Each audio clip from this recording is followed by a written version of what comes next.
The Orations of Marcus Tullius Cicero. Literally translated by C. Dionge, M.A., Fellow of the Royal University of Ireland, etc. Volume 4.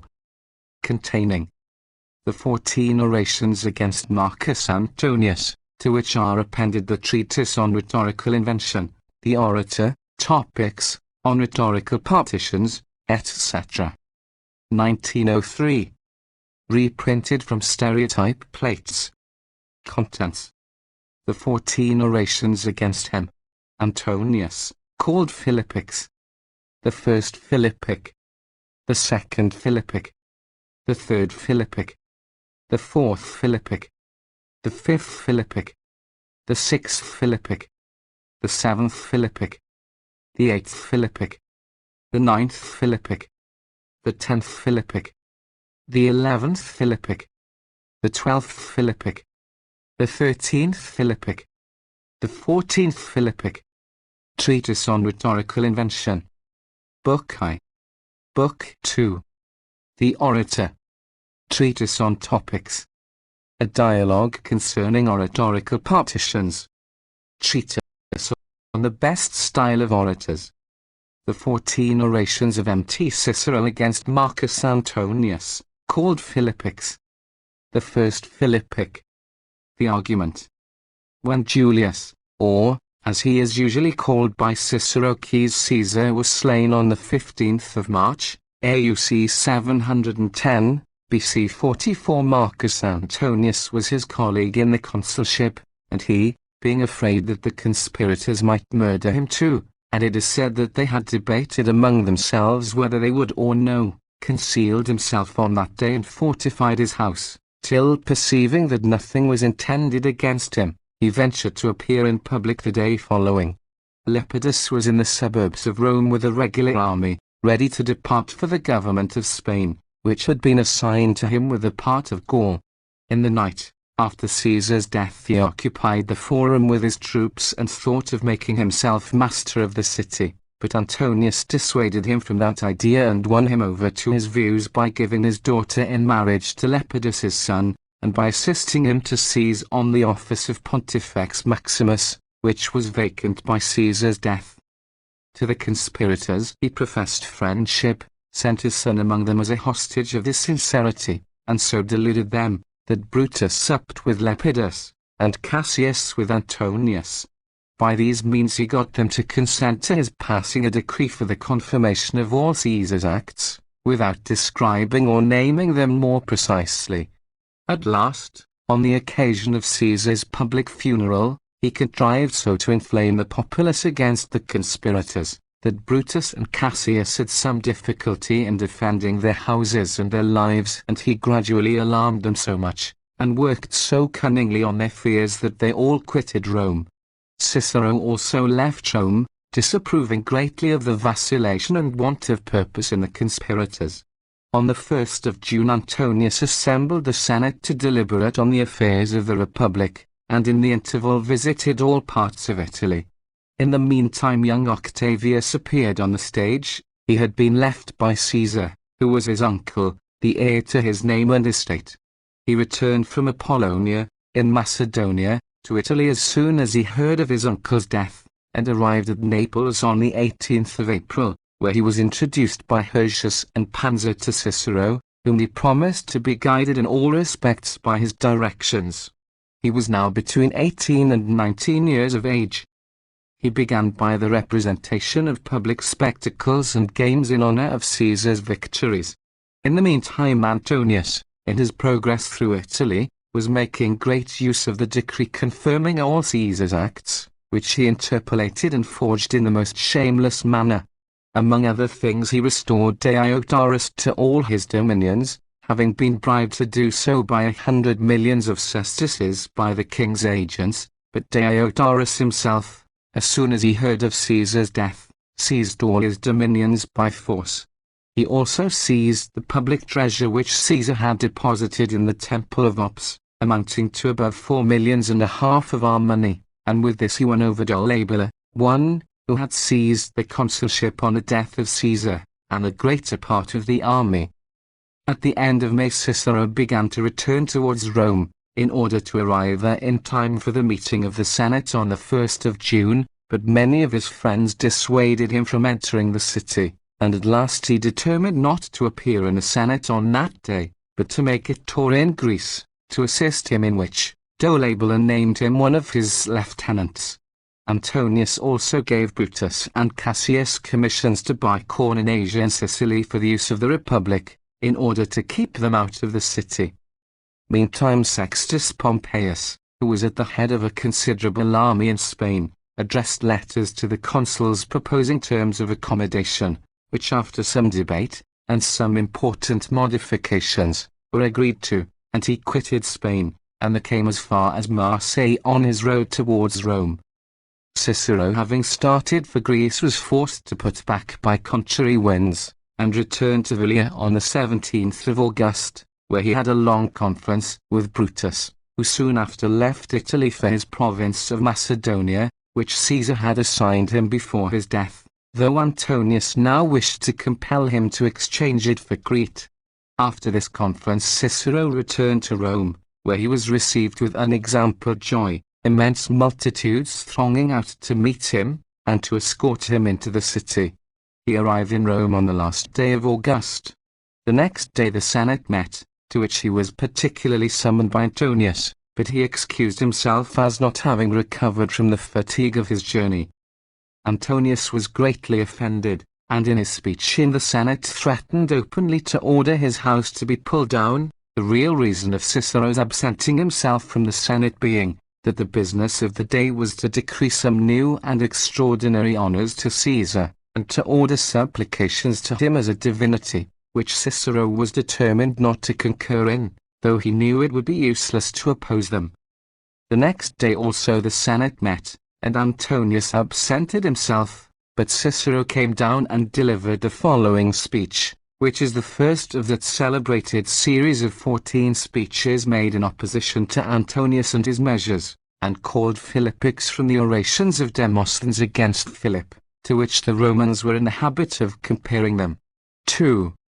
I before, O conscript fathers, I say those things concerning the Republic which I think myself bound to say at the present time. I will explain to you briefly the cause of my departure from, and of my return to the city. When I hoped that the Republic was at last recalled to a proper respect for your wisdom and for your authority, I thought that it became me to remain in a sort of sentinelship, which was imposed upon me by my position as a senator and a man of consular rank. Nor did I depart anywhere, nor did I ever take my eyes off from the Republic, from the day on which we were summoned to meet in the temple of Tellus. 3. In which temple I, as far as was in my power, laid the foundations of peace, and renewed the ancient precedent set by the Athenians. I even used the Greek word, for, which that city employed in those times in allaying discords, and gave my vote that all recollection of the existing dissensions ought to be effaced by everlasting oblivion. The oration then made by Marcus Antonius was an admirable one. His disposition, too, appeared excellent, and lastly, by his means and by his sons, peace was ratified with the most illustrious of the citizens, and everything else was consistent with this beginning. He invited the chief men of the state to those deliberations which he held at his own house concerning the state of the Republic. He referred all the most important matters to this order. Nothing was at that time found among the papers of Caesar except what was already well known to everybody, and he gave answers to every question that was asked of him with the greatest consistency. Were any exiles restored? He said that one was, and only one. Were any immunities granted? He answered, none. He wished us even to adopt the proposition of Servius Sulpicius, that most illustrious man, that no tablet purporting to contain any decree or grant of Caesar's should be published after the Ides of March were expired. I pass over many other things, all excellent, for I am hastening to come to a very extraordinary act of virtue of Marcus Antonius. He utterly abolished from the constitution of the Republic the dictatorship, which had by this time attained to the authority of regal power. and that measure was not even offered to us for discussion. He brought with him a decree of the Senate, ready drawn up, ordering what he chose to have done, and when it had been read, we all submitted to his authority in the matter with the greatest eagerness, and, by another resolution of the Senate, we returned him thanks in the most honourable and complimentary language. 2. A new light, as it were, seemed to be brought over us, now that not only the kingly power which we had endured, but all fear of such power for the future, was taken away from us, and a great pledge appeared to have been given by him to the Republic that he did wish the city to be free, when he utterly abolished out of the Republic the name of dictator, which had often been a legitimate title, on account of our late recollection of a perpetual dictatorship. A few days afterwards the Senate was delivered from the danger of bloodshed, and a hook 5 was fixed into that runaway slave who had usurped the name of Caius Marius. And all these things he did in concert with his colleague. Some other things that were done were the acts of Dolabella alone, but, if his colleague had not been absent, would, I believe, have been done by both of them in concert. For when enormous evil was insinuating itself into the Republic, and was gaining more strength day by day, and when the same men were erecting a tomb 6, in the Forum, who had performed that irregular funeral, and when abandoned men, with slaves like themselves, were every day threatening with more and more vehemence all the houses and temples of the city, so severe was the rigour of Dolabella, not only towards the audacious and wicked slaves, but also towards the profligate and unprincipled freemen, and so prompt was his overthrow of that accursed pillar, that it seems marvellous to me that the subsequent time has been so different from that one day. For behold, on the 1st of June, on which day they had given notice that we were all to attend the Senate, everything was changed. Nothing was done by the Senate, but many and important measures were transacted by the agency of the people, though that people was both absent and disapproving. The consuls elect said that they did not dare to come into the Senate. The liberators of their country were absent from that city from the neck of which they had removed the yoke of slavery, though the very consuls themselves professed to praise them in their public harangues and in all their conversation. Those who were called veterans, men of whose safety this order had been most particularly careful, were instigated not to the preservation of those things which they had, but to cherish hopes of new booty. And as I preferred hearing of those things to seeing them, and as I had an honorary commission as lieutenant, I went away, intending to be present on the 1st of January, which appeared likely to be the first day of assembling the Senate. 3. I have now explained to you, O conscript fathers, my design in leaving the city. Now I will briefly set before you, also, my intention in returning, which may perhaps appear more unaccountable. As I had avoided Brundusium, and the ordinary route into Greece, not without good reason, on the 1st of August I arrived at Syracuse, because the passage from that city into Greece was said to be a good one. And that city, with which I had so intimate a connection, could not, though it was very eager to do so, detain me more than one night. I was afraid that my sudden arrival among my friends might cause some suspicion if I remained there at all. But after the winds had driven me, on my departure from Sicily, to Leucopetra, which is a promontory of the Regent district, I went up the gulf from that point, with the view of crossing over. And I had not advanced far before I was driven back by a foul wind to the very place which I had just quitted.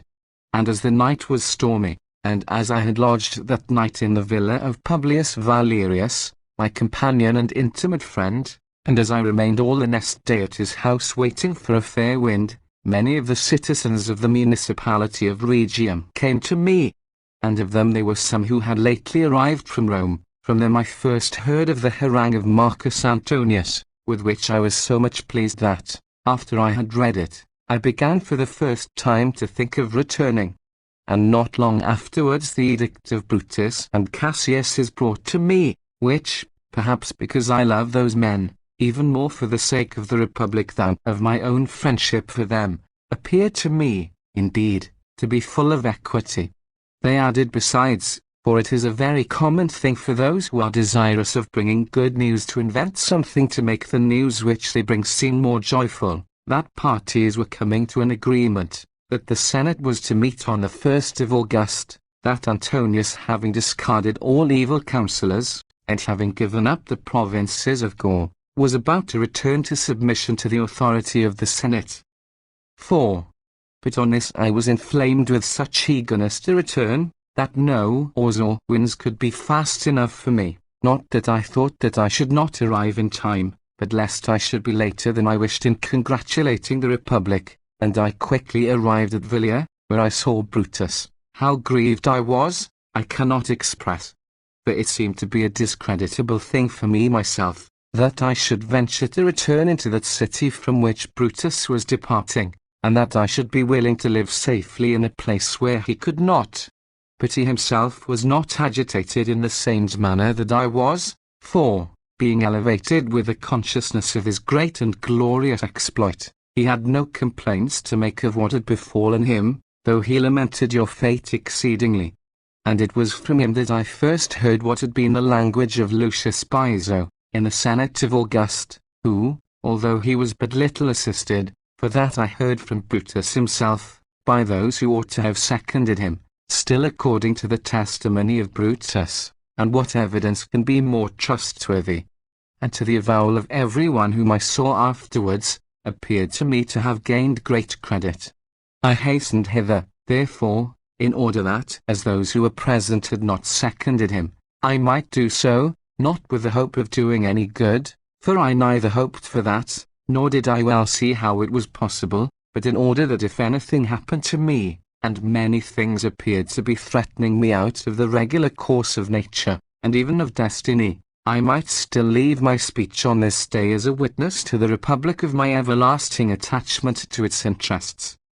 Since, then, O conscript fathers, I trust that the reason of my adopting each determination appears praiseworthy to you, before I begin to speak of the Republic, I will make a brief complaint of the injury which Marcus Antonius did me yesterday, to whom I am friendly, and I have at all times admitted having received some services from him which make it my duty to be so. What reason had he then for endeavouring, with such bitter hostility, to force me into the Senate yesterday? Was I the only person who was absent? Have you not repeatedly had thinner houses than yesterday? Or was a matter of such importance and a discussion, that it was desirable for even sick men to be brought down? Hannibal, I suppose, was at the gates, or there was to be a debate about peace with Pius, on which occasion it is related that even the great Appius, old and blind as he was brought down to the Senate house. There was a motion being made about some supplications, a kind of measure when senators are not usually wanting, for they are under the compulsion, not of pledges, but of the influence of those men whose honour is being complimented, and the case is the same when the motion has reference to a triumph. The consuls are so free from anxiety at these times, that it is almost entirely free for a senator to absent himself if he pleases. And as the general custom of our body was well known to me, and as I was hardly recovered from the fatigue of my journey, and was vexed with myself, I sent a man to him, out of regard for my friendship to him, to tell him that I should not be there. But he, in the hearing of you all, declared that he would come with masons to my house. This was said with too much passion and very intemperately. For what crime is there such a heavy punishment appointed as that anyone should venture to say in this assembly that he, with the assistance of a lot of common operatives, would pull down a house which had been built at the public expense in accordance with a vote of the Senate? And whoever employed such compulsion as the threat of such an injury as to a senator, or what severer punishment has ever been he himself was unable to perform, as, in fact, he has failed to perform many promises made to many people, and a great many more of those promises have been found since his death, than the number of all the services which he conferred on and did to people during all the years that he was alive would amount to. But all those things I do not change, I do not meddle with. Nay, I defend all his good acts with the greatest earnestness. Would that the money remained in the temple of Apis? Blood-stained, indeed, it may be, but still needful at these times, since it is not restored to those to whom it really belongs. 7. Let that, however, be squandered too, if it is so written in his acts. Is there anything whatsoever that can be called so peculiarly the act of that man who, while clad in the robe of peace, was yet invested with both civil and military command in the Republic, as a law of his? Ask for the acts of Gracchus, the Sempronian laws will be brought forward. Ask for those of Sylla, you will have the Cornelian laws. What more? In what acts did the third consulship of Cnaeus Pompeius consist? Why, in his laws. And if you could ask Caesar himself what he had done in the city and in the garb of peace, he would reply that he had passed many excellent laws, but his memoranda he would either alter or not produce at all, or, if he did produce them, he would not class them among his acts. But, however, I allow even these things to pass for acts. At some things I am content to wink, but I think it intolerable that the acts of Caesar in the most important instances, that is to say, in his laws, are to be annulled for their sake. 8. What law was ever better, more advantageous, more frequently demanded in the best ages of the Republic, than the one which forbade the praetorian provinces to be retained more than a year, and the consular provinces more than 2? If this law be abrogated, do you think that the acts of Caesar are maintained? What? Are not all the laws of Caesar respecting judicial proceedings abrogated by the law which has been proposed concerning the third decree? And are you the defenders of the acts of Caesar who overturn his laws? Unless, indeed, anything which, for the purpose of recollecting it, he entered in a notebook, is to be counted among his acts, and defended, however unjust or useless it may be, and that which he proposed to the people in the comitia centuriatum and carried, is not to be accounted one of the acts of Caesar. But what is that third decree? The decree of centurions, says he. What? Was not the judicature open to that order by the Julian law, and even before that by the Pompeian and Aurelian laws? The income of the men, says he, was exactly defined. Certainly, not only in the case of a centurion, but in the case, too, of a Roman knight. Therefore, men of the highest honor and of the greatest bravery, who have acted as centurions, are and have been judges. I am not asking about those men, says he. Whoever has acted as centurion, let him be a judge. But if you were to propose a law, that whoever had served in the cavalry, which is a higher post, should be a judge, you would not be able to induce anyone to approve of that, for a man's fortune and worth ought to be regarded in a judge. I am not asking about those points, says he. I am going to add as judges, common soldiers of the legion of Lordi. 8. For our friends say, that is the only measure by which they can be saved. Oh, what an insulting compliment it is to those men whom you summon to act as judges, though they never expected it. For the effect of the law is, to make those men judges in the third decree who do not dare to judge with freedom. And in that how great, O ye immortal gods, is the error of those men who have desired that law. For the meaner the condition of each judge is, the greater will be the severity of judgment with which he will seek to efface the idea of his meanness, and he will strive rather to appear worthy of being classed in the honorable decrees, than to have deservedly ranked in a disreputable one. 9. Another law was proposed, that men who had been condemned of violence and treason may appeal to the public if they please. Is this now a law, or rather an abrogation of all laws? For who is there at this day to whom it is an object that that law should stand? No one is accused under those laws. There is no one whom we think likely to be so accused. The measures which have been carried by force of arms will certainly never be impeached in a court of justice. But the measure is a popular one. I wish, indeed, that you were willing to promote any popular measure, for, at present, all the citizens agree with one mind and one voice in their view of its bearing on the safety of the Republic. What is the meaning, then, of the eagerness to pass the law which brings with it the greatest possible infamy, and no popularity at all? For what can be more discreditable than for a man who has committed treason against the Roman people by acts of violence, after he has been condemned by a legal decision, to be able to return to that very course of violence, on account of which he has been condemned? But why do I argue any more about this law? As if the object aimed at were to enable anyone to appeal? The object is, the inevitable consequence must be, that no one can ever be prosecuted under those laws. For what prosecutor will be found insane enough to be willing, after the defendant has been condemned, to expose himself to the fury of a hired mob? Or what judge will be bold enough to venture to condemn a criminal, knowing that he will immediately be dragged before a gang of hireling operatives? It is not, therefore, a right of appeal that is given by that law, but two most salutary laws and modes of judicial investigation that are abolished. And what is this but exhorting young men to be turbulent, seditious, mischievous citizens? To what extent of mischief will it not be possible to instigate the frenzy of the tribunes now that these two rights of impeachment for violence and for treason are annulled? What more?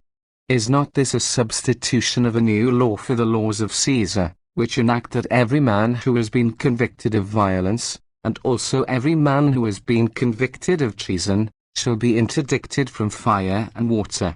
And, when those men have a right of appeal given them, and not the acts of Caesar ascended, and those acts, O conscript fathers, I, who never approved of them, have still thought it advisable to maintain for the sake of concord, so that I not only did not think that the laws which Caesar had passed in his lifetime ought to be repealed, but I did not approve of meddling with those even which since the death of Caesar you have seen produced and published. Men have been recalled from banishment by a dead man. The freedom of the city has been conferred, not only on individuals, but on entire nations and provinces by a dead man. Our revenues have been diminished by the granting of countless exemptions by a dead man.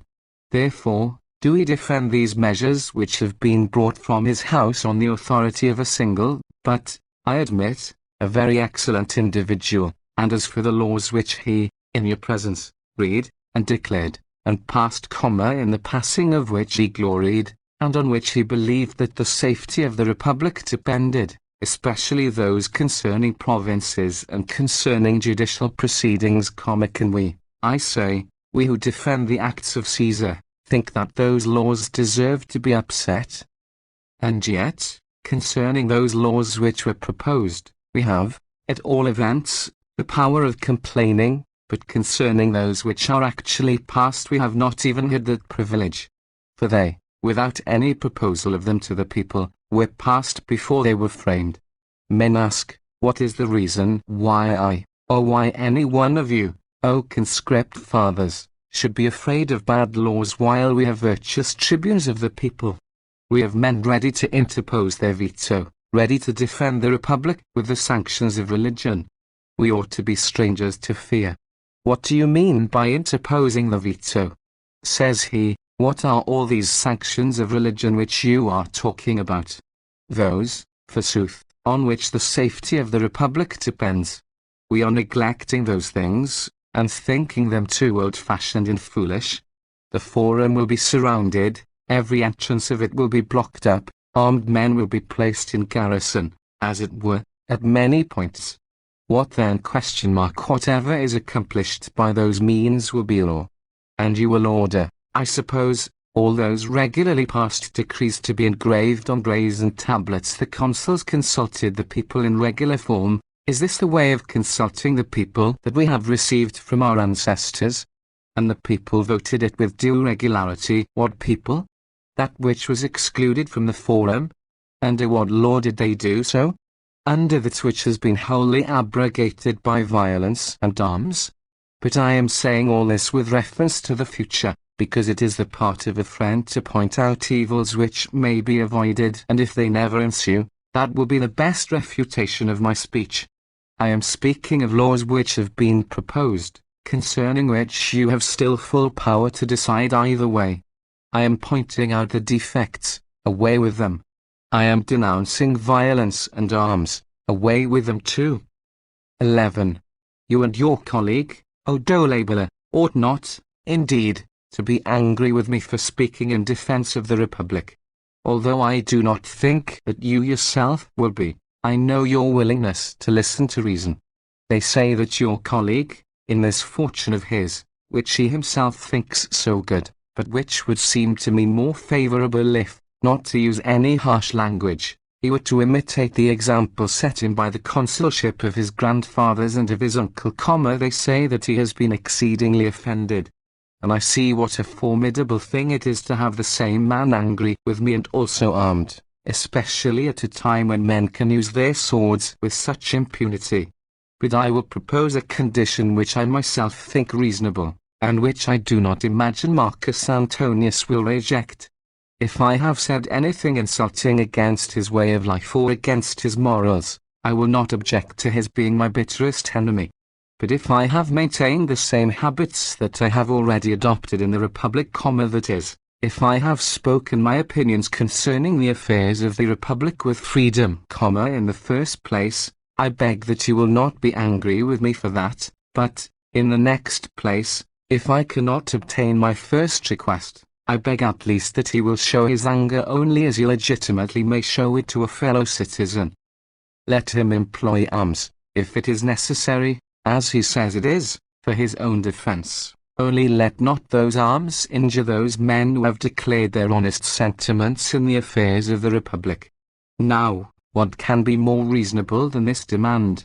But if, as has been said to me by some of his intimate friends, every speech which is at all contrary to his inclination is violently offensive to him, even if there be no insult in it whatever, then we will bear with the natural disposition of our friend. But those men, at the same time, say to me, you will not have the same license granted to you who are the adversary of Caesar as might be claimed by Piso his father-in-law. And then they warn me of something which I must guard against, and certainly, the excuse which sickness supplies me with, for not coming to the Senate, will not be a more valid one than that which is furnished by death. 12. But, in the name of the immortal gods, for while I look upon you, O Dolabella, who are most dear to me, it is impossible for me to keep silence respecting the error into which you are both falling, for I believe that you, being both men of high birth, entertaining lofty views, have been eager to acquire, not money, as some too credulous people suspect, a thing which has at all times been scorned by every honorable and illustrious man, no power procured by violence and authority such as never ought to be endured by the Roman people, but the affection of your fellow citizens, and glory. But glory is praise for deeds which have been done, and the fame earned by great services to the Republic, which is approved of by the testimony borne in its favor, not only by every virtuous man, but also by the multitude. I would tell you, O Dolabella, what the fruit of good actions is, if I did not see that you have already learnt it by experience beyond all other men. What day can you recollect in your whole life, as ever having beamed on you with a more joyful light than the one on which, having purified the forum, having routed the throng of wicked men, having inflicted due punishment on the ringleaders in wickedness, and having delivered the city from conflagration and from fear of massacre, you return to your house? What order of society, what class of people, what rank of nobles even was there who did not then show their zeal in praising and congratulating you, even I, too, because men thought that you had been acting by my advice in those transactions, received the thanks and congratulations of good men in your name? Remember, I pray you, O Dolabella, the unanimity displayed on that day in the theatre, when every one, forgetful of the causes on account of which they had been previously offended with you, showed that in consequence of your recent service they had banished all recollection of their former indignation. Could you, O Dolabella, it is with great concern that I speak, could you, I say, forfeit this dignity with equanimity? 13. And you, O Marcus Antonius, I address myself to you, though in your absence, do you not prefer that day on which the Senate was assembled in the temple of Tellus, to all those months during which some who differ greatly in opinion from me think that you have been happy? What a noble speech was that of yours about unanimity! From what apprehensions were the veterans, and from what anxiety was the whole state relieved by you on that occasion? When, having laid aside your enmity against him, you on that day first consented that your present colleague should be your colleague, forgetting that the auspices had been announced by yourself as augur of the Roman people, and when your little son was sent by you to the capital to be a hostage for peace. On what day was the Senate ever more joyful than on that day? Or when was the Roman people more delighted? Which had never met in greater numbers in any assembly whatever. Then, at last, we did appear to have been really delivered by brave men, because, as they had willed it to be, peace was following liberty on the next day, on the day after that, on the third day, and on all the following days. You went on without intermission, giving every day, as it were, some fresh present to the Republic, but the greatest of all presents was that, when you abolished the name of the dictatorship. This was in effect branding the name of the dead Caesar with everlasting ignominy, and it was your doing, yours, I say. For as, on account of the wickedness of one Marcus Manlius, by a resolution of the Manlian family it is unlawful that any patrician should be called Manlius, so you, on account of the hatred excited by one dictator, have utterly abolished the name of dictator. When you had done these mighty exploits for the safety of the Republic, did you repent of your fortune, or of the dignity and renown and glory which you had acquired? Whence then is this sudden change? I cannot be induced to suspect that you have been caught by the desire of acquiring money. Every one may say what he pleases, but we are not bound to believe such a thing, for I never saw anything sordid or anything mean in you. Although a man's intimate friends do sometimes corrupt his natural disposition, still I know your firmness, and I only wish that, as you avoid that fault, you had been able also to escape all suspicion of it. 14. What I am more afraid of is lest, being ignorant of the true path to glory, you should think it glorious for you to have more power by yourself than all the rest of the people put together, and lest you should prefer being feared by your fellow citizens to being loved by them. And if you do think so, you are ignorant of the road to glory. For a citizen to be dear to his fellow citizens, to deserve well of the Republic, to be praised, to be respected, to be loved, is glorious, but to be feared, and to be an object of hatred, is odious, detestable, and moreover, pregnant with weakness and decay. And we see that, even in the play, the very man who said, "What care I though all men should hate my name?" so long as fear accompanies their hate, found that it was a mischievous principle to act upon. I wish, O Antonius, that you could recollect your grandfather, of whom, however, you have repeatedly heard me speak. Do you think that he would have been willing to deserve even immortality, at the price of being feared in consequence of his licentious use of arms? What he considered life, what he considered prosperity, was the being equal to the rest of the citizens in freedom, and chief of them all in worth.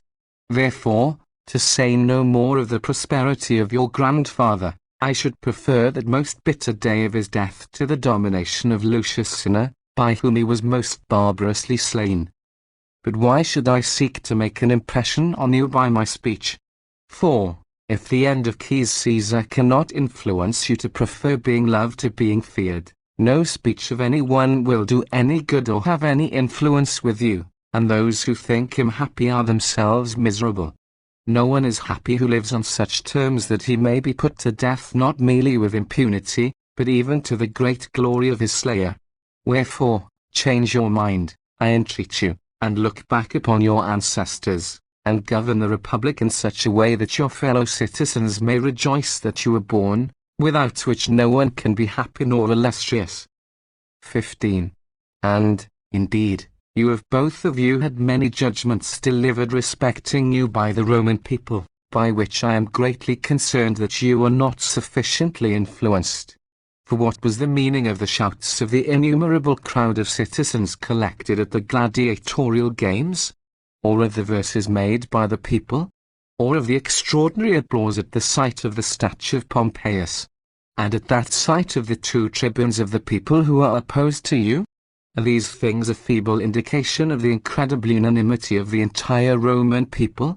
What more? Did the applause at the games of Apollo, or, I should rather say, testimony and judgment given by the Roman people, appear to you of small importance? Oh, happy are those men who, though they themselves were unable to be present on account of the violence of arms, still were present in spirit, and had a place in the breasts and hearts of the Roman people. Unless, perhaps, you think that it was Axius who was applauded on that occasion, and who bore off the palm 60 years after his first appearance, and not Brutus, who was absent from the games which he himself was exhibiting, while at that most splendid spectacle the Roman people showed their zeal in his favour though he was absent, and soothed their own regret for their deliverer by uninterrupted applause and clamour. I myself, indeed, am a man who have at all times despised that applause which is bestowed by the vulgar crowd, but at the same time, when it is bestowed by those of the highest, and of the middle, and of the lowest rank, and, in short, by all ranks together, and when those men who were previously accustomed to aim at nothing but the favour of the people keep aloof, I then think that, not mere applause, but a deliberate verdict. If this appears to you unimportant, which is in reality most significant, do you also despise the fact of which you have had experience common, namely, that the life of Aulus Hirtius is so dear to the Roman people? For it was sufficient for him to be esteemed by the Roman people as he is, to be popular among his friends, in which respect he surpasses everybody, to be beloved by his own kinsmen, who do love him beyond measure, but in whose case before do we ever recollect such anxiety and such fear being manifested? Certainly in no one's. What, then, are we to do? In the name of the immortal gods, can you interpret these facts, and see what is their purport? What do you think that those men think of your lives, to whom the lives of those men who they hope will consult the welfare of the Republic are so dear? I have reaped, O conscript fathers, the reward of my return, since I have said enough to bear testimony of my consistency whatever event may befall me, and since I have been kindly and attentively listened to by you. And if I have such opportunities frequently without exposing both myself and you to danger, I shall avail myself of them. If not, as far as I can I shall reserve myself not for myself, but rather for the Republic. I have lived long enough for the course of human life, or for my own glory. If any additional life is granted to me, it shall be bestowed not so much on myself as on you and on the Republic. The second speech of Mt. Cicero against Marcus Antonius, called also the second Philippic. The argument. This second speech was not actually spoken at all. Antonius was greatly enraged at the first speech, and summoned another meeting of the Senate for the 19th day of the month, giving Cicero a special notice to be present, and he employed the interval in preparing an invective against Cicero, and a reply to the first Philippic. The Senate met in the Temple of Concord, but Cicero himself was persuaded not to attend by his friends, who were afraid of Antonius proceeding to actual violence against him, and indeed he brought a strong guard of armed men with him to the Senate. He spoke with the greatest fury against Cicero, charging him with having been the principal author and contriver of Caesar's murder, hoping by this to inflame the soldiers, whom he had posted within hearing of his harangue. Soon after this, Cicero removed to a villa near Naples for greater safety, and here he composed this second Philippic, which he did not publish immediately, but contented himself at first with sending a copy to Brutus and Cassius, who were much pleased with it. I to what destiny of mine, O conscript fathers, shall I say that it is owing, that none for the last 20 years has been an enemy to the Republic without at the same time declaring war against me? Nor is there any necessity for naming any particular person. You yourselves recollect instances in proof of my statement. They have all hitherto suffered severer punishments than I could have wished for them, but I marvel that you, O Antonius, do not fear the end of those men whose conduct you are imitating. And in others I was less surprised at this. None of those men of former times was a voluntary enemy to me, All of them were attacked by me for the sake of the Republic. But you, who have never been injured by me, not even by a word, in order to appear more audacious than Catiline, more frantic than Clodius, have of your own accord attacked me with abuse, and have considered that your alienation from me would be a recommendation of you to impious citizens. What am I to think? That I have been despised? I see nothing either in my life, or in my influence in the city, or in my exploits, or even in the moderate abilities with which I am endowed, which Antonius can despise. Did he think that it was easiest to disparage me in the Senate? A body which has borne its testimony in favor of many most illustrious citizens that they governed the Republic well, but in favor of me alone, of all men, that I preserved it. Or did he wish to contend with me in a rivalry of eloquence? This, indeed, is an act of generosity, for what could be a more fertile or richer subject for me, than to have to speak in defense of myself, and against Antonius? This, in fact, is the truth. He thought it impossible to prove to the satisfaction of those men who resembled himself, that he was an enemy to his country, if he was not also an enemy to me. And before I make him any reply on the other topics of his speech, I will say a few words respecting the friendship formerly subsisting between us, which he has accused me of violating, for that I consider a most serious charge. 2.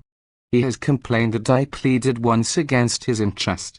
Was I not to plead against one with whom I was quite unconnected, in behalf of an intimate acquaintance, of a dear friend? Was I not to plead against interest acquired not by hopes of virtue, but by the disgrace of youth? Was I not to plead against an injustice which that man procured to be done by the obsequiousness of a most iniquitous interposer of his veto, not by any law regulating the privileges of the praetor? But I imagine that this was mentioned by you, in order that you might recommend yourself to the citizens, if they all recollected that you were the son-in-law of a freedman, and that your children were the grandsons of Quintus Fadius, a freedman. But you had entirely devoted yourself to my principles, for this is what you said, you had been in the habit of coming to my house. In truth, if you had done so, you would more have consulted your own character and your reputation for chastity. But you did not do so, nor, if you had wished it, would CICERO have ever suffered you to do so. You have said that you retired in my favor from the contest for the augurship. Oh, the incredible audacity! Oh, the monstrous impudence of such an assertion! For, at the time when Cnaeus Pompeius and Quintus Hortensius named me as augur, after I had been wished for as such by the whole college, for it was not lawful for me to be put in nomination by more than 2 members of the college, you were notoriously insolvent, nor did you think it possible for your safety to be secured by any other means than by the destruction of the Republic. But was it possible for you to stand for the augurship at a time when Curio was not in Italy? Or even at the time when you were elected, could you have got the votes of one single tribe without the aid of Curio, whose intimate friends even were convicted of violence for having been too zealous in your favor? 3. But I availed myself of your friendly assistance. Of what assistance? Although the instance which you cite I have myself at all times openly admitted. I preferred confessing that I was under obligations to you, to letting myself appear to any foolish person not sufficiently grateful.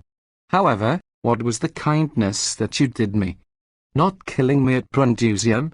Would you then have slain the man whom the conqueror himself, who conferred on you, as you used to boast, the chief rank among all his robbers, had desired to be safe, and had enjoined to go to Italy?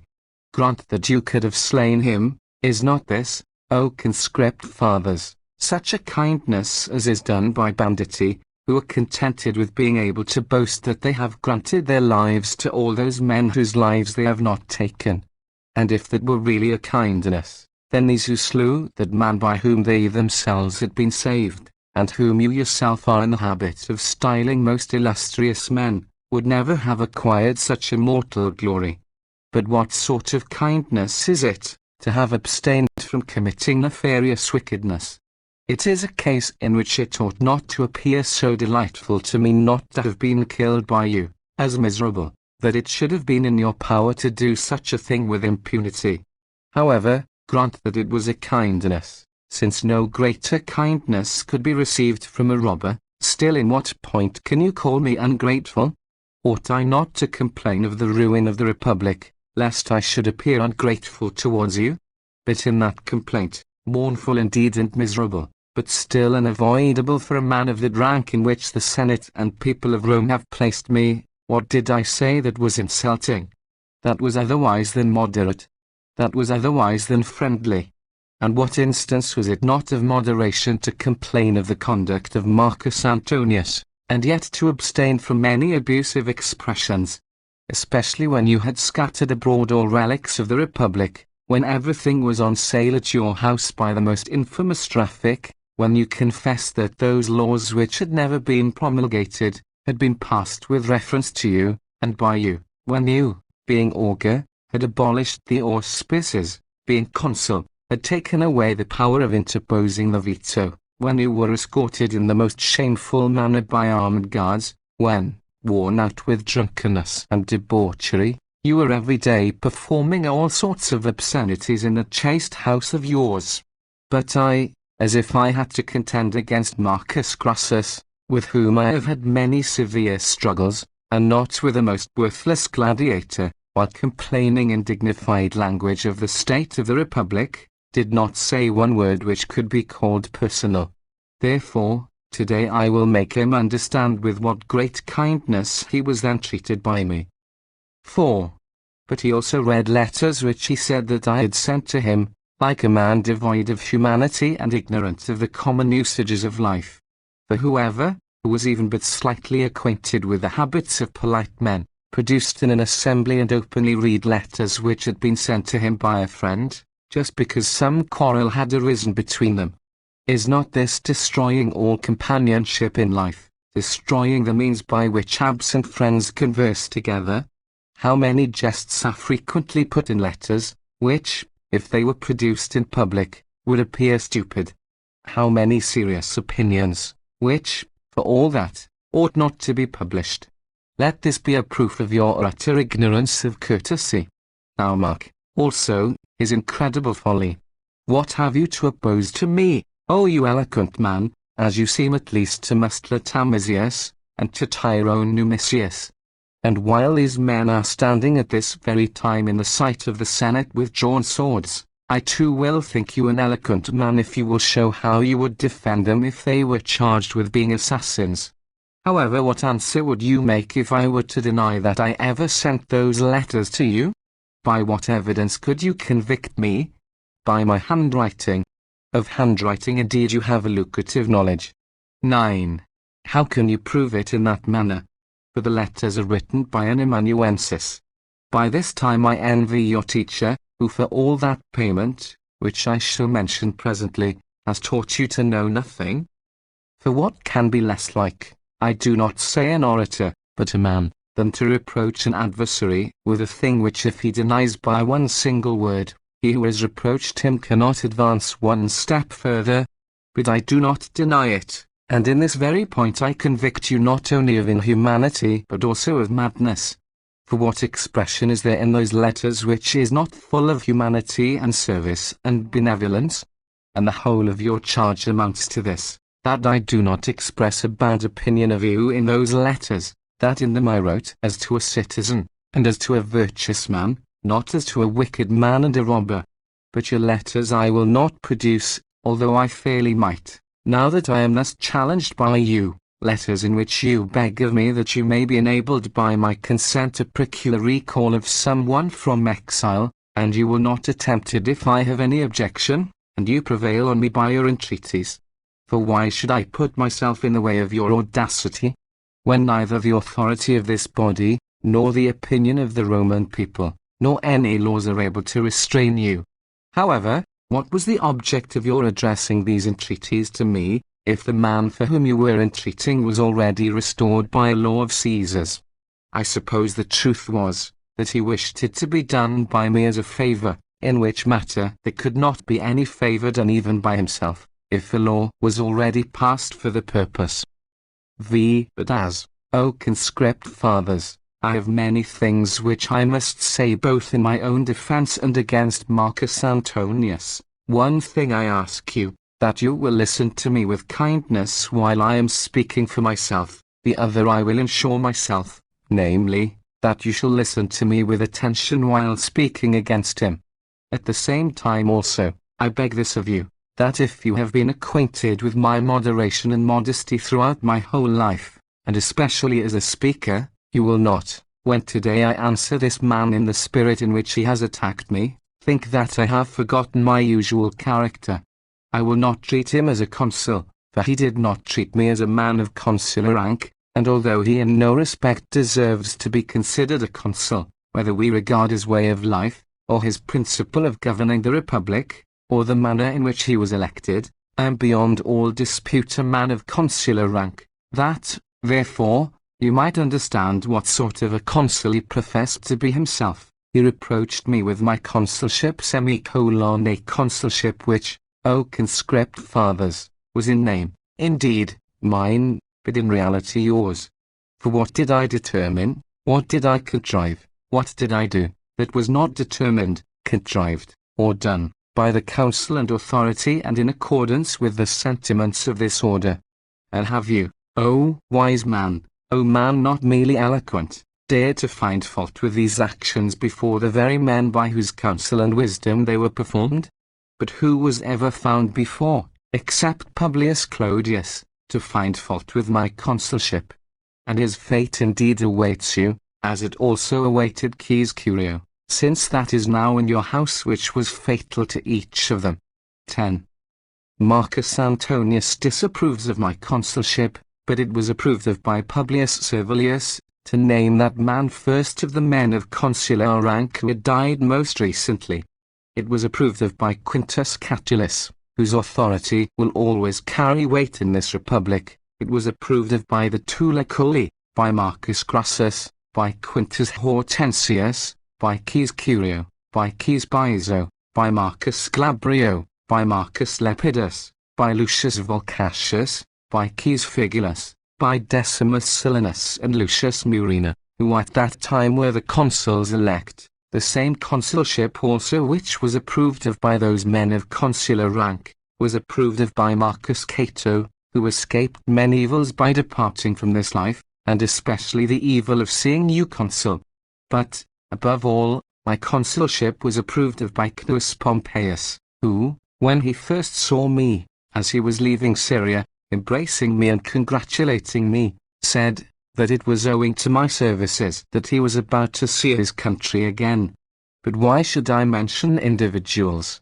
It was approved of by the Senate, in a very full house, so completely, that there was no one who did not thank me as if I had been his parent, who did not attribute to me the salvation of his life, of his fortunes, of his children, and of the Republic.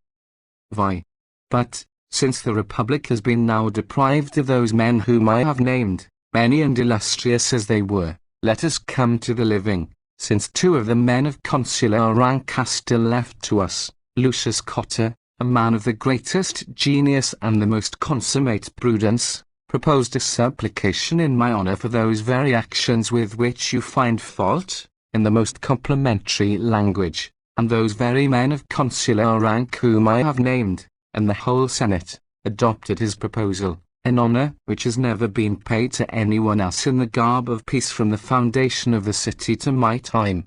With what eloquence, with what firm wisdom, with what a weight of authority did Lucius Caesar your uncle, pronounce his opinion against the husband of his own sister, your stepfather. But you, when you ought to have taken him as your adviser and tutor in all your designs, and in the whole conduct of your life, preferred being like your stepfather to resembling your uncle. I, who had no connection with him, acted by his counsels while I was consul. Did you, who were his sister's son, ever once consult him on the affairs of the Republic? But who are they whom Antonius does consult? O ye immortal gods, they are men whose birthdays we have still to learn. Today Antonius is not coming down. Why? He is celebrating the birthday feast at his villa. In whose honor? I will name no one. Suppose it is in honor of some Phormio, or Gnatho, or even Blio. 11. Oh, the abominable profligacy of the man! Oh, how intolerable is his impudence, his debauchery, and his lust! Can you, when you have one of the chiefs of the Senate, a citizen of singular virtue, so nearly related to you, abstain from ever consulting him on the affairs of the Republic, and consult men who have no property whatever of their own, and are draining yours? 7. Yes, your consulship, forsooth, is a salutary one for the state, mine a mischievous one. Have you so entirely lost all shame as well as all chastity, that you could venture to say this in that temple in which I was consulting that Senate which formerly in the full enjoyment of its honours presided over the world? And did you place around it abandoned men armed with swords? But you have dared besides, what is there which you would not dare? To say that the Capitol in hell, when I was consul, was full of armed slaves. I was offering violence to the Senate, I suppose, in order to compel the adoption of those infamous decrees of the Senate. O wretched man, whether those things are not known to you, for you know nothing that is good, or whether they are, when you dare to speak so shamelessly before such men. For what Roman knight was there, what youth of noble birth except you, what man of any rank or class who recollected that he was a citizen, who was not on the Capitol in hell while the Senate was assembled in this temple? Who was there, who did not give in his name? Although there could not be provided checks enough, nor were the books able to contain their names.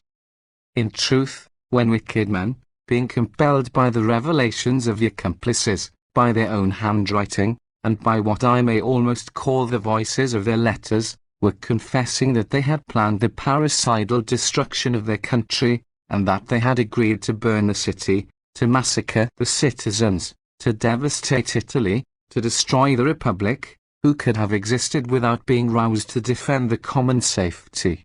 Especially when the Senate and people of Rome had a leader then, and if they had won now like he was then, the same fate would befall you which did overtake them.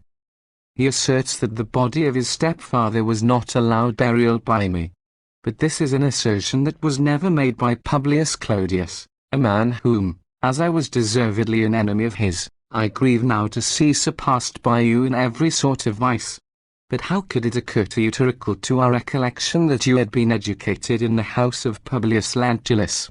Were you afraid that we might think that you could have turned out as infamous as you are by the mere force of nature, if your natural qualities had not been strengthened by education? 8. But you are so senseless that throughout the whole of your speech you were at variance with yourself, so that you said things which had not only no coherence with each other but which were most inconsistent with and contradictory to one another, so that there was not so much opposition between you and me as there was between you and yourself. You confessed that your stepfather had been duplicated in that enormous wickedness, yet you complained that he had had punishment inflicted on him. And by doing so you praised what was peculiarly my achievement, and blamed that which was wholly the act of the Senate. For the detection and arrest of the guilty parties was my work, their punishment was the work of the Senate. But that eloquent man does not perceive that the man against whom he is speaking is being praised by him, and that those before whom he is speaking are being attacked by him. But now what an act, I will not say of audacity, for he is anxious to be audacious, but, and that is what he is not desirous of, what an act of folly, in which he surpasses all men, is it to make mention of the Capitol in hell, at a time when armed men are actually between our benches, when men, armed with swords, are now stationed in this same temple of Concord, O ye immortal gods, in which, while I was consul, opinions most salutary to the state were delivered, owing to which it is that we are all alive at this day. Accuse the Senate, accuse the equestrian body, which at that time was united with the Senate, accuse every order of society, and all the citizens, as long as you confess that this assembly at this very moment is besieged by 812 soldiers. It is not so much a proof of audacity to advance these statements so impudently, as of utter want of sense to be unable to see their contradictory nature.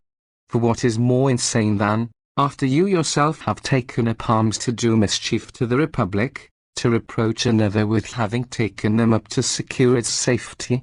On one occasion you are tempted even to be witty. O ye good gods, how little did that attempt suit you! And yet you are a little to be blamed for your failure in that instance, too. For you might have got some wit from your wife, who was an actress. Arms to the gown must yield.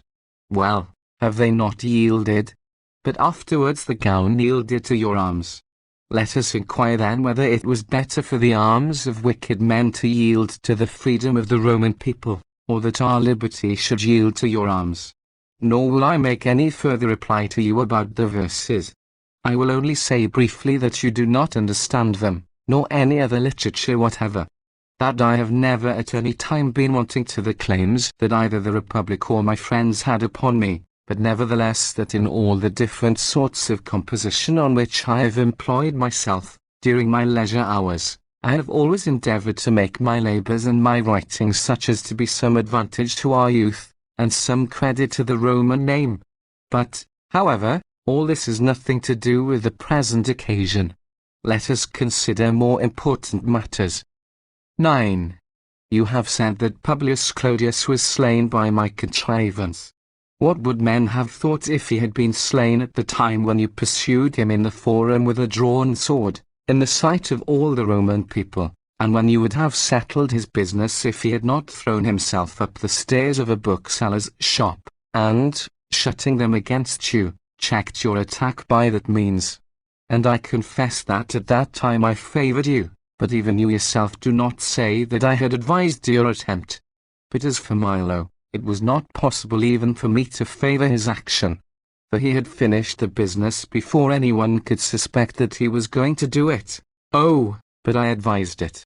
I suppose Milo was a man of such a disposition that he was not able to do a service to the Republic if he had not someone to advise him to do it. But I rejoiced at it. Well, suppose I did? Was I to be the only sorrowful person in the city, when everyone else was in such delight? Although that inquiry into the death of Publius Clodius was not instituted with any great wisdom. For what was the reason for having a new law to inquire into the conduct of the man who had slain him, when there was a form of inquiry already established by the laws? However, an inquiry was instituted. And have you now been found, so many years afterwards, to say a thing which, at the time that the affair was under discussion, no one ventured to say against me? But as to the assertion that you have dared to make, and that at great length too, that it was by my means that Pompeius was alienated from his friendship with Caesar, and that on that account it was my fault that the civil war was originated, in that you have not heard so much in the main facts, as, and that is of the greatest importance, in the times when Marcus Bibulus, a most illustrious citizen, was consul, I omitted nothing which I could possibly do or attempt to draw off Pompeius from his union with Caesar.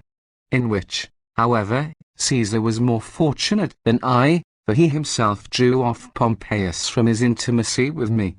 But afterwards, when Pompeius joined Caesar with all his heart, what could have been my object in attempting to separate them then? It would have been the part of the fool to hope to do so, and of an impudent man to advise it. However, 2 occasions did rise, on which I gave Pompeius advice against Caesar. You are at liberty to find fault with my conduct on those occasions if you can. One was when I advised him not to continue Caesar's government for 5 years more. The other, when I advised him not to permit him to be considered as a candidate for the consulship when he was absent. And if I had been able to prevail on him in either of these particulars, we should never have fallen into our present miseries. Moreover, I also, when Pompeius had now devoted to the service of Caesar all his own power, and all the power of the Roman people, and had begun when it was too late to perceive all those things which I had foreseen long before, and when I saw that a nefarious war was about to be waged against our country, I never ceased to be the adviser of peace, and concord, and some arrangement. And that language of mine was well known to many people. I wish, O Cneius Pompeius, that you had either never joined in the confederacy with Caesar, or else that you had never broken it off. The one conduct would have become your dignity, and the other would have been suited to your prudence. This, O Marcus Antonius, was at all times my advice both respecting Pompeius and concerning the Republic. And if it had prevailed, the Republic would still be standing, and you would have perished through your own crimes, and indigence, and infamy. 11. But these are all old stories now. This charge, however, is quite a modern one, that Caesar was slain by my contrivance. I am afraid, O conscript fathers, lest I should appear to you to have brought up a sham accuser against myself, which is a most disgraceful thing to do, a man not only to distinguish me by the praises which are my due, but to load me also with those which do not belong to me. For whoever heard my name mentioned as an accomplice in that most glorious action, and whose name has been concealed, who was in the number of that gallant band? Concealed, do I say? Whose name was the which was not at once made public. I should sooner say that some men had boasted in order to appear to have been concerned in that conspiracy, though they had in reality known nothing of it, than that anyone who had been an accomplice in it could have wished to be concealed. Moreover, how likely it is, that among such a number of men, some obscure, some young men who had not the wit to conceal anyone, my name could possibly have escaped notice. Indeed, if leaders were wanted for the purpose of delivering the country, what need was there of my instigating the Bruti, one of whom saw every day in his house the image of Lucius Brutus, and the other saw also the image of Arhala? Were these the men to seek counsel from the ancestors of others rather than from their own, and out of doors rather than at home? What? Caius Cassius, a man of that family which could not endure, I will not say the domination, but even the power of any individual, he, I suppose, was in need of me to instigate him. A man who, even without the assistance of these other most illustrious men, would have accomplished this same deed in Cilicia, at the mouth of the river Cydnus, if Caesar had brought his ships to that bank of the river which he had intended, and not to the opposite one. Was Caius Domitius spurred on to seek to recover his dignity, not by the death of his father, a most illustrious man, nor by the death of his uncle, nor by the deprivation of his own dignity, but by my advice and authority? Did I persuade Caius Trebonius, a man whom I should not have ventured even to advise? On which account the Republic owes him even a larger debt of gratitude, because he preferred the liberty of the Roman people to the friendship of one man, and because he preferred overthrowing arbitrary power to sharing it. Was I the instigator whom Lucius Tillius Cimber followed? A man whom I admired for having performed that action, rather than ever expected that he would perform it, and I admired him on this account, that he was unmindful of the personal kindnesses which he had received, but mindful of his country. What shall I say of the two Servili? Shall I call them Cascas, or Arhalas? And do you think that those men were instigated by my authority rather than by their affection for the Republic? It would take a long time to go through all the rest, and it is a glorious thing for the Republic that they were so numerous, and a most honourable thing also for themselves. 12. But recollect, I pray you, how that clever man convicted me of being an accomplice in the business. When Caesar was slain, says he, Marcus Brutus immediately lifted up on high his bloody dagger, and called on Cicero by name, and congratulated him on liberty being recovered. Why on me above all men? Because I knew of it beforehand. Consider rather whether this was not his reason for calling on me, that, when he had performed an action very like those which I myself had done, he called me above all men to witness that he had been an imitator of my exploits. But you, O stupidest of all men, do not you perceive, that if it is a crime to have wished that Caesar should be slain, which you accuse me of having wished, it is a crime also to have rejoiced at his death? For what is the difference between a man who has advised an action, and one who has approved of it? Or what does it signify whether I wished it to be done, or rejoice that it has been done? Is there any one then, except you yourself and those men who wished him to become a king, who was unwilling that that deed should be done, or who disapproved of it after it was done? All men, therefore, are guilty as far as this goes. In truth, all good men, as far as it depended on them, bore a part in the slaying of Caesar. Some did not know how to contrive it, some had not courage for it, some had no opportunity, every one had the inclination. However, remark the stupidity of this fellow, I should rather say, of this brute beast. For thus he spoke, Marcus Brutus, whom I name to do him honor, holding aloft his bloody dagger, called upon Cicero, from which it must be understood that he was privy to the action. Am I then called wicked by you because you suspect that I suspected something, and is he who openly displayed his reeking dagger, named by you that you may do him honor? Be it so. Let this stupidity exist in your language, how much greater is it in your actions and opinions? Arrange matters in this way at last, O Consul, pronounce the cause of the Bruti, of Caius Cassius, of Cneius Domitius, of Caius Trebonius and the rest to be whatever you please to call it. Sleep off that intoxication of yours, sleep it off and take breath. Must one apply a torch to you to waken you while you are sleeping over such an important affair? Will you never understand that you have to decide whether those men who performed that action are homicides or assertors of freedom? 13. But just consider a little, and for a moment think of the business like a sober man. I who, as I myself confess, am an intimate friend of those men, and, as you accuse me, an accomplice of theirs, deny that there is any medium between these alternatives. I confess that they, if they be not deliverers of the Roman people and saviours of the Republic, are worse than assassins, worse than homicides, worse even than parricides, since it is a more atrocious thing to murder the father of one's country, than one's own father. You wise and a considerate man, what do you say to this? If they are parricides, why are they always named by you, both in this assembly and before the Roman people, with a view to do them honor? Why has Marcus Brutus 13 been, on your motion, excused from obedience to the laws, and allowed to be absent? Why were the games of Apollo celebrated with incredible honor to Marcus Brutus? Why were provinces given to Brutus and Cassius? Why were quaestors assigned to them? Why was the number of their lieutenants augmented? And all these measures were owing to you. They are not homicides then. It follows that in your opinion they are deliverers of their country, since there can be no other alternative. What is the matter? Am I embarrassing you? For perhaps you do not quite understand propositions which are stated disjunctively. Still, this is the sum total of my conclusion, that since they are acquitted by you of wickedness, they are at the same time pronounced most worthy of the very most honourable rewards. Therefore, I will now proceed again with my oration.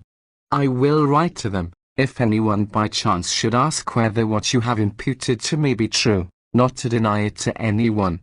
In truth, I am afraid that it must be considered either a not very creditable thing to them, that they should have concealed the fact of my being an accomplice, or else a most discreditable one to me that I was invited to be one, and that I shirked it. For what greater exploit, I call you to witness, O august Jupiter, was ever achieved not only in this city, but in all the earth? What more glorious action was ever done? What deed was ever more deservedly recommended to the everlasting recollection of men? Do you, then, shut me up with the other leaders in the partnership in this design, as in the Trojan horse? I have no objection, I even thank you for doing so, with whatever intent you do it. For the deed is so great and one, that I cannot compare the unpopularity which you wish to excite against me on account of it, with its real glory. For who can be happier than those men whom you boast of having now expelled and driven from the city? What place is there either so deserted or so uncivilized, as not to seem to greet and to covet the presence of those men wherever they have arrived? What men are so clownish as not, when they have once beheld them, to think that they have reaped the greatest enjoyment that life can give? And what posterity will be ever so forgetful, what literature will ever be found so ungrateful, as not to cherish their glory with undying recollection? Enroll me then, I beg, in the number of those men. 14. But one thing I am afraid you may not approve of. For if I had really been one of their number, I should have not only got rid of the king, but of the kingly power also out of the republic, and if I had been the author of the piece, as it is said, believe me, I should not have been contented with one act, but should have finished the whole play. Although, if it be a crime to have wished that Caesar might be put to death, beware, I pray you, O Antonius, of what must be your own case, as it is notorious that you, when at Narbo, formed a plan of the same sort with Caius Trebonius, and it was on account of your participation in that design that, when Caesar was being killed, we saw you called aside by Trebonius. But I see how far I am from any horrible inclination towards praise you for having once in your life had a righteous intention. I return you thanks for not having revealed the matter, and I excuse you for not having accomplished your purpose. That exploit required a man. And if anyone should institute a prosecution against you, and employ the test of old Cassius, who reaped any advantage from it, take care, I advise you, lest you suit that description. Although, in truth, that action was, as you used to say, an advantage to everyone who was not willing to be a slave, still it was so to you above all men, who are not merely not a slave, but are actually a king, who delivered yourself from an enormous burden of debt at the temple of Ops, who, by your dealings with the account books, thus squandered a countless sum of money, who have had such vast treasures brought to you from Caesar's house, at whose own house there is set up a most lucrative manufactory of false memoranda and autographs, and a most iniquitous market of lands, and towns, and exemptions, and revenues. In truth, what measure except the death of Caesar could possibly have been any relief to your indigent and insolvent condition? You appear to be somewhat agitated. Have you any secret fear that you yourself may appear to have had some connection with that crime? I will release you from all apprehension. No one will ever believe it. It is not like you to deserve well of the Republic. The most illustrious men in the Republic are the authors of that exploit. I only say that you are glad it was done. I do not accuse you of having done it. I have replied to your heaviest accusations. I must now also reply to the rest of them. 15. You have thrown in my teeth the camp of Pompeius and all my conduct at that time. At which time, indeed, if, as I have said before, my counsels and my authority had prevailed, you would this day be in indigence, we should be free, and the Republic would not have lost so many generals and so many armies. For I confess that, when I saw that these things certainly would happen, which now have happened, I was as greatly grieved as all the other virtuous citizens would have been if they had foreseen the same things. I did grieve, O conscript fathers, that the Republic, which had once been saved by your counsels and mine, was fated to perish in a short time. Nor was I so inexperienced and ignorant of this nature of things, as to be disheartened on account of a fondness for life, which while it endured would wear me out with anguish, and when brought to an end would release me from all trouble. But I was desirous that those most illustrious men, the lights of the Republic, should live. So many men of consular rank, so many men of praetorian rank, so many most honorable senators, and besides them all the flower of our nobility and of our youth, and the armies of excellent citizens. And if they were still alive, under ever such hard conditions of peace, for any sort of peace with our fellow citizens appeared to me more desirable than civil war, we should be still this day enjoying the Republic. And if my opinion had prevailed, and if those men, the preservation of whose lives was my main object, elated with the hope of victory, had not been my chief opposers, to say nothing of other results, at all events you would never have continued in this order, or rather in this city. But say you, my speech alienated from me the regard of Pompeius. Was there anyone to whom he was more attached? Anyone with whom he conversed or shared his counsels more frequently? It was, indeed, a great thing that we, differing as we did respecting the general interests of the Republic, should continue in uninterrupted friendship. But I saw clearly what his opinions and views were, and he saw mine equally. I was for providing for the safety of the citizens in the first place, in order that we might be able to consult their dignity afterwards. He thought more of consulting their existing dignity. But because each of us had a definite object to pursue, our disagreement was the more endurable. But what that extraordinary and almost godlike man thought of me is known to those men who pursued him to Paphos from the battle of Pharsalia. No mention of me was ever made by him that was not the most honourable that could be, that was not full of the most friendly regret for me, while he confessed that I had had the most foresight, but that he had had more sanguine hopes. And do you dare taunt me with the name of that man whose friend you admit that I was, and whose assassin you confess yourself? 16. However, let us say no more of that war, in which you are too fortunate. I will not reply even with those jests to which you have said that I gave utterance in the camp. That camp was in truth full of anxiety, but although men are in great difficulties, still, provided they are men, they sometimes relax their minds. But the fact that the same man finds fault with my melancholy, and also with my jokes, is a great proof that I was very moderate in each particular. You have said that no inheritances come to me. Would that this accusation of yours were a true one, I should have more of my friends and connections alive. But how could such a charge ever come into your head? For I have received more than 20 millions of sesterces in inheritances. Although in this particular I admit that you have been more fortunate than I. No one has ever made me his heir except he was a friend of mine, in order that my grief of mind for his loss might be accompanied also with some gain, if it was to be considered as such. But a man whom you never even saw, Lucius Rubrius, of Casinum, made you his heir. And see now how much he loved you, who, though he did not know whether you were white or black, passed over the son of his brother, Quintus Fufius, a most honourable Roman knight, and most attached to him, whom he had on all occasions openly declared his heir. He never even names him in his will, and he makes you his heir whom he had never seen, or at all events had never spoken to. I wish you would tell me, if it is not too much trouble, what sort of countenance Lucius Turselius was of, what sort of height, from what municipal town he came, and of what tribe he was a member. I know nothing, you will say, about him, except what farms he had. Therefore, he, disinheriting his brother, made you his heir.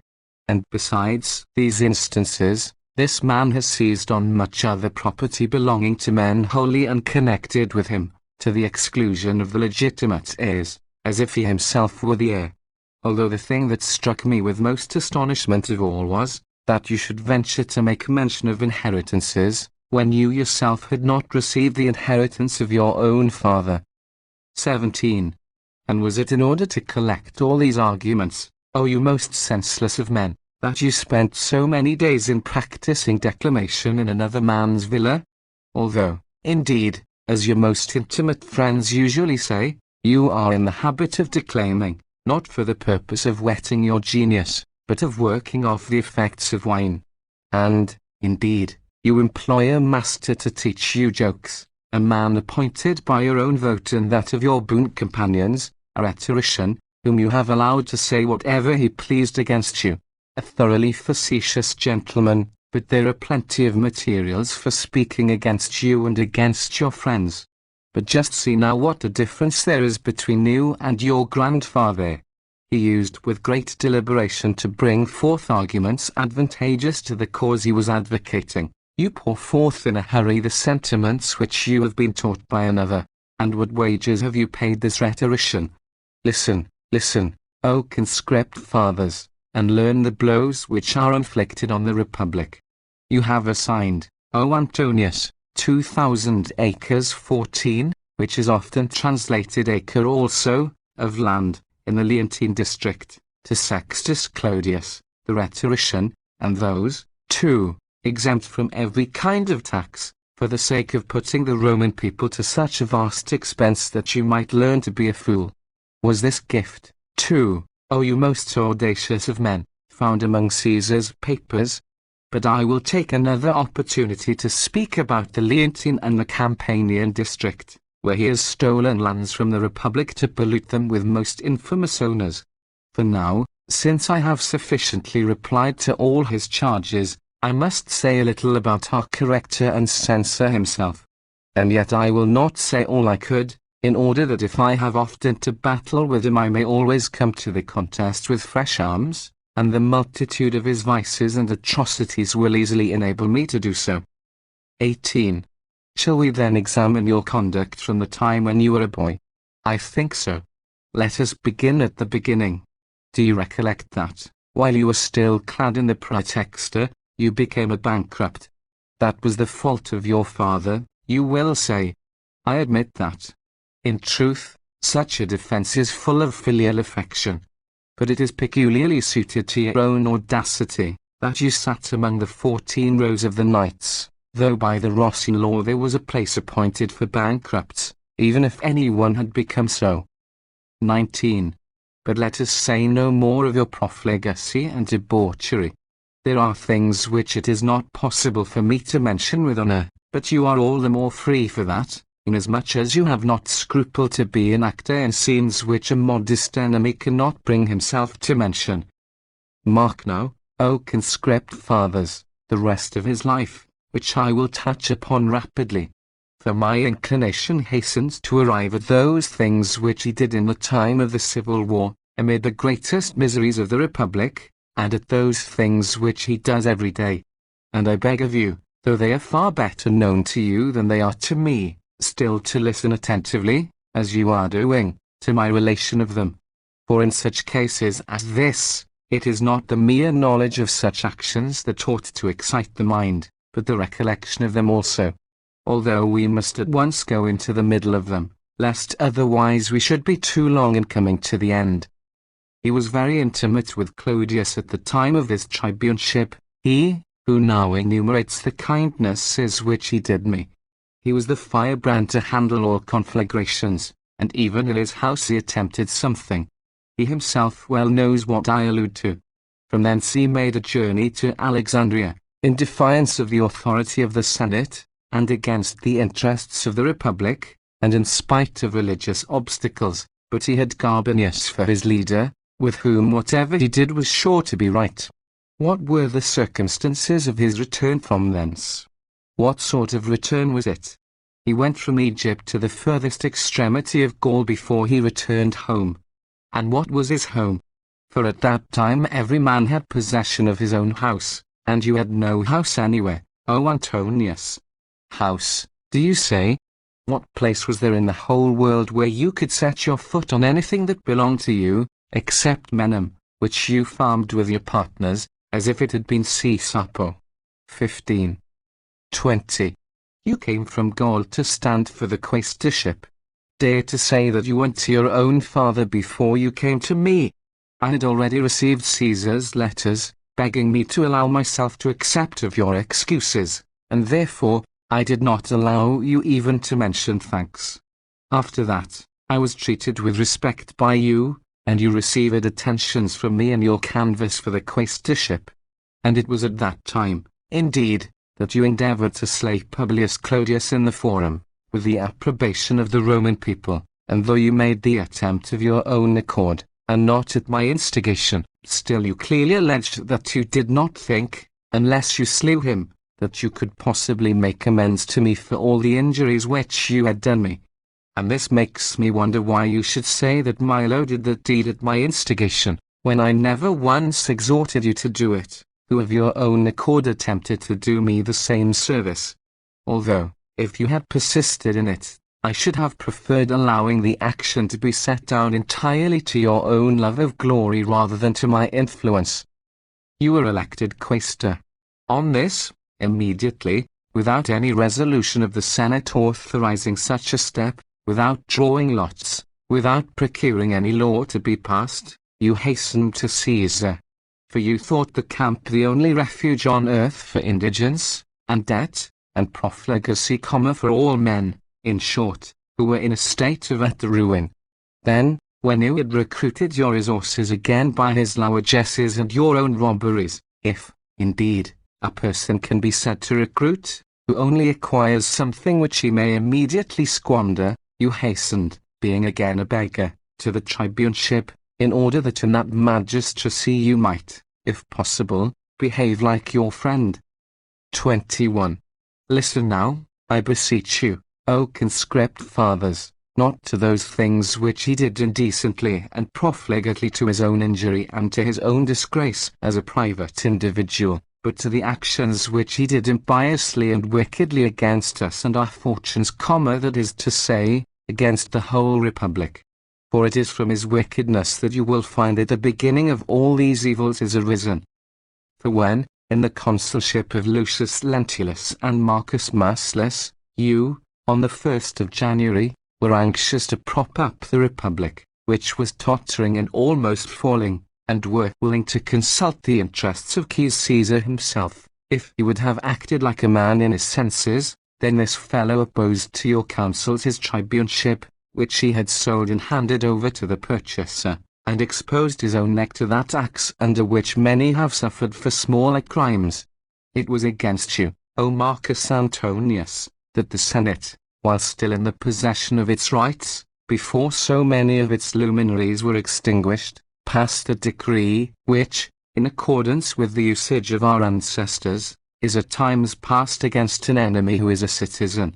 And have you dared, before these conscript fathers, to say anything against me, when I have been pronounced by this order to be the saviour of my country, and when you have been declared by it to be an enemy of the Republic? The mention of that wickedness of yours has been interrupted, but the recollection of it has not been effaced. As long as the race of men, as long as the name of the Roman people shall exist, and that, unless it is prevented from being so by your means, will be everlasting, so long will that most mischievous interposition of your veto be spoken of. What was there that was being done by the Senate either ambitiously or rashly, when you, one single young man, forbade the whole order to pass decrees concerning the safety of the Republic? And when you did so, not once only, but repeatedly.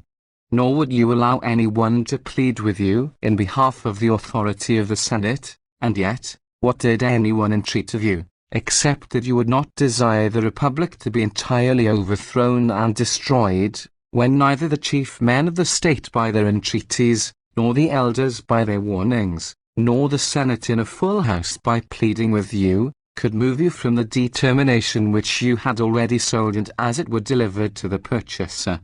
Then it was, after having tried many other expedients previously, that the blow was of necessity struck at you which had been struck at only few men before you, and which none of them had ever survived. Then it was that this order armed the consuls, and the rest of the magistrates who were invested with either military or civil command, against you, and you never would have escaped them, if you had not taken refuge in the camp of Caesar. 22. It was you, I say, O Marcus Antonius, who gave Caesar, desirous as he already was to throw everything into confusion, the principal pretext for waging war against his country. For what other pretense did he allege? What cause did he give for his own most frantic resolution and action, except that the power of interposition by the veto had been disregarded, the privileges of the tribunes taken away, and Antonius's rights abridged by the Senate? I say nothing of how false, how trivial these pretenses were, especially when there could not possibly be any reasonable cause whatever to justify anyone in taking up arms against his country. But I have nothing to do with Caesar. You must unquestionably allow that the cause of that ruinous war existed in your person. O miserable man, if you are aware, more miserable still if you are not aware, that this is recorded in writings, is handed down to men's recollection, that our very latest posterity in the most distant ages will never forget this fact, that the consuls were expelled from Italy, and with them Cneius Pompeius, who was the glory and light of the empire of the Roman people, that all the men of consular rank, whose health would allow them to share in that disaster and that flight, and the praetors, and men of praetorian rank, and the tribunes of the people, and a great part of the Senate, and all the flower of the youth of the city, and, in a word, the Republic itself was driven out and expelled from its abode. As, then, there is in seeds the cause which produces trees and plants, So of this most lamentable war you were the seed. Do you, O conscript fathers, grieve that these armies of the Roman people have been slain? It is Antonius who slew them. Do you regret your most illustrious citizens? It is Antonius, again, who has deprived you of them. The authority of this order is overthrown. It is Antonius who has overthrown it. Everything, in short, which we have seen since that time, and what misfortune is there that we have not seen, we shall, if we argue rightly, attribute wholly to Antonius. As Helen was to the Trojans, so has that man been to this republic, the cause of war, the cause of mischief, the cause of ruin. The rest of his tribuneship was like the beginning. He did everything which the Senate had labored to prevent, as being impossible to be done consistently with the safety of the republic. And see, now, how gratuitously wicked he was even in accomplishing his wickedness. 23. He restored many men who had fallen under misfortune. Among them no mention was made of his uncle. If he was severe, why was he not so to everyone? If he was merciful, why was he not merciful to his own relations? But I say nothing of the rest. He restored Licinius Lenticular, a man who had been condemned for gambling, and who was a fellow gamester of his own. As if he could not play with a condemned man, but in reality, in order to pay by a straining of the law in his favor, what he had lost by the dice. What reason did you allege to the Roman people why it was desirable that he should be restored? I suppose you said that he was absent when the prosecution was instituted against him, that the cause was decided without his having been heard in his defense, that there was not by a law any judicial proceeding established with reference to gambling, that he had been put down by violence or by arms, or lastly, as was said in the case of your uncle, that the tribunal had been bribed with money. Nothing of this sort was said. Then he was a good man, and one worthy of the republic. That, indeed, would have been nothing to the purpose, but still, since being condemned does not go for much, I would forgive you if that were the truth. Does not he restore to the full possession of his former privileges the most worthless man possible, one who would not hesitate to play at dice even in the forum, and who had been convicted under the law which exists respecting gambling, does not he declare in the most open manner his own propensities?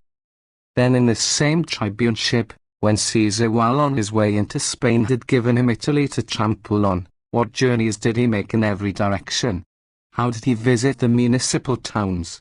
I know that I am only speaking of matters which have been discussed in everyone's conversation, and that the things which I am saying and am going to say are better known to everyone who was in Italy at that time, than to me, who was not. Still I mention the particulars of his conduct, although my speech cannot possibly come up to your own personal knowledge. When was such wickedness ever heard of as existing upon earth? Or such shamelessness? Or such open infamy? 24. The tribune of the people was borne along in a chariot. Lictors crowned with laurel preceded him, among whom, on an open litter, was carried an actress, whom honorable men, citizens of the different municipalities, coming out from their towns under compulsion to meet him, saluted not by the name by which she was well known on the stage, but by that of Volumnia.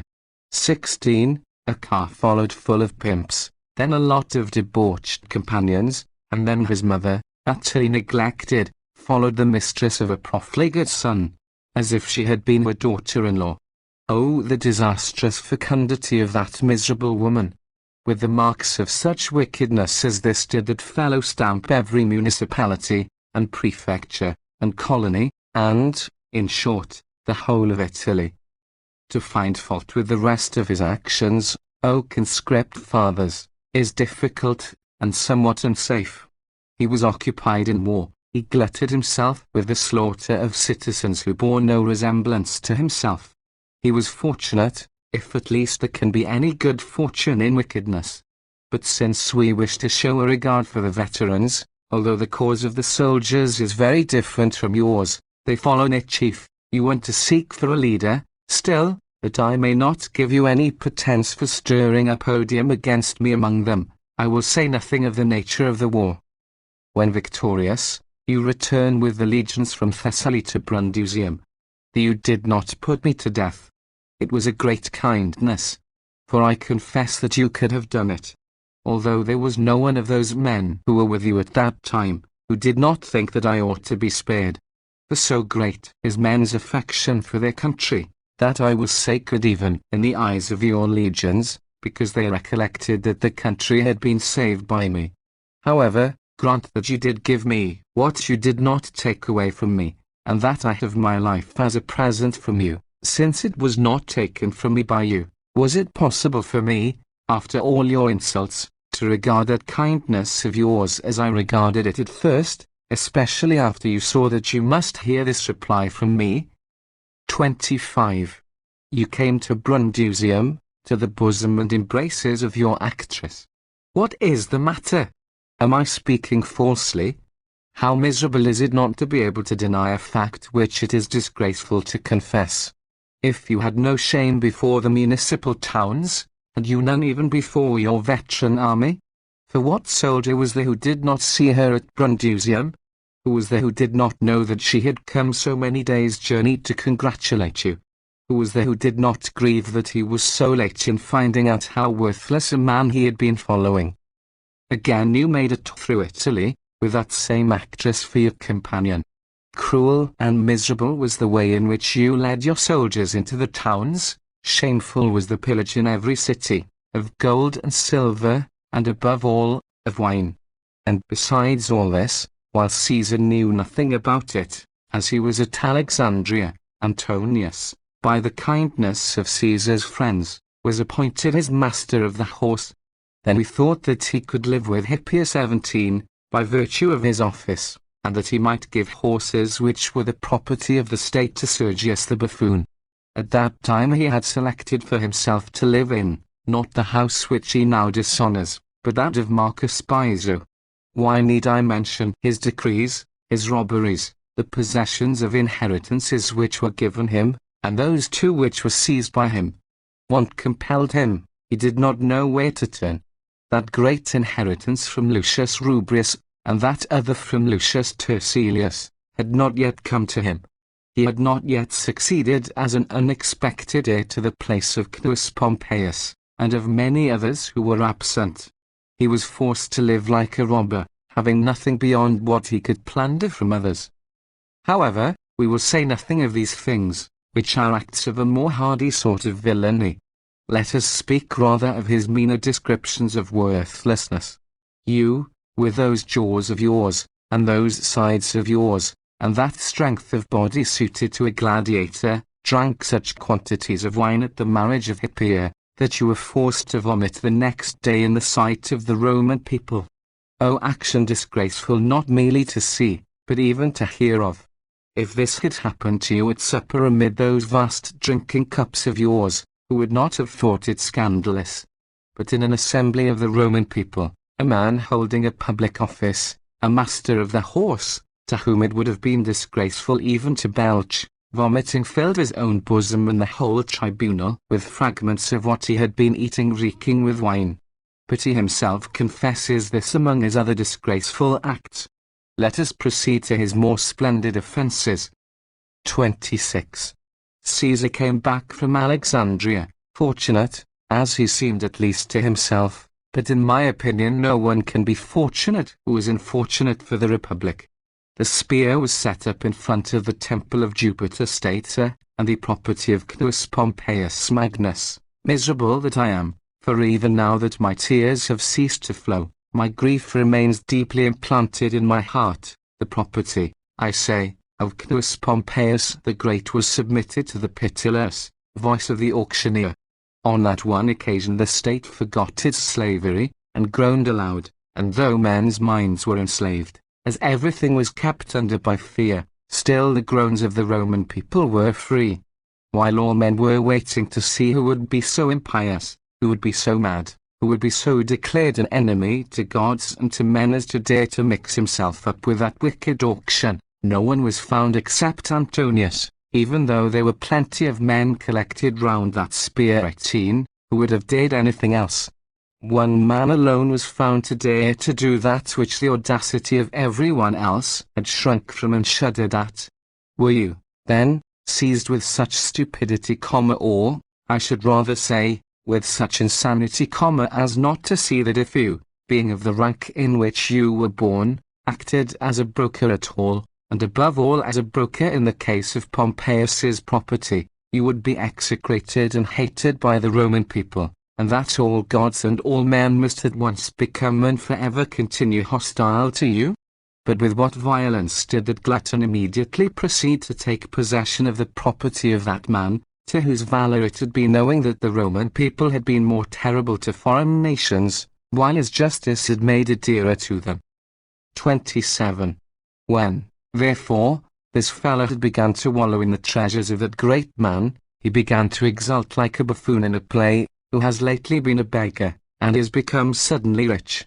But, as some poet or other says, ill-gotten gain comes quickly to an end. It is an incredible thing, and almost a miracle, how he in a few, not months, but days, squandered all that vast wealth. There was an immense quantity of wine, an excessive abundance of very valuable plate, much precious apparel, great quantities of splendid furniture, and other magnificent things in many places, such as one was likely to see belonging to a man who was not indeed luxurious, but who was very wealthy. Of all this in a few days there was nothing left. What Charybdis was ever so voracious? Charybdis, do I say? Charybdis, if she existed at all, was only one animal. The ocean, I swear most solemnly, appears scarcely capable of having swallowed up such numbers of things so widely scattered, and distributed in such different places, with such rapidity. Nothing was shut up, nothing sealed up, no list was made of anything. Whole storehouses were abandoned to the most worthless of men. Actors seized on this, actresses on that. The house was crowded with gamblers, and full of drunken men. People were drinking all day, and that too in many places. They were added to all this expense, for this fellow was not invariably fortunate, heavy gambling losses. You might see, in the cellars of the slaves, couches covered with the most richly embroidered counterpanes of Cnus Pompeius. Wonder not, then, that all these things were so soon consumed. Such profligacy as that could have devoured not only the patrimony of one individual, however ample it might have been, as indeed his was, but whole cities and kingdoms. And then his houses and gardens. Oh, the cruel audacity! Did you dare to enter into that house? Did you dare to cross that most sacred threshold, and to show your most profligate countenance to the household gods who protect that abode? A house which for a long time no one could behold, no one could pass by without tears. Are you not ashamed to dwell so long in that house? One in which, stupid and ignorant as you are, still you can see nothing which is not painful to you. 28. When you behold those beaks of ships in the vestibule, and those warlike trophies, do you fancy that you are entering into a house which belongs to you? It is impossible. Although you are devoid of all sense and all feeling, as in truth you are, still you are acquainted with yourself, and with your trophies, and with your friends. Nor do I believe that you, either waking or sleeping, can never act with quiet sense. It is impossible but that, were you ever so drunk and frantic, as in truth you are, when the recollection of the appearance of that illustrious man comes across you, you should be roused from sleep by your fears, and often stirred up to madness if awake. I pity even the walls and the roof. For what had that house ever beheld except what was modest, except what proceeded from the purest principles and from the most virtuous practice? For that man was, O conscript fathers, as you yourselves know, not only illustrious abroad, but also admirable at home, and not more praiseworthy for his exploits in foreign countries, than for his domestic arrangements. Now in his house every bedchamber is a brothel, and every dining room a cook-shop. Although he denies this, do not make inquiries. He has become economical. He desired that mistress of his to take possession of whatever belonged to her, according to the laws of the 12 tables. He has taken his keys from her, and turned her out of doors. What a well-tried citizen! Of what proved virtue is he! The most honourable passage in whose life is the one when he divorced himself from this actress. But how constantly does he harp on the expression the consul Antonius! This amounts to say that most debauched consul, that most worthless of men, the consul. For what else is Antonius? For if any dignity were implied in the name, then, I imagine, your grandfather would sometimes have called himself the consul Antonius. But he never did. My colleague too, your own uncle, would have called himself so, unless you were the only Antonius. But I pass over those offences which have no peculiar connection with the part you took in harassing the Republic. I return to that in which you bore so principal a share, that is, to the Civil War, and it is mainly owing to you that was originated, and brought to a head, and carried on. 29. Though you yourself took no personal share in it, partly through timidity, partly through profligacy, you had tasted, or rather had sucked in, the blood of fellow citizens. You had been in the battle of Pharsalia as a leader, you had slain Lucius Domitius, a most illustrious and high-born man, you had pursued and put to death in the most barbarous manner many men who had escaped from the battle, and whom Caesar would perhaps have saved, as he did some others. And after having performed these exploits, what was the reason why you did not follow Caesar into Africa, especially when so large a portion of the war was still remaining? And accordingly, what place did you obtain about Caesar's person after his return from Africa? What was your rank? He whose quaestor you had been when general, whose master of the horse when he was dictator, to whom you had been the chief cause of war, the chief instigator of cruelty, the sharer of his plunder, his son, as you yourself said, by inheritance, proceeded against you for the money which you owed for the house and gardens, and for the other property which you had bought at that sale. At first you answered fiercely enough, and that I may not appear prejudiced against you in every particular, you used a tolerably just and reasonable argument. What, does Caesar demand money of me? Why should he do so, any more than I should claim it of him? Was he victorious without my assistance? No, and he never could have been. It was I who supplied him with a pretext for civil war, it was I who proposed mischievous laws, it was I who took up arms against the consuls and generals of the Roman people, against the Senate and people of Rome, against the gods of the country, against its altars and healths, against the country itself. Has he conquered for himself alone? Why should not those men whose common work the achievement is, have the booty also in common? You were only claiming your right, but what had that to do with it? He was the more powerful of the two. Therefore, stopping all your expostulations, he sent his soldiers to you, and to your sureties, when all on a sudden out came that splendid catalogue of yours. How men did laugh! That there should be so vast a catalogue, that there should be such a numerous and various list of possessions, of all of which, with the exception of a portion of Misenum, there was nothing which the man who was putting them up to sale could call his own. And what a miserable sight was the auction! A little apparel of Pompeius's, and that stained, a few silver vessels belonging to the same man, all battered, some slaves in wretched condition, so that we grieved that there was anything remaining to be seen of these miserable relics. This auction, however, the heirs of Lucius Rubrius prevented from proceeding, being armed with a decree of Caesar to that effect. The spendthrift was embarrassed. He did not know which way to turn. It was at this very time that an assassin sent by him was said to have been detected with a dagger in the house of Caesar. And of this Caesar himself complained in the Senate, inveighing openly against you. Caesar departs to Spain, having granted you a few days' delay for making the payment, on account of your poverty. Even then you do not follow him. As so good a gladiator as you retired from business so early. Can anyone then fear a man who was as timid as this man in upholding his party, that is, in upholding his own fortunes? 30. After some time he at last went into Spain, but, as he says, he could not arrive there in safety. How then did Dolabella manage to arrive there? Either, O Antonius, that cause ought never to have been undertaken, or when you had undertaken it, it should have been maintained to the end. Thrice did Caesar fight against his fellow citizens, in Thessaly, in Africa, and in Spain. Dolabella was present at all these battles. In the battle in Spain he even received a wound. If you ask my opinion, I wish he had not been there.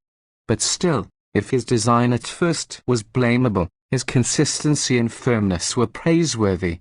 But what shall we say of you? In the first place, the children of Cneius Pompeius sought to be restored to their country. Well, this concerned the common interests of the whole party. Besides that, they sought to recover their household gods, the gods of their country, their altars, their hearths, the tutelar gods of their family, all of which you had seized upon. And when they sought to recover those things by force of arms which belonged to them by the laws, who was it most natural, although in unjust and unnatural proceedings what can there be that is natural? Still, who was it most natural to expect would fight against the children of Cneius Pompeius? Who? Why, you who had bought their property. Were you at Narbo to be sick over the tables of your entertainers, while Dolabella was fighting your battles in Spain? And what a return was that of yours from Narbo!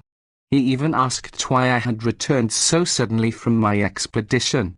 I have just briefly explained to you, O conscript fathers, the reason of my return.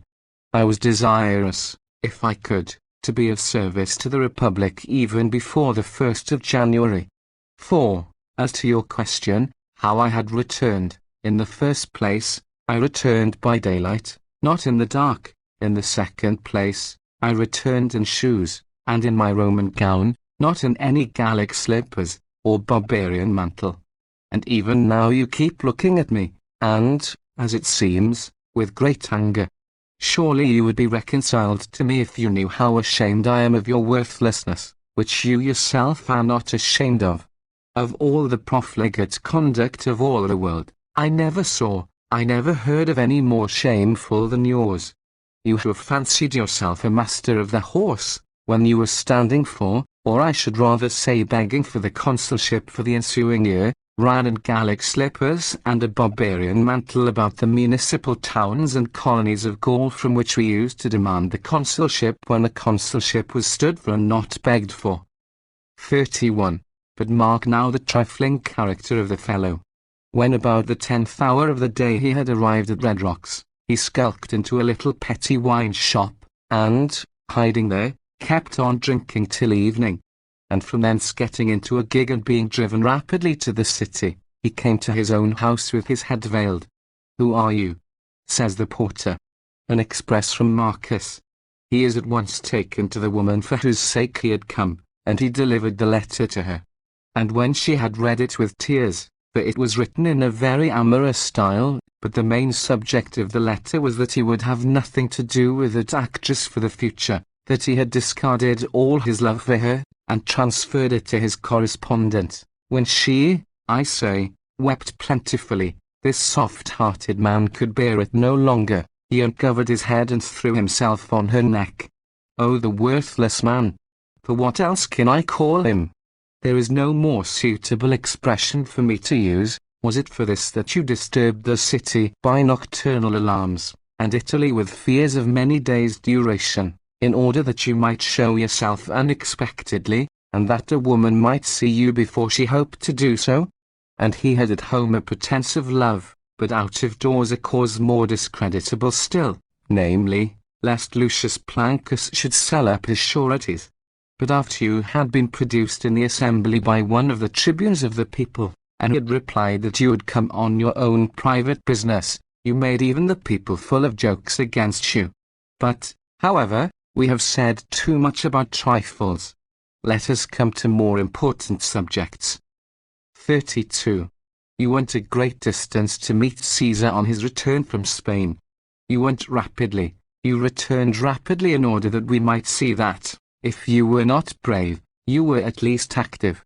You again became intimate with him, I am sure I do not know how. Caesar had this peculiar characteristic: whoever he knew to be utterly ruined by debt, and needy, even if he knew him also to be an audacious and worthless man, he willingly admitted him to his intimacy. You then, being admirably recommended to him by these circumstances, were ordered to be appointed consul, and that too as his own colleague. I do not make any complaint against Dolabella, who was at that time acting under compulsion, and was cajoled and deceived. But who is there who does not know with what great perfidy both of you treated Dolabella in that business? Caesar induced him to stand for the consulship. After having promised it to him, and pledged himself to aid him, he prevented his getting it, and transferred it to himself. And you endorsed his treachery with your own eagerness. The 1st of January arrives. We are convened in the Senate. Dolabella inveighed against him with much more fluency and premeditation than I am doing now. And what things were they which he said in his anger, O ye good gods? First of all, after Caesar had declared that before he departed he would order Dolabella to be made consul, and they deny that he was a king who was always doing and saying something of this sort. But after Caesar had said this, then this virtuous augur said that he was invested with a pontificate of that sort that he was able, by means of the auspices, either to hinder or to vitiate the commissure, just as he pleased, and he declared that he would do so. And here, in the first place, remark the incredible stupidity of the man. For what do you mean? Could you not just as well have done what you said you had now the power to do by the privileges with which that pontificate had invested you, even if you were not an augur, if you were consul? Perhaps you could even do it more easily. For we augurs have only the power of announcing that the auspices are being observed, but the consuls and other magistrates have the right also of observing them whenever they choose. Be it so. You said this out of ignorance. For one must not demand prudence from a man who is never sober. But still remark his impudence. Many months before, he said in the Senate that he would either prevent the commissure from assembling for the election of Dolabella by means of the auspices, or that he would do what he actually did do. Can anyone divine beforehand what defect there will be in the auspices, except the man who has already determined to observe the heavens, which in the first place it is forbidden by law to do at the time of the commissure? And if anyone has been observing the heavens, he is bound to give notice of it, not after the commissure are assembled, but before they are held. But this man's ignorance is joined to impudence, nor does he know what an augur ought to know, nor do what a modest man ought to do. And just recollect the whole of his conduct during his consulship from that day up to the Ides of March. What lictor was ever so humble, so abject? He himself had no power at all, he begged everything of others, and thrusting his head into the hind part of his litter, he begged favours of his colleagues, to sell them himself afterwards. 33. Behold, the day of the commissure for the election of Dolabella arrives. The prerogative century draws its lot. He is quiet. The vote is declared, he is still silent. The first class is called. 19. Its vote is declared. Then, as is the usual course, the votes are announced. Then the second class. And all this is done faster than I have told it. When the business is over, that excellent augur, you would say he must speak Lilius, says, we adjourn it to another day. Oh, the monstrous impudence of such a proceeding! What had you seen? What had you perceived? What had you heard? For you did not say that you had been observing the heavens, and indeed you do not say so this day. That defect then has arisen, which you on the 1st of January had already foreseen would arise, and which you had predicted so long before. Therefore, in truth, you have made a false declaration respecting the auspices, to your own great misfortune, I hope, rather than to that of the Republic. You laid the Roman people under the obligations of religion. You as augur interrupted an augur. You as consul interrupted a consul by a false declaration concerning the auspices. I will say no more, lest I should seem to be pulling to pieces the acts of Dolabella, which must inevitably some time or other be brought before our college. But take notice of the arrogance and insolence of the fellow. As long as you please, Dolabella is a consul irregularly elected, Again, while you please, he is a consul elected with all proper regard to the auspices. If it means nothing when an augur gives this notice in those words in which you gave notice, then confess that you, when you said, "We adjourn this to another day," were not sober. But if those words have any meaning, then I, an augur, demand of my colleague to know what that meaning is. But lest by any chance, while enumerating his numerous exploits, our speech should pass over the finest action of Marcus Antonius, let us come to the Lupercalia. 34. He does not dissemble, O conscript fathers. It is plain that he is agitated, he perspires, he turns pale. Let him do what he pleases, provided he is not sick, and does not behave as he did in the Minucian colonnade. What defense can be made for such beastly behavior? I wish to hear, that I may see the fruit of those high wages of that rhetorician, of that land given in Leontini. Your colleague was sitting in the rostra, clothed in purple robe, on a golden chair, wearing a crown. You mount the steps, you approach his chair. If you were a priest of Pan, you ought to have recollected that you were consul too. You display a diadem. There is a groan over the whole forum. Where did the diadem come from? For you had not picked it up when lying on the ground, but you had brought it from home with you, a premeditated and deliberately planned wickedness. You placed the diadem on his head amid the groans of the people. He rejected it amid great applause. You then alone, O wicked man, were found, both to advise the assumption of kingly power, and to wish to have him for your master who was your colleague, and also to try what the Roman people might be able to bear and to endure. Moreover, you even sought to move his pity. You threw yourself at his feet as a suppliant, begging for what? To be a slave. You might beg it for yourself, when you had lived in such a way from the time that you were a boy that you could bear everything, and would find no difficulty in being a slave, but certainly you had no commission from the Roman people to try for such a thing for them. Oh, how splendid was that eloquence of yours, when you harangued the people stark naked! What could be more foul than this? More shameful than this? More deserving of every sort of punishment? Are you waiting for me to prick you more? This that I am saying must tear you and bring blood enough if you have any feeling at all. I am afraid that I may be detracting from the glory of some most eminent men. Still my indignation shall find a voice. What can be more scandalous than for that man to live who placed a diadem on a man's head, when every one confesses that that man was deservedly slain who rejected it? And, moreover, he caused it to be recorded in the annals, under the head of Lupercalia, that Marcus Antonius, the consul, by command of the people, had offered the kingdom to King Caesar, perpetual dictator, and that Caesar had refused to accept it. I now am not much surprised at your seeking to disturb the general tranquillity, at your hating not only the city but the light of day, and at your living with a pack of abandoned robbers, disregarding the day, and yet regarding nothing beyond the day. 20. For where can you be safe in peace? What place can there be for you where laws and courts of justice have sway, both of which you, as far as in you lay, destroyed by the substitution of kingly power?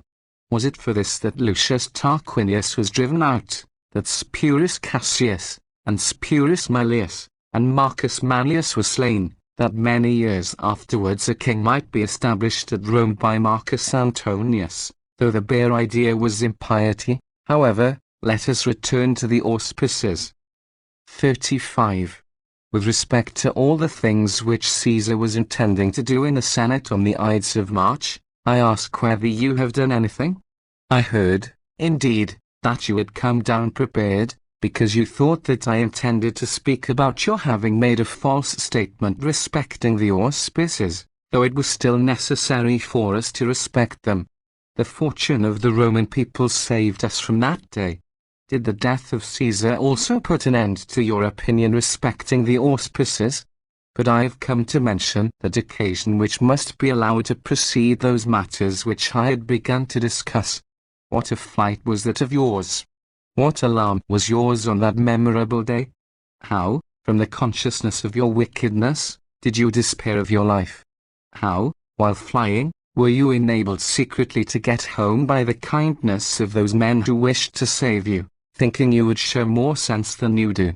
Oh, how vain have at all times been my too true predictions of the future. I told those deliverers of ours in the capital, when they wished me to go to you to exhort you to defend the Republic, that as long as you were in fear you would promise everything, but that as soon as you had emancipated yourself from alarm you would be yourself again. Therefore, while the rest of the men of consular rank were going backwards and forwards to you, I adhered to my opinion, nor did I see you at all that day, or the next, nor did I think it possible for an alliance between virtuous citizens and a most unprincipled enemy to be made, so as to last, by any treaty or engagement whatever. The third day I came into the temple of Tellus, even then very much against my will, as armed men were blockading all the approaches. What a day was that for you, O Marcus Antonius! Although you showed yourself all on a sudden an enemy to me, still I pity you for having envied yourself. 36. What a man, O ye immortal gods! And how great a man might you have been, if you had been able to preserve the inclination you displayed that day. We should still have peace, which was made then by the pledge of a hostage, a boy of noble birth, the grandson of Marcus Bambalio. Although it was fear that was then making you a good citizen, which is never a lasting teacher of duty, your own audacity, which never departs from you as long as you are free from fear, has made you a worthless one. Although even at that time, when they thought you an excellent man, though I indeed differed from that opinion, you behaved with the greatest wickedness while presiding at the funeral of the tyrant, if that ought to be called a funeral. All that fine panegyric was yours, that commiseration was yours, that exhortation was yours. It was you, I say, who held those firebrands, both those with which your friend himself was nearly burnt, and those by which the house of Lucius Billenius was set on fire and destroyed. It was you who let loose those attacks of abandoned men, slaves for the most part, which we repelled by violence and our own personal exertions. It was you who set them on to attack our houses. And yet you, as if you had wiped off all the soot and smoke in the ensuing days, carried those excellent resolutions in the capital, that no document conferring any exemption, or granting any favor, should be published after the Ides of March. You recollect yourself what you said about the exiles, you know what you said about the exemption, but the best thing of all was, that you forever abolished the name of the dictatorship in the Republic. Which act appeared to show that you had conceived such a hatred of kingly power that you took away all fear of it for the future, on account of him who had been the last dictator. To other men the Republic now seemed established, but it did not appear so at all to me, as I was afraid of every sort of shipwreck, as long as you were at the helm. Have I been deceived? Or, was it possible for that man long to continue unlike himself? While you were all looking on, documents were fixed up over the whole capital, and exemptions were being sold, not merely to individuals, but to entire states. The freedom of the city was also being given now not to single persons only, but to whole provinces. Therefore, if these acts are to stand, and stand they cannot if the Republic stands too, then, O conscript fathers, you have lost whole provinces, and not the revenues only, but the actual empire of the Roman people has been diminished by a market this man held in his own house. 37. Where are the 700 millions of sesterces which were entered in the account books which are in the temple of Ops? A sum lamentable indeed, as to the means by which it was procured, but still one which, if it were not restored to those to whom it belonged, might save us from taxes. And how was it, that when you owed 40 millions of sesterces on the 15th of March, you had ceased to owe them by the 1st of April?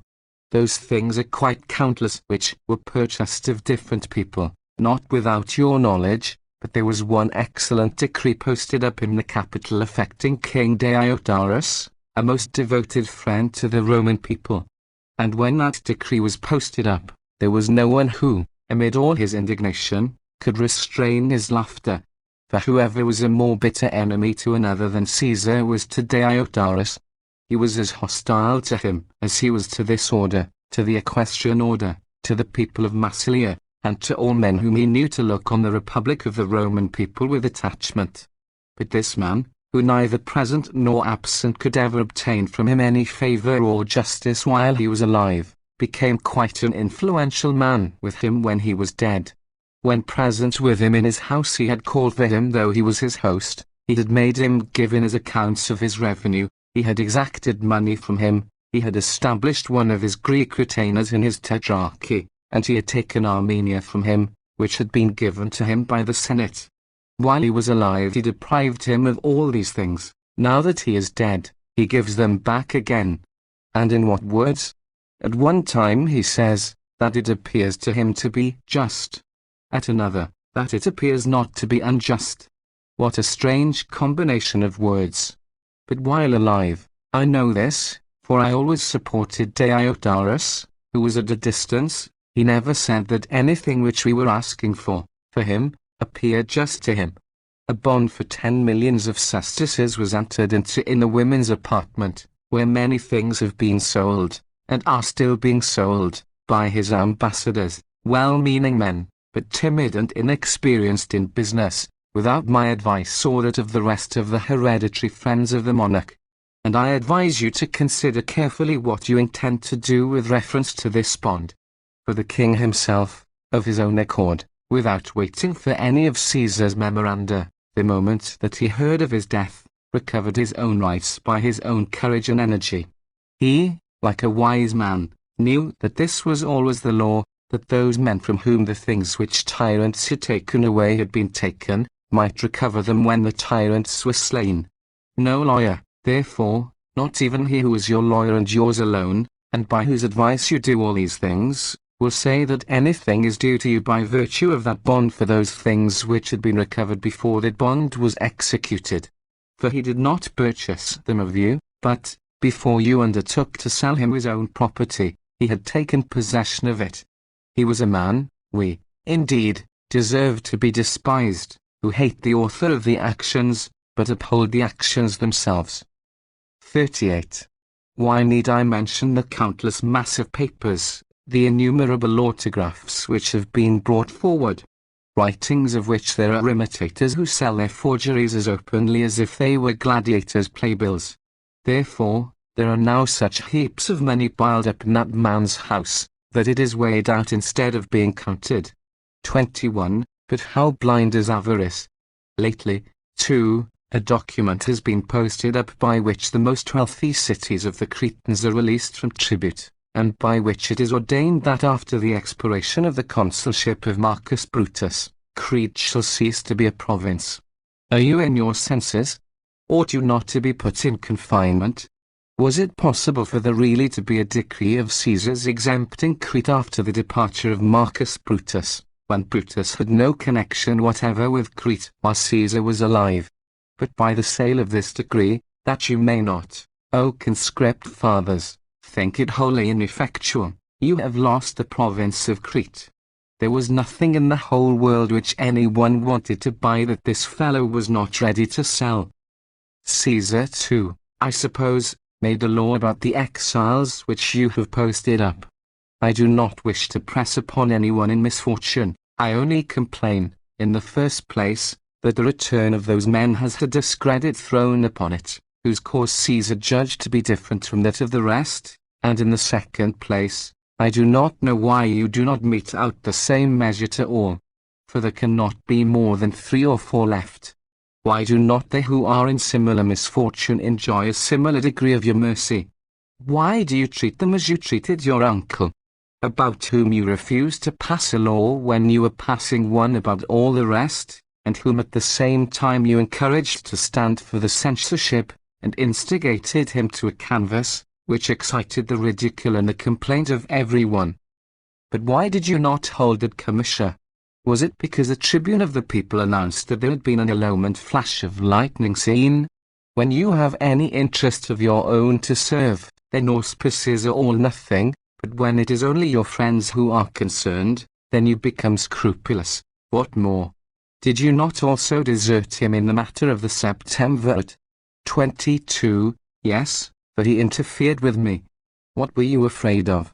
I suppose you were afraid that you would be able to refuse him nothing if he were restored to the full possession of his rights. You loaded him with every species of insult, a man whom you ought to have considered in the place of a father to you, if you had had any piety or natural affection at all.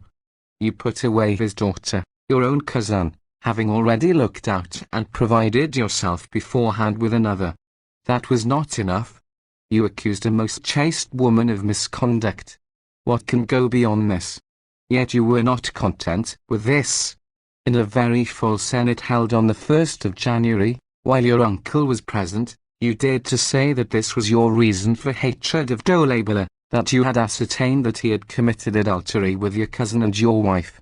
Who can decide whether it was more shameless of you to make such profligate and such impious statements against that unhappy woman in the Senate, or more wicked to make them against Dolabella, or more scandalous to make them in the presence of her father, or more cruel to make them at all? 39. However, let us return to the subject of Caesar's written papers. How were they verified by you? For the acts of Caesar were for peace's sake confirmed by the Senate, that is to say, the acts which Caesar had really done, not those which Antonius said that Caesar had done. Where do all these come from? By whom are they produced and vouched for? If they are false, why are they ratified? If they are true, why are they sold?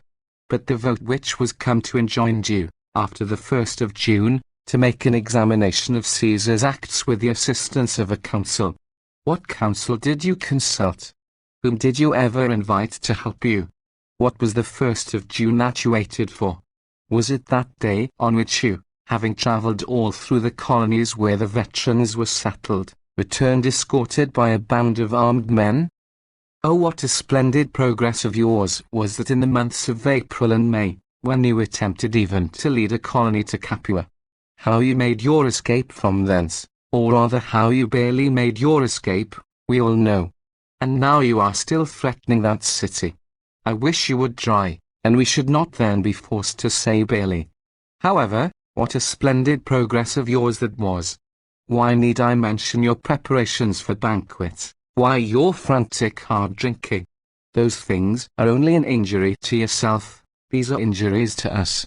We thought that a great blow was inflicted on the Republic when the Campanian district was released from the payment of taxes, in order to be given to the soldiery, but you have divided it among your partners in drunkenness and gambling. I tell you, O conscript fathers, that a lot of buffoons and actresses have been settled in the district of Campania. Why should I now complain of what has been done in the district of Leontini? Although formerly these lands of Campania and Leontini were considered part of the patrimony of the Roman people, and were productive of great revenue, and very fertile. You gave your physician 3,000 acres, what would you have done if he had cured you? And 2,000 to your master of oratory, what would you have done if he had been able to make you eloquent? However, let us return to your progress, and to Italy. Excel. You led a colony to Castlinum, a place to which Caesar had previously led one. You did indeed consult me by letter about the colony of Capua, but I should have given you the same answer about Castlinum, whether you could legally lead a new colony to a place where there was a colony already. I said that a new colony could not be legally conducted to an existing colony, which had been established with a due observance of the auspices, as long as it remained in a flourishing state. But I wrote you word that new colonists might be enrolled among the old ones. But you, elated and insolent, disregarding all the respect due to the auspices, led a colony to Castlinum, whither one had been previously led a few years before, in order to erect your standard there, and to mark out the line of the new colony with a plough. And by that plough you almost grazed the gate of Capua, so as to diminish the territory of that flourishing colony. After this violation of all religious observances, you hasten off to the estate of Marcus Varro, a most conscientious and upright man, at Casinum. By what right? With what face do you do this?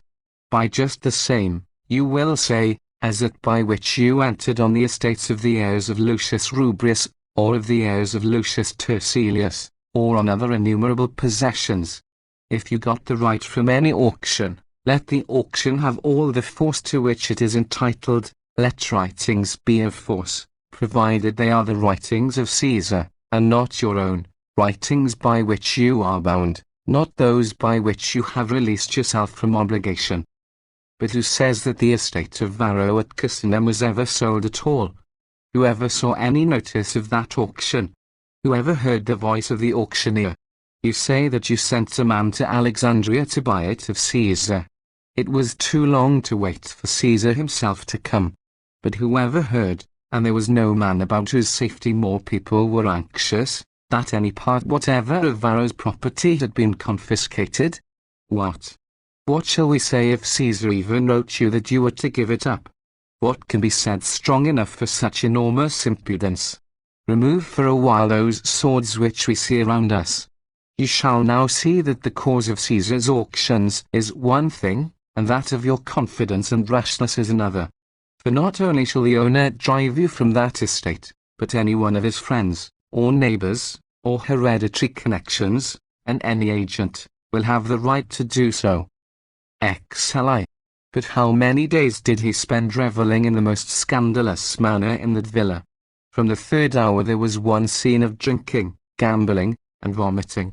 Alas for the unhappy house itself! How different a master from its former one has it fallen to the share of!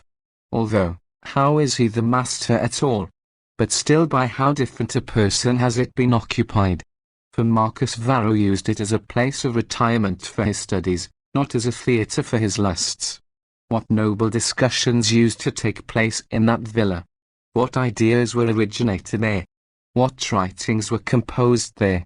The laws of the Roman people, the memorials of our ancestors, the consideration of all wisdom, and all learning, were the topics that used to be dwelt on then. But now, while you are the intruder there, for I will not call you the master, every place was resounding with the voices of drunken men, the pavements were floating with wine, the walls were dripping, nobly born boys were mixing with the basest hirelings, prostitutes with mothers of families. Men came from Cusinum, from Aquinum, from Intrima to salute him. No one was admitted. That, indeed, was proper. For the ordinary marks of respect were unsuited to the most profligate of men. When going from thence to Rome he approached Aquinum, a pretty numerous company, for it is a populous municipality, came out to meet him. But he was carried through the town in a covered litter, as if he had been dead. The people of Aquinum acted foolishly, no doubt, but still they were in his road. What did the people of Anania do? Who, although they were out of his line of road, came down to meet him, in order to pay him their respects, as if he were consul. It is an incredible thing to say, but still it was only too notorious at the time, that he returned nobody's salutation, especially as he had 2 men of Anania with him, Mustla and Luco, one of whom had the care of his swords, and the other of his drinking cups. Why should I mention the threats and insults with which he inveighed against the people of Dinum Sidicinum, with which he harassed the men of Puteoli, because they had adopted Caius Cassius and the Bruti as their patrons? The choice dictated, in truth, by great wisdom, and great zeal, benevolence, and affection for them, not by violence and force of arms, by which men have been compelled to choose you, and Basileus, and others like you, both common men whom no one would choose to have for his own clients, much less to be their client himself. Xlii. In the meantime, while you yourself were absent, what a day was that for your colleague when he overturned the tomb in the Forum, which you were accustomed to regard with veneration. And when that action was announced to you, you, as is agreed upon by all who were with you at the time, fainted away. What happened afterwards I know not. I imagine that terror and arms got the mastery. At all events, you dragged your colleague down from his heaven, and you rendered him, not even now like yourself, but at all events very unlike his own former self. After that, what a return was that of yours to Rome! How great was the agitation of the whole city! We recollected Cinna being too powerful, After him, we had seen Sylla with absolute authority, and we had lately beheld Caesar acting as king. There were perhaps swords, but they were sheathed, and they were not very numerous. But how great and how barbaric a procession is yours! Men follow you in battle array with drawn swords. We see how litters full of shields borne along. And yet by custom, O conscript fathers, we have become inured and callous to these things. When on the 1st of June we wished to come to the Senate, as it had been ordained, we were suddenly frightened and forced to flee.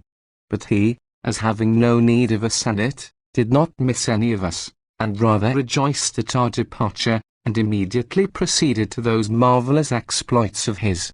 He who had defended the memoranda of Caesar for the sake of his own profit, overturned the laws of Caesar, and good laws too, for the sake of being able to agitate the Republic. He increased the number of years that magistrates were to enjoy their provinces. Moreover, though he was bound to be the defender of the acts of Caesar, he rescinded them both with reference to public and private transactions. In public transactions nothing is more authoritative than law. In private affairs the most valid of all deeds is a will. Of the laws, some he abolished without giving the least notice, others he gave notice of bills to abolish.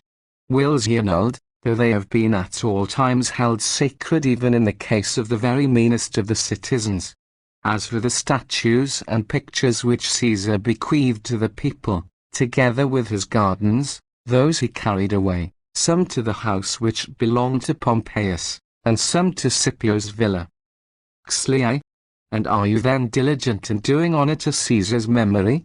Do you love him even now that he is dead?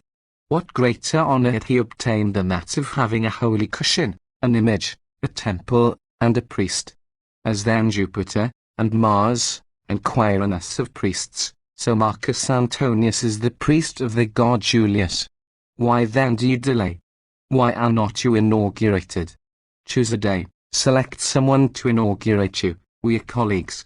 No one will refuse. Oh, you detestable man, whether you are the priest of a tyrant, or of a dead man.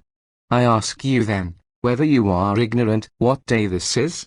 Are you ignorant that yesterday was the 4th day of the Roman games in the circus, and that you yourself submitted a motion to the people, that a 5th day should be added besides, in honor of Caesar?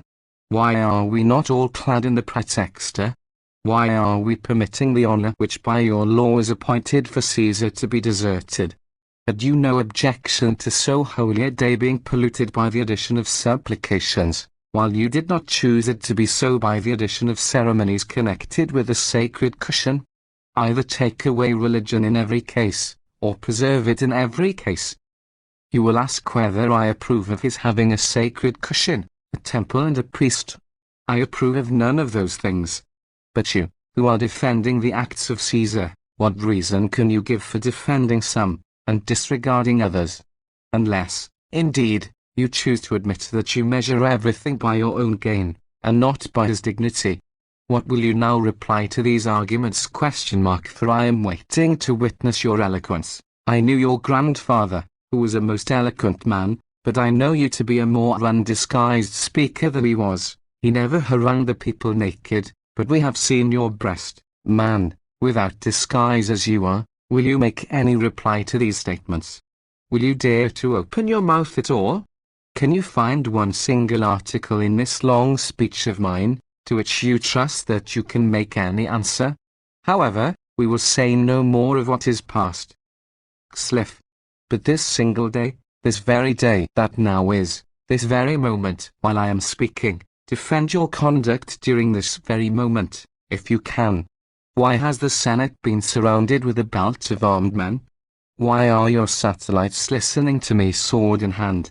Why are not the folding doors of the Temple of Concord open? Why do you bring men of all nations, the most barbarous, Italians, armed with arrows, into the forum? He says that he does so as a guard. Is it not then better to perish 1,000 times than to be unable to live in one's own city without a guard of armed men? But believe me, there is no protection in that. A man must be defended by the affection and goodwill of his fellow citizens, not by arms. The Roman people will take them from you, will wrest them from your hands. I wish that they may do so while we are still safe.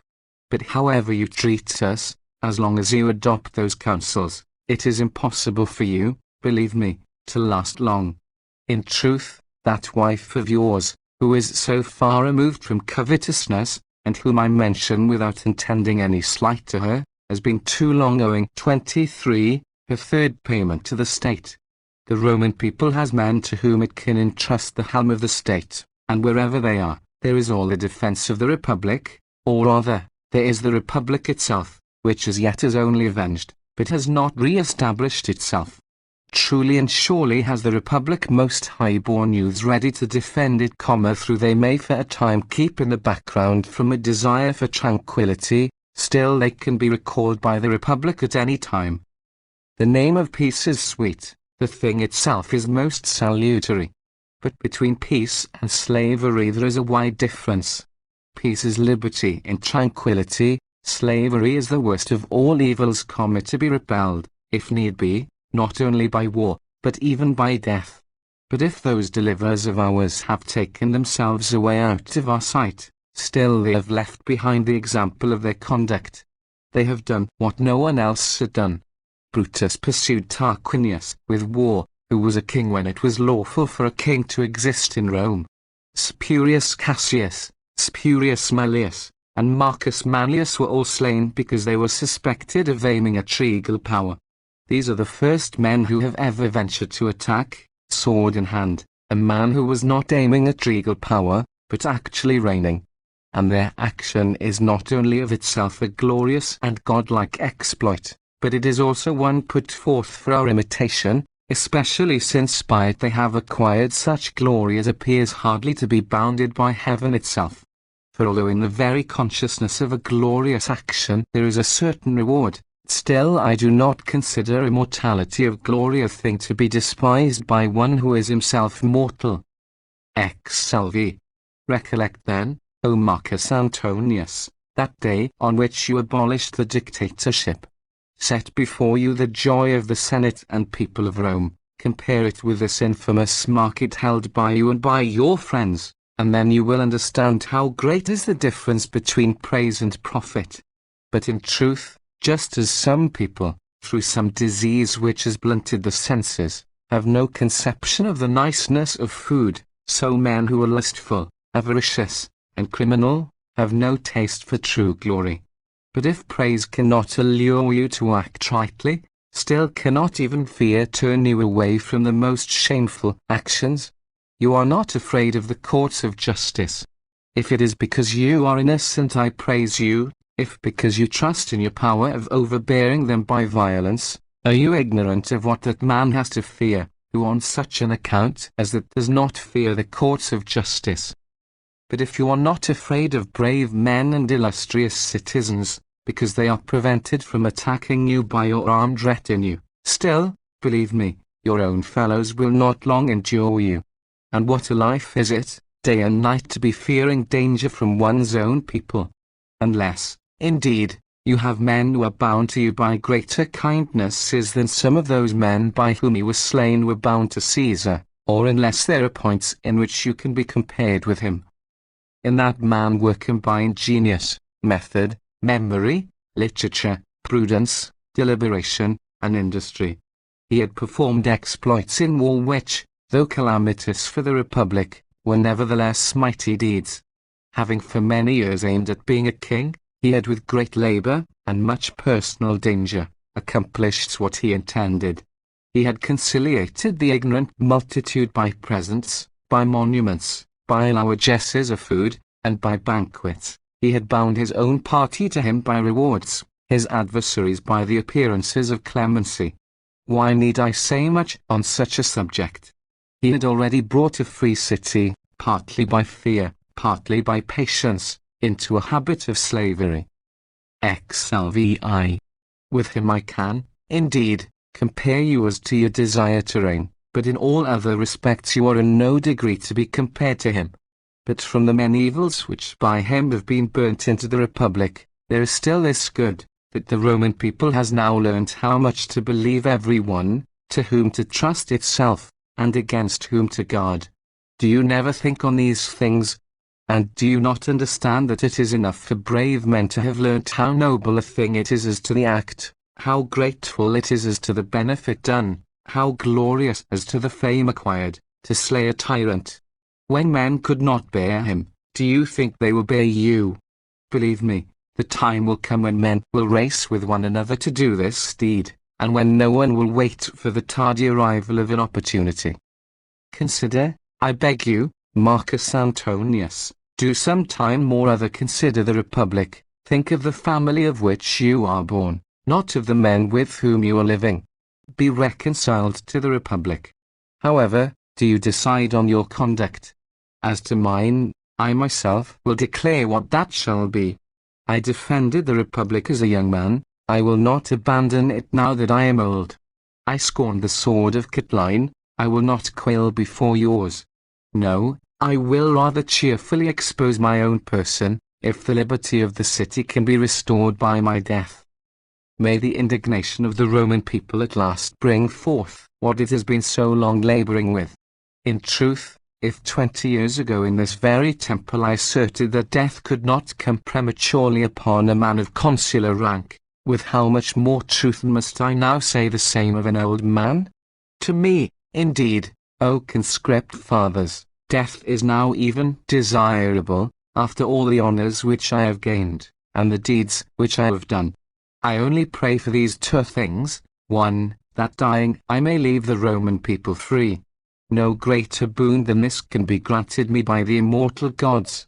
The other, that everyone may meet with a fate suitable to his deserts and conduct towards the Republic. The third Philippic, or third speech of M.T.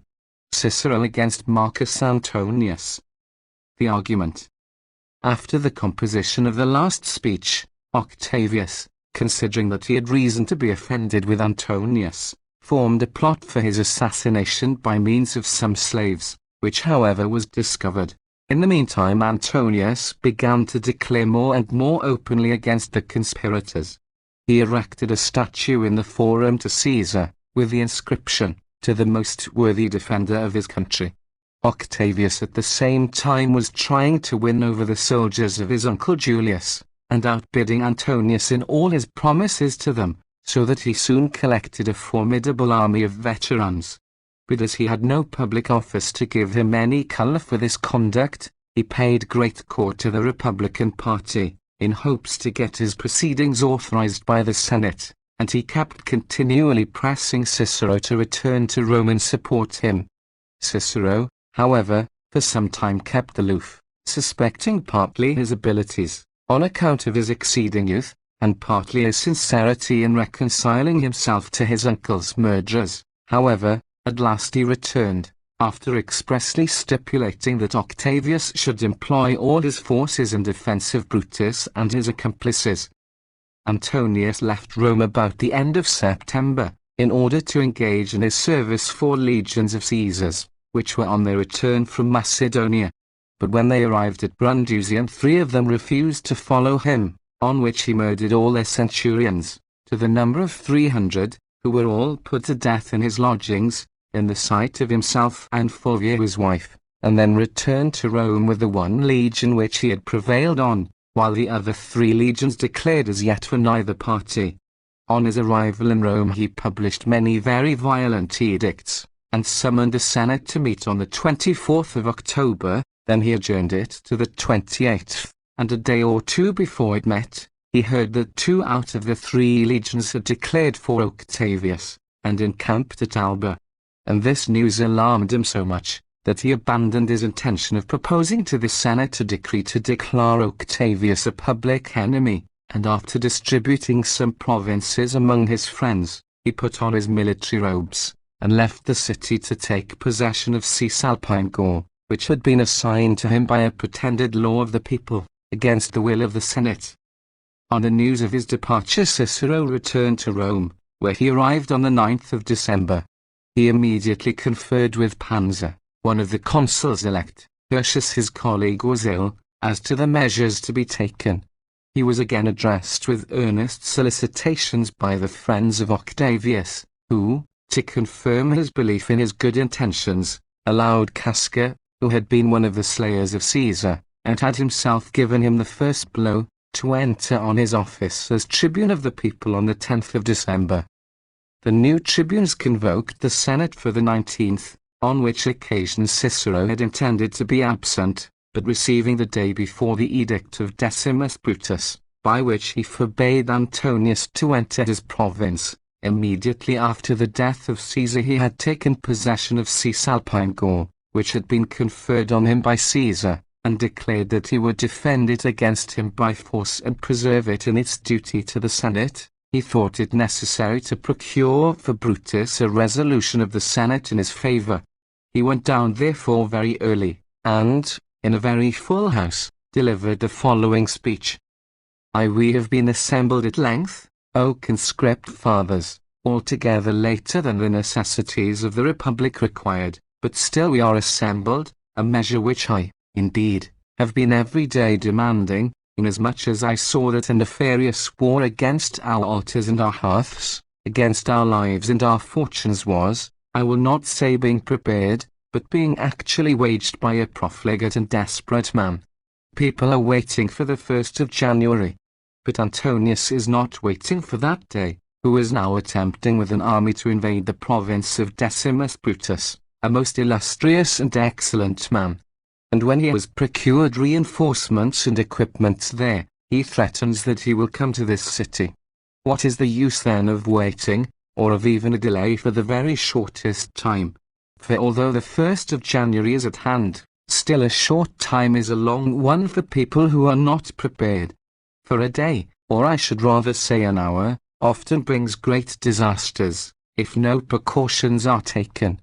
And it is not usual to wait for a fixed day for holding a council, as it is for celebrating a festival.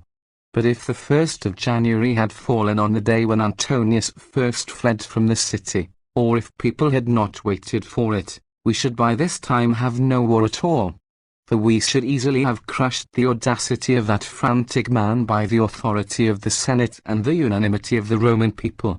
And now, indeed, I feel confident that the consuls elect will do so, as soon as they enter on their magistracy.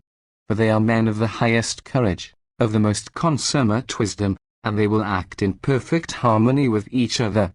But my exhortations to rapid and instant action are prompted by a desire not merely for victory, but for speedy victory. For how long are we to trust to the prudence of an individual to repel so important, so cruel, and so nefarious a war? Why is not the public authority thrown into the scale as quickly as possible? 2. Caius Caesar, a young man, or, I should rather say, almost a boy, endued with an incredible and godlike degree of wisdom and valor, at the time when the frenzy of Antonius was at its height, and when his cruel and mischievous return from Brundusium was an object of apprehension to all, while we neither desired him to do so, nor thought of such a measure, nor ventured even to wish it, because it did not seem practicable, collected a most trustworthy army from the invincible body of veteran soldiers, and has spent his own patrimony in doing so. Although I have not used the expression which I ought, for he has not spent it, he has invested it in the safety of the Republic. And although it is not possible to requite him with all the thanks to which he is entitled, still we ought to feel all the gratitude towards him which our minds are capable of conceiving.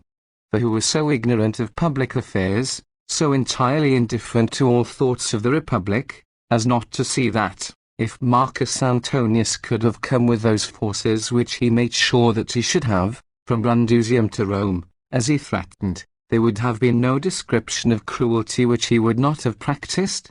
A man who in the house of his entertainer at Brundusium ordered so many most gallant men and virtuous citizens to be murdered, and whose wife's face was notoriously besprinkled with the blood of men dying at his and her feet. Who is there of us, or what good man is there at all, whom a man stained with this barbarity would ever have spared, especially as he was coming hither much more angry with all virtuous men than he had been with those whom he had massacred?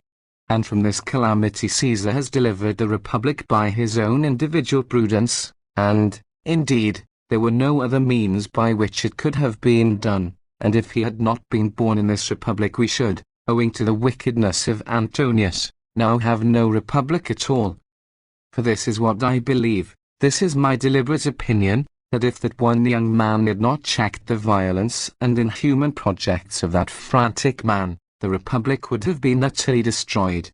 And to him we must, O conscript fathers, for this is the first time, met in such a condition, that, owing to his good service, we are at liberty to say freely what we think and feel, we must, I say, this day give authority, so that he may be able to defend the republic, not because that defense has been voluntarily undertaken by him but also because it has been entrusted to him by us.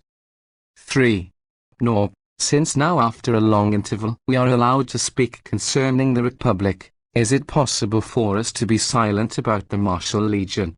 For what single man has ever been braver, what single man has ever been more devoted to the republic than the whole of the martial legion, which, as soon as it had decided that Marcus Antonius was an enemy of the Roman people, refused to be a companion of his insanity, deserted him though consul, which, in truth, it would not have done if it had considered him as consul, who, as it saw, was aiming at nothing and preparing nothing but the slaughter of the citizens, and the destruction of the state.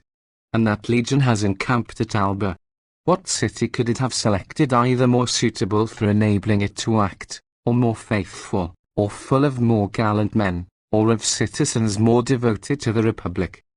The 4th legion, imitating the virtue of this legion, under the leadership of Lucius Ignatius, the quaestor, a most virtuous and intrepid citizen, has also acknowledged the authority and joined the army of King Caesar. We, therefore, O conscript fathers, must take care that those things which this most illustrious young man, this most excellent of all men has of his own accord done, and still is doing, be sanctioned by our authority, and the admirable unanimity of the veterans, those most brave men, and of the marshal and of the 4th legion, in their zeal for the re-establishment of the republic, be encouraged by our praise and commendation. And let us pledge ourselves this day, that their advantage, and honours, and rewards shall be cared for by us as soon as the consuls elect have entered on their magistracy. 4. And the things which I have said about Caesar and about his army, are, indeed, already well known to you. For by the admirable valour of Caesar, and by the firmness of the veteran soldiers, and by the admirable discernment of those legions which have followed our authority, and the liberty of the Roman people, and the valour of Caesar, Antonius has been repelled from his attempts upon our lives. But these things, as I have said, happened before, but this recent edict of Decimus Brutus, which has just been issued, can certainly not be passed over in silence, for he promises to preserve the province of Gaul in obedience to the Senate and people of Rome. O citizen, born for the Republic, mindful of the name he bears, imitator of his ancestors. Nor, indeed, was the acquisition of liberty so much an object of desire to our ancestors when Tarquinius was expelled, as, now that Antonius is driven away, the preservation of it is to us. Those men had learnt to obey kings ever since the foundation of the city, but we from the time when the kings were driven out have forgotten how to be slaves. And that Tarquinius, whom our ancestors expelled, was not either considered or called cruel or impious, but only the proud. That vice which we have often borne in private individuals, our ancestors could not endure even in a king. Lucius Brutus could not endure a proud king. Shall Decimus Brutus submit to the kingly power of a man who is wicked and impious? What atrocity did Tarquinius ever commit equal to the innumerable acts of the sort which Antonius has done and is still doing? Again, the kings were used to consult the Senate, nor, as is the case when Antonius holds a Senate, were armed barbarians ever introduced into the council of the king. The kings paid due regard to the auspices, which this man, though consul and augur, has neglected, not only by passing laws in opposition to the auspices, but also by making his colleague, whom he himself had appointed irregularly, and had falsified the auspices in order to do so, join in passing them. Again, what king was ever so preposterously impudent as to have all the profits, and kindnesses, and privileges of his kingdom on sale? But what immunity is there, what rights of citizenship, what rewards that this man has not sold to individuals, and to cities, and to entire provinces? We have never heard of anything base or sordid being imputed to Tarquinius. But at the house of this man gold was constantly being weighed out in the spinning room, and money was being paid, and in one single house every soul who had any interest in the business was selling the whole empire of the Roman people. We have never heard of any executions of Roman citizens by the orders of Tarquinius, but this man both at Suessa murdered the man whom he had thrown into prison, and at Brundusium massacred about 300 most gallant men and most virtuous citizens. Lastly, Tarquinius was conducting a war in defense of the Roman people at the very time when he was expelled. Antonius was leading an army against the Roman people at the time when, being abandoned by the legions, he cowered at the name of Caesar and at his army, and neglecting the regular sacrifices, he offered up before daylight vows which he could never mean to perform, and at this very moment he is endeavoring to invade a province of the Roman people. The Roman people, therefore, has already received and is still looking for greater services at the hand of Decimus Brutus than our ancestors received from Lucius Brutus, the founder of this race, and name which we ought to be so anxious to preserve. But, while all slavery is miserable, to be slave to a man who is profligate, unchaste, effeminate, never, not even while in fear, sober, is surely intolerable. He, then, who keeps this man out of Gaul, especially by his own private authority, judges most truly, that he is not consul at all. We must take care, therefore, O conscript fathers, to sanction the private decision of Decimus Brutus by public authority. Nor, indeed, ought you to have thought Marcus Antonius consul at any time since the Lupercalia. For on the day when he, in the sight of the Roman people, harangued the mob, naked, perfumed, and drunk, and labored moreover to put a crown on the head of his colleague, on that day he abdicated not only the consulship, but also his own freedom. At all events he himself must at once have become a slave, if Caesar had been willing to accept from him the tension of royalty. Can I then think him a consul? Can I think him a Roman citizen? Can I think him a freeman? Can I even think him a man, who on that shameful and wicked day showed what he was willing to endure while Caesar lived, and what he was anxious to obtain himself after he was dead? Nor is it possible to pass over in silence the virtue and the firmness and the dignity of the province of Gaul. For that is the flower of Italy, that is the bulwark of the empire of the Roman people, that is the chief ornament of our dignity. But so perfect is the unanimity of the municipal towns and colonies of the province of Gaul, that all men in that district appear to have united together to defend the authority of this order, and the majesty of the Roman people. Wherefore, O tribunes of the people, although you have not actually brought any other business before us beyond the question of protection, in order that the consuls may be able to hold the Senate with safety on the 1st of January, still you appear to me to have acted with great wisdom and great prudence in giving an opportunity of debating the general circumstances of the Republic.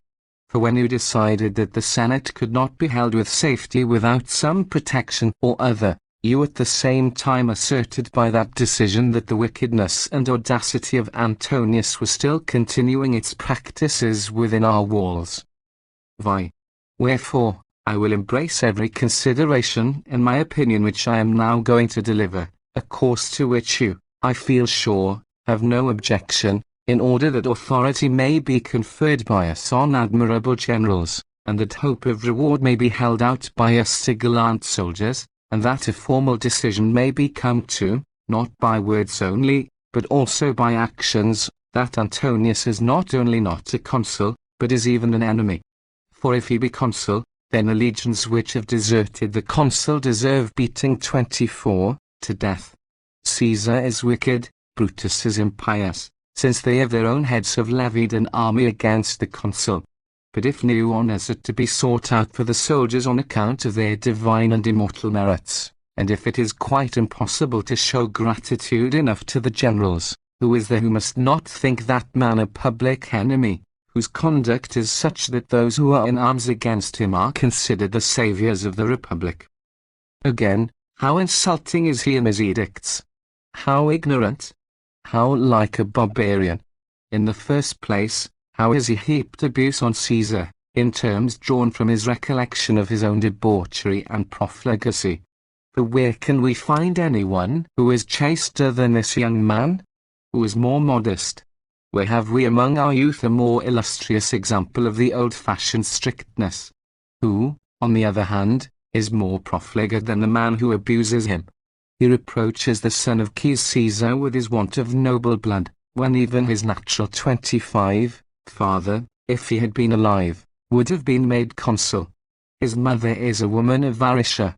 You might suppose he was saying a woman of Trells, or of Ephesus. Just see how we all who come from the municipal towns, that is to say, absolutely all of us, are looked down upon, for how few of us are there who do not come from those towns?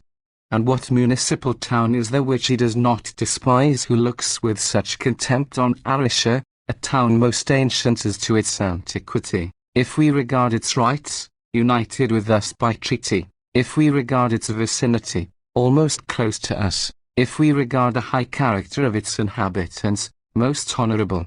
It is from Aricia that we have received the Voconian and Atinian laws. From Aricia have come many of those magistrates who have filled our curule chairs, both in our fathers' recollection and in our own. From Aricia have sprung many of the best and bravest of the Roman knights. But if you disapprove of a wife from Aricia, why do you approve of one from Tusculum? Although the father of this most virtuous and excellent woman, Marcus Aetius Balbus, a man of the highest character, was a man of praetorian rank, but the father of your wife, a good woman, at all events a rich one, a fellow of the name of Bambalio, was a man of no account at all. Nothing could be lower than he was, a fellow who got his surname as a sort of insult, derived 26, from the hesitation of his speech and the stolidity of his understanding. Oh, but your grandfather was nobly born. Yes, he was the Tuditanus who used to put on a cloak and buskins, and then go and scatter money from the rostra among the people. I wish he had bequeathed his contempt of money to his descendants. You have, indeed, a most glorious nobility of family. But how does it happen that the son of a woman of Aricia appears to you to be ignoble, when you are accustomed to boast of a descent on the mother side which is precisely the same? 27. Besides, what insanity is it for that man to say anything about the want of noble birth in men's wives, when his father married Numitoria of Fregali, the daughter of a traitor, and when he himself has begotten children of the daughter of a freedman? However, those illustrious men, Lucius Philippus, who has a wife who came from Aricia, and Cismaslis, whose wife is the daughter of an Arician, may look to this, and I am quite sure that they have no regrets on the score of the dignity of those admirable women. 7. Moreover, Antonius proceeds to name Quintus Cicero, my brother's son, in his edict, and is so mad as not to perceive that the way in which he names him is a panegyric on him. For what could happen more desirable for this young man, than to be known by everyone to be the partner of Caesar's counsels, and the enemy of the frenzy of Antonius? But this gladiator has dared to put in writing that he had designed the murder of his father and of his uncle. Oh, the marvellous impudence, and audacity, and temerity of such an assertion!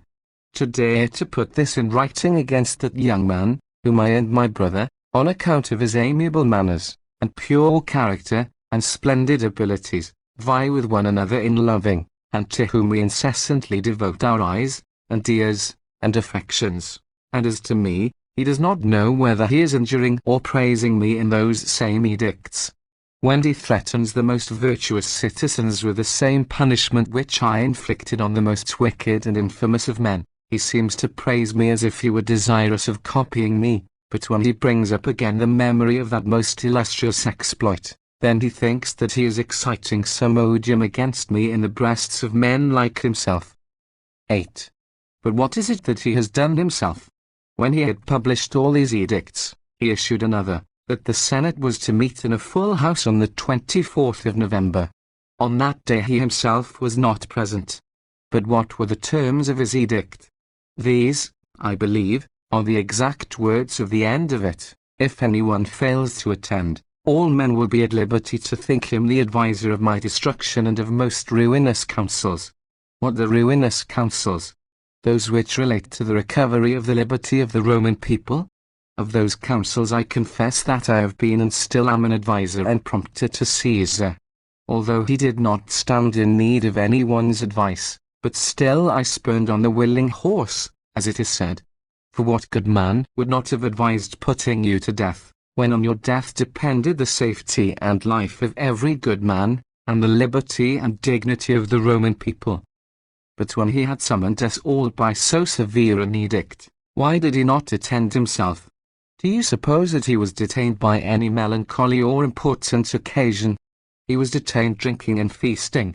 If, indeed, it deserves to be called a feast, and not rather gluttony. He neglected to attend on the day mentioned in his edict, and he adjourned the meeting to the 28th. He then summoned us to attend in the Capitol, and at that temple he did arrive himself, coming up through some mine left by the Gauls. Men came, having been summoned, some of them indeed men of high distinction, but forgetful of what was due to their dignity. For the day was such, the report of the object of the meeting such to the man who had convened the Senate, that it was discreditable for a Senate to feel no fear for the result.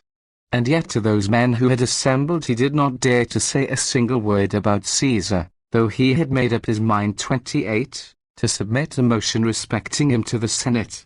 There was a man of consular rank who had brought the resolution ready drawn up. Is it not now admitting that he is himself an enemy, when he does not dare to make a motion respecting a man who is leading an army against him while he is consul? For it is perfectly plain that one of the two must be an enemy, nor is it possible to come to a different decision respecting adverse generals. If then Caesar be an enemy, why does the consul submit no motion to the Senate? If he does not deserve to be branded by the Senate, then what can the consul say, who, by a silence respecting him, has confessed that he himself is an enemy? In his edicts he styles him Spartacus, while in the Senate he does not venture to call him even a bad citizen. 9. But in the most melancholy circumstances what mirth does he not provoke? I have committed to memory some short phrases of one edict, which he appears to think particularly clever, but I have not as yet found anyone who has understood what he intended by them. That is no insult which a worthy man does. Now, in the first place, what is the meaning of worthy? For there are many men worthy of punishment, as he himself is. Does he mean what a man does who is invested with any dignity? 29. If so, what insult can be greater? Moreover, what is the meaning of doing an insult? Whoever uses such an expression, then comes, nor any fear which an enemy threatens. What then? Is fear usually threatened by a friend? Then came many similar sentences. Is it not better to be dumb than to say what no one can understand? Now see why his tutor, exchanging pleas for ploughs, as had given to him in the public domain of the Roman people 2,000 acres of land in the Leontine district, exempt from all taxes, for making a stupid man still stupider at the public expense. However, these perhaps are trifling matters. I ask now, why all on a sudden he became so gentle in the Senate, after having been so fierce in his edicts? For what was the object of threatening Lucius Cassius, a most fearless tribune of the people, and a most virtuous and loyal citizen, with death if he came to the Senate? Of expelling Decimus Caephalnius, a man thoroughly attached to the Republic, from the Senate by violence and threats of death? Of interdicting Titus Canisius, by whom he had been repeatedly and deservedly harassed by most legitimate attacks, not only from the temple itself but from all approach to it? What was the resolution of the Senate which he was afraid that they would stop by the interposition of their veto? That, I suppose, respecting the supplication in honor of Marcus Lepidus, a most illustrious man. Certainly there was a great danger of our hindering an ordinary compliment to a man on whom we were every day thinking of conferring some extraordinary honor. However, that he might not appear to have had no reason at all for ordering the Senate to meet, he was on the point of bringing forward some motion about the Republic, when the news about the 4th Legion came, which entirely bewildered him, and hastening to flee away, he took a division on the resolution for decreeing this supplication, though such a proceeding had never been heard of before. 30. But what a setting out was his after this! What a journey when he was in his robe as a general! How did he shine all eyes, and the light of day, and the city, and the forum! How miserable was his flight! How shameful! How infamous! Splendid, too, were the decrees of the Senate passed on the evening of that very day. Very religiously solemn was the allotment of the provinces, and heavenly indeed was the opportunity, when everyone got exactly what he thought most desirable. You are acting admirably, therefore, O tribunes of the people, in bringing forward a motion about the protection of the Senate and consuls, and most deservedly are we all bound to feel, and to prove to you the greatest gratitude for your conduct. For how can we be free from fear and danger while menaced by such covetousness and audacity? And as for that ruined and desperate man, what more hostile decision can be passed upon him than has already been passed by his own friends? His most intimate friend, a man connected with me too, Lucius Lentulus, and also Publius Naso, a man destitute of covetousness, have shown that they think that they have no provinces assigned them, and that the allotments of Antonius are invalid. Lucius Philippus, a man thoroughly worthy of his father and grandfather and ancestors, has done the same. The same is the opinion of Marcus Tyrannus, a man of the greatest integrity and purity of life.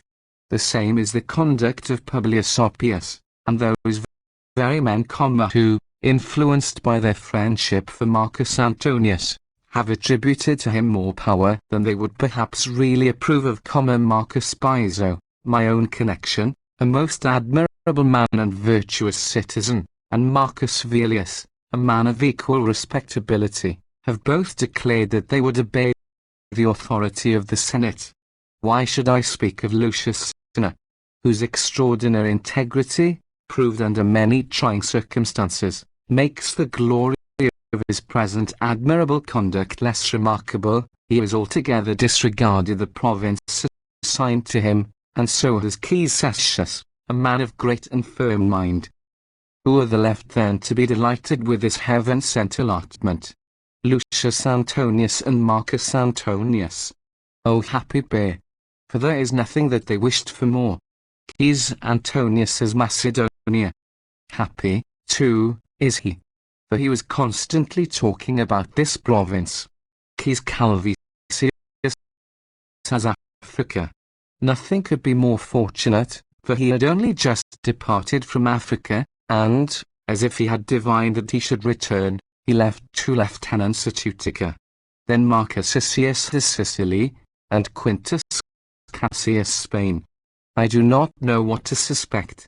I fancy the lot which assigned these 2 provinces were not quite so carefully attended to by the gods. 11.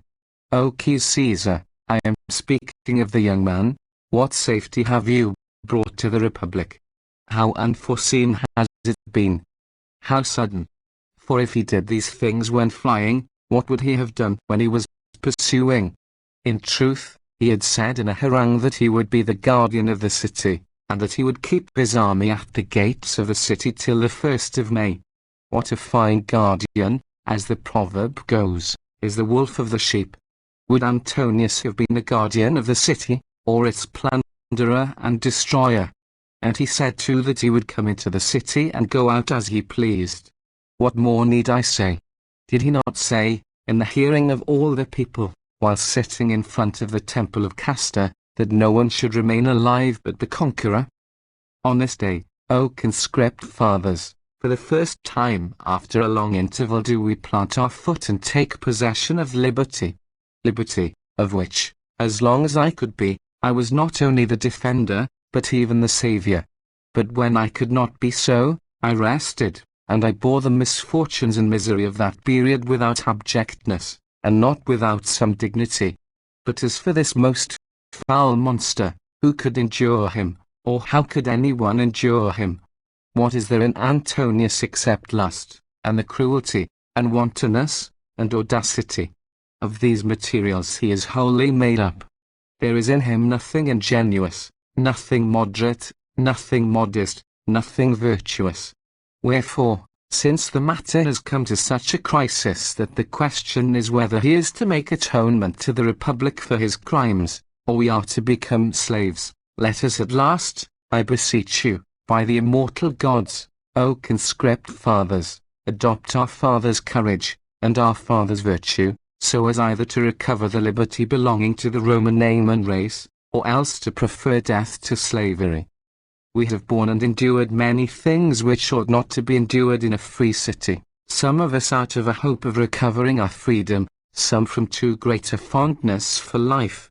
But if we have submitted to these things, which necessity and a sort of force which may seem almost to have been put on us by destiny have compelled us to endure, though, in point of fact, we have not endured them, are we also to bear with the most shameful and inhuman tyranny of this profligate robber? 12.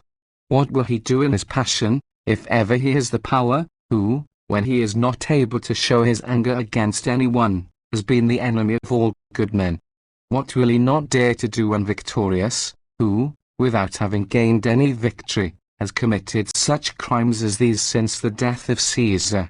Has emptied his well-filled house, has pillaged his gardens, has transferred to his own mansion all their ornaments, has sought to make his death a pretext for slaughter and conflagration, who, while he has carried 2 or 3 resolutions of the Senate which have been advantageous to the Republic, has made everything else subservient to his own acquisition of gain and plunder, who has put up exemptions and annuities to sale, who has released cities from obligations, who has removed whole provinces from subjection to the Roman Empire, who has restored exiles, who has passed forged laws in the name of Caesar, and has continued to have forged decrees engraved on brass and fixed up in the Capitol, and has set up in his own house a domestic market for all things of that sort, who has imposed laws on the Roman people, and who, with armed troops and guards, has excluded both the people and the magistrates from the forum,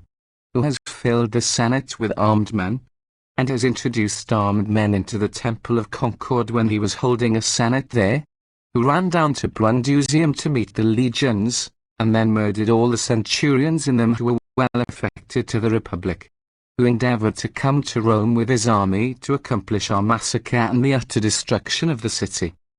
And he, now that he has been prevented from succeeding in this attempt by the wisdom and forces of Caesar, and the unanimity of the veterans, and the valour of the legions, even now that his fortunes are desperate, does not diminish his audacity, nor, mad that he is, does he cease proceeding in his headlong career of fury. He is leading his mutilated army into Gaul, with 1 legion, and that too wavering in its fidelity to him. He is waiting for his brother Lucius, as he cannot find anyone more nearly like himself than him. But now what slaughter is this man, who has thus become a captain instead of a matador, a general instead of a gladiator, making, wherever he sets his foot?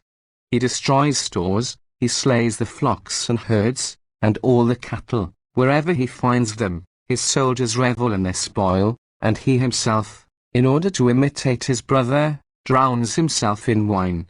Fields are laid waste, villas are plundered, matrons, virgins, well-born boys are carried off and given up to the soldiery, and Marcus Antonius has done exactly the same wherever he has led his army.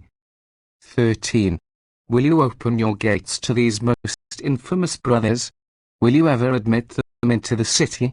Will you not rather, now that the opportunity is offered to you, now that you have generals ready, and the minds of the soldiers eager for the service, and all the Roman people unanimous, and all Italy excited with the desire to recover its liberty, will you not, I say, avail yourself of the kindness of the immortal gods? You will never have an opportunity if you neglect this one. He will be hemmed in the rear, in the front, and in flank. If he once enters Gaul, nor must he be attacked by arms alone, but by our decrees also. Mighty is the authority, mighty is the name of the Senate when all its members are inspired by one and the same resolution. Do you not see how the forum is crowded? How the Roman people is on tiptoe with the hope of recovering its liberty, which now, beholding us, after a long interval, meeting here in numbers, hopes too that we are also met in freedom. It was in expectation of this day that I avoided the wicked army of Marcus Antonius, at a time when he, while inveighing against me, was not aware for what an occasion I was reserving myself and my strength. If at that time I had chosen to reply to him, while he was seeking to begin the massacre with me, I should not now be able to consult the welfare of the Republic. But now that I have this opportunity, I will never, O conscript fathers, neither by day nor by night, cease considering what ought to be thought concerning the liberty of the Roman people, and concerning your dignity. And whatever ought to be planned or done, I not only will never shrink from, but I will offer myself for, and beg to have entrusted to me.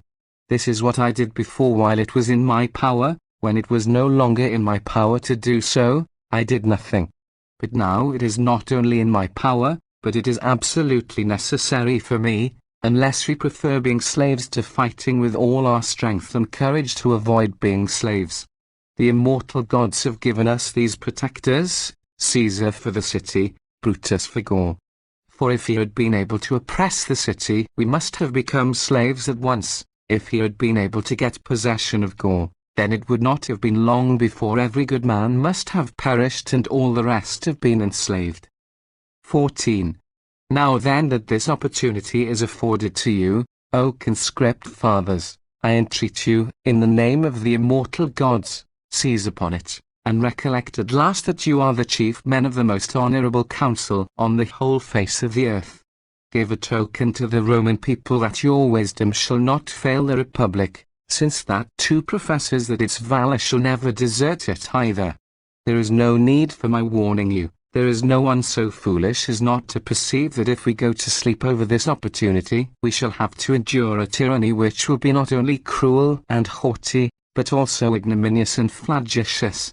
You know the insolence of Antonius, you know his friends, you know his whole household. To be slaves to lustful, wanton, debauched, profligate, drunken gamblers, is the extremity of misery combined with the extremity of infamy. And if now, but may the immortal gods avert the omen, that worst of fates shall befall the Republic, then, as brave gladiators take care to perish with honor, let us too, who are the chief men of all countries and nations, take care to fall with dignity rather than to live as slaves with ignominy. There is nothing more detestable than disgrace, nothing more shameful than slavery. We have been born to glory and to liberty, let us either preserve them or die with dignity. Too long have we concealed what we have felt, now at length it is revealed. Every one has plainly shown what are his feelings to both sides, and what are his inclinations. There are impious citizens, measured by the love I bear my country, too many, but in proportion to the multitude of well-affected ones, very few, and the immortal gods have given the Republic an incredible opportunity and chance for destroying them. For, in addition to the defences which we already have, there will soon be added consuls of consummate prudence, and virtue, and concord, who have already deliberated and pondered for many months on the freedom of the Roman people. With these men for our advisers and leaders, with the gods assisting us, with ourselves using all vigilance and taking great precautions for the future, and with the Roman people acting with unanimity, we shall indeed be free in a short time, and the recollection of our present slavery will make liberty sweeter. 15. Moved by these considerations, since the tribunes of the people have brought forward a motion to ensure that the Senate shall be able to meet in safety on the 1st of January, and that we may be able to deliver our sentiments on the general welfare of the state with freedom, I give my vote that Caius Pansa and Aulus Hirtius, the consuls elect, do take care that the Senate be enabled to meet in safety on the 1st of January, and, as an edict has been published by Decimus Brutus, Imperator and Consul-elect, I vote that the Senate thinks that Decimus Brutus, Imperator and Consul, deserves excellently well of the Republic, inasmuch as he is upholding the authority of the Senate, and the freedom and empire of the Roman people, and as he is also retaining the province of Gallia Citeria, a province full of most virtuous and brave men, and of citizens most devoted to the Republic, and his army, in obedience to the Senate, I vote that the Senate judges that he, and his army, and the municipalities and the colonies of the province of Gaul, have acted and are acting properly, and regularly, and in a manner advantageous to the Republic. And the Senate thinks that it will be for the general interests of the Republic that the provinces which are at present occupied by Decimus Brutus and by Lucius Plancus, both imperators, and consuls elect, and also by the officers who are in command of provinces, shall continue to be held by them in accordance with the provisions of the Julian law, until each of these officers has a successor appointed by a resolution of the Senate, and that they shall take care to maintain those provinces and armies in obedience to the Senate and people of Rome, and as a defense to the Republic. And since, by the exertions in valor and wisdom of Caius Caesar, and by the admirable unanimity of the veteran soldiers, who, obeying his authority, have been and are a protection to the Republic, the Roman people has been defended, and is at this present time being defended, from the most serious dangers.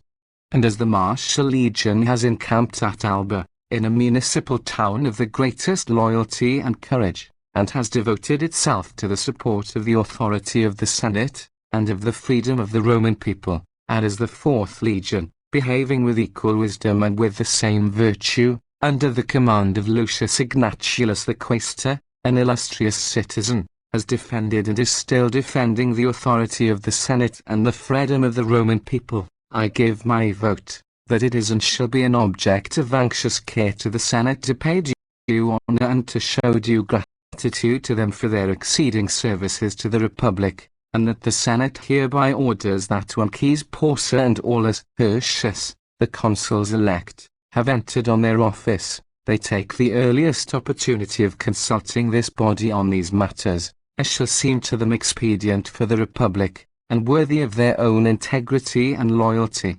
The 4th oration of Mt. Cicero against Marcus Antonius, called also the 4th Philippic. The argument. After delivering the preceding speech in the Senate, Cicero proceeded to the Forum, where he delivered the following speech to the people, to give them information of what had been done. By the great numbers in which you are here met this day, O Romans, and this assembly, greater than, it seems to me, I ever remember, inspires me with both an exceeding eagerness to defend the Republic, and with a great hope of re-establishing it. Although my courage indeed has never failed, what has been unfavorable is the time, and the moment that has appeared to show any dawn of light. I at once have been the leader in the defense of your liberty, and if I had attempted to have done so before, I should not be able to do so now. For this day, O Romans, that you may not think it is but a trifling business in which we have been engaged, the foundations have been laid for future actions. For the Senate has no longer been content with styling Antonius an enemy in words, but it has shown by actions that it thinks him one. And now I am much more elated still, because you two with such great unanimity and with such a clamour have sanctioned our declaration that he is an enemy. And indeed, O Romans, it is impossible but that either the men must be impious who have levied armies against the consul, or else that he must be an enemy against whom they have rightly taken arms. And this doubt the Senate has this day removed, not indeed that there really was any, but it has prevented the possibility of there being any. He is Caesar, who has upheld and who is still upholding the Republic in your freedom by his seal and wisdom, and at the expense of his patrimonial estate, has been complimented with the highest praises of the Senate. I praise you, yes, I praise you greatly, O Romans, when you follow with the most grateful minds the name of that most illustrious youth, or rather boy, for his actions belong to immortality, the name of youth only to his age. I can recollect many things, I have heard of many things, I have read of many things, but in the whole history of the whole world I have never known anything like this. For, when we were weighed down with slavery, when the evil was daily increasing, when we had no defense, while we were in dread of the pernicious and fatal return of Marcus Antonius from Brundusium, this young man adopted the design which none of us had ventured to hope for, which beyond all question none of us were acquainted with, of raising an invincible army of his father's soldiers, and so hindering the frenzy of Antonius, spurred on as it was by the most inhuman counsels, from the power of doing mischief to the Republic. 2. For who is there who does not see clearly that, if Caesar had not prepared an army, the return of Antonius must have been accompanied by our destruction? For, in truth, he returned in such a state of mind, burning with hatred of you all, stained with the blood of the Roman citizens, whom he had murdered at Suessa and at Brundusium, that he thought of nothing but the utter destruction of the Republic. And what protection could have been found for your safety and for your liberty if the army of Caesar had not been composed of the bravest of his father's soldiers? And with respect to his praises and honours, and he is entitled to divine and everlasting honours for his godlike and undying services, the Senate has just consented to my proposals, and has decreed that a motion be submitted to it at the very earliest opportunity. Now who is there who does not see that by this decree Antonius has been adjudged to be an enemy? For what else can we call him, when the Senate decides that extraordinary honours are to be devised for those men who are leading armies against him? What? Did not the martial legion, which appears to me by some divine permission to have derived its name from that god from whom we have heard that the Roman people descended, decide by its resolutions that Antonius was an enemy before the Senate had come to any resolution? For if he be not an enemy, we must inevitably decide that those men who have deserted the consul are enemies. Admirably and seasonably, O Romans, have you by your cries sanctioned the noble conduct of the men of the martial legion, who have come over to the authority of the Senate, to a liberty, and to the whole Republic, and have abandoned that enemy and robber and parricide of his country. Nor did they display only their spirit and courage in doing this, but their caution and wisdom also. They encamped at Alba, in a city convenient, fortified, near, full of brave men and loyal and virtuous citizens. The 4th Legion, imitating the virtue of this martial legion, under the leadership of Lucius Ignatulus, whom the Senate deservedly praised a little while ago, has also joined the army of Caesar. 3. What more adverse decisions, O Marcus Antonius, can you want? Caesar, who has levied an army against you, is extolled to the skies. The legions are praised in the most complimentary language, which have abandoned you, which were sent for into Italy by you, and which, if you had chosen to be a consul rather than an enemy, were wholly devoted to you.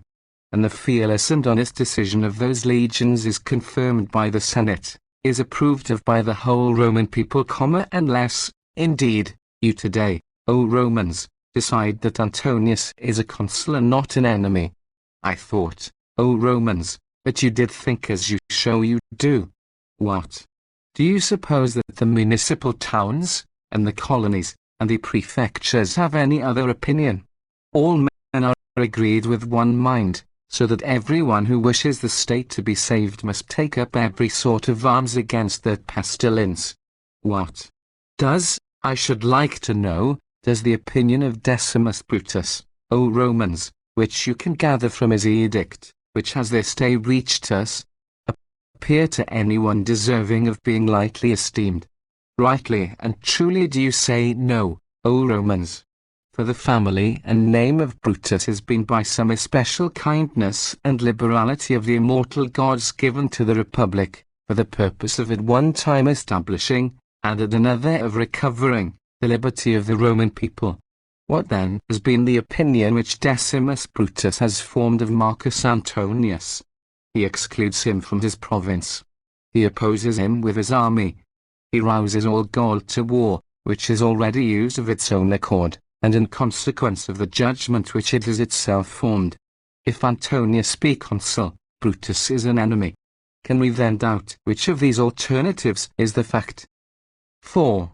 And just as you now with one mind and one voice affirm that you entertain no doubt, so did the Senate just now decree that Decimus Brutus deserved excellently well of the Republic, inasmuch as he was defending the authority of the Senate and the liberty and empire of the Roman people. Defending it against whom? Why, against an enemy. For what other sort of defense deserves praise? In the next place, the province of Gaul is praised, and is deservedly complimented in most honourable language by the Senate for resisting Antonius. But if that province considered him the consul, and still refused to receive him, it would be guilty of great wickedness. For all the provinces belong to the consul of right, and are bound to obey him. Decimus Brutus, imperator and consul elect, a citizen born for the Republic, denies that he is consul. Gaul denies it. All Italy denies it. The Senate denies it. You deny it. Who then think that he is consul except a few robbers? Although even they themselves do not believe what they say, nor is it possible that they should differ from the judgment of all men, impious and desperate men though they be. But the hope of plunder and booty blinds their minds, men whom no gifts of money, no allotment of land, nor even that interminable auction has satisfied, who have proposed to themselves the city, the properties and fortunes of all the citizens as their booty, and who, as long as there is something for them to seize and carry off, think that nothing will be wanting to them, among whom Marcus Antonius, O ye immortal gods, avert, I pray you, and efface this omen, has promised to divide this city. May things rather happen, O Romans, as you pray that they should, and may the chastisement of this frenzy fall on him and on his friend. And, indeed, I feel sure that it will be so. For I think that at present not only men, but the immortal gods have all united together to preserve this Republic.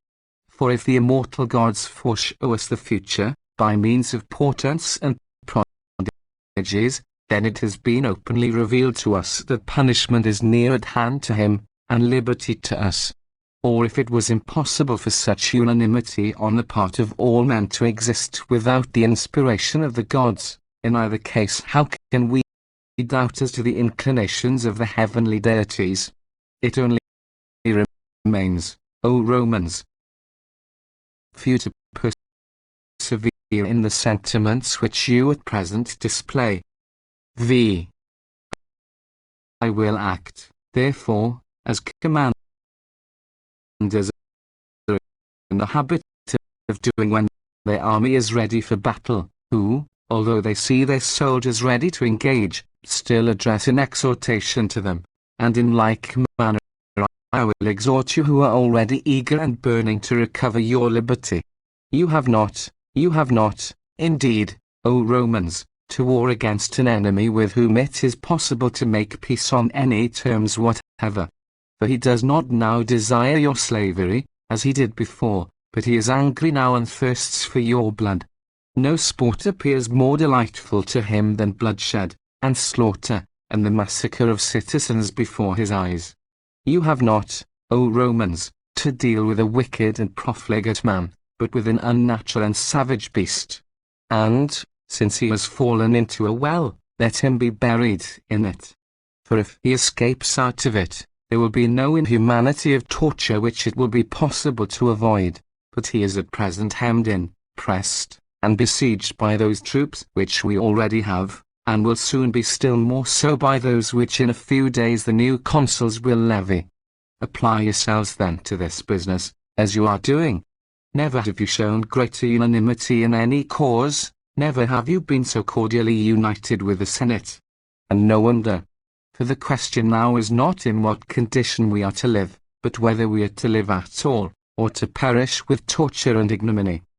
Although nature, indeed, has appointed death for all men, but valor is accustomed to ward off any cruelty or disgrace in death. And that is an inalienable possession of the Roman race and name. Preserve, I beseech you, O Romans, this attribute which your ancestors have left you as a sort of inheritance. Although all other things are uncertain, fleeting, transitory, virtue alone is planted firm with very deep roots. It cannot be undermined by any violence, it can never be moved from its position. By it your ancestors first subdued the whole of Italy, then destroyed Carthage, overthrew Numantia, and reduced the most mighty kings and most warlike nations under the dominion of this empire. And your ancestors, O Romans, had to deal with an enemy who had also a republic, a senate house, a treasury, harmonious and united citizens, and with whom, if fortune had so willed it, there might have been peace and treaties on settled principles. But this enemy of yours is attacking your republic, but has none himself, is eager to destroy the Senate, that is to say, the council of the whole world, but has no public council himself. He has exhausted your treasury, and has none of his own. For how can a man be supported by the unanimity of his citizens, who has no city at all? And what principles of peace can there be with that man who is full of incredible cruelty, and destitute of faith?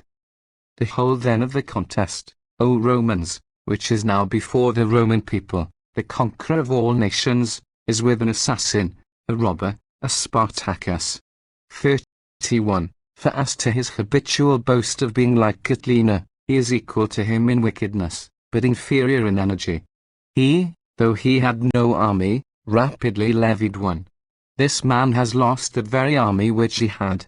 As, therefore, by my diligence, and the authority of the Senate, and your own zeal and valor, you crushed Catilina, so you will very soon hear that this infamous piratical enterprise of Antonius has been put down by your own perfect and unexampled harmony with the Senate, and by the good fortune and valor of your armies and generals. I, for my part, as far as I am able to labor, and to effect anything by my care, and exertions, and vigilance, and authority, and counsel, will omit nothing which I may think serviceable to a liberty. Nor could I omit it without wickedness after all your most ample and honorable kindness to me. However, on this day, encouraged by the motion of a most gallant man, and one most firmly attached to you, Marcus Servilius, whom you see before you, and his colleagues also, most distinguished men, and most virtuous citizens, and partly, too, by my advice and my example, we have, for the first time after a long interval, fired up again with the hope of liberty. The fifth oration of Mt. Cicero against Marcus Antonius, otherwise called the Fifth Philippic. The argument. The new consuls Hirtius and Pansa were much attached to Cicero, had consulted him a great deal, and professed great respect for his opinion, but they were also under great obligations to Julius Caesar and, consequently, connected to some extent with his party and with Antonius, on which account they wished, if possible, to employ moderate measures only against him. As soon as they had entered on their office, they convoked the Senate to meet for the purpose of deliberating on the general welfare of the Republic. They both spoke themselves with great firmness, promising to be the leaders in defending the liberties of Rome, and exhorting the Senate to act with courage. And then they called on Quintus Fufius Scalnius, who had been consul AUC 707, and who was Pansa's father-in-law, to deliver his opinion first. He was known to be a firm friend of Antonius. Cicero wished to declare Antonius a public enemy at once, but Calneus proposed that before they proceeded to acts of open hostility against him, they should send an embassy to him to admonish him to desist from his attempts upon Gaul, and to submit to the authority of the Senate. Piso and others supported this motion, on the ground that it was cruel and unjust to condemn a man without giving him a fair chance of submitting, and without hearing what he had to say. It was in opposition to Calneus's motion that Cicero made the following speech, substituting for his proposition 1 to declare Antonius an enemy, and to offer pardon to those of his army who returned to their duty by the 1st of February, to thank Decimus Brutus for his conduct in Gaul, to decree a statue to Marcus Lepidus 32, for his services to the Republic and his loyalty, to thank Caius Caesar, Octavius, and to grant him a special commission as general, to make him a senator and propraetor, and to enable him to stand for any subsequent magistracy as if he had been quaestor, to thank Lucius Ignatulus, and to vote thanks and promise rewards to the Marshal and the 4th Legion. Nothing, O conscript fathers, has ever seemed to me longer than these calends of January, and I think that for the last few days you have all been feeling the same thing. For those who are waging war against the Republic have not waited for this day. But we, while it would have been most especially proper for us to come to the aid of the general safety with our counsel, were not summoned to the Senate. However, the speech just addressed to us by the consuls has removed our complaints as to what is past, for they have spoken in such a manner that the calends of January seem to have been long wished for rather than really to have arrived late. And while the speeches of the consuls have encouraged my mind, and have given me a hope, not only of preserving our safety, but even of recovering our former dignity, on the other hand, the opinion of the man who has been asked for his opinion first would have disturbed me, if I had not confidence in your virtue and firmness. For this day, O conscript fathers, has dawned upon you, and this opportunity has been afforded you of proving to the Roman people how much virtue, how much firmness and how much dignity exists in the councils of this order.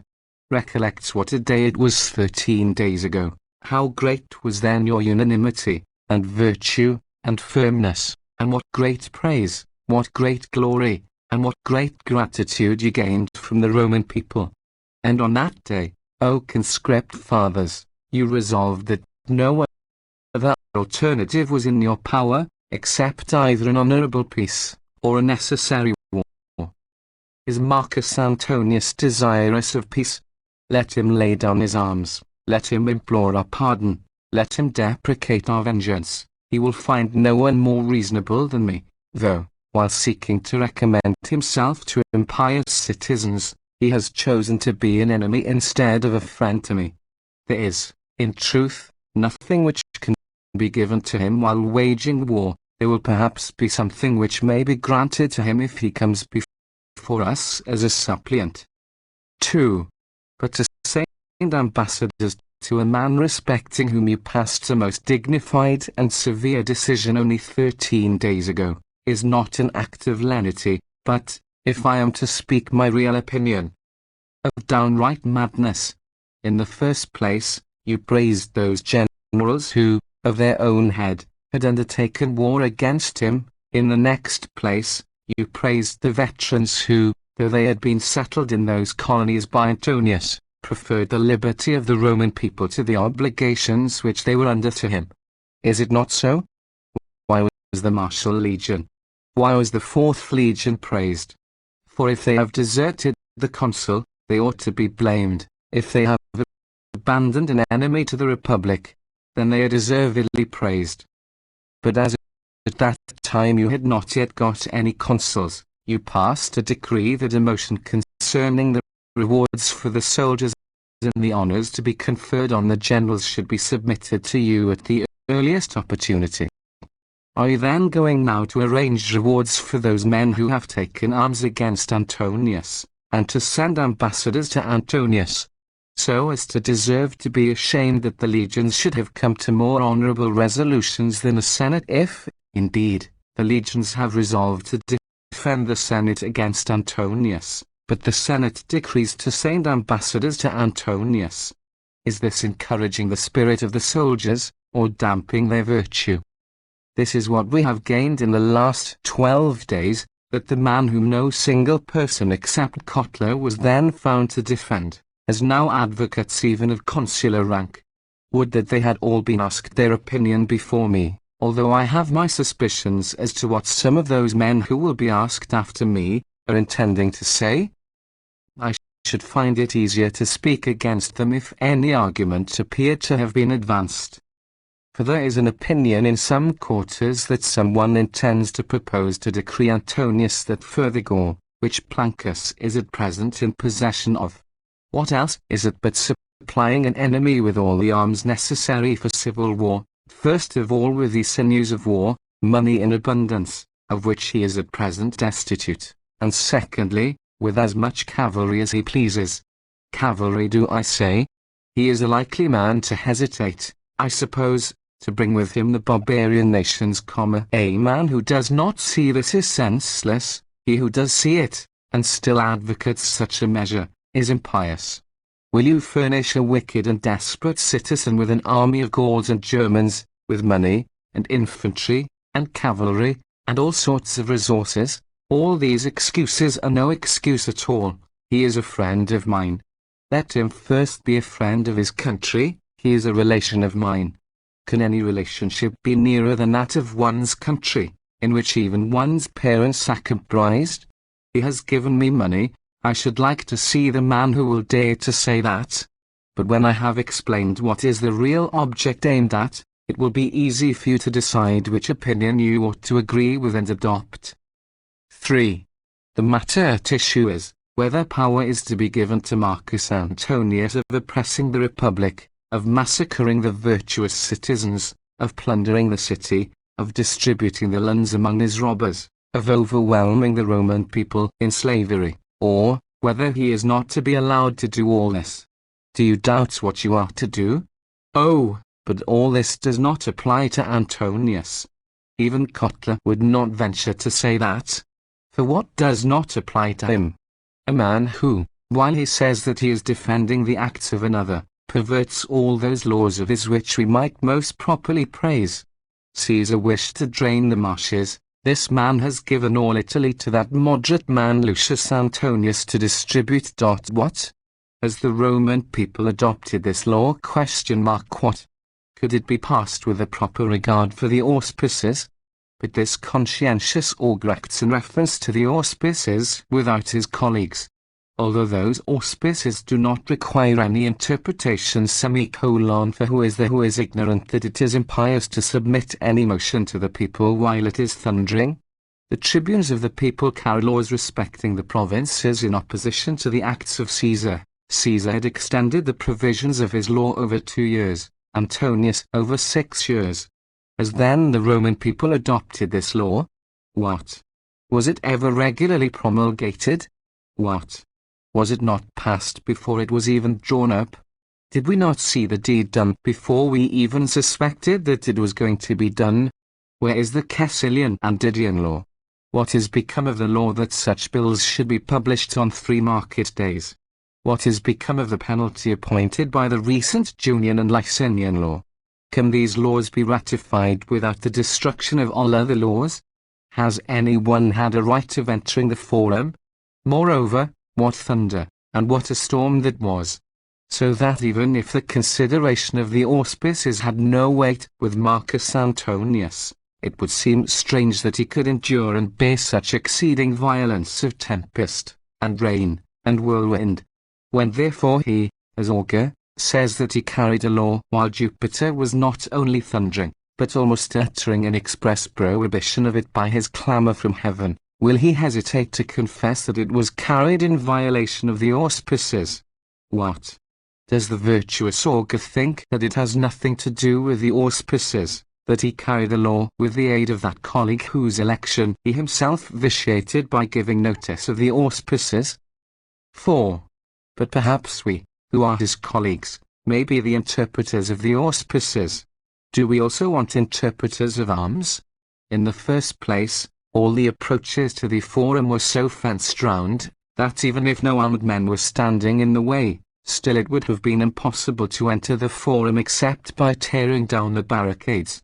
But the guards were arranged in such a manner, that, as the access of an enemy to a city is prevented, so you might in this instance see the burgesses and the tribunes of the people cut off by forts and works from all entrance to the forum.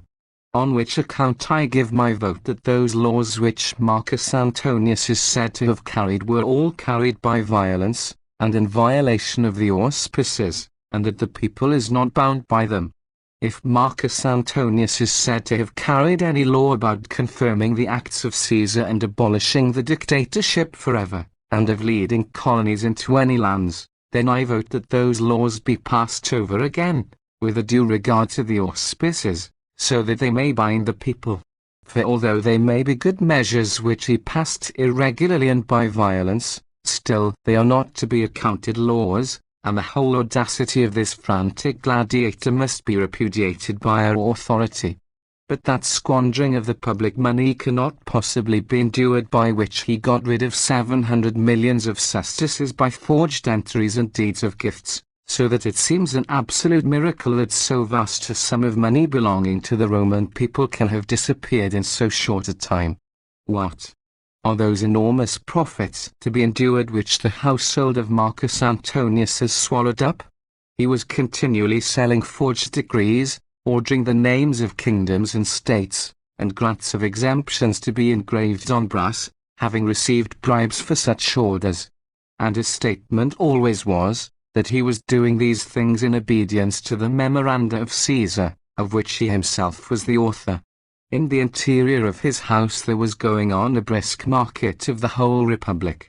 His wife, more fortunate for herself than for her husband, was holding an auction of kingdoms and provinces. Exiles were restored without any law, as if by law, and unless all these acts are rescinded by the authority of the Senate, now that we have again arrived at a hope of recovering the Republic, there will be no likeness of a free city left to us.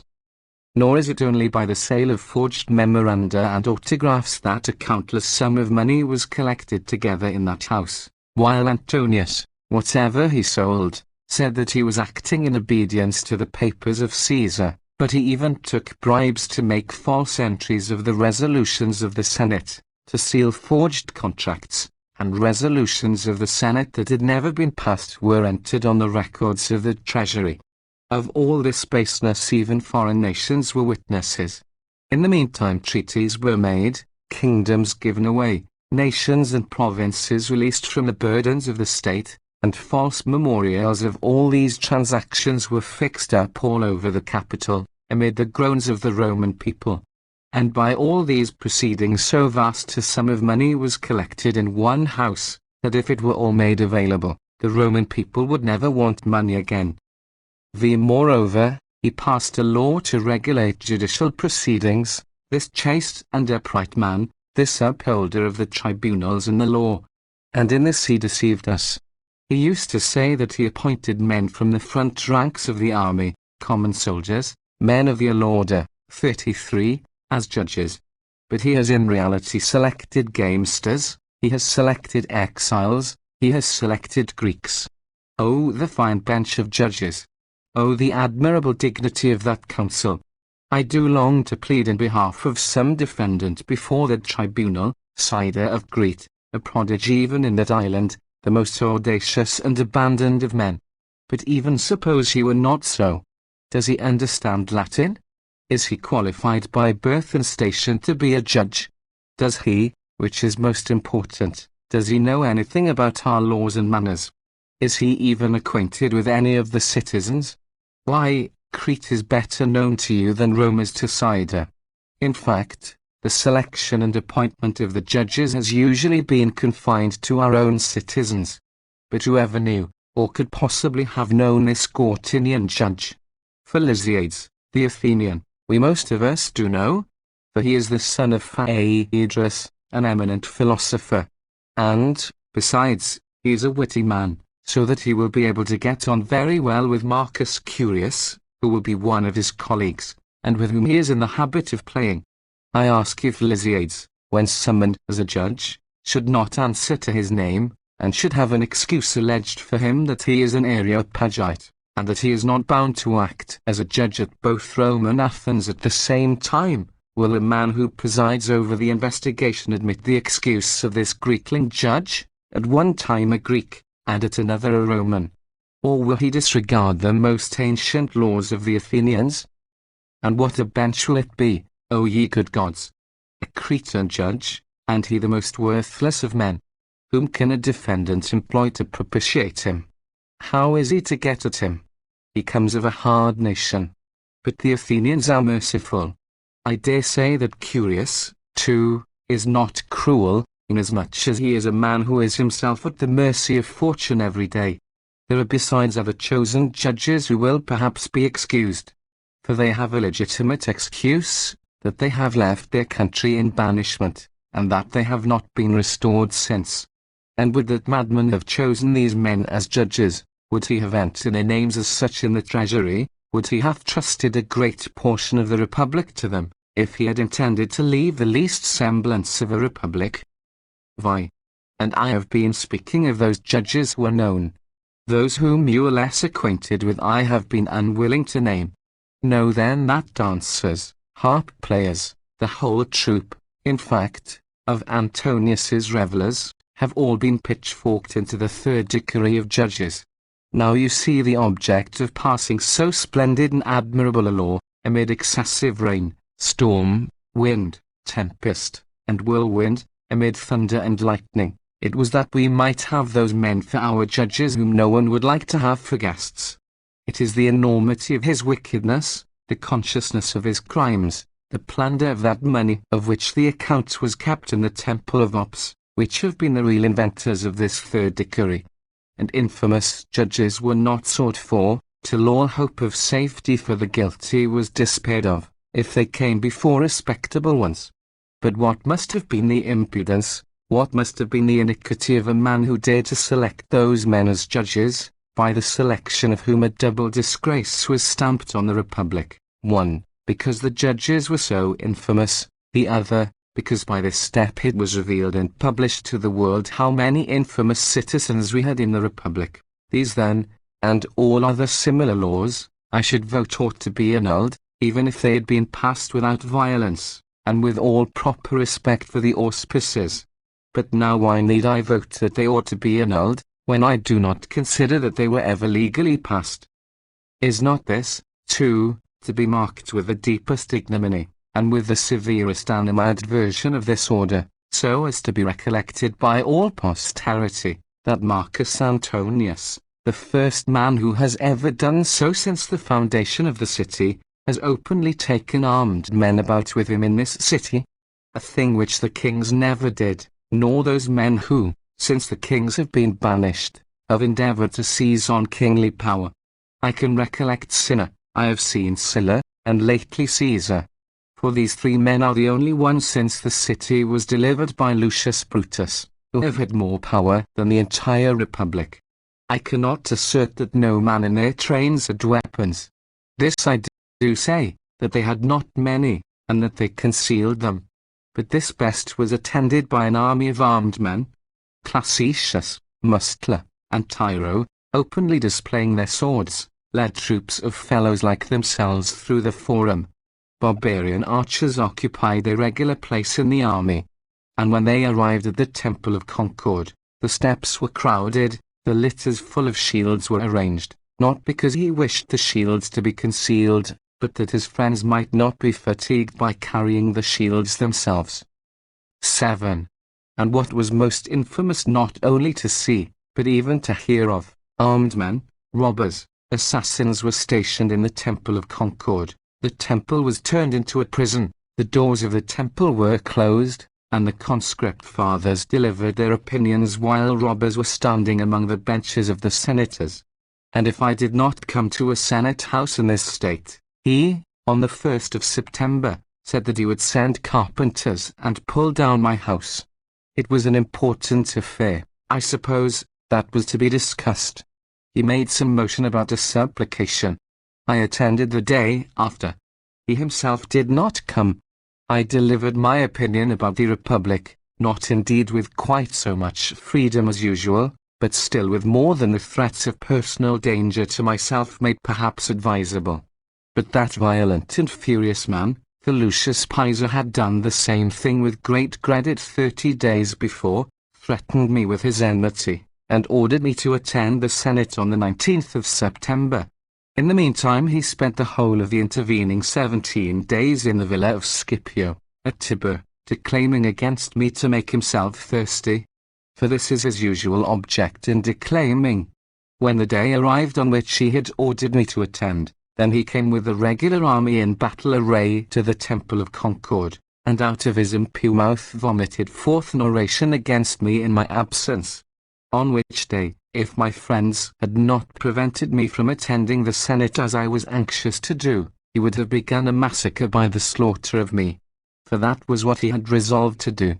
And when once he had dyed his sword in blood, nothing would have made him leave off but pure fatigue and satiety. In truth, his brother, Lucius Antonius, was present, an Asiatic gladiator, who had fought as a Murmillo, 34, at Mylasa. He was thirsting for my blood, and he had shed much of his own in that gladiatorial combat. He was now valuing our property in his mind, taking notice of our possessions in the city and in the country. His indigence united with his covetousness was threatening all our fortunes. He was distributing our land to whomsoever and in whatever shares he pleased. No private individual could get access to him, or find any means to propitiate him, and induce him to act with justice. Every former proprietor had just so much property as Antonius left him after the division of his estate. And although all these proceedings cannot be ratified, if you annul his laws, still I think that they ought all to be separately taken note of, article by article, and that we ought formally to decide that the appointment of Septemvirs was null and void, and that nothing is ratified which is said to have been done by them. 8. But who is there who can consider Marcus Antonius a citizen, rather than a most foul and barbarous enemy, who, while sitting in front of the temple of Castor, in the hearing of the Roman people, said that no one should survive except those who were victorious? Do you suppose, O conscript fathers, that he spoke with more violence than he would act? And what are we to think of his having ventured to say that, after he had given up his magistracy, he should still be at the city with his army, that he should enter the city as often as he pleased? What else was this but threatening the Roman people with slavery? And what was the object of his journey to Brundusium, and of that great haste? What was his hope, except to lead that vast army to the city, or rather into the city? What a proceeding was that selection of the centurions! What unbridled fury of an intemperate mind! For when those gallant legions had raised an outcry against his promises, he ordered those centurions to come to him to his house, whom he perceived to be loyally attached to the Republic, and then he had them all murdered before his own eyes and those of his wife, whom this noble commander had taken with him to the army. What disposition do you suppose that this man will display towards us whom he hates, when he was so cruel to those men whom he had never seen? And how covetous will he be with respect to the money of rich men, when he thirsted for even the blood of poor men, whose property, such as it was, he immediately divided among his satellites and boon companions? And he in a fury was now moving his hostile standards against his country from Brundusium, when Caesar, by the kind inspiration of the immortal gods, by the greatness of his own heavenly courage, and wisdom, and genius, of his own accord, indeed, and prompted by his own admirable virtue, but still with the approbation of my authority, went down to the colonies which had been founded by his father, convoked the veteran soldiery, in a few days raised an army, and checked the furious advance of this bandit. But after the martial legion saw this admirable leader, it had no other thoughts but those of securing our liberty, and the 4th legion followed its example. 9. And Antonius, on hearing of this news, after he had summoned the Senate, and provided a man of consular rank to declare his opinion that Caesar was an enemy of his country, immediately fainted away. And afterwards, without either performing the usual sacrifices, or offering the customary vows, he, I will not say went forth, but took to flight in his robe as a general. But which way did he flee? To the province of our most resolute and bravest citizens, men who could never have endured him if he had not come bringing war in his train, an intemperate, passionate, insolent, proud man, always making demands, always plundering, always drunk. But he, whose worthlessness even when quiet was more than anyone could endure, has declared war upon the province of Gaul. He is besieging Mutina, a valiant and splendid colony of the Roman people. He is blockading Decimus Brutus, the general, the consul-elect, a citizen born not for himself, but for us and the Republic. Was then Hannibal an enemy, and is Antonius a citizen? What did the one do like an enemy, that the other has not done, or is not doing, or planning, and thinking of? What was there in the whole of the journey of the Antonii, except depopulation, devastation, slaughter, and rapine? Actions which Hannibal never did, because he was reserving many things for his own use. These men do, as men who live merely for the present hour. They never have given a thought not only to the fortunes and welfare of the citizens, but not even to their own advantage. Are we then, O ye good gods, to resolve to send ambassadors to this man? Are those men who propose this acquainted with the constitution of the Republic, with the laws of war, with the precedents of our ancestors? Do they give a thought to what the majesty of the Roman people and the severity of the Senate requires? Do you resolve to send ambassadors? If to beg his mercy, he will despise you. If to declare your commands, you will not listen to them. And last of all, however severe the message may be which we give the ambassadors, the very name of ambassadors will extinguish this ardor of the Roman people which we see at present, and break the spirit of the municipal towns and of Italy. To say nothing of these arguments, though they are weighty, at all events that sending of an embassy will cause delay and slowness to the war. Although those who propose it should say, as I hear that some intend to say, let the ambassadors go, but let war be prepared for all the same. Still the very name of ambassadors will damp men's courage, and delay the rapidity of the war. The most important events, O conscript fathers, are often determined by very trivial moving influences in every circumstance that can happen in the Republic, and also in war, and especially in civil war, which is usually governed a great deal by men's opinions and by reports. No one will ask what is the commission with which we have sent the ambassadors. The mere name of an embassy, and that sent by us of our own accord, will appear an indication of fear. Let him depart from Mutina, let him cease to attack Brutus, let him retire from Gaul. He must not be begged in words to do so, he must be compelled by arms.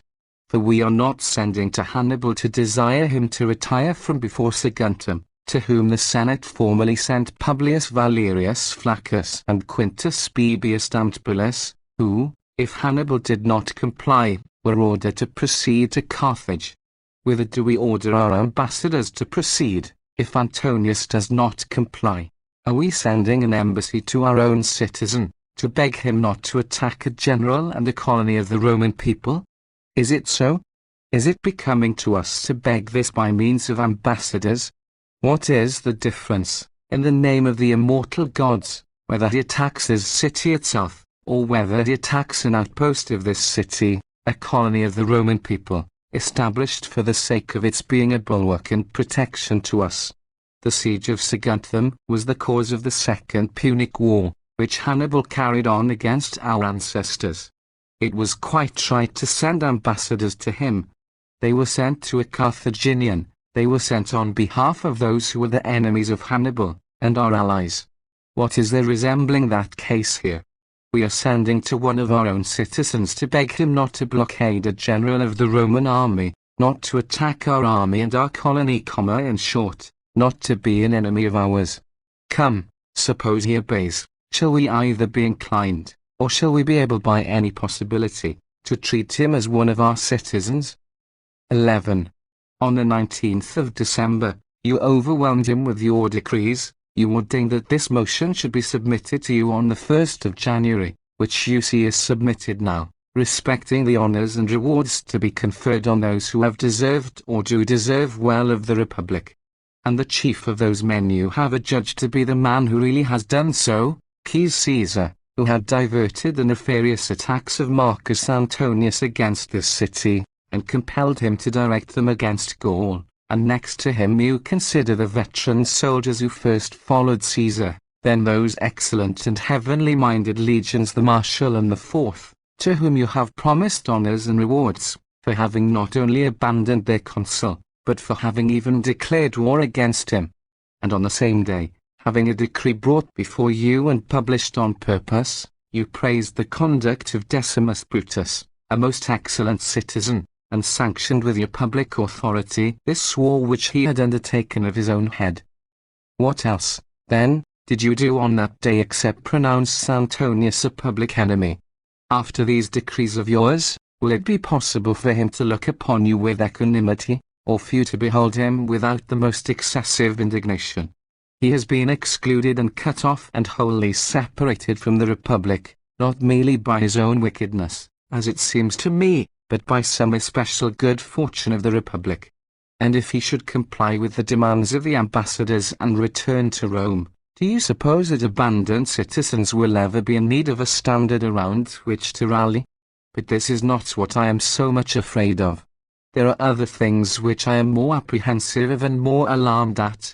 He never will comply with the demands of the ambassadors. I know the man's insanity and arrogance. I know the desperate counsels of his friends, to which he is wholly given up. Lucius, his brother, as being a man who has fought abroad, leads on his household.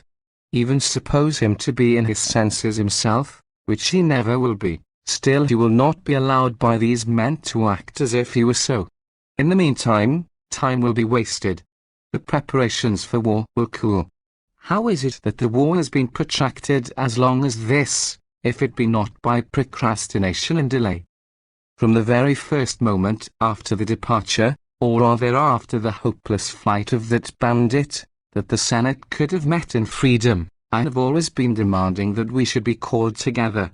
The first day that we were called together, when the consuls-elect were not present, I laid, in my opinion, amid the greatest unanimity on your part, the foundations of the Republic, later, indeed, than they should have been laid, for I could not do so before, but still if no time had been lost after that day, we should have no war at all now.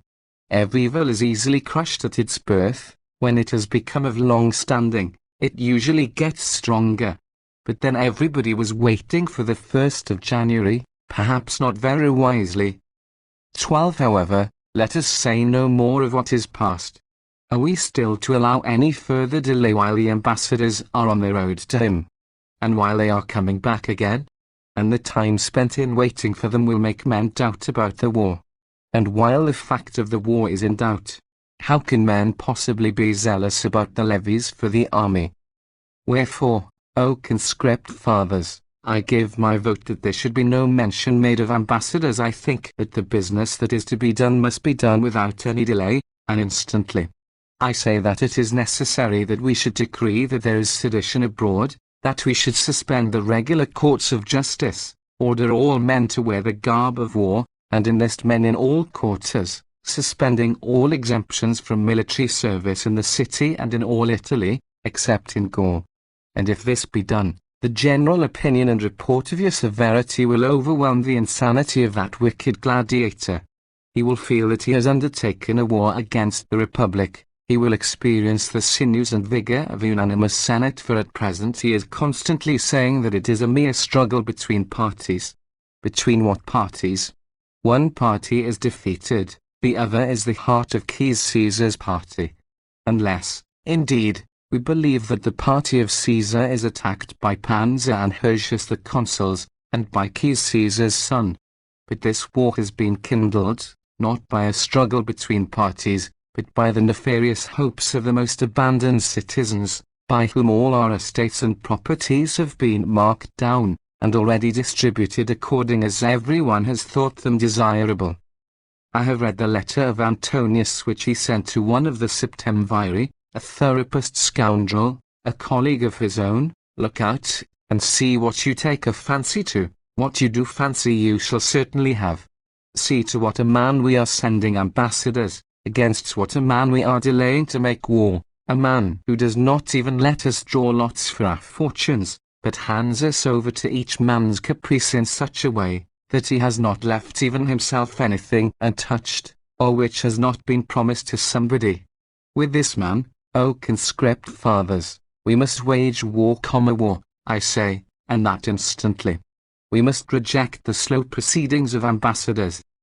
Therefore, that we may not have a number of decrees to pass every day, I give my vote that the whole republic should be committed to the consuls, and that they should have a charge given them to defend the republic, and to take care that the republic suffer no injury. And I give my vote that those men who are in the army of Antonius be not visited with blame, if they leave him before the 1st of February. If you adopt these proposals of mine, O conscript fathers, you will in a short time recover the liberty of the Roman people and our own authority. But if you act with more mildness, still you will pass those resolutions, but perhaps you will pass them too late.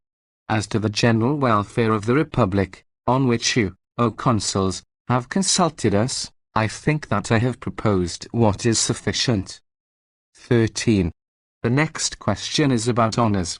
And to this point I perceive that I must speak next. But I will preserve the same order in paying respect to brave men, that is usually preserved in asking their opinions. Let us, therefore, according to the usages of our ancestors, begin with Brutus, the consul-elect, and, to say nothing of his former conduct, which has indeed been most admirable, but still such as has been praised by the individual judgments of men, rather than by public authority, what words can we find adequate to his praise at this very time? For such great virtue requires no reward except this one of praise and glory, and even if it were not to receive that, still it would be content with itself, and would rejoice at being laid up in the recollection of grateful citizens, as if it were placed in the full light. The praise then of our deliberate opinion, and of our testimony in his favour, must be given to Brutus. Therefore, O conscript fathers, I give my vote that a resolution of the Senate be passed in these words. As Decimus Brutus, Imperator, consul-elect, is maintaining the province of Gaul in obedience to the Senate and people of Rome, and as he has enlisted and collected in so short a time a very numerous army, being aided by the admirable zeal of the municipal towns and colonies of the province of Gaul, which has deserved and still does deserve admirably well of the Republic, he has acted rightly and virtuously, and greatly for the advantage of the Republic. And that most excellent service done by Decimus Brutus to the Republic, is and always will be grateful to the Senate and people of Rome.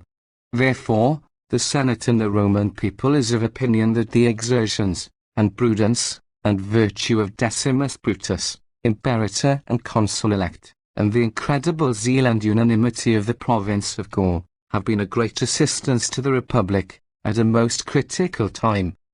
What honor, O conscript fathers, can be too great to be due to such a mighty service as this of Brutus, and to such important aid as he has afforded the Republic? For if Gaul had been open to Marcus Antonius, if after having overwhelmed the municipal towns and colonies unprepared to resist him, he had been able to penetrate into that further Gaul, what great danger would have hung over the Republic? That most insane of men, that man so headlong and furious in all his courses, would have been likely, I suppose, to hesitate at waging war against us, not only with his own army, but with all the savage troops of barbarism, so that even the wall of the Alps would not have enabled us to check his frenzy. These thanks then will be deservedly paid to Decimus Brutus, who, before any authority of yours had been interposed, acting on his own judgment and responsibility, refused to receive him as consul, but repelled him from Gaul as an enemy, and preferred to be besieged himself rather than to allow this city to be so. Let him therefore have, by your decree, an everlasting testimony to this most important and glorious action, and let Gaul, 35, which always is and has been a protection to this empire and to the general liberty, be deservedly and truly praised for not having surrendered herself and her power to Antonius, but for having opposed him with them. 14. And, furthermore, I give my vote that the most ample honours be decreed to Marcus Lepidus, as a reward for his eminent services to the Republic. He has at all times wished the Roman people to be free, and he gave the greatest proof of his inclination and opinion on that day, when, while Antonius was placing the diadem on Caesar's head, he turned his face away, and by his groans and sorrow showed plainly what a hatred of slavery he had, how desirous he was for the Roman people to be free, and how he had endured those things which he had endured more because of the necessity of the times, than because they harmonized with his sentiments. And who of us can forget with what great moderation he behaved during that crisis of the city which ensued after the death of Caesar? These are great merits, but I hasten to speak of greater still. For, O ye immortal gods, what could happen more to be admired by foreign nations or more to be desired by the Roman people, than, at a time when there was a most important civil war, the result of which we were all dreading, that it should be extinguished by prudence rather than that arms and violence should be able to put everything to the hazard of a battle. And if Caesar had been guided by the same principles in that odious and miserable war, we should have, to say nothing of their father, the two sons of Cneius Pompeius, that most illustrious and virtuous man, safe among us, men whose piety and filial affection certainly ought not to have been their ruin. Would that Marcus Lepidus had been able to save them all! He showed that he would have done so, by his conduct in cases where he had the power, when he restored Sextus Pompeius to the state, a great ornament to the Republic, and a most illustrious monument of his clemency. Sad was that picture, melancholy was the destiny then of the Roman people. For after Pompeius the father was dead, he who was the light of the Roman people, the son too, who was wholly like his father, was also slain. But all these calamities appear to me to have been effaced by the kindness of the immortal gods, Sextus Pompeius being preserved to the Republic. 15. For which cause, reasonable and important as it is, and because Marcus Lepidus, by his humanity and wisdom, has changed a most dangerous and extensive civil war into peace and concord, I give my vote, that a resolution of the Senate be drawn up in these words. Since the affairs of the Republic have repeatedly been well and prosperously conducted by Marcus Lepidus, Imperator, and Pontifex Maximus, and since the Roman people is fully aware that kingly power is very displeasing to him, and since by his exertions, and virtue, and prudence, and singular clemency and humanity, a most bitter civil war has been extinguished, and Sextus Pompeius Magnus, the son of Cneius, having submitted to the authority of this order and laid down his arms, and, in accordance with the perfect goodwill of the Senate and people of Rome, has been restored to the state by Marcus Lepidus, Imperator, and Pontifex Maximus, the Senate and people of Rome, in return for the important and numerous services of Marcus Lepidus to the Republic, declares that it places great hopes of future tranquility and peace and concord, in his virtue, authority, and good fortune,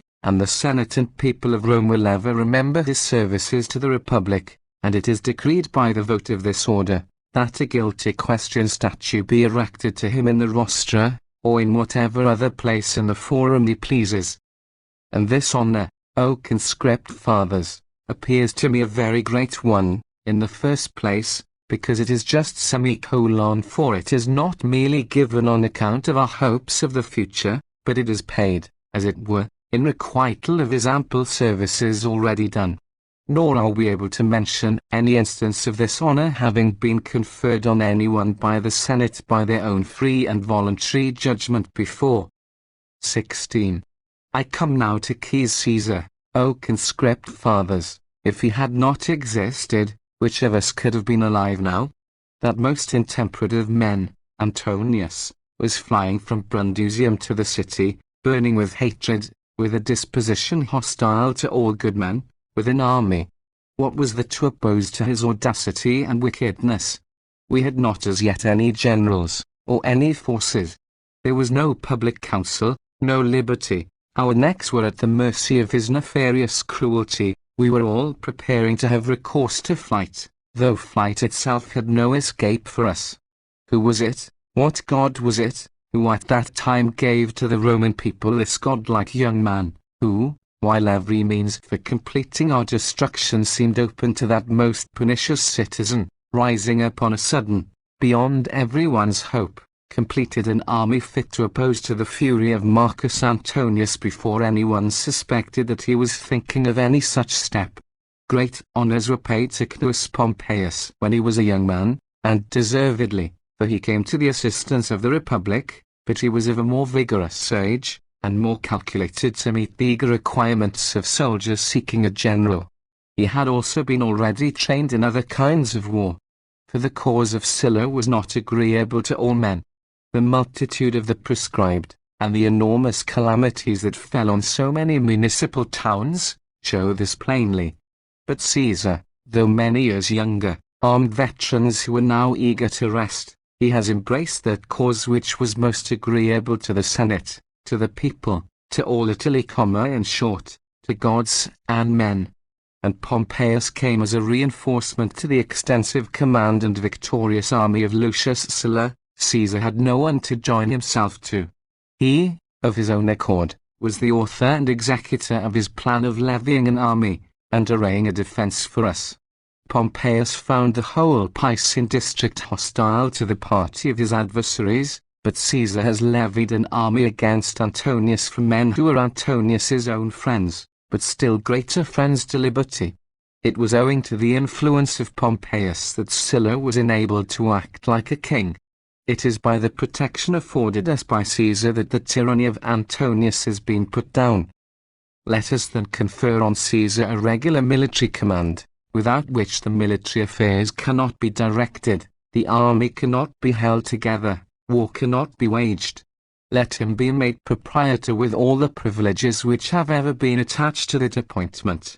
That honor, although it is a great one for a man of his age, still is not merely of influence as giving dignity, but it confers powers calculated to meet the present emergency.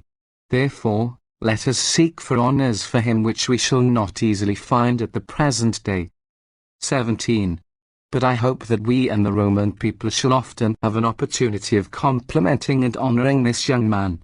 But at the present moment I give my vote that we should pass a decree in this form.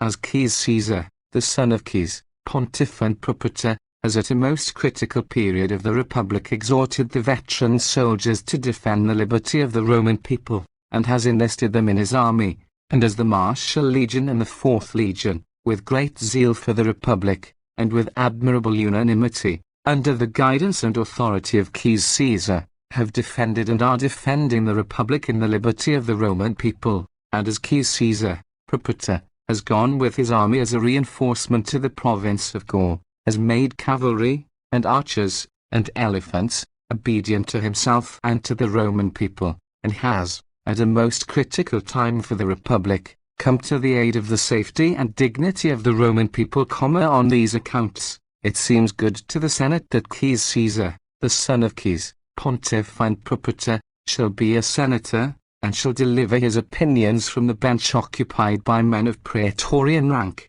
and that, on occasion of his offering himself for any magistracy, he shall be considered of the same legal standing and the qualification as if he had been quaestor the preceding year. For what reason can there be, O conscript fathers, why we should not wish him to arrive at the highest honours at as early an age as possible? For when, by the laws fixing the age at which men might be appointed to the different magistracies, our ancestors fixed a more mature age for the consulship, they were influenced by fears of the precipitation of youth. Caius Caesar, at his first entrance into life, has shown us that, in the case of his eminent and unparalleled virtue, we have no need to wait for the progress of age. Therefore our ancestors, those old men, in the most ancient times, had no laws regulating the age for the different offices. It was ambition which caused them to be passed many years afterwards, in order that there might be among men of the same age different steps for arriving at honors.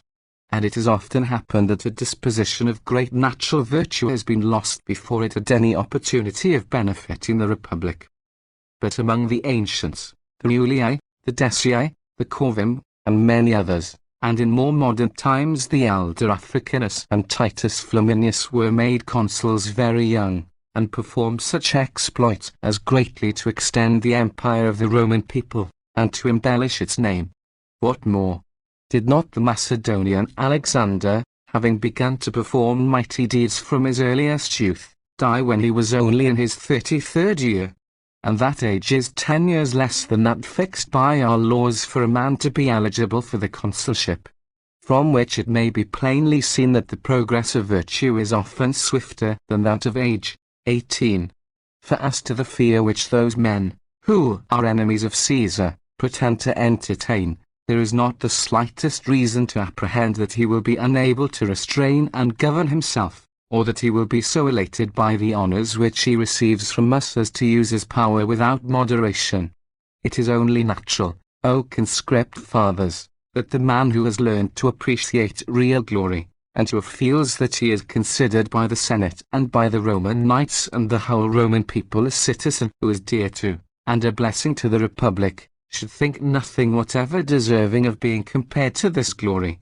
Would that it had happened to Caesar, the father, I mean, when he was a young man, to be beloved by the Senate and by every virtuous citizen, but, having neglected to aim at that, he wasted all the power of genius which he had in a most brilliant degree, in a capricious pursuit of popular favour.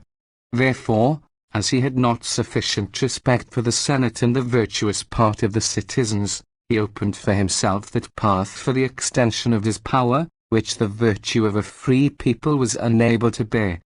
But the principles of his son are widely different, who was not only beloved by everyone, but in the greatest degree by the most virtuous men. In him is placed all our hope of liberty, from him already has our safety been received, for him the highest honours are sought out and prepared. While therefore we are admiring his singular prudence, can we at the same time fear his folly? For what can be more foolish than to prefer useless power, such influence as brings envy in its train, and a rash and slippery ambition of reigning, to real, dignified, solid glory? Has he seen this truth as a boy, and when he has advanced in age will he cease to see it? But he is an enemy to some most illustrious and excellent citizens. That circumstance ought not to cause any fear. Caesar has sacrificed all those enmities to the Republic. He had made the Republic his judge. He has made her the directress of all his counsels and actions. For he has come to the service of the Republic in order to strengthen her, not to overturn her. I am well acquainted with all the feelings of the young man. There is nothing dearer to him than the Republic, nothing which he considers of more weight than your authority, nothing which he desires more than the approbation of virtuous men, nothing which he accounts sweeter than genuine glory. Wherefore you not only ought not to fear anything from him, but you ought to expect greater and better things still. Nor ought you to apprehend with respect to a man who has already gone forward to release Decimus Brutus from a siege, that the recollection of his domestic injury will dwell in his bosom, and have more weight with him than the safety of the city.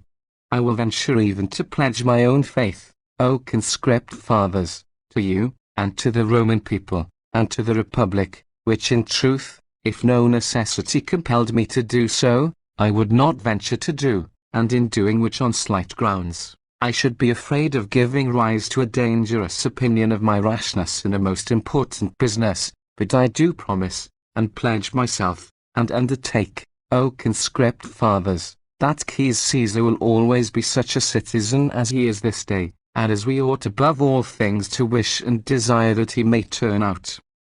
19. And as this is the case, I shall consider that I have said enough at present about Caesar. Nor do I think that we ought to pass over Lucius Ignatius, a most gallant and wise and firm citizen, and one thoroughly attached to the Republic, in silence, but that we ought to give him our testimony to his admirable virtue, because it was he who led the 4th Legion to Caesar, to be a protection to the consuls and Senate, and people of Rome, and the Republic. And for these acts I give my vote. That it be made lawful for Lucius Ignatius to stand for, and be elected to, and discharge the duties of any magistracy, 3 years before the legitimate time. And by this motion, O conscript fathers, Lucius Ignatius does not get so much actual advantage as honor. For in a case like this it is quite sufficient to be honorably mentioned. But concerning the army of Caesar, I give my vote for the passing of a decree in this form. The Senate decrees that the veteran soldiers who have defended and are defending, of Caesar, Pontiff, and the authority of this order, should, and their children after them, have an exemption from military service. And that Caius Pansa and Aulus Hirtius the consuls, one or both of them, as they think fit, shall inquire what land there is in those colonies in which the veteran soldiers have been settled, which is occupied in defiance of the provisions of the Julian law, in order that that may be divided among these veterans. That they shall institute a separate inquiry about the Campanian district, and devise a plan for increasing the advantages enjoyed by these veteran soldiers, and with respect to the Martial Legion, and to the 4th Legion, and to those soldiers of the 2nd and 35th Legions who have come over to Caius Pansa and Aulus Hirtius the consuls, and have given in their names, because the authority of the Senate and the liberty of the Roman people is and always has been most dear to them. The Senate decrees that they and their children shall have exemption from military service, except in the case of any Gallic and Italian sedition, and decrees further, that those legions shall have their discharge when this war is terminated, and that whatever sum of money Caius Caesar, Pontiff and Propraetor, has promised to the soldiers of those legions individually, shall be paid to them. And that Caius Pansa and Aulus Hirtius the consuls, one or both of them, as it seems good to them, shall make an estimate of the land which can be distributed without injury to private individuals, and that land shall be given and assigned to the soldiers of the Martial Legion and of the 4th Legion, in the largest shares in which land has ever been given and assigned to soldiers.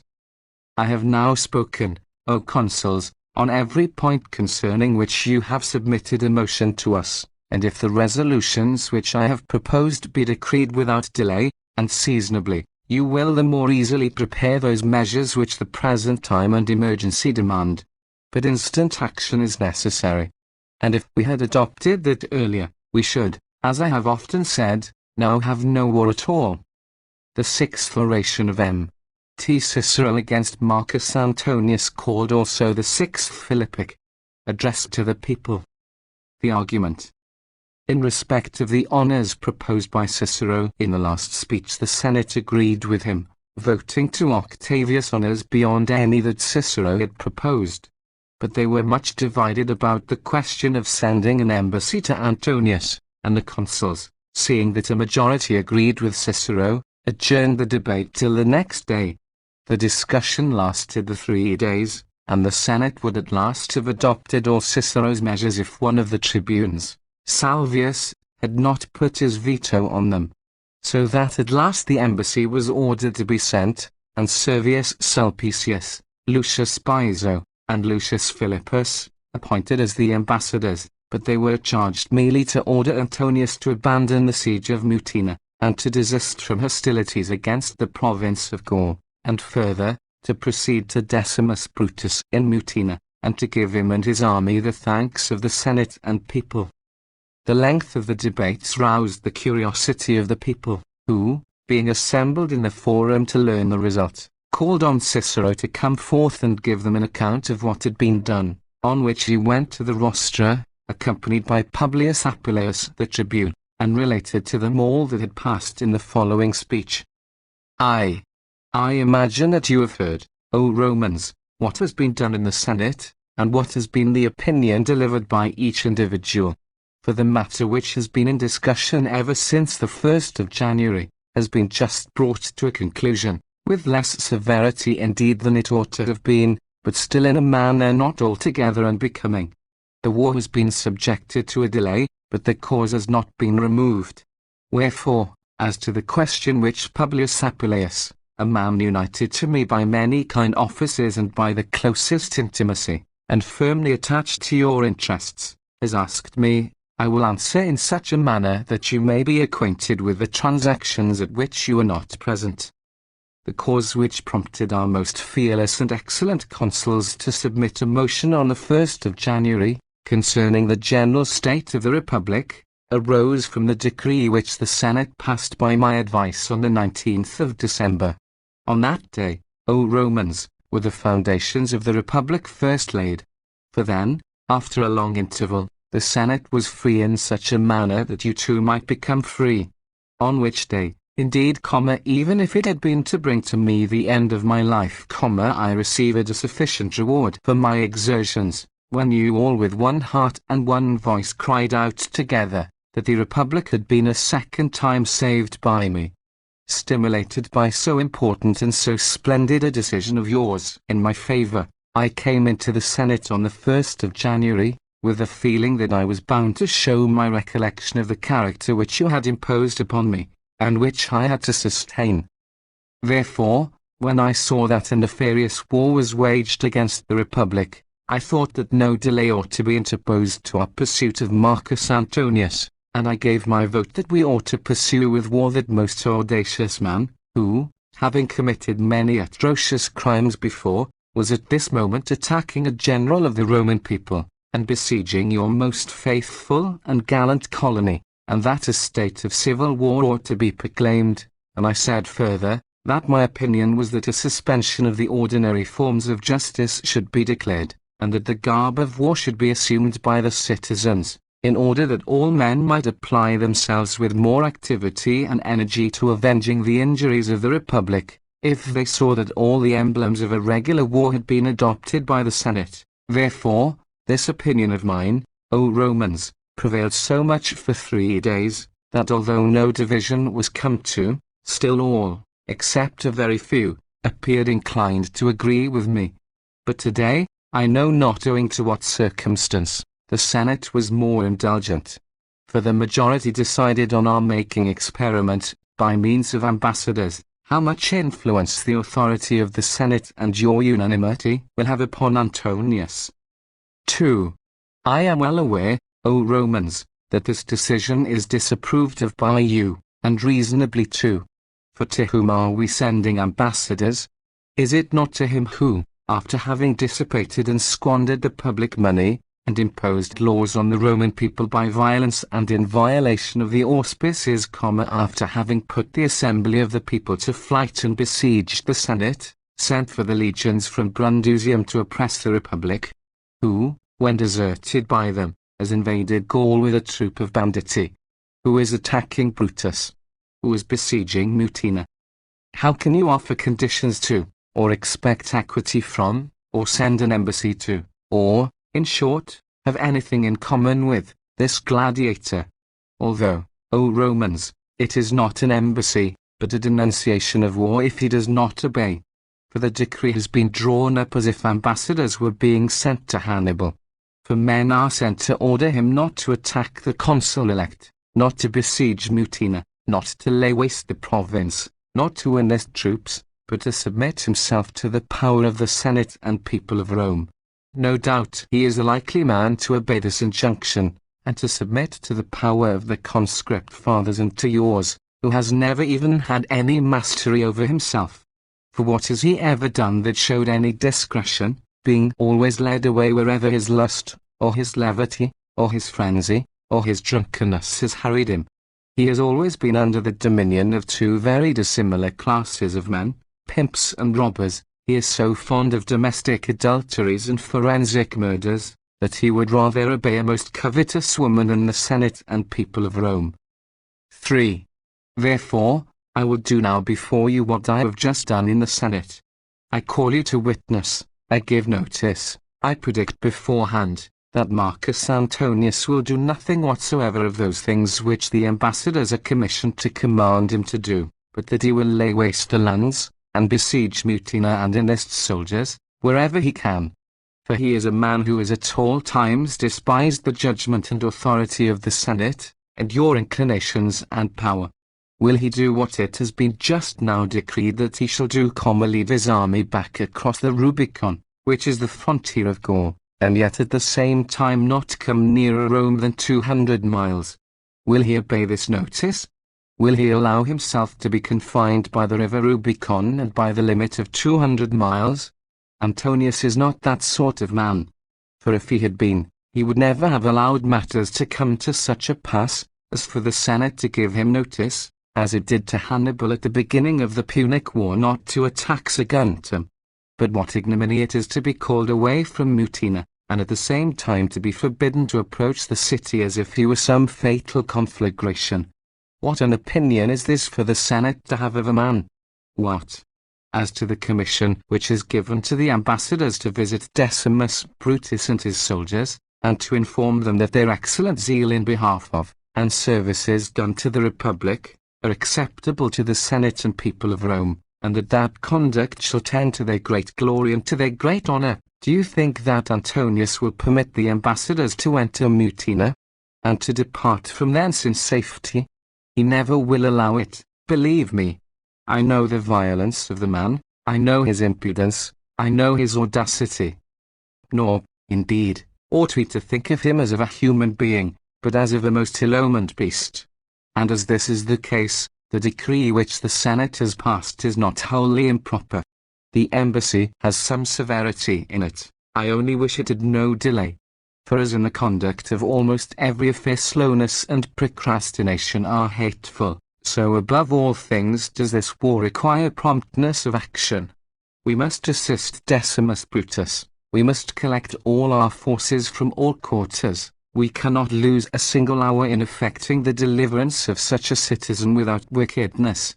Was it not in his power, if he had considered Antonius a consul, and Gaul the province of Antonius, to have given over the legions in the province to Antonius, and to return home himself, and to celebrate a triumph, and to be the first man in this body to deliver his opinion, until he entered on his magistracy? What was the difficulty of doing that?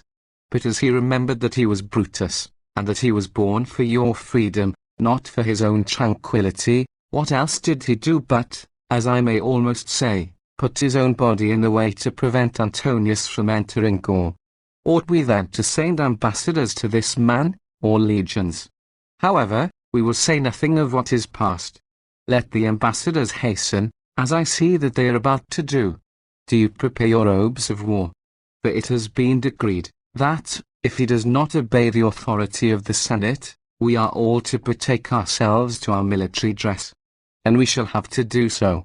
He will never obey. And we shall lament that we have lost so many days, when we might have been doing something. For I have no fear, O Romans, that when Antonius hears that I have asserted, both in the Senate and in the assembly of the people, that he never will submit himself to the power of the Senate, he will, for the sake of disproving my words, and making me to appeal to have had no foresight, alter his behavior and obey the Senate. He will never do so. He will not grudge me this part of my reputation. He will prefer letting me be thought wise by you to being thought modest himself. Need I say more? Even if he were willing to do so himself, do you think that his brother Lucius would permit him? It has been reported that lately at Tibur, when Marcus Antonius appeared to him to be wavering, he, Lucius, threatened his brother with death. And do we suppose that the orders of the Senate, and the words of the ambassadors, will be listened to by this Asiatic gladiator? It will be impossible for him to be separated from a brother, especially from one of so much authority. For he is another Africanus among them. He is considered of more influence than Lucius Trebellius, of more than Titus Plancus, Lacuna, a noble young man.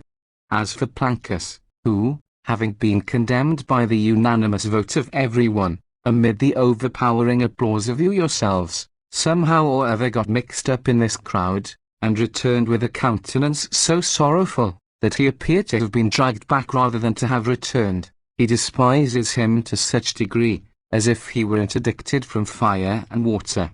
At times he says that that man who set the Senate House on fire has no right to a place in the Senate House. For at this moment he is exceedingly in love with Trebellius. He hated him some time ago, when he was opposing an abolition of debts, but now he delights in him, ever since he has seen that Trebellius himself cannot continue in safety without an abolition of debts. For I think that you have heard, O Romans, what indeed you may possibly have seen, that the sureties and the creditors of Lucius Trebellius meet every day. O confidence! For I imagine that Trebellius has taken this surname. What can be greater confidence than defrauding one's creditors, than flying from one's house, than, because of one's debts, being forced to go to war? What has become of the applauses which he received on the occasion of Caesar's triumph, and often at the games? Where is the aedileship that was conferred on him by the zealous efforts of all good men? Who is there who does not now think that he acted virtuously by accident? However, I return to your love and especial delight, Lucius Antonius, who has admitted you all to swear allegiance to him. Do you deny it? Is there any one of you who does not belong to a tribe? Certainly not. But 35 tribes have adopted him for their patron. Do you again cry out against my statement? Look at that gilt statue of him on the left. What is the inscription upon it? The 35 tribes to their patron. Is then Lucius Antonius the patron of the Roman people? Plague take him! For I fully assent to your outcry. I won't speak of this bandit whom no one would choose to have for a client, but was there ever a man possessed of such influence, or illustrious for mighty deeds, as to dare to call himself the patron of the whole Roman people, the conqueror and master of all nations?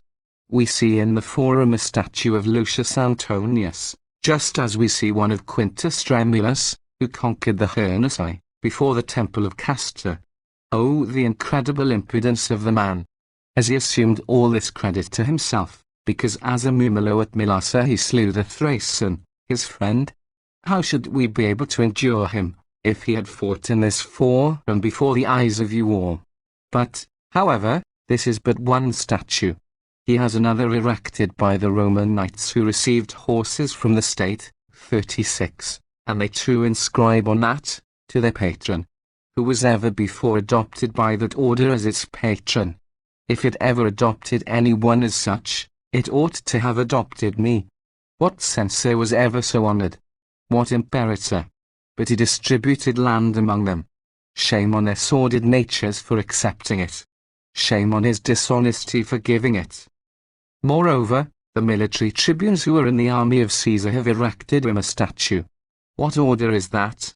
There have been plenty of tribunes in our numerous legions in so many years. Among them he has distributed the lands of Semirium. The Campus Martius was all that was left, if he had not first fled with his brother. But this allotment of lands was put an end to a little while ago, O Romans, by the declaration of his opinion by Lucius Caesar, a most illustrious man and a most admirable senator, for we all agreed with him and annulled the acts of the Septemvirs. So all the kindness of Nucula 37 goes for nothing, and the patron Antonius is it to discount. For those who had taken possession will depart with more equanimity. They had not been at any expense, they had not yet furnished or stocked their domains, partly because they did not feel sure of their title, and partly because they had no money.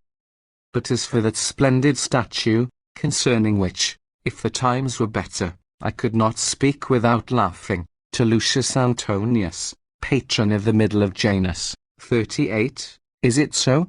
Is the middle of Janus a client of Lucius Antonius? Whoever was found in that Janus who would have lent Lucius Antonius 1,000 sesterces? However, we have been spending too much time in trifles. Let us return to our subject and to the war.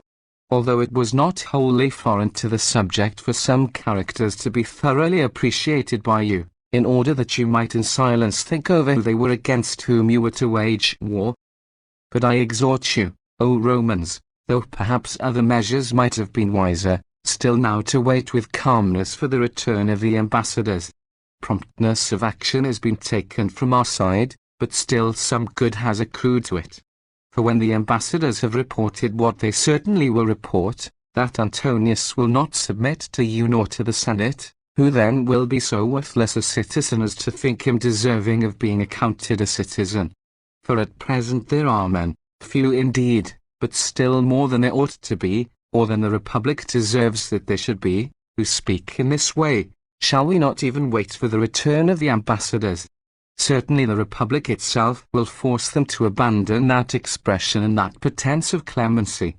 On which account, to confess the truth to you, O Romans, I have less striven today, and labored all the less today, to induce the Senate to agree with me in decreeing the existence of a seditious war, and ordering the apparel of war to be assumed.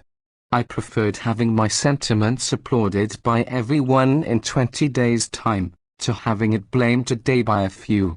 Wherefore, O Romans, wait now for the return of the ambassadors, and devour your annoyance for a few days.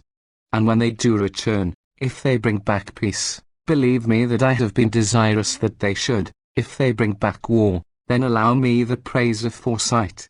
Ought I not to be provident for the welfare of my fellow citizens? Ought I not day and night to think of your freedom and of the safety of the Republic? For what do I not owe to you, O Romans, since you have preferred for all the honors of the state a man who is his own father to the most nobly born men in the Republic? Am I ungrateful? Who was less so?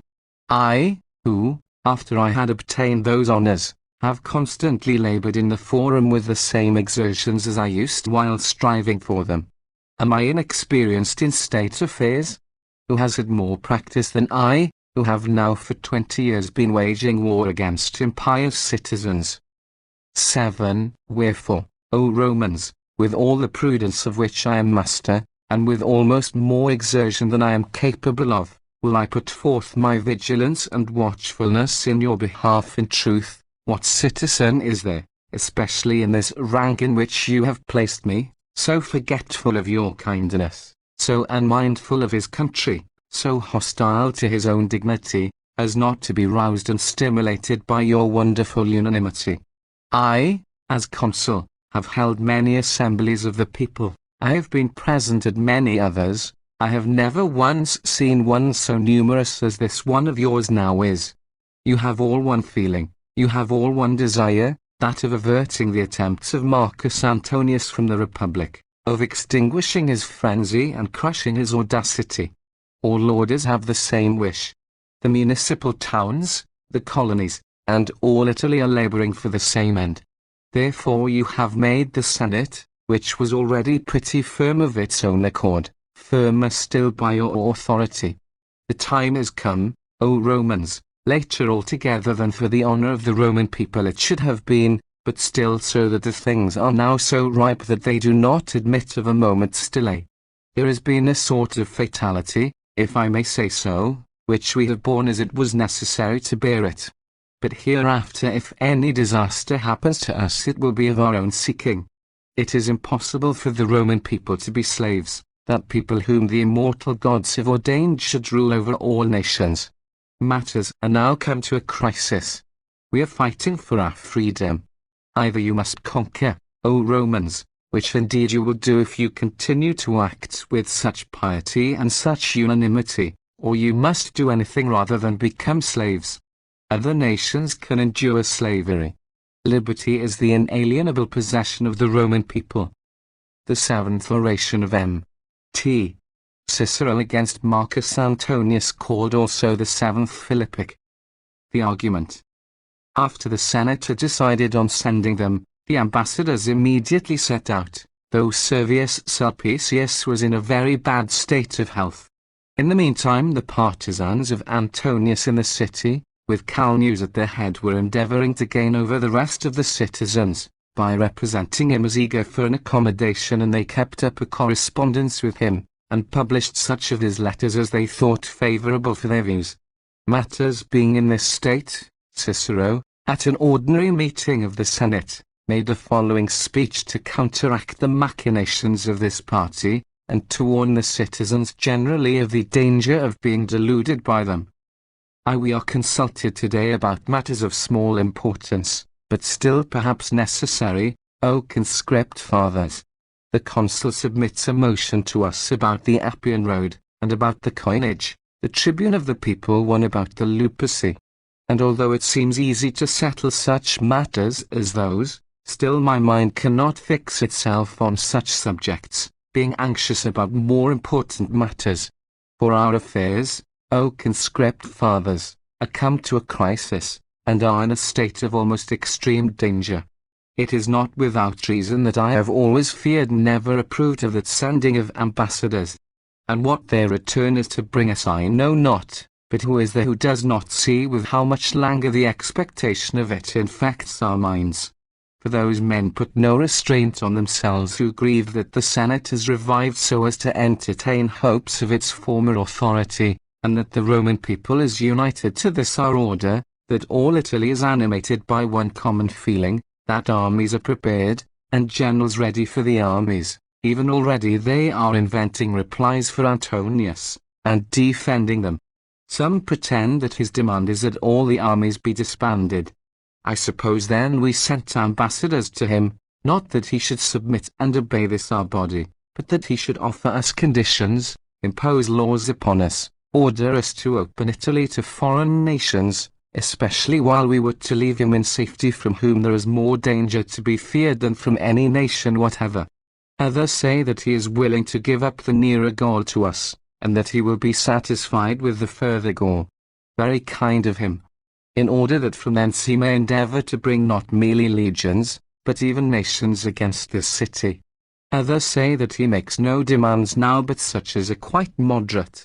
Macedonia he calls absolutely his own, since it was from thence that his brother Caius was recalled. But what province is there in which that firebrand may not kindle a conflagration?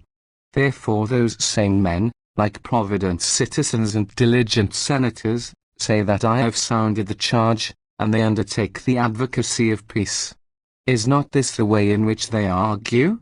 Antonius ought not to have been irritated. He is a reckless and a bold man. There are many bad men besides him, no doubt, and they may begin and count themselves first. And they warn us to be on our guard against them. Which conduct then is it which shows the more prudent caution, chastising wicked citizens when one is able to do so, or fearing them? 2. And these men speak in this way, who on account of their trifling disposition used to be considered friends of the people.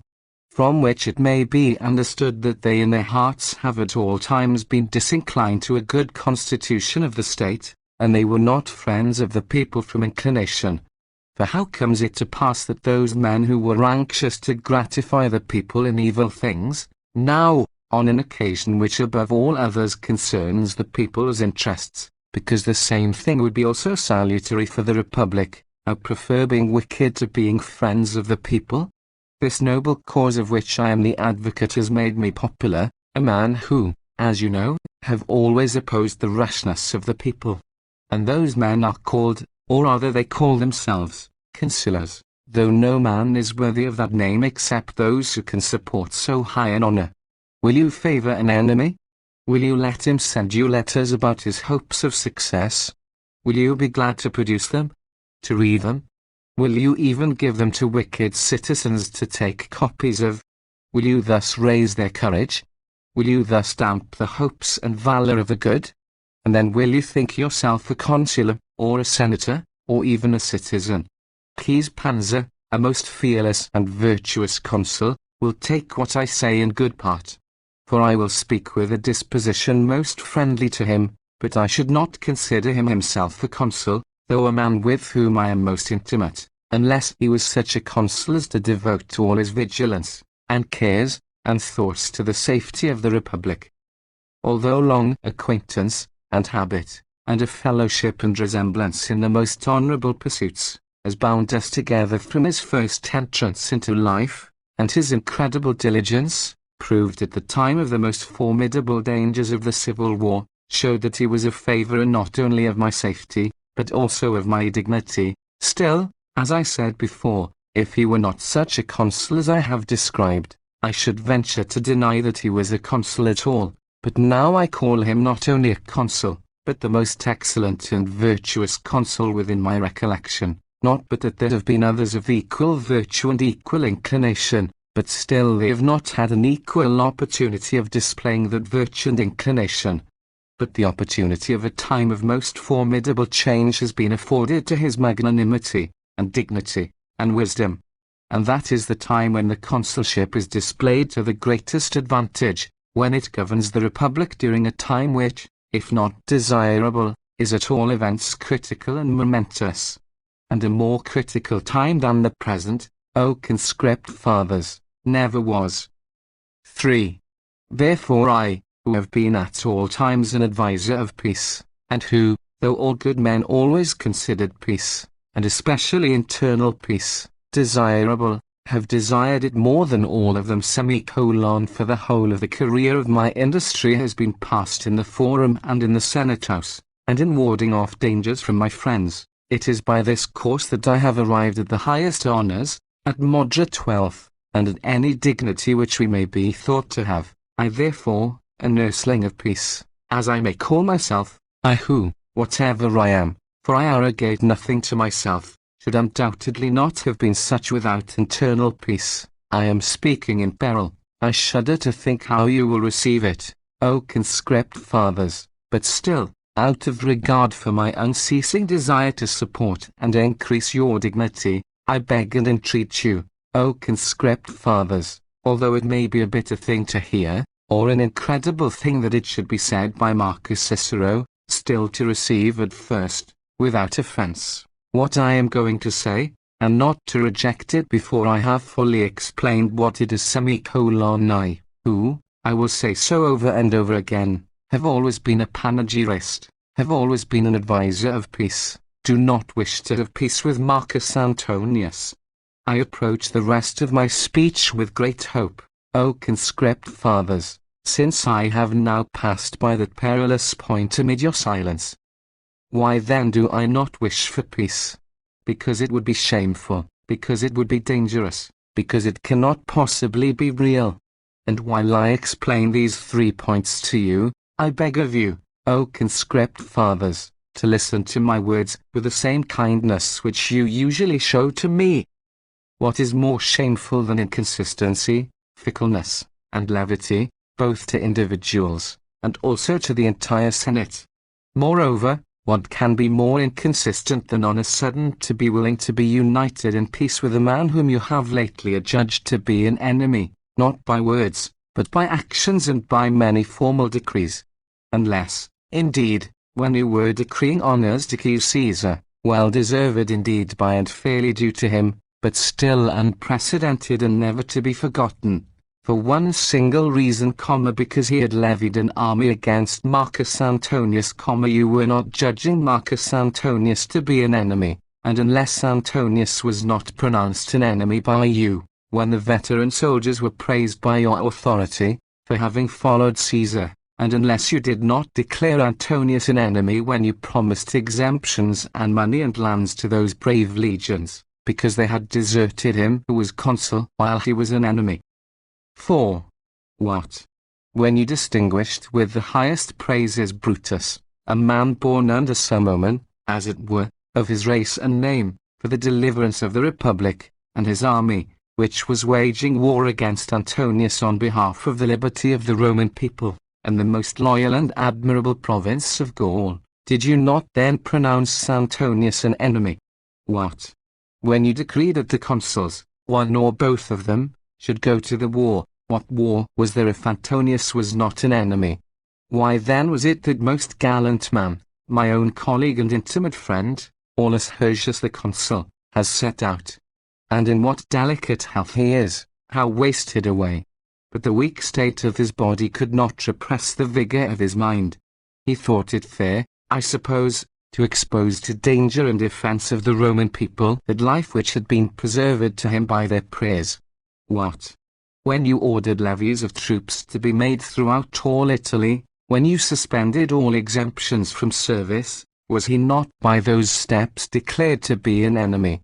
You see manufactories of arms in the city, soldiers, sword in hand, are following the consul. They are in appearance a guard to the consul, but in fact and reality to us, all men are giving in their names, not only without any shirking, but with the greatest eagerness. They are acting in obedience to your authority. Has not Antonius been declared an enemy by such acts? Oh, but we have sent ambassadors to him. Alas, wretched that I am! Why am I compelled to find fault with the Senate whom I have always praised? Why? Do you think, O conscript fathers, that you have induced the Roman people to approve of the sending ambassadors? Do you not perceive, do you not hear, that the adoption of my opinion is demanded by them? That opinion which you, in a full house, agreed to the day before, though the day after you allowed yourselves to be brought down to a groundless hope of peace. Moreover, how shameful it is for the legions to send out ambassadors to the Senate, and the Senate to Antonius. Although that is not an embassy, it is a denunciation that destruction is prepared for him if he do not submit to this order. What is the difference? At all events, men's opinions are unfavorable to the measure, for all men see that ambassadors have been sent, but it is not all who are acquainted with the terms of your decree. You must, therefore, preserve your consistency, your wisdom, your firmness, your perseverance. You must go back to the old-fashioned severity, if at least the authority of the Senate is anxious to establish its credit, its honor, its renown, and its dignity, things which this order has been too long deprived of. But there was some time ago some excuse for it, as being oppressed, a miserable excuse indeed, but still a fair one. Now there is none. We appear to have been delivered from kingly tyranny, and afterwards we were oppressed much more severely by domestic enemies. We did indeed turn their arms aside, we must now wrest them from their hands. And if we cannot do so, I will say what it becomes one who was both a senator and a Roman to say, let us die. For how just will be the shame, how great will be the disgrace, how great the infamy to the Republic, if Marcus Antonius can deliver his opinion in this assembly from the consular bench.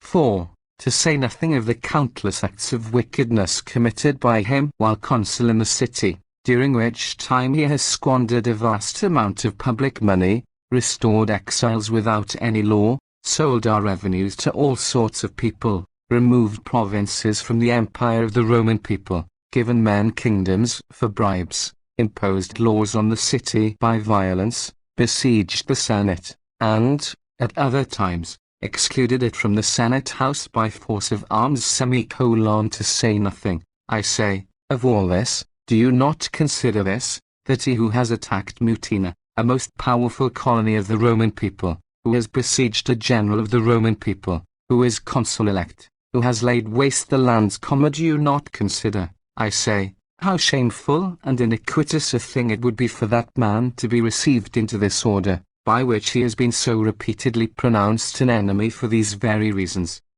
I have said enough of the shamefulness of such a proceeding. I will now speak next, as I proposed, of the danger of it, which, although it is not so important to avoid as shame, still offends the minds of the greater part of mankind even more. Why? Will it then be possible for you to rely on the certainty of any peace, when you see Antonius, or rather the Antonii, in the city? Unless, indeed, you despise Lucius. I do not despise even Keys. But, as I think, Lucius will be the dominant spirit, for he is the patron of the 35 tribes, whose votes he took away by his law, by which he divided the magistracies in conjunction with Caesar. He is the patron of the centuries of the Roman knights, which also he thought fit to deprive of the suffrages. He is the patron of the men who have been military tribunes. He is the patron of the middle of Janus. O ye gods! Who will be able to support this man's power, especially when he has brought all his dependents into the lands? Whoever was the patron of all the tribes, and of the Roman knights, and of the military tribunes? Do you think that the power of even the Gracchi was greater than that of this gladiator would be, whom I have called gladiator, not in the sense in which sometimes Marcus Antonius too is called gladiator, but as men call him who are speaking plain Latin? He has fought in Asia as a Murmillo, after having equipped his own companion and intimate friend in the armor of a Thracian. He slew the miserable man as he was flying, but he himself received a palpable wound, as the scar proves. What will a man who murdered his friend in this way, when he has an opportunity, due to an enemy. And if he did such a thing as this for the fun of the thing, what do you think he will do when tempted by the hope of plunder? Will he not again meet wicked men in the decuries? Will he not again tamper with those men who have received lands? Will he not again seek those who have been banished? Will he not, in short, be Marcus Antonius, to whom, on the occasion of every commotion, there will be a rush of all profligate citizens? Even if there be no one else except those who are with him now, and these who in this body now openly speak in his favour, will they be too small in number? Especially when all the protection which we might have had from good men is lost, and when those men are prepared to obey his nod. But I am afraid, if at this time we fail to adopt wise counsels, that party will in a short time appear too numerous for us. Nor have I any dislike to peace, only I do dread war disguised under the name of peace. Wherefore, if we wish to enjoy peace we must first wage war. If we shrink from war, peace we shall never have. 7. But it becomes your prudence, O conscript fathers, to provide as far forward as possible for posterity. That is the object for which we were placed in this garrison, and as it were on this watchtower, that by our vigilance and foresight we might keep the Roman people free from fear. It would be a shameful thing, especially in so clear a case as this, for it to be notorious that wisdom was wanting to the chief council of the whole world. We have such consuls, there is such eagerness on the part of the Roman people, we have such an unanimous feeling of all Italy in our favour, such generals, and such armies, that the Republic cannot possibly suffer any disaster without the Senate being in fault. I, for my part, will not be wanting. I will warn you, I will forewarn you, I will give you notice, I will call gods and men to witness what I do really believe. Nor will I display my good faith alone, which perhaps may seem to be enough, but which in the chief citizen is not enough. I will exert all my care, and prudence, and vigilance. I have spoken about the danger. I will now proceed to prove to you that it is not possible for peace to be firmly cemented, for of the propositions which I promised to establish this is the last. 8. What peace can there be between Marcus Antonius and, in the first place, the Senate? With what face will he be able to look upon you, and with what eyes will you, in turn, look upon him? Which of you does not hate him? Which of you does not he hate? Come, are you the only people who hate him, and whom he hates? What? What do you think of those men who are besieging Mutina, who are levying troops in Gaul, who are threatening your fortunes? Will they ever be friends to you, or you to them? Will he embrace the Roman knights? 4. Suppose their inclinations respecting, and their opinions of Antonius were very much concealed, when they stood in crowds on the steps of the Temple of Concord, when they stimulated you to endeavor to recover your liberty, when they demanded arms, the robe of war, and who, with the Roman people, invited me to meet in the assembly of the people. Will these men ever become friends to Antonius? Will Antonius ever maintain peace with them? For why should I speak of the whole Roman people, which, in a full and crowded forum, twice, with one heart and one voice, summoned me into the assembly, and plainly showed their excessive eagerness for the recovery of their liberty? So, desirable as it was before to have the Roman people for our comrade, we now have it for our leader. What hope then is there that there ever can be peace between the Roman people and the men who are besieging Mutina and attacking a general and army of the Roman people? Will there be peace with the municipal towns, whose great zeal is shown by the decrees which they pass, by the soldiers whom they furnish, by the sums which they promise, so that in each town there is such a spirit as leaves no one room to wish for a senate of the Roman people?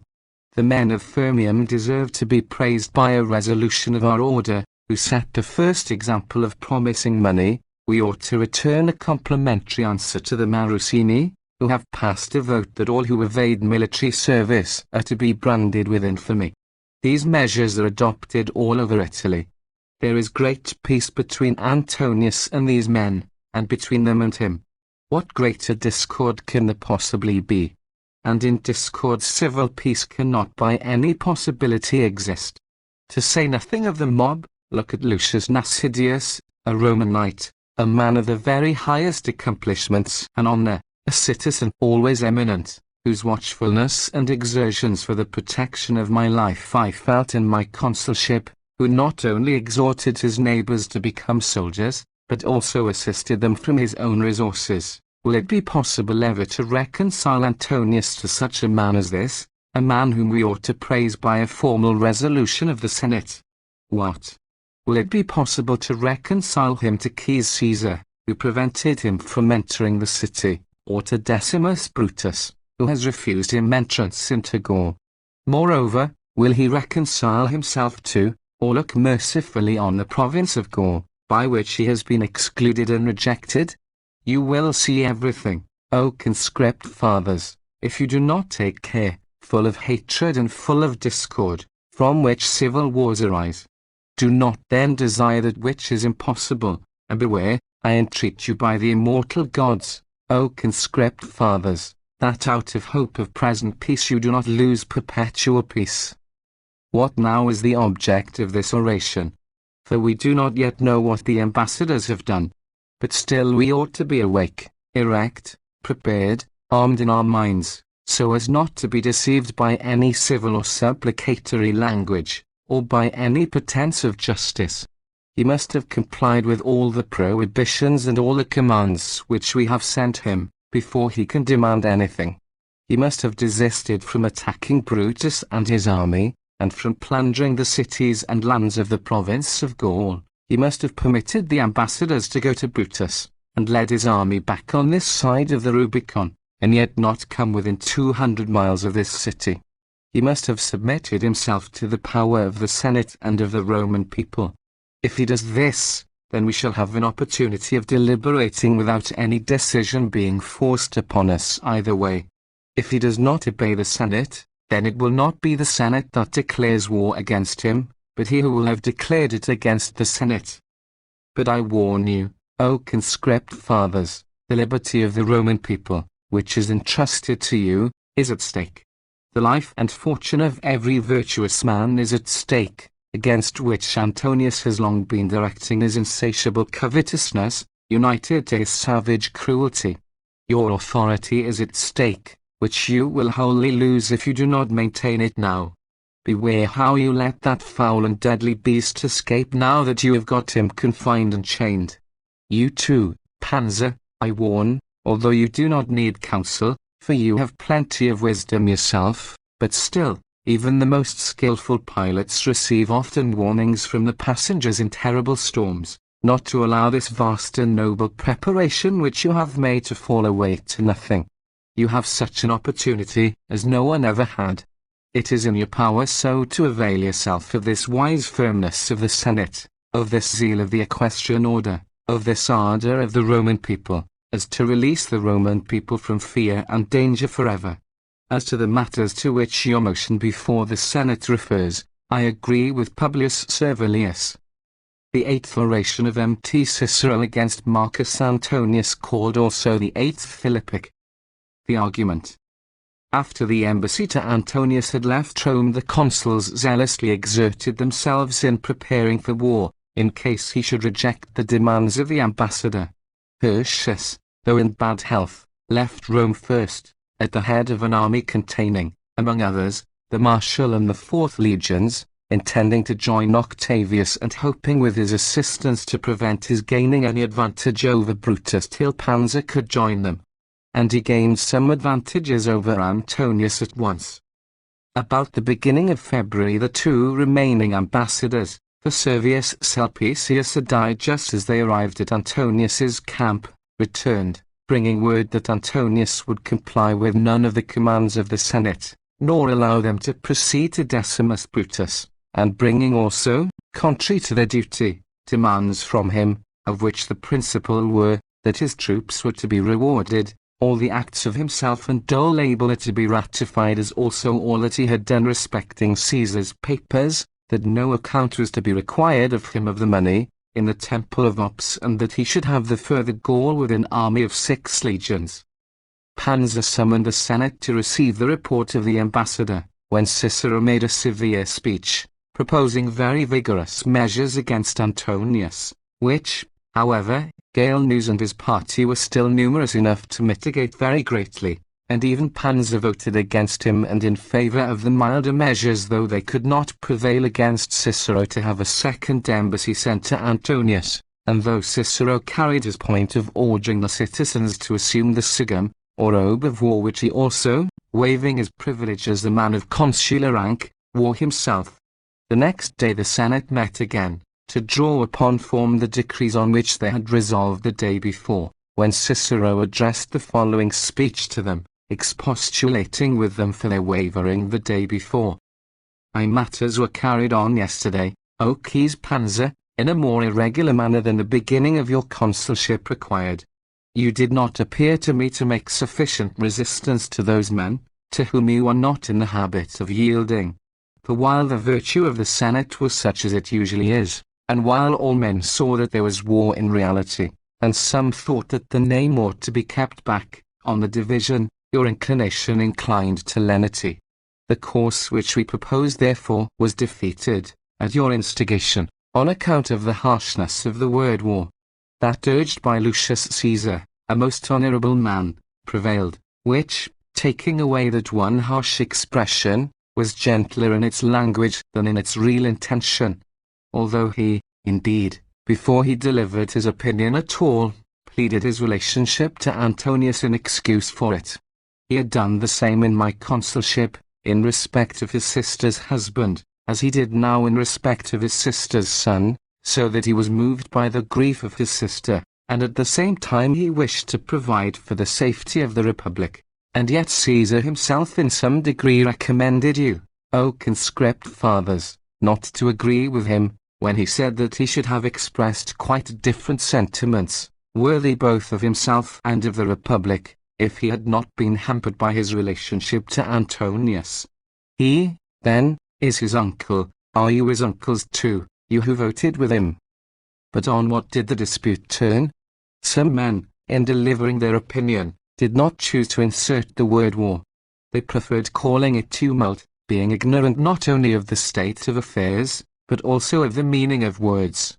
For there can be a war without a tumult, but there cannot be a tumult without a war. For what is a tumult, but such a violent disturbance that an unusual alarm is engendered by it? From which indeed the name tumult, 39, is derived. Therefore, our ancestors spoke of the Italian tumult, which was a domestic one, of the Gallic tumult, which was on the frontier of Italy, but they never spoke of any other. And that a tumult is a more serious thing than a war may be seen from this, that during a war exemptions from military service are valid, but in a tumult they are not. So that it is the fact, as I have said, that war can exist without a tumult, but a tumult cannot exist without a war. In truth, as there is no medium between war and peace, it is quite plain that a tumult, if it be not a sort of war, must be a sort of peace, and what more absurd can be said or imagined? However, we have said too much about a word, let us rather look to the facts, O conscript fathers, the appreciation of which, I know, is at times injured by too much attention being paid to words. 2. We are unwilling that this should appear to be a war. What is the object, then, of our giving authority to the municipal towns and colonies to exclude Antonius? Of our authorizing soldiers to be enlisted without any force, without the terror of any fine, of their own inclination and eagerness? Of permitting them to promise money for the assistance of the Republic? For if the name of war be taken away, the zeal of the municipal towns will be taken away too. And the unanimous feeling of the Roman people, which at present pours itself into our cause, if we cool upon it, must inevitably be damped. But why need I say more? Decimus Brutus is attacked. Is not that war? Mutina is besieged.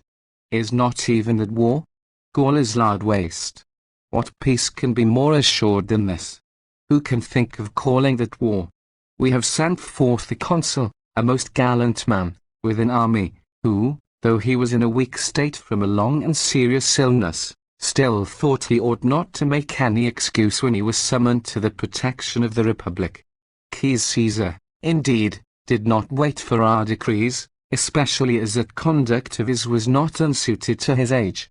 He undertook war against Antonius of his own accord, for there was not yet time to pass a decree, and he saw that, if he let slip the opportunity of waging war, when the Republic was crushed, it would be impossible to pass any decrees at all.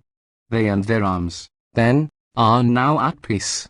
He is not an enemy whose garrison Tertius has driven from Claterna. He is not an enemy who is in arms resisting a consul, and attacking a consul-elect. And those are not the words of an enemy, nor is that warlike language, which Banzer read just now out of his colleague's letters. I drove out the garrison.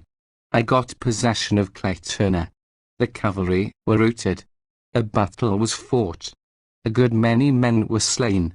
What peace can be greater than this? Levies of troops are ordered throughout all Italy, all exemptions from service are suspended, the robe of war is to be assumed tomorrow, the consul has said that he shall come down to the Senate House with an armed guard. Is not this war? It is such a war as has never been. For in all other wars, and most especially in civil wars, it was a difference as to the political state of the Republic which gave rise to the contest. Sylla contended against Sulpicius about the force of laws which Sylla said had been passed by violence. Cinna warred against Octavius because of the votes of the new citizens. Again, Sylla was at variance with Cinna and Marius, in order to prevent unworthy men from attaining power, and to avenge the cruel death of most illustrious men. The causes of all these wars arose from the zeal of different parties, for what they considered the interest of the Republic. Of the last civil war one cannot bear to speak. I do not understand the cause of it, I detest the result. 3.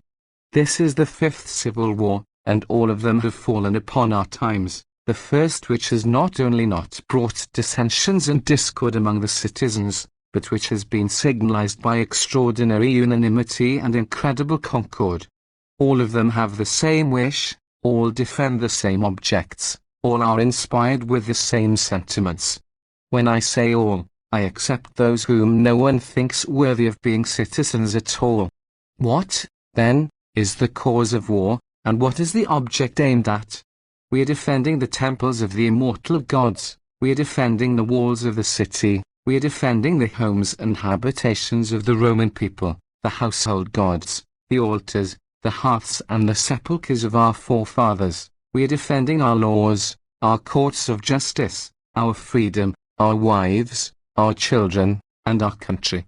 On the other hand, Marcus Antonius labors and fights in order to throw into confusion and overturn all these things, and hopes to have reason to think the plunder of the Republic sufficient cause for the war, while he squanders part of our fortunes, and distributes the rest among his parricidal followers. While, then, the motives for war are so different, a most miserable circumstance is what that fellow promises to his band of robbers. In the first place our houses, for he declares that he will divide the city among them, and after that he will lead them out at whatever gate and settle them on whatever lands they please. All the caftans, 40, all the sarxes, and the other plagues which attend Antonius, are marking out for themselves in their own minds most beautiful houses, and gardens, and villas, at Tusculum and Alba, and those clownish men, if indeed they are men, and not rather brute beasts, are borne on in their empty hopes as far as the waters and Puteoli. So Antonius has something to promise to his followers. What can we do? Have we anything of the sort? May the gods grant us a better fate. For our express object is to prevent anyone at all from hereafter making similar promises. I say this against my will, still I must say it. The auction sanctioned by Caesar, O conscript fathers, gives many wicked men both hope and audacity. For they saw some men become suddenly rich from having been beggars. Therefore, those men who are hanging over our property, and to whom Antonius promises everything, are always longing to see an auction. What can we do? What do we promise our soldiers? Things much better and more honorable. For promises to be earned by wicked actions are pernicious both to those who expect them, and to those who promise them. We promise to our soldiers freedom, rights, laws, justice, the empire of the world, dignity, peace, tranquility. The promises then of Antonius are bloody, polluted, wicked, odious to gods and men, neither lasting nor salutary. Ours, on the other hand, are honorable, upright, glorious, full of happiness, and full of piety. 4. Here also Quintus Fufius, a brave and energetic man, and a friend of mine, reminds me of the advantages of peace. As if it were necessary to praise peace, I could not do it myself quite as well as he. For is it once only that I have defended peace? Have I not at all times labored for tranquility, which is desirable for all good men, but especially for me? For what course could my industry pursue without forensic causes, without laws, without courts of justice? And these things can have no existence when civil peace is taken away. But I want to know what you mean, O Calneus. Do you call slavery peace? Our ancestors used to take up arms not merely to secure freedom, but also to acquire empire. You think that we ought to throw away our arms, in order to become slaves? What juster cause is there for waging war than the wish to repel slavery? In which, even if one's master be not tyrannical, yet it is a most miserable thing that he should be able to be so if he chooses. In truth, other causes are just, this is a necessary one. Unless, perhaps, you think that this does not apply to you, because you expect that you will be a partner in the dominion of Antonius. And you make a twofold mistake, first of all, in preferring your own to the general interest, and in the next place, in thinking that there is anything either stable or pleasant in kingly power. Even if it has before now been advantageous to you, it will not always be so. Moreover, you used to complain of that former master, who was a man. What do you think you will do when your master is a beast? And you say that you are a man who have always been desirous of peace, and have always wished for the preservation of all the citizens. Very honest language, that is, if you mean all citizens who are virtuous, and useful, and serviceable to the Republic, but if you wish those who are by nature citizens, but by inclination enemies, to be saved, what difference is there between you and them?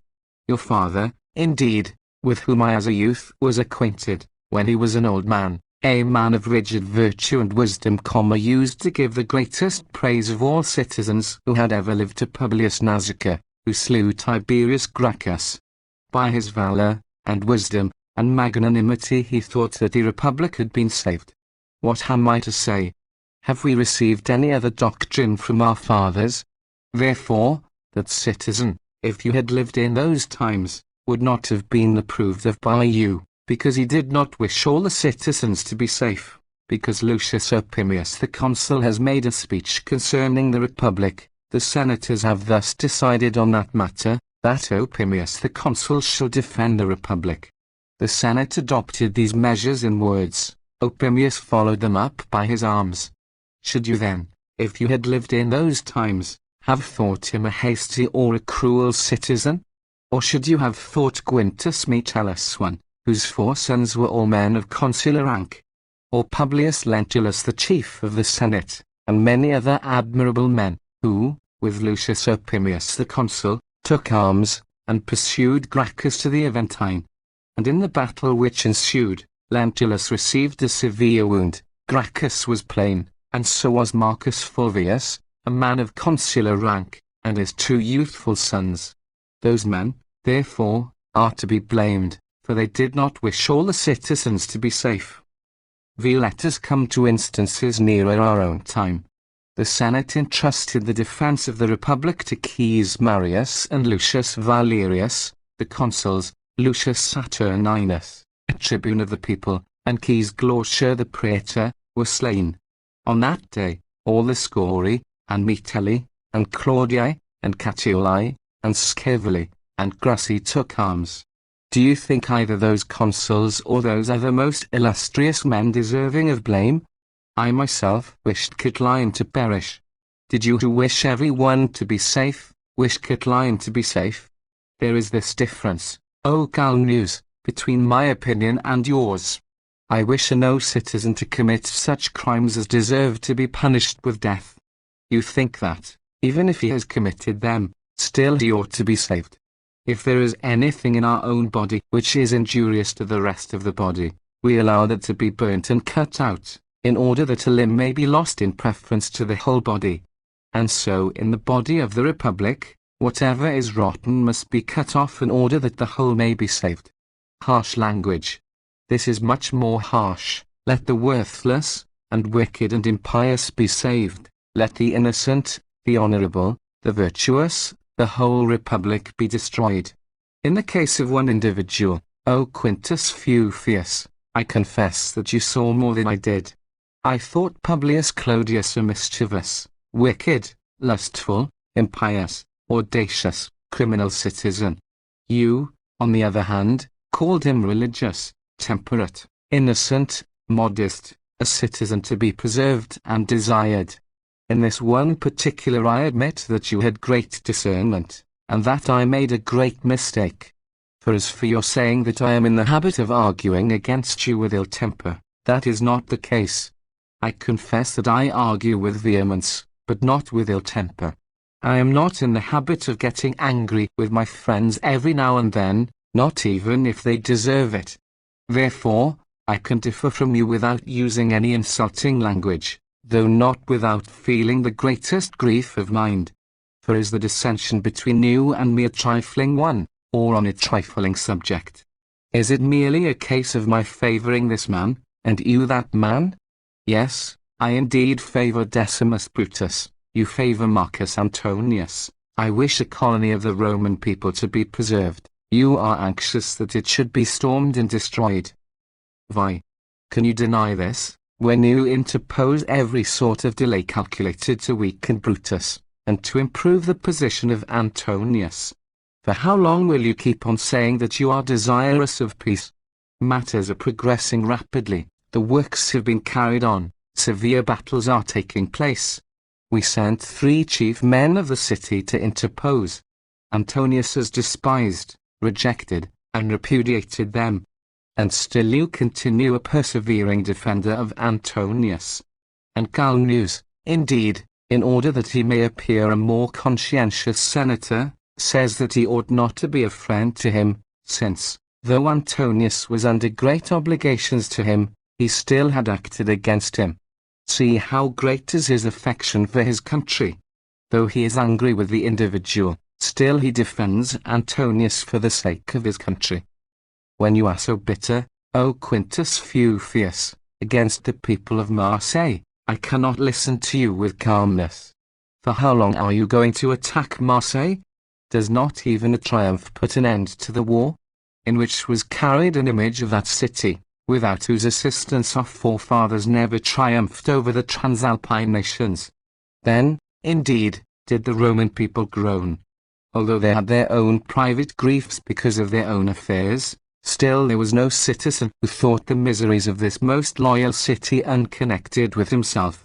Caesar himself, who had been the most angry of all men with them, still, on account of the unusually high character and loyalty of that city, was every day relaxing something of his displeasure. And is there no extent of calamity by which so faithful a city can satiate you? Again, perhaps, you will say that I am losing my temper. But I am speaking without passion, as I always do, though not without great indignation. I think that no man can be an enemy to that city, who is a friend to this one. What your object is, O Calneus, I cannot imagine. Formerly we were unable to deter you from devoting yourself to the gratification of the people. Now we are unable to prevail on you to show any regard for their interests. I have argued long enough with Fufius, saying everything without hatred, but nothing without indignation. But I suppose that a man who can bear the complaint of his son-in-law with indifference, will bear that of his friend with great equanimity. 7. I come now to the rest of the men of consular rank of whom there is no one, I say this on my own responsibility, who was not connected with me in some way or other by kindnesses conferred or received, some in a great, some in a moderate degree, but everyone to some extent or other. What a disgraceful day was yesterday to us consulars, I mean. Are we to send ambassadors again? What? Would he make a truce? Before the very face and eyes of the ambassadors he battered Mutina with his engines. He displayed his works and his defences to the ambassadors. The siege was not allowed one moment's breathing time, not even while the ambassadors should be present. Send ambassadors to this man. What for? In order to have great fears for their return? In truth, though on the previous occasion I had voted against the ambassadors being decreed, still I consoled myself with this reflection, that, when they had returned from Antonius despised and rejected, and had reported to the Senate not merely that he had not withdrawn from Gaul, as we had voted that he should, but that he had not even retired from before Mutma, and that they had not been allowed to proceed on to Decimus Brutus, all men would be inflamed with hatred and stimulated by indignation, so that we should reinforce Decimus Brutus with arms, and horses, and men. But we have become even more languid since we have become acquainted with, not only the audacity and wickedness of Antonius, but also with his indolence and pride.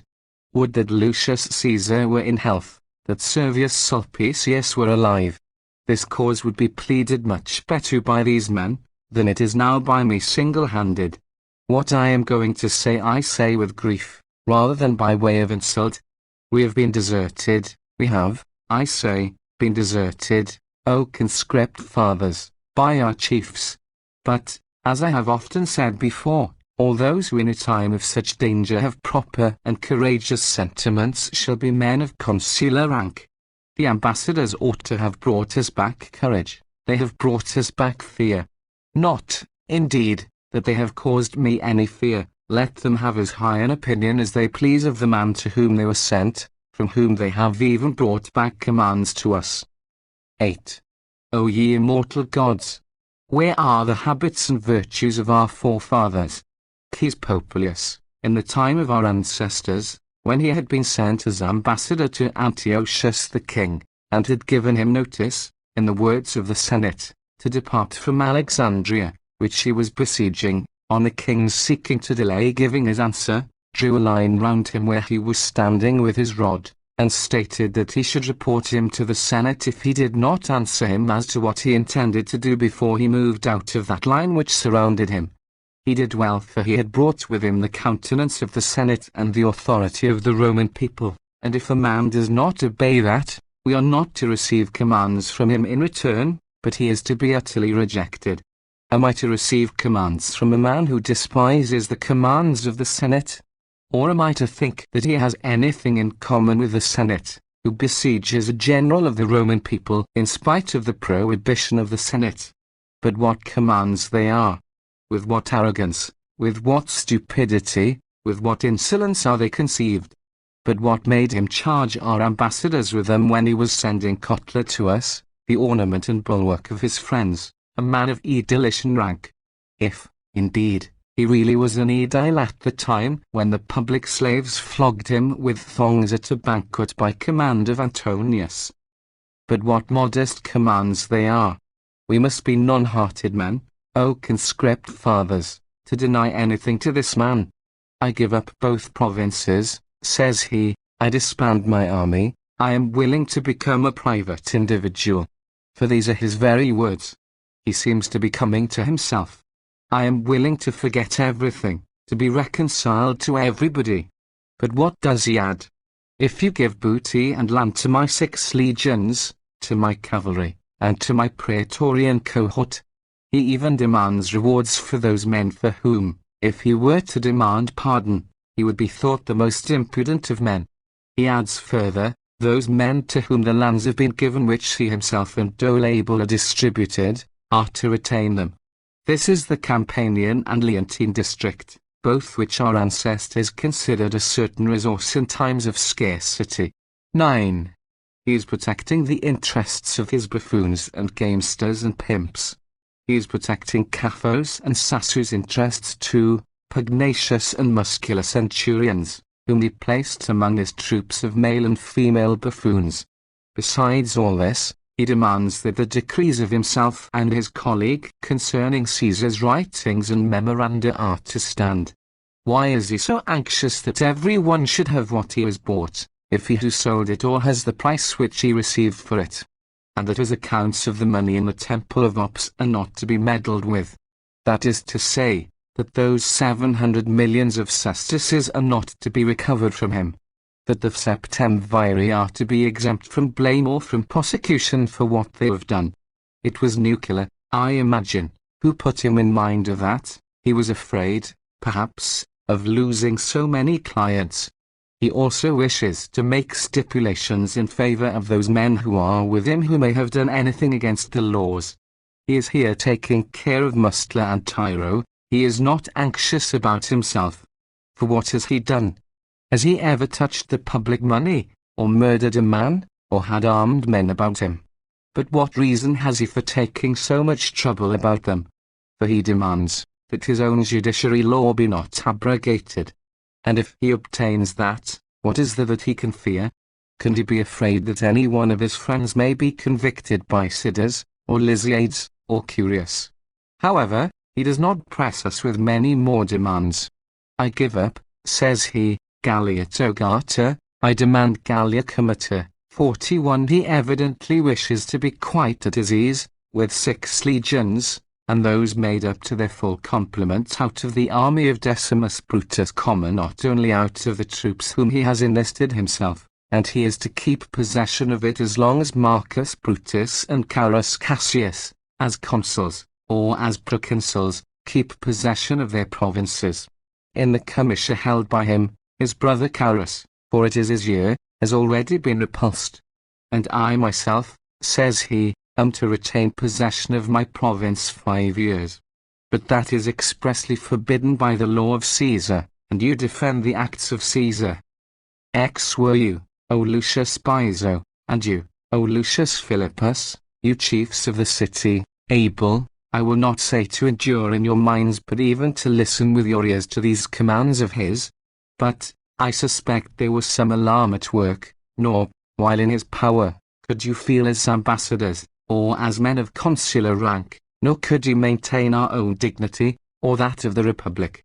And nevertheless, somehow or other, owing to some philosophy, I suppose, you did what I could not have done, you return without any very angry feelings.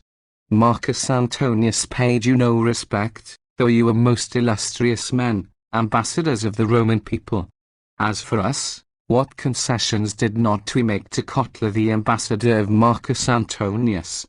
Though it was against the law for even the gates of the city to be opened to him, yet even this temple was open to him. He was allowed to enter the Senate. Here yesterday he was taking down our opinions and every word we said in his notebooks, and men who had been preferred to the highest honors sold themselves to him in utter disregard of their own dignity. O ye immortal gods! How great an enterprise is it to uphold the character of a leader in the Republic, for it requires one to be influenced not merely by the thoughts but also by the eyes of the citizens. To take to one's house the ambassador of an enemy, to admit him to one's chamber, even to confer apart with him, is the act of a man who thinks nothing of his dignity, and too much of his danger. But what is danger? For if one is engaged in a contest where everything is at stake, either liberty is assured to one if victorious, or death if defeated, the former of which alternatives is desirable, and the latter some time or other inevitable. But a base flight from death is worse than any imaginable death. For I will never be induced to believe that there are men who envy the consistency or diligence of others, and who are indignant at the unceasing desire to assist the Republic being approved by the Senate and people of Rome. That is what we were all bound to do, and that was not only in the time of our ancestors, but even lately, the highest praise of men of consular rank, to be vigilant, to be anxious, to be always either thinking, or doing, or saying something to promote the interests of the Republic. I, O conscript fathers, recollect that Quintus Scaevola the augur, in the Massic War, when he was a man of extreme old age, and quite broken down in constitution, every day, as soon as it was daylight, used to give everyone an opportunity of consulting him, nor, throughout all that war, did anyone ever see him in bed, and, though old and weak, he was the first man to come into the Senate House. I wish, above all things, that those who ought to do so would imitate his industry, and, next to that, I wish that they would not envy the exertions of another. 11. In truth, O conscript fathers, now we have begun to entertain hopes of liberty again, after a period of 6 years, during which we have been deprived of it, having endured slavery longer than prudent and industrious prisoners usually do. What watchfulness, what anxiety, what exertions ought we to shrink from, for the sake of delivering the Roman people? In truth, O conscript fathers, though men who have had the honors conferred on them that we have, usually wear their gowns, while the rest of the city is in the robe of war, still I decided that at such a momentous crisis, and when the whole republic was in so disturbed a state, we would not differ in our dress from you and the rest of the citizens. For we men of consular rank are not in this war conducting ourselves in such a manner that the Roman people will be likely to look with equanimity on the ensigns of our honor, when some of us are so cowardly as to have cast away all recollection of the kindnesses which they have received from the Roman people. Some are so disaffected to the Republic that they openly allege that they favor this enemy, and easily bear having our ambassadors despised and insulted by Antonius, while they wish to support the ambassador sent by Antonius. For they said that he ought not to be prevented from returning to Antonius, and they proposed an amendment to my proposition of not receiving him. Well, I will submit to them. Let Varius return to his general, but on condition that he never returns to Rome. And as to the others, if they abandon their errors and return to their duty to the Republic, I think they may be pardoned and left unpunished. Therefore, I give my vote, that of those men who are with Marcus Antonius, those who abandon his army, and come over either to Caius Pansa or Aulus Hirtius the consuls, or to Decimus Brutus, imperator and consul-elect, or to Caius Caesar, praetor, before the 1st of March next, shall not be liable to prosecution for having been with Antonius. That, if any one of those men who are now with Antonius shall do anything which appears entitled to honor or to reward, Caius Pansa and Aulus Hirtius the consuls, one or both of them, shall, if they think fit, make a motion to the Senate respecting that man's honor or reward, at the earliest opportunity. That, if, after this resolution of the Senate, any one shall go to Antonius except Lucius Varius, the Senate will consider that that man has acted as an enemy to the Republic. The 9th oration of Mt. Cicero against Marcus Antonius, called also the 9th Philippio. The argument. Servius Sulpicius, as has been already said, had died on his embassy to Marcus Antonius, before Mutina, and the day after the delivery of the preceding speech, Pansa again called the Senate together to deliberate on the honors to be paid to his memory. He himself proposed a public funeral, a sepulchre, and a statue. Servilius opposed the statue, as due only to those who had been slain by violence while in discharge of their duties as ambassadors. Cicero delivered the following oration in support of Pansa's proposition, which was carried. 42.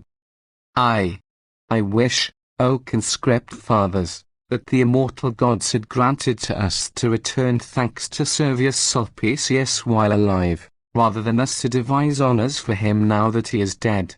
Nor have I any doubt, but that if that man had been able himself to give us his report of the proceedings of his embassy, his return would have been acceptable to you and salutary to the Republic.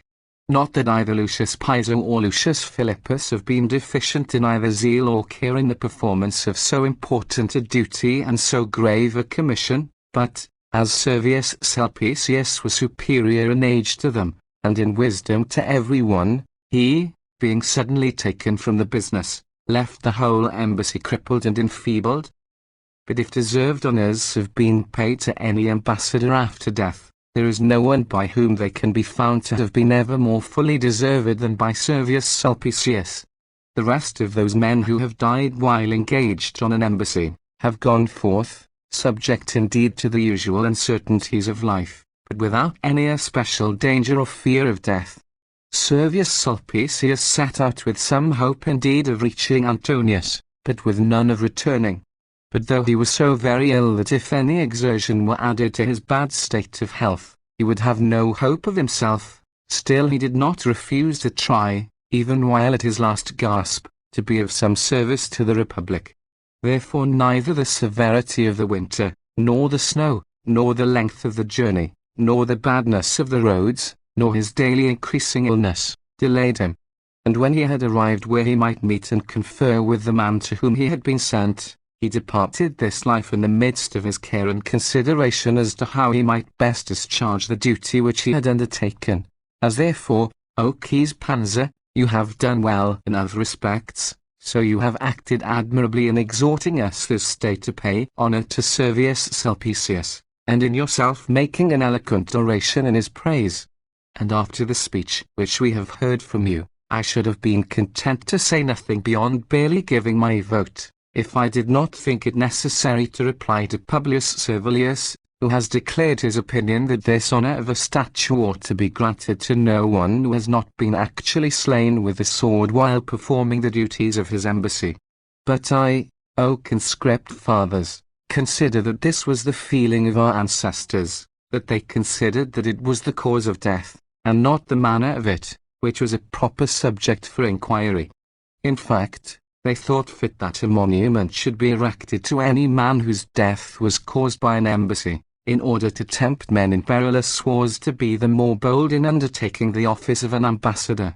What we ought to do, therefore, is, not to scrutinize the precedents afforded by our ancestors, but to explain their intentions from which the precedents themselves arose. 2. Bartolomæus, the king of Veii, slew 4 ambassadors of the Roman people, at Fidene, whose statues were standing in the rostra till within my recollection. The honor was well deserved, for our ancestors gave those men who had encountered death in the cause of the Republic an imperishable memory in exchange for this transitory life. We see in the rostra the statue of Cneius Octavius, an illustrious and great man, the first man who brought the consulship into that family, which afterwards abounded in illustrious men. There was no one then who envied him, because he was a new man. There was no one who did not honor his virtue. But yet the embassy of Octavius was one in which there was no suspicion of danger. For having been sent by the Senate to investigate the dispositions of kings and of free nations, and especially to forbid the grandson of King Antiochus, the one who had carried on war against our forefathers, to maintain fleets and to keep elephants, he was slain at Laodicea, in the gymnasium, by a man of the name of Leptines. On this a statue was given to him by our ancestors as a recompense for his life, which might ennoble his progeny for many years, and which is now the only memorial left of so illustrious a family. But in his case, and in that of Tullus Cluvius, 43, and Lucius Rosus, and Spurius Antius, and Caius Fulcinius, who were slain by the king of Veii, it was not the blood that was shed at their death, but the death itself which was encountered in the service of the Republic, which was the cause of their being thus honored. 3. Therefore, O conscript fathers, if it had been chance which had caused the death of Servius Sulpicius, I should sorrow indeed over such a loss to the Republic, but I should consider him deserving of the honor, not of a monument, but of a public mourning. But, as it is, who is there who doubts that it was the embassy itself which caused his death? For he took death away with him, though, if he had remained among us, his own care, and the attention of his most excellent son and his most faithful wife, might have warded it off. But he, as he saw that, if he did not obey your authority, he should not be acting like himself, but that if he did obey, then that duty, undertaken, for the welfare of the Republic, would be the end of his life, preferred dying at a most critical period of the Republic, to appearing to have done less service to the Republic than he might have done. He had an opportunity of recruiting his strength and taking care of himself in many cities through which his journey lay. He was met by the liberal invitation of many entertainers as his dignity deserved, and the men too who were sent with him exhorted him to take rest, and to think of his own health. But he, refusing all delay, hastening on eager to perform your commands, persevered in this his constant purpose, in spite of the hindrances of his illness, and as Antonius was above all things disturbed by his arrival, because the commands which were laid upon him by your orders had been drawn up by the authority and wisdom of Servius Sulpicius, he showed plainly how he hated the Senate by the evident joy which he displaced at the death of the adviser of the Senate. Leptines then did not kill Octavius, nor did the king of Veii slay those whom I have just named, more clearly than Antonius killed Servius Sulpicius. Surely he brought the man death, who was the cause of his death. Wherefore, I think it of consequence, in order that posterity may recollect it, that there should be a record of what the judgment of the Senate was concerning this war. For the statute itself will be a witness that the war was so serious an one, that the death of an ambassador in it gained the honor of an imperishable memorial. 4. But if, O conscript fathers, you would only recollect the excuses alleged by Servius Sulpicius why he should not be appointed to this embassy, then no doubt will be left on your minds that we ought to repay by the honor paid to the dead the injury which we did to him while living. For it is you, O conscript fathers, it is a grave charge to make, but it must be uttered, it is you, I say, who have deprived Servius Sulpicius of life. For when you saw him pleading his illness as an excuse more by the truth of the fact than by any labored plea of words, you were not indeed cruel, for what can be more impossible for this order to be guilty of than that? But as you hoped that there was nothing that could not be accomplished by his authority and wisdom, you opposed his excuse with great earnestness, and compelled the man, who had always thought your decisions of the greatest weight, to abandon his own opinion. But when there was added the exhortation of Pansa, the consul, delivered with more weight than the ears of Servius Sulpicius had learnt to resist, then at last he led me and his own son aside, and said that he was bound to prefer your authority to his own life. And we, admiring his virtue, did not dare to oppose his determination. His son was moved with extraordinary piety and affection, and my own grief did not fall far short of his agitation, but each of us was compelled to yield to his greatness of mind, and to the dignity of his language, when he, indeed, amid the loud praises and congratulations of you all, promised to do whatever you wished, and not to avoid the danger which might be inclined by the adoption of the opinion of which he himself had been the author. And we the next day escorted him early in the morning as he hastened forth to execute your commands. And he, in truth, when departing, spoke with me in such a manner that his language seemed like an omen of his fate. We restore then, O conscript fathers, life to him from whom you have taken it. For the life of the dead consists in the recollection cherished of them by the living. Take ye care that he, whom you without intending it sent to his death, shall from you receive immortality. And if you by your decree erect a statue to him in the rostia, no forgetfulness of posterity will ever obscure the memory of his embassy. For the remainder of the life of Servius Sulpicius will be recommended to the eternal recollection of all men by many and splendid memorials. The praise of all mortals will forever celebrate his wisdom, his firmness, his loyalty, his admirable vigilance and prudence in upholding the interests of the public. Nor will its admirable, and incredible, and almost godlike skill of his in interpreting the laws and explaining the principles of equity be buried in silence. If all the men of all ages, who have ever had any acquaintance with the law in this city, were got together into one place, they would not deserve to be compared to Servius Sulpicius. Nor was he more skillful in explaining the law than in laying down the principles of justice. Those maxims which were derived from laws and from the common law, he constantly referred to the original principles of kindness and equity. Nor was he more fond of arranging the conduct of lawsuits than of preventing disputes altogether. Therefore he is not in want of this memorial which a statue will provide, he has other and better ones. For this statue will be only a witness of his honorable death, those actions will be the memorial of his glorious life. so that this will be rather a monument of the gratitude of the Senate, than of the glory of the man. The affection of the son, too, will appear to have great influence in moving us to honor the father, for although, being overwhelmed with grief, he is not present, still you ought to be animated with the same feelings as if he were present. But he is in such distress, that no father ever sorrowed more over the loss of an only son than he grieves for the death of his father. Indeed, I think that it concerns also the fame of Servius Sulpicius the son, that he should appear to have paid all due respect to his father. Although Servius Sulpicius could leave no nobler monument behind him than his son, the image of his own manners, and virtues, and wisdom, and piety, and genius, whose grief can either be alleviated by this honor paid to his father by you, or by no consolation at all. But when I recollect the many conversations which in the days of our intimacy on earth I have had with Servius Sulpicius, it appears to me, that if there be any feeling in the dead, a brazen statue, and that too a pedestrian one, will be more acceptable to him than a gilt equestrian one, such as was first erected to Lucius Sylla. For Servius was wonderfully attached to the moderation of our forefathers, and was accustomed to reprove the insolence of this age.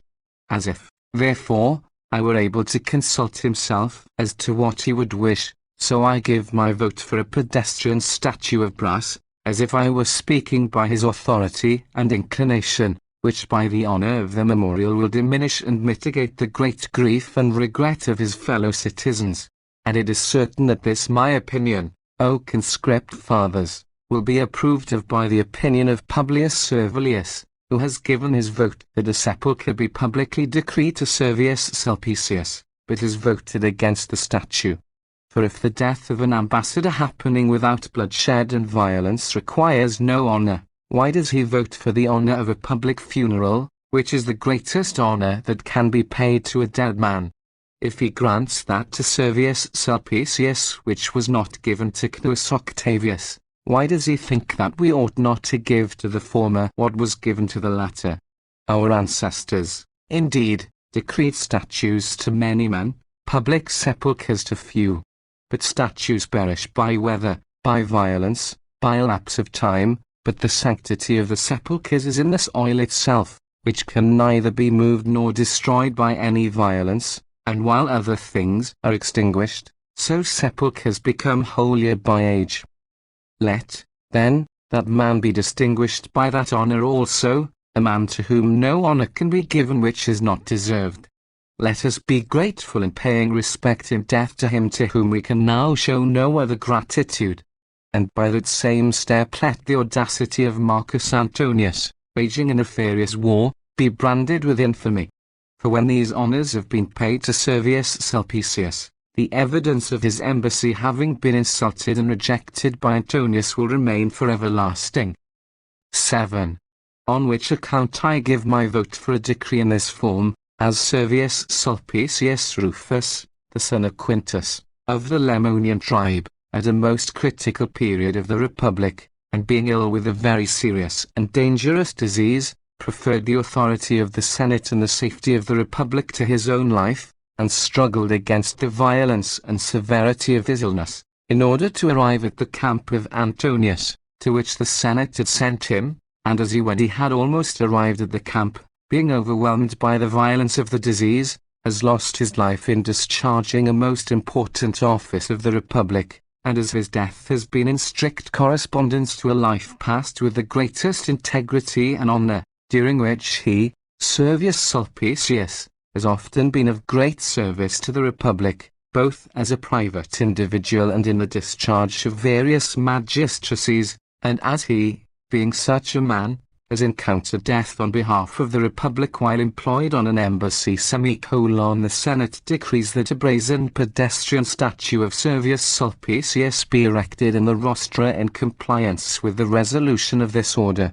and that his children and posterity shall have a place round this statue of 5 feet in every direction, from which to behold the games and gladiatorial combats, because he died in the cause of the Republic, and that this reason be inscribed on the pedestal of the statue, and that Carus Pansa and Aulus, Tertius the consuls, one or both of them, if it seem good to them, shall command the quaestors of the city to let out a contract for making that pedestal and that statue, and erecting them in the rostra, and that whatever price they contract for, they shall take care the amount is given and paid to the contractor. And as in old times the Senate has exerted its authority with respect to the obsequies of, and honours paid to brave men, it now decrees that he shall be carried to the tomb on the day of his funeral with the greatest possible solemnity. And as Servius Sulpicius Rufus, the son of Quintus of the Lemonian tribe, has deserved so well of the Republic as to be entitled to be complimented with all those distinctions, the Senate is of opinion, and thinks it for the advantage of the Republic, that the Consiliaries should suspend the edict which usually prevails with respect to funerals in the case of the funeral of Servius Sulpicius Rufus, the son of Quintus of the Lemonian tribe, and that Caruspanza, the consul, shall assign him a place for a tomb in the Esquiline plain, or in whatever place shall seem good to him, extending 30 feet in every direction, where Servius Sulpicius may be buried, and that shall be his tomb, and that of his children and posterity, as having been a tomb most deservedly given to them by the public authority. The 10th oration of Mt. Cicero against Marcus Antonius, called also the 10th Philippic. The argument. Soon after the delivery of the last speech, dispatches were received from Brutus by the consuls, giving an account of his success against Carus Antonius in Macedonia, stating that he had secured Macedonia, Illyricum, and Greece with the armies in those countries, that Carus Antonius had retired to Apollonia with 7 cohorts, that a legion under Lucius Piso had surrendered to young Cicero, who was commanding his cavalry, that Dolabila's cavalry had deserted to him, and that Vatinius had surrendered Dyrrhachium and its garrison to him. He likewise praised Quintus Hortensius, the proconsul of Macedonia, as having assisted him in gaining over the Grecian provinces and the armies in those districts. As soon as Pansa received the dispatches, he summoned the Senate to have them read, and in a set speech greatly extolled Brutus, and moved a vote of thanks to him. But Gallienus, who followed him, declared his opinion, that as Brutus had acted without any public commission or authority, he should be required to give up his army to the proper governors of the provinces, or to whoever the Senate should appoint to receive it. After he had sat down, Cicero rose, and delivered the following speech. We all, O Pansa, ought both to feel, and to show the greatest gratitude to you, who, though we did not expect that you would hold any Senate today, the moment that you received the letters of Marcus Brutus, that most excellent citizen, did not interpose even the slightest delay to our enjoying the most excessive delight and mutual congratulation at the earliest opportunity. And not only ought this action of yours to be grateful to us all, but also the speech which you addressed to us after the letters had been read. For you showed plainly, that was true which I have always felt to be so, that no one envied the virtue of another who was confident of his own. Therefore I, who have been connected with Brutus by many mutual good offices and by the greatest intimacy, need not say so much concerning him for the part that I had marked out for myself your speech has anticipated me in. But, O conscript fathers, the opinion delivered by the man who was asked for his vote before me, has imposed upon me the necessity of saying rather more than I otherwise should have said, and I differ from him so repeatedly at present, that I am afraid, what certainly ought not to be the case, that our continual disagreement may appear to diminish our friendship. What can be the meaning of this argument of yours, O Gallienus? What can be your intention? How is it that you have never once since the 1st of January been of the same opinion with him who asks you your opinion first? How is it that the Senate has never yet been so full as to enable you to find one single person to agree with your sentiments? Why are you always defending men who in no point resemble you? Why, when both your life and your fortune invite you to tranquility and dignity, do you approve of those measures, and defend those measures, and declare those sentiments, which are adverse both to the general tranquility and to your own individual dignity?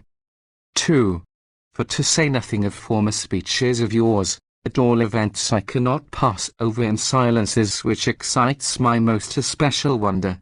What war is there between you and the Bruti? Why do you alone attack those men whom we are all bound almost to worship? Why are you not indignant at one of them being besieged, and why do you, as far as your vote goes, strip the other of those troops which by his own exertions and by his own danger he has got together by himself, without anyone to assist him, for the protection of the Republic, not for himself? What is your meaning in this? What are your intentions?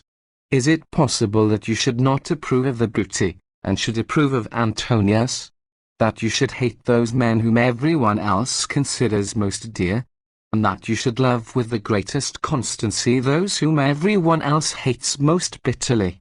You have a most ample fortune, you are in the highest rank of honor, your son, as I both hear and hope, is born to glory, a youth whom I favor not only for the sake of the Republic, but for your sake also. I ask, therefore, would you rather have him like Brutus or like Antonius? And I will let you choose whichever of the three Antonii you please. God forbid. You will say, why, then, do you not favor those men and praise those men whom you wish your own son to resemble? For by so doing you will be both consulting the interests of the Republic, and proposing him an example for his imitation. But in this instance, I hope, O Quintus Fufius, to be allowed to expostulate with you, as a senator who greatly differs from you, without any prejudice to our friendship. For you spoke in this matter, and that too from a written paper, for I should think you had made a slip from want of some appropriate expression, if I were not acquainted with your ability in speaking. You said that the letters of Brutus appeared properly and regularly expressed. What else is this than praising Brutus's secretary, not Brutus? You both thought to have great experience in the affairs of the Republic, and you have. When did you ever see a decree framed in this manner? Or in what resolution of the Senate passed on such occasions, and they are innumerable, did you ever hear of its being decreed that the letters had been well drawn up? And that expression did not, as is often the case with other men, fall from you by chance, but you brought it with you written down, deliberated on, and carefully meditated on. 3. If anyone could take from you this habit of disparaging good men on almost every occasion, then what qualities would not be left to you which everyone would desire for himself?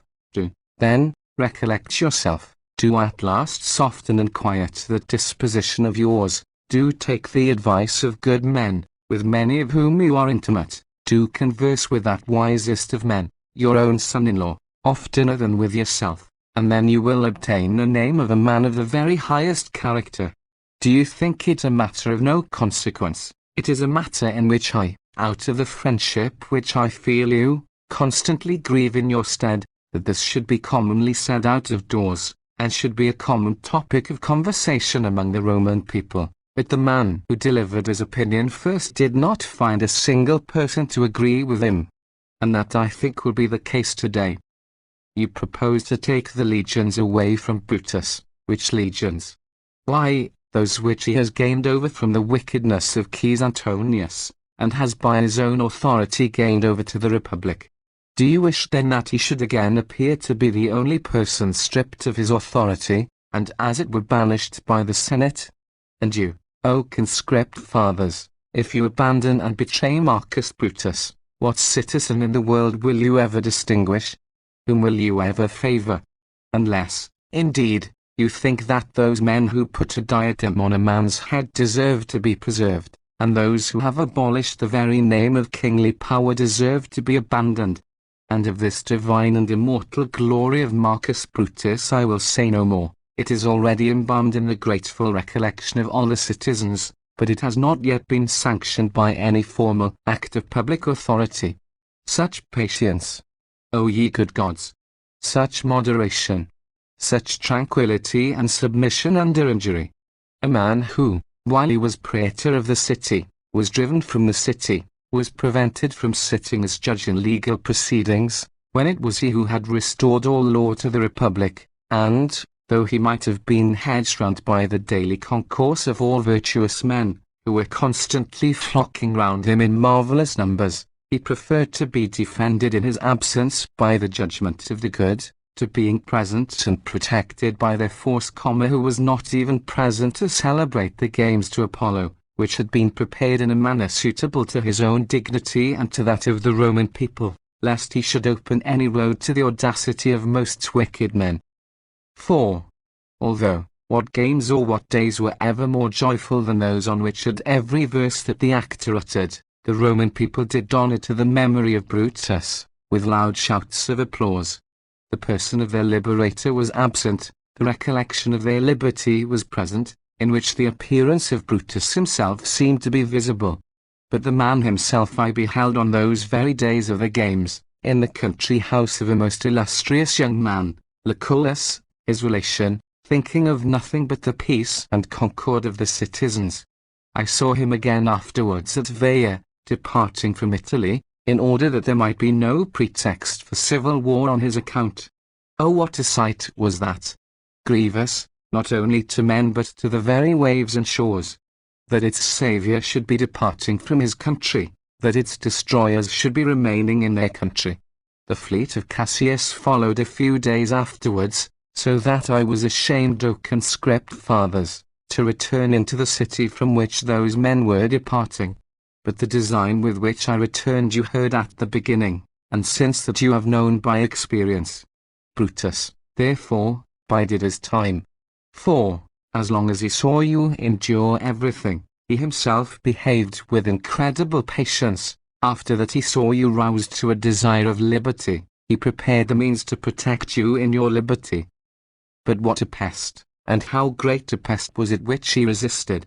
For if Antonius had been able to accomplish what he intended in his mind, and he would have been able to do so if the virtue of Marcus Brutus had not opposed his wickedness, we should have lost Macedonia, Illyricum, and Greece. Greece would have been a refuge for Antonius if defeated, or a support to him in attacking Italy, which at present, being not only arrayed in arms, but embellished by the military command and authority and troops of Marcus Brutus, stretches out her right hand to Italy, and promises it her protection. And the man who proposes to deprive him of his army, is taking away a most illustrious honour, and a most trustworthy guard from the Republic. I wish, indeed, that Antonius may hear this news as speedily as possible, so that he may understand that it is not Decimus Brutus whom he is surrounding with his ramparts, but he himself who is really hemmed in. Veii possesses 3 towns only on the whole face of the earth. He is gone most bitterly hostile to him. He is even those men, the people beyond the Po, in whom he placed the greatest reliance, entirely alienated from him. All Italy is his enemy. Foreign nations, from the nearest coast of Greece to Egypt, are occupied by the military command and armies of most virtuous and intrepid citizens. His only hope was in Antonius, who being in age the middle one between his 2 brothers, rivaled both of them in vices. He hastened away as if he were being driven away by the Senate into Macedonia, not as if he were prohibited from proceeding thither. What a storm, O ye immortal gods! What a conflagration! What a devastation! What a pestilence to Greece would that man have been, if incredible and godlike virtue had not checked the enterprise and audacity of that frantic man! What promptness was there in Brutus's conduct! What prudence! What valour!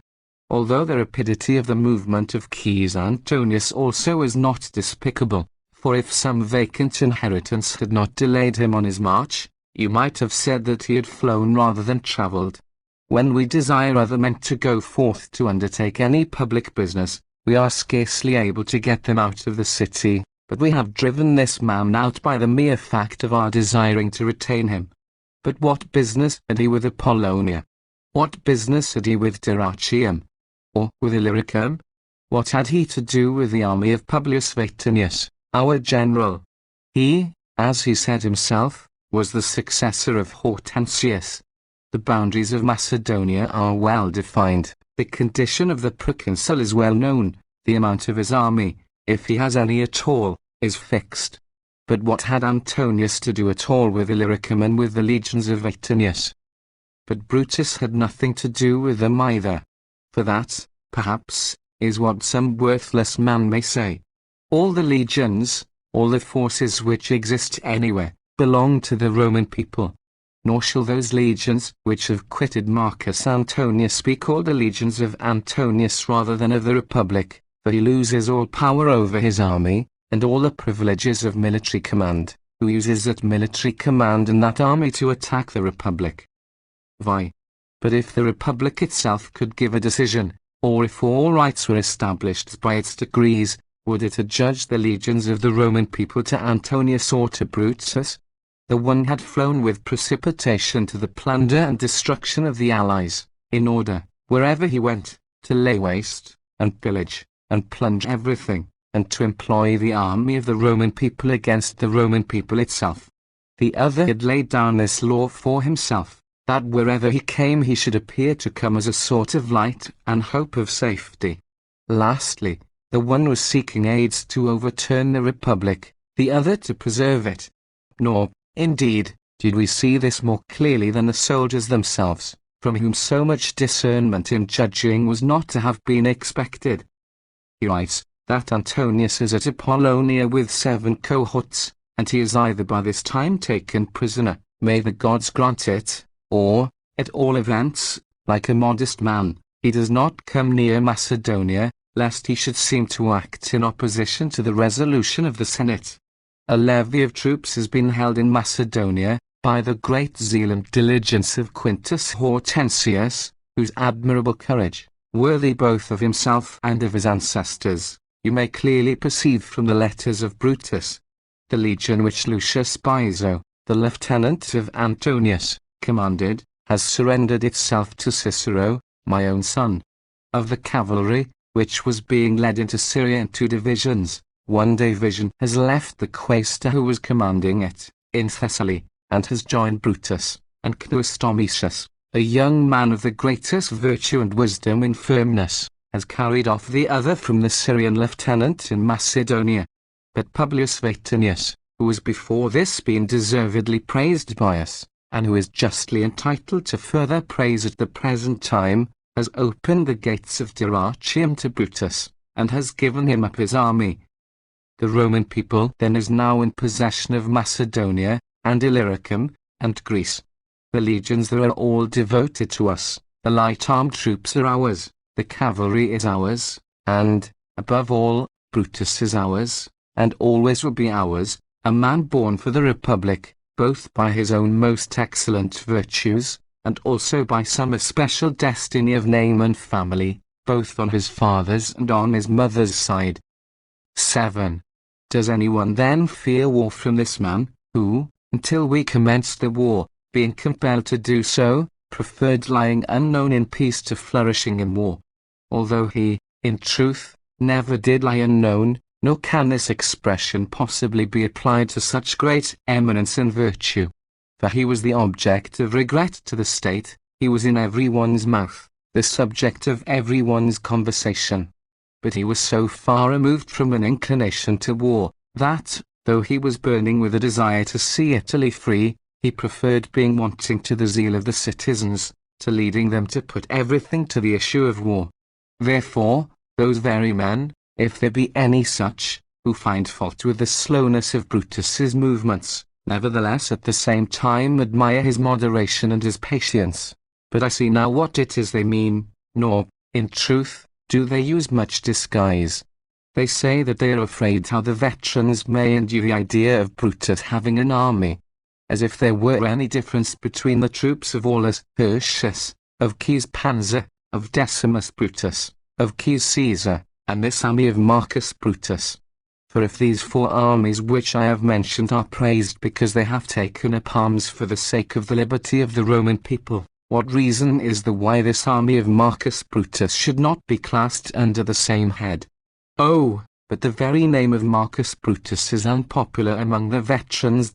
More than that of Decimus Brutus? I think not, for although the action is common to both the Bruti, and although their share in the glory is equal, Still those men who were indignant at that deed were more angry with Decimus Brutus, because they said that it was more improper for it to be executed by him. What now are all those armies laboring at, except to effect the release of Decimus Brutus from a siege? And who are the commanders of those armies? Those men, I suppose, who wish the acts of Caesar to be overturned, and the cause of the veterans to be betrayed. 8. If Caesar himself were alive, could he, do you imagine, defend his own acts more vigorously than that most gallant man Hirtius defends them? Or, is it possible that anyone should be found more friendly to the cause than his son? But the one of these, though not long recovered from a very long attack of a most severe disease, has applied all the energy and influence which he had to defending the liberty of those men by whose prayers he considered that he himself had been recalled from death. The other, stronger in the strength of his virtue than in that of his age, has set out with those very veterans to deliver Decimus Brutus.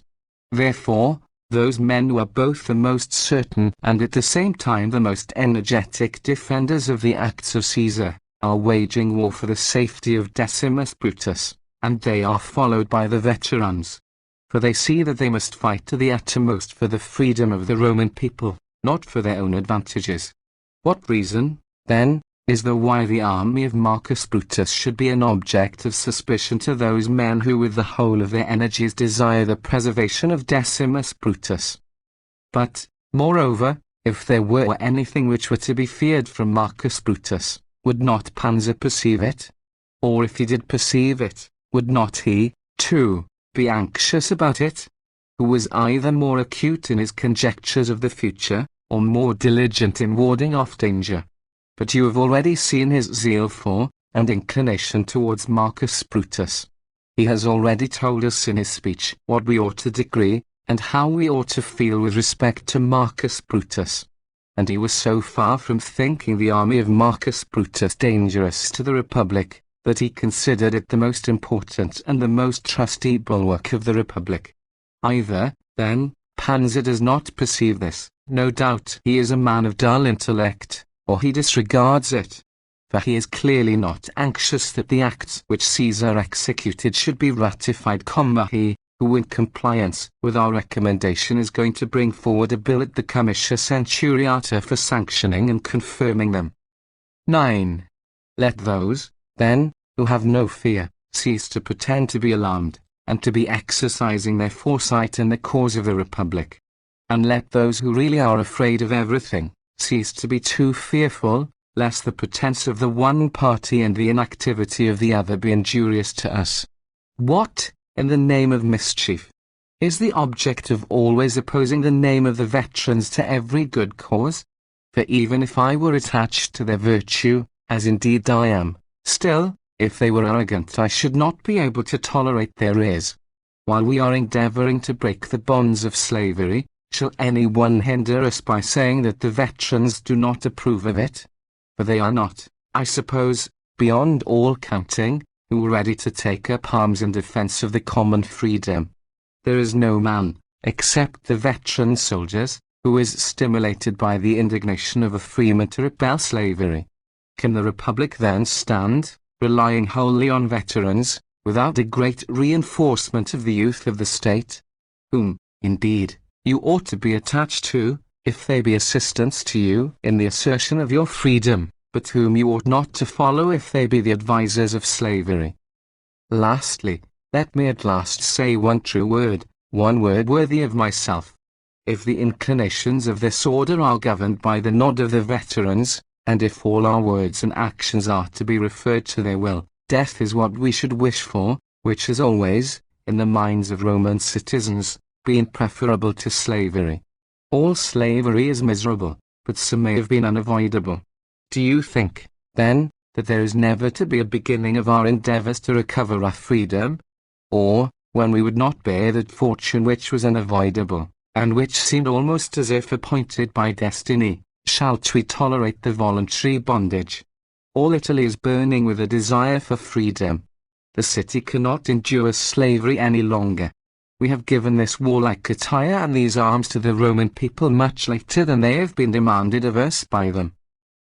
We have, indeed, undertaken our present course of action with a great and almost certain hope of liberty. But even if I allow that the events of war are uncertain, and that the chances of mass are common to both sides, still it is worth while to fight for freedom at the peril of one's life. For life does not consist wholly in breathing. There is literally no life at all for one who is a slave. All nations can endure slavery. Our state cannot. Nor is there any other reason for this, except that those nations shrink from toil and pain, and are willing to endure anything so long as they may be free from those evils. But we have been trained and bred up by our forefathers in such a manner, as to measure all our designs and all our actions by the standard of dignity and virtue. The recovery of freedom is so splendid a thing that we must not shun even death when seeking to recover it. But if immortality were to be the result of our avoidance of present danger, still slavery would appear still more worthy of being avoided, in proportion as it is of longer duration. But as all sorts of deaths surround us on all sides night and day, it does not become a man, and least of all a Roman, to hesitate to give up to his country that breath which he owes to nature. Men flock together from all quarters to extinguish a general conflagration. The veterans were the first to follow the authority of Caesar and to repel the attempts of Antonius. Afterwards the martial legion checked his frenzy, the 4th legion crushed it. Being thus condemned by his own legions, he burst into Gaul, which he knew to be adverse and hostile to him both in word and deed. The armies of Aulus, Hirtius, and Caius Caesar pursued him, and afterwards the levies of Panzer roused the city and all Italy. He is the one enemy of all men. Although he has with him Lucius his brother, a citizen very much beloved by the Roman people, the regret for whose absence the city is unable to endure any longer. What can be more foul than that beast? What more savage? Who appears born for the express purpose of preventing Marcus Antonius from being the basest of all mortals. They have with them Trebellius, who, now that all debts are cancelled, is become reconciled to them, and Titus Plancus, and other like them, who are striving with all their hearts, and whose sole object is, to appear to have been restored against the will of the Republic. Saxo and Caffo, themselves rustic and clownish men, men who never have seen and who never wish to see this Republic firmly established, are tampering with the ignorant classes, men who are not upholding the acts of Caesar but those of Antonius, who are led away by the unlimited occupation of the Campanian district, and who I marvel are not somewhat ashamed when they see that they have actors and actresses for their neighbours. 11. Why then should we be displeased that the army of Marcus Brutus is thrown into the scale to assist us in overwhelming these pests of the Commonwealth? It is the army, I suppose, of an intemperate and turbulent man. I am more afraid of his being too patient, although in all the counsels and actions of that man there never has been anything either too much or too little. The whole inclinations of Marcus Brutus, O conscript fathers, the whole of his thoughts, the whole of his ideas, are directed towards the authority of the Senate and the freedom of the Roman people. These are the objects which he proposes to himself, these are what he desires to uphold. He has tried what he could do by patience. As he did nothing, he has thought it necessary to encounter force by force. And, O conscript fathers, you ought at this time to grant him the same honours which on the 19th of December you conferred by my advice on Decimus Brutus and Caius Caesar, whose designs and conduct in regard to the Republic, while they also were but private individuals, was approved of and praised by your authority. And you ought to do the same now with respect to Marcus Brutus, by whom an unhoped for and sudden reinforcement of legions and cavalry, and numerous and trusty bands of allies, have been provided for the Republic. Quintus Hortensius also ought to have a share of your praise, who, being governor of Macedonia, joined Brutus as a most faithful and untiring assistant in collecting that army.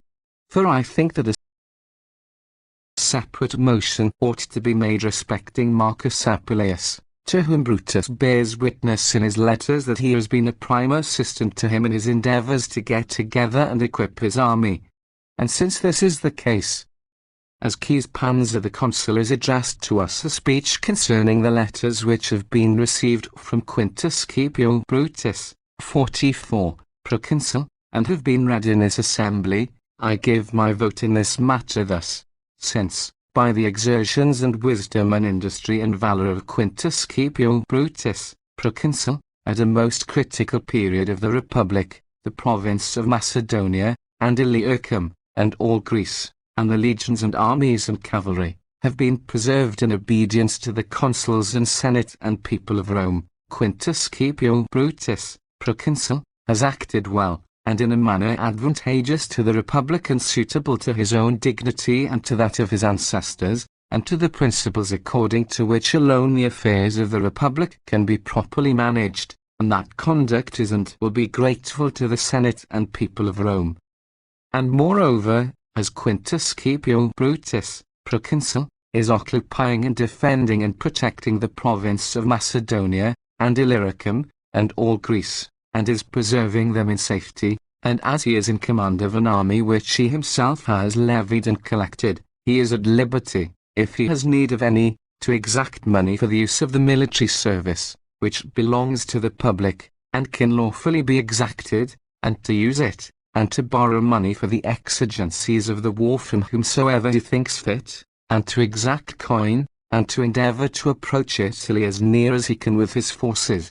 And as it has been understood from the letters of Quintus Scipio Brutus, proconsul, that the Republic has been greatly benefited by the energy and valour of Quintus Hortensius, proconsul, and that all his counsels have been in harmony with those of Quintus Scipio Brutus, proconsul, and that harmony has been of the greatest service to the Republic, Quintus Hortensius has acted well and becomingly, and in a manner advantageous to the Republic. And the Senate decrees that Quintus Hortensius, proconsul, shall occupy the province of Macedonia with his quaestors, or praequestors and lieutenants, until he shall have a successor regularly appointed by resolution of the Senate. The 11th oration of Mt. Cicero against Marcus Antonius, called also the 11th Philippic. The argument. A short time after the delivery of the preceding speech, news came to Rome of Dolabella, the colleague of Antonius, having been very successful in Asia.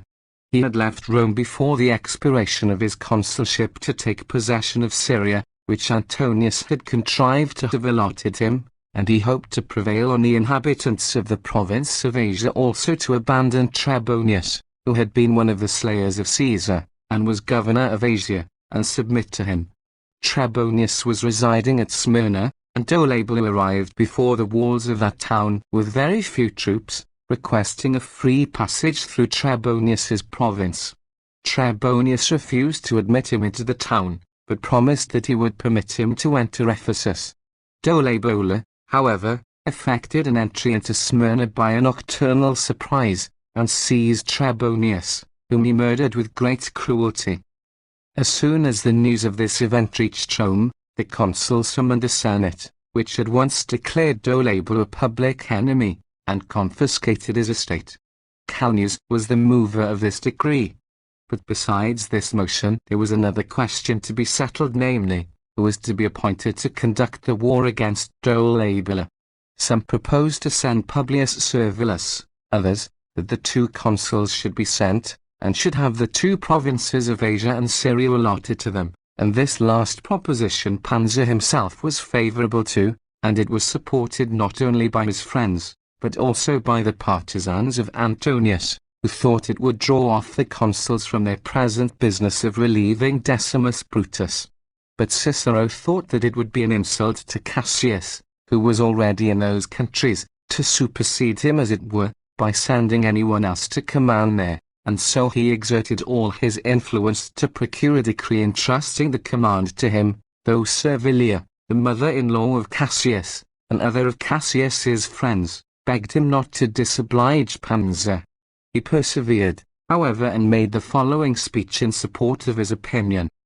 It appears that Cicero failed in his proposition through the influence of Pansa, but before any orders came from Rome, Cassius had defeated Dolabella near Laodicea, and he killed himself to avoid falling into the hands of his conqueror.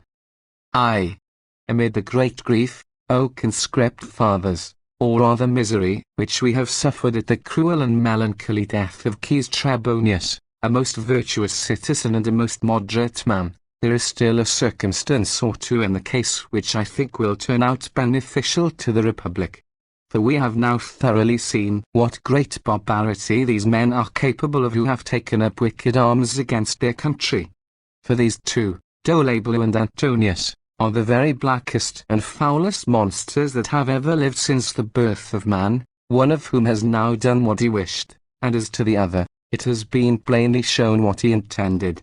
Lucius Cinna was cruel, Caius Marius was unrelenting in his anger, Lucius Sylla was fierce, but still the inhumanity of none of these men ever went beyond death, and that punishment indeed was thought too cruel to be inflicted on citizens. Here now you have a pair equal in wickedness, unprecedented, unheard of, savage, barbarous. Therefore those men whose vehement mutual hatred and quarrel you recollect a short time ago, have now been united in singular unanimity and mutual attachment by the singularity of their wicked natures and most infamous lives. Therefore, that which Dolabella has now done in a case in which he had the power, Antonius threatens many with. But the former, as he was a long way from our councils and armies, and as he was not yet aware that the Senate had united with the Roman people, relying on the forces of Antonius, has committed those wicked actions which he thought were already put in practice at Rome by his accomplice in wickedness. What else then do you think that this man is contriving or wishing, or what other object do you think he has in the war? All of us who have either entertained the thoughts of freemen concerning the Republic, or have given utterance to opinions worthy of ourselves, he decides to be not merely opposed to him, but actual enemies. And he plans inflicting bitterer punishments on us than on the enemy. He thinks death a punishment imposed by nature, but torments and tortures the proper inflictions of anger. What sort of enemy then must we consider that man who, if he be victorious, requires one to think death a kindness if he spares one the tortures with which it is in his power to accompany it? 2. Wherefore, O conscript fathers, although you do not need anyone to exhort you, for you yourself have of your own accord warmed up with the desire of recovering your freedom, still defend, I warn you, your freedom with so much the more zeal and courage, in proportion as the punishments of slavery with which you see the conquered are threatened are more terrible. Antonius has invaded Gaul, Dolabella, Asia, each a province with which he had no business whatever. Brutus has opposed himself to the one, and at the peril of his own life has checked the onset of that frantic man wishing to harass and plunder everything, has prevented his further progress, and has cut him off from his return. By allowing himself to be besieged he has hemmed in Antonius on each side. The other has forced his way into Asia. With what object? If it was merely to proceed into Syria, he had a road open to him which was sure, and was not long. What was the need of sending forward Samazan, they call him Octavius, with a legion, a wicked and necessitous robber, a man to lay waste the lands, to harass the cities, not from any hope of acquiring any permanent property, which they who know him say that he is unable to keep, for I have not the honor of being acquainted with this senator myself, but just as present food to satisfy his indigence.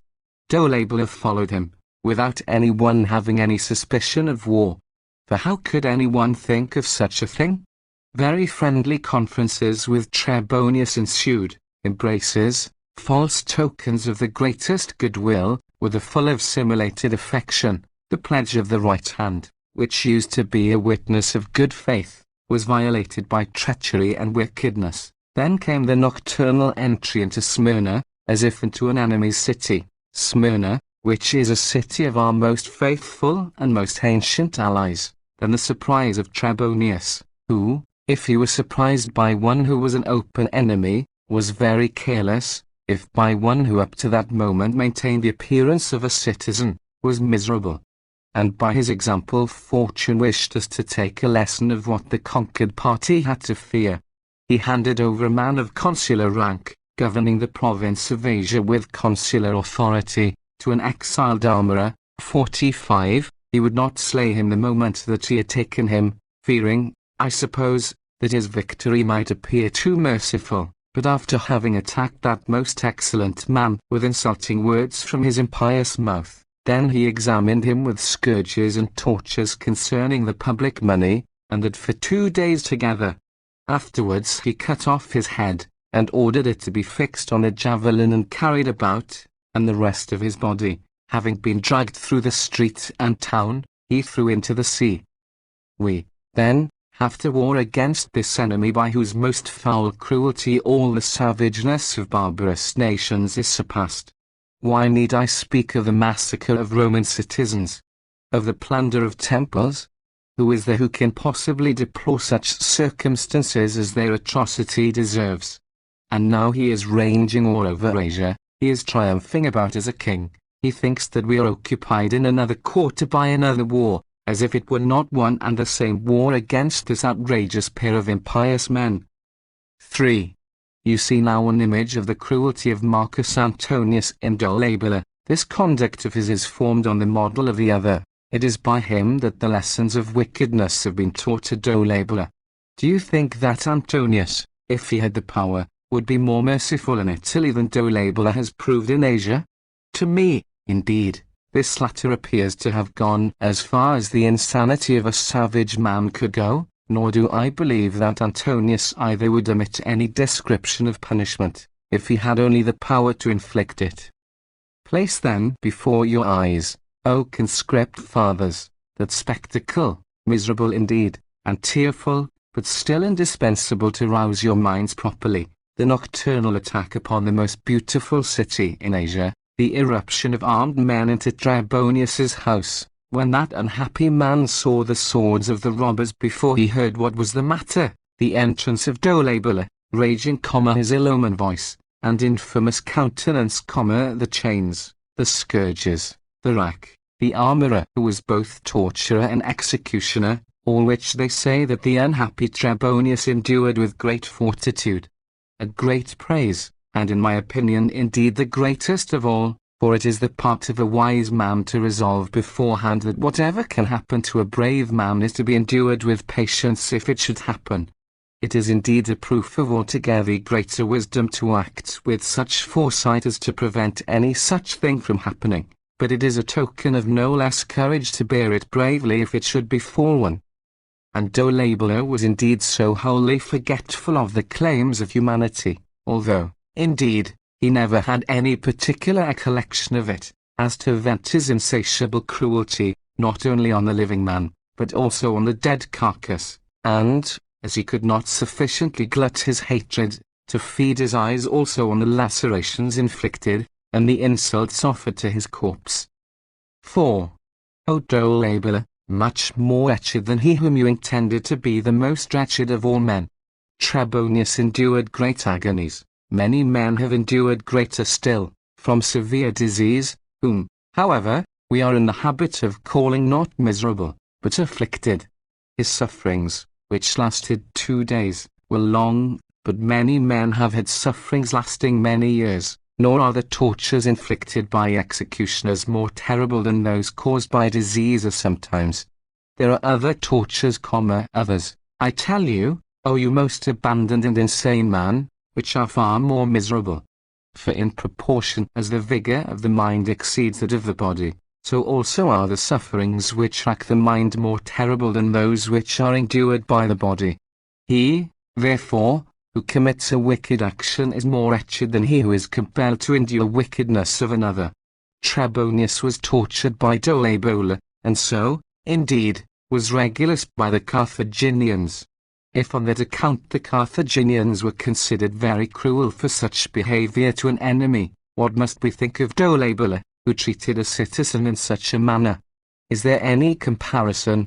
Or can we doubt which of the two is most miserable? He whose death the Senate and Roman people wish to avenge, or he who has been adjudged an enemy by the unanimous vote of the Senate?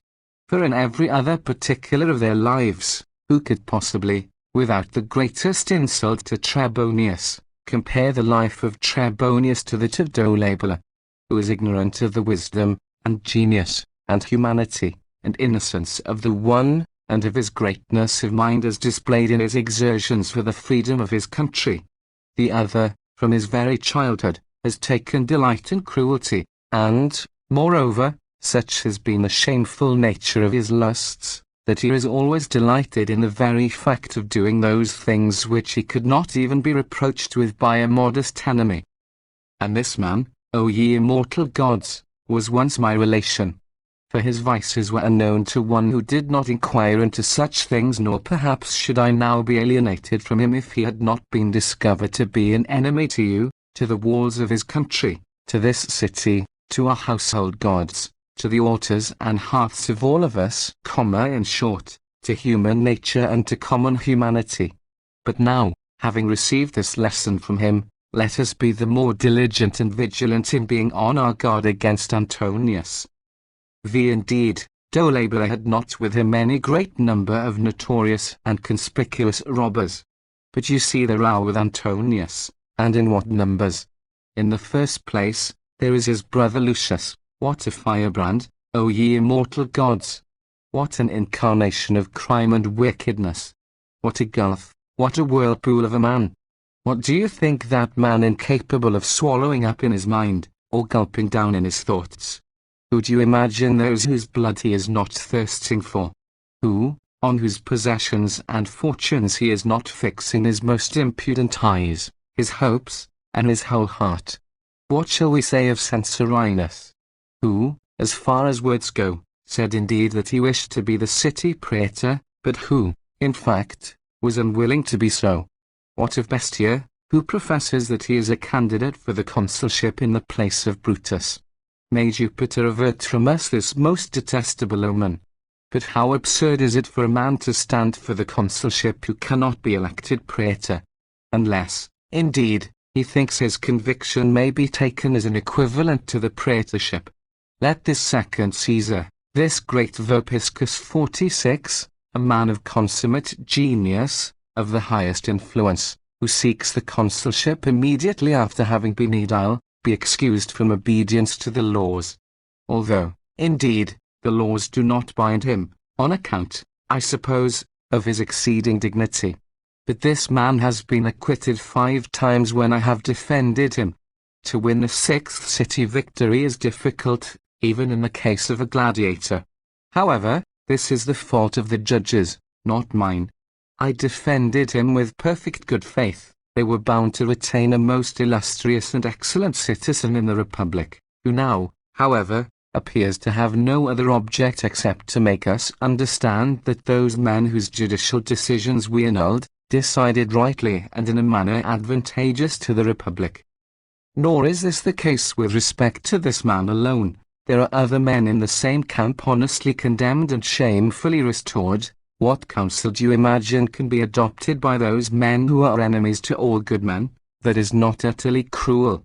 There is besides a fellow called Cicero, I don't know who he is, some man whom Caesar imported from the extremity of Iberia and gave us for a tribune of the people. Before that, he was a measurer of ground for camps, now he hopes to measure out and value the city. May the evils which this foreigner predicts to us fall on his own head, and may we escape in safety. With him is the veteran Caffo, nor is there any man whom the veteran troops hate more cordially. To these men, as if in addition to the dowry which they had received during our civil disasters, Antonius had given the Campanian district, that they might have it as a sort of nurse for their other estates. I only wish they would be contented with them. We would bear it then, though it would not be what ought to be borne, but still it would be worth our while to bear anything, as long as we could escape this most shameful war. Why, what more? Have you not before your eyes those ornaments of the camp of Marcus Antonius? In the first place, these 2 colleagues of the Antonii and Dolabella, Nucula and Lento, the dividers of all Italy according to that law which the Senate pronounced to have been earned by violence, one of whom has been a writer of farces, and the other an actor of tragedies. Why should I speak of Domitius the Apulian, whose property we have lately seen advertised? So great is the carelessness of his agents. But this man lately was not content with giving poison to his sister's son, He actually drenched him with it. But it is impossible for these men to live in any other than a prodigal manner, who hope for our property while they are squandering their own. I have seen also an auction of the property of Publius Decius, an illustrious man, who, following the example of his ancestors, devoted himself for the debts of another. But at that auction no one was found to be a purchaser. Ridiculous man, to think it possible to escape from debt by selling other people's property. For why should I speak of Trebellius, on whom the furies of debt seem to have wreaked their vengeance? For we have seen 1 Table 47, avenging another. Why should I speak of Plancus, whom that most illustrious citizen Aquila has driven from Pollentia, and that too with a broken leg, and I wish he had met with that accident earlier, so as not to be liable to return hither. I had almost passed over the light and glory of that army, Caesonius Cimber, the son of Lysidicus, a Lysidicus himself in the Greek meaning of the word, since he has broken all laws, unless perhaps it is natural for a Cimbrian to slay a German 48?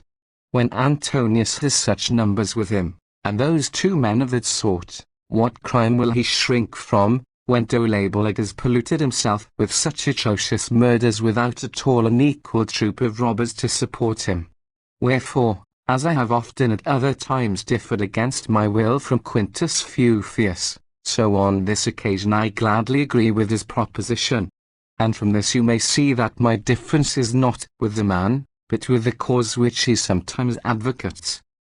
Therefore, at present I not only agree with Quintus Fufius, but I even return thanks to him, for he has given utterance to opinions which are upright, and dignified, and worthy of the Republic.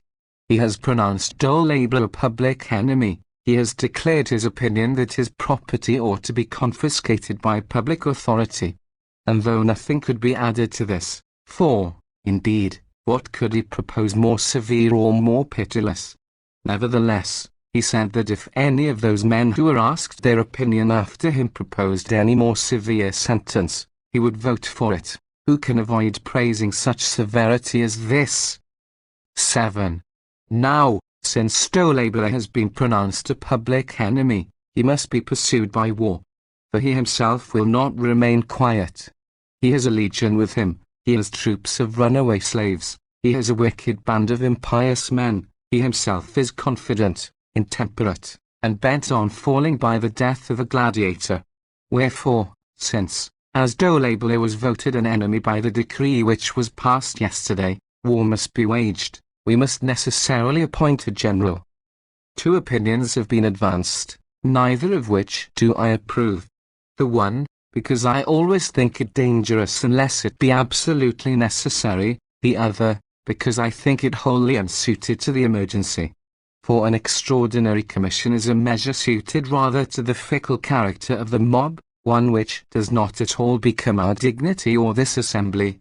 In the war against Antiochus, a great and important war, when Asia had fallen by lot to Lucius Scipio as his province, and when he was thought to have hardly spirit and hardly vigor enough for it, and when the Senate was inclined to entrust the business to his colleague Caius Laelius, the father of this Laelius, who was surnamed the Wise, Publius Africanus, the elder brother of Lucius Scipio, rose up, and entreated them not to cast such a slur on his family, and said that in his brother there was united the greatest possible valour, with the most consummate prudence, and that he too, notwithstanding his age, and all the exploits which he had performed, would attend his brother as his lieutenant. And after he had said this, nothing was changed in respect to Scipio's province, nor was any extraordinary command sought for any more in that war than in those 2 terrible Punic wars which had preceded it, which were carried on and conducted to their termination either by the consuls or by dictators, or than in the war with Pius, or in that with Philippus, or afterwards in the Achaean War, or in the 3rd Punic War, for which last the Roman people took great care to select a suitable general, Publius Scipio, but at the same time it appointed him to the consulship in order to conduct it. 8. War was to be waged against Aristonicus in the consulship of Publius Licinius and Lucius Valerius. The people was consulted as to whom it wished to have the management of that war. Crassus, the consul and Pontifex Maximus, threatened to impose a fine upon Flaccus his colleague the priest of Mars, if he deserted the sacrifices. And though the people remitted the fine, still they ordered the priest to submit to the commands of the pontiff. But even then the Roman people did not commit the management of the war to a private individual, although there was Africanus, who the year before had celebrated a triumph over the people of Numantia, and who was far superior to all men in martial renown and military skill, yet he only gained the votes of 2 tribunes. And accordingly the Roman people entrusted the management of the war to Crassus the consul rather than to the private individual Africanus. As to the commands given to Cneius Pompeius, that most illustrious man, that first of men, they were carried by some turbulent tribunes of the people. For the war against Sertorius was only given by the Senate to a private individual because the consuls refused it, when Lucius Philippus said that he sent the general in the place of the 2 consuls, not as proconsul. What then is the object of these comitia? Or what is the meaning of this canvassing which that most wise and dignified citizen, Lucius Caesar, has introduced into the Senate? He has proposed to vote a military command to one who was certainly a most illustrious and unimpeachable man, but still only a private individual. And by doing so he has imposed a heavy burden upon us. Suppose I agree, shall I by so doing countenance the introduction of the practice of canvassing into the Senate House? Suppose I vote against it, shall I appear as if I were in the comitia to have refused an honor to a man who is one of my greatest friends? But if we are to have the comitia in the Senate, let us ask for votes, let us canvass, let a voting tablet be given us, just as one is given to the people. Why do you, O Caesar, allow it to be so managed that either a most illustrious man, if your proposition be not agreed to, shall appear to have received a repulse, or else that one of us shall appear to have been passed over, if, while we are men of equal dignity, we are not considered worthy of equal honor? But, for this is what I hear is said, I myself gave by my own vote an extraordinary commission to Caius Caesar. Indeed, for he had given me extraordinary protection. When I say me, I mean he had given it to the Senate and to the Roman people. Was I to refuse giving an extraordinary military command to that man from whom the Republic had received protection which had never even been thought of, but that still was of so much consequence that without it she could not have been safe? There were only the alternatives of taking his army from him, or giving him such a command. For on what principle or by what means can an army be retained by a man who has not been invested with any military command? We must not, therefore, think that a thing has been given to a man which has, in fact, not been taken away from him. You would, O conscript fathers, have taken a command away from Caius Caesar, if you had not given him one. The veteran soldiers, who, following his authority and command and name, had taken up arms in the cause of the Republic, desired to be commanded by him. The Martial Legion and the 4th Legion had submitted to the authority of the Senate, and had devoted themselves to uphold the dignity of the Republic, in such a way as to feel that they had a right to demand Caius Caesar for their commander. It was the necessity of the war that invested Caius Caesar with military command. The Senate only gave him the ensigns of it. But I beg you to tell me, O Lucius Caesar, I am aware that I am arguing with a man of the greatest experience, when did the Senate ever confer a military command on a private individual who was in a state of inactivity, and doing nothing? 9. However, I have been speaking hitherto to avoid the appearance of gratuitously opposing a man who is a great friend of mine, and who has showed me great kindness. Although, can one deny a thing to a person who not only does not ask for it, but who even refuses it? But, O conscript fathers, that proposition is unsuited to the dignity of the consuls, unsuited to the critical character of the times, namely, the proposition that the consuls, for the sake of pursuing dolabella, shall have the provinces of Asia and Syria allotted to them. I will explain why it is inexpedient for the Republic, but first of all, Consider what ignominy it fixes on the consuls. When a consul-elect is being besieged, when the safety of the Republic depends upon his liberation, when mischievous and parricidal citizens have revolted from the Republic, and when we are carrying on a war in which we are fighting for our dignity, for our freedom, and for our lives, and when, if anyone falls into the power of Antonius, tortures and torments are prepared for him, and when the struggle for all these objects has been committed and entrusted to our most admirable and gallant consuls, shall any mention be made of Asia and Syria, so that we may appear to have given any injurious cause for others to entertain suspicion of us, or to bring us into unpopularity? They do indeed propose it, after having liberated Brutus, for those were the last words of the proposal, say rather, after having deserted, abandoned, and betrayed him. But I say that any mention whatever of any provinces has been made at a most unseasonable time. For although your mind, O Quis Porsa, be ever so intent, as indeed it is, on effecting the liberation of the most true and illustrious of all men, still the nature of things would compel you inevitably sometimes to turn your thoughts to the idea of pursuing Antonius, and to divert some portion of your care and attention to Asia and Syria. But if it were possible, I could wish you to have more minds than one, and yet to direct them all upon Mutina. But since that is impossible, I do wish you, with that most virtuous and all-accomplished mind which you have got, to think of nothing but Brutus. And that indeed is what you are doing, that is what you are especially striving at, but still no man can, I will not say do two things, especially two most important things, at one time, but he cannot even do entire justice to them both in his thoughts. It is our duty rather to spur on and inflame that excellent eagerness of yours, and not to transfer any portion of it to another object of care in a different direction. Add to these considerations the way men talk, the way in which they nourish suspicion, the way in which they take dislikes. Imitate me whom you have always praised, for I rejected a province fully appointed and provided by the Senate, for the purpose of discarding all other thoughts, and devoting all my efforts to extinguishing the conflagration that threatened to consume my country. There was no one except me alone, to whom, indeed, you would, in consideration of our intimacy, have been sure to communicate anything which concerned your interests, who would believe that the province had been decreed to you against your will.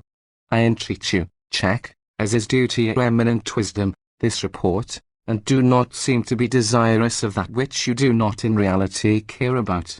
And you should take the more care of this point, because your colleague, a most illustrious man, cannot fall under the same suspicion. He knows nothing of all that is going on here, he suspects nothing, he is conducting the war, he is standing in battle array, he is fighting for his blood and for his life. He will hear of the province being decreed to him before he could imagine that there had been time for such a proceeding. I am afraid that our armies too, which have devoted themselves to the Republic, not from any compulsory levy, but of their own voluntary zeal, will be checked in their ardor, if they suppose that we are thinking of anything but instant war. But if provinces appear to the consuls as things to be desired, as they often have been desired by many illustrious men, first restore us Brutus, the light and glory of the state, whom we ought to preserve like that statue which fell from heaven, and is guarded by the protection of Vesta, which, as long as it is safe, ensures our safety also. Then we will raise you, if it be possible, even to heaven on our shoulders. Unquestionably we will select for you the most worthy provinces. But at present let us apply ourselves to the business before us. And the question is, whether we will live as freemen, or die, for death is certainly to be preferred to slavery. What more need I say? Suppose that proposition causes delay in the pursuit of Dolabella. For when will the consul arrive? Are we waiting till there is not even a vestige of the towns and cities of Asia left? But they will send some one of their officers. That will certainly be a step that I shall quite approve of, I who just now objected to giving any extraordinary military command to even so illustrious a man if he were only a private individual. But they will send a man worthy of such a charge. Will they send one more worthy than Publius Servilius? But the city has not such a man. What then he himself thinks ought to be given to no one, not even by the Senate, can I approve of that being conferred by the decision of one man. We have need, O conscript fathers, of a man ready and prepared, and of one who has a military command legally conferred on him, and of one who, besides this, has authority, and a name, and an army, and a courage which has been already tried in his exertions for the deliverance of the Republic. 11. Who then is that man? Either Marcus Brutus, or Caius Cassius, or both of them. I would vote in plain words, as there are many precedents for one consul or both, if we had not already hampered Brutus sufficiently in Greece, and if we had not preferred having his reinforcement approach nearer to Italy rather than move further off towards Asia, not so much in order to receive succor ourselves from that army, as to enable that army to receive aid across the water. Besides, O conscript fathers, even now Caius Antonius is detaining Marcus Brutus, for he occupies Apollonia, a large and important city. He occupies, as I believe, Bylis. He occupies Amantia. He is threatening Epirus. He is pressing on Illyricum. He has with him several cohorts, and he has cavalry. If Brutus be transferred from this district to any other war, we shall at all events lose Greece. We must also provide for the safety of Brundusium and all that coast of Italy. Although I marvel that Antonius delays so long, for he is accustomed usually to put on his marching dress and not to endure fear of a siege for any length of time.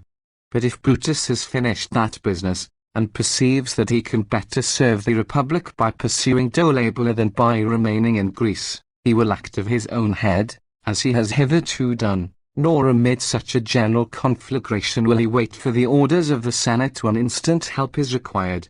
For both Brutus and Cassius have in many instances been a Senate to themselves. For it is quite inevitable that in such a confusion and disturbance of all things men should be guided by the present emergency rather than by precedent. Nor will this be the first time that either Brutus or Cassius has considered the safety and deliverance of his country his most holy law and his most excellent precedent.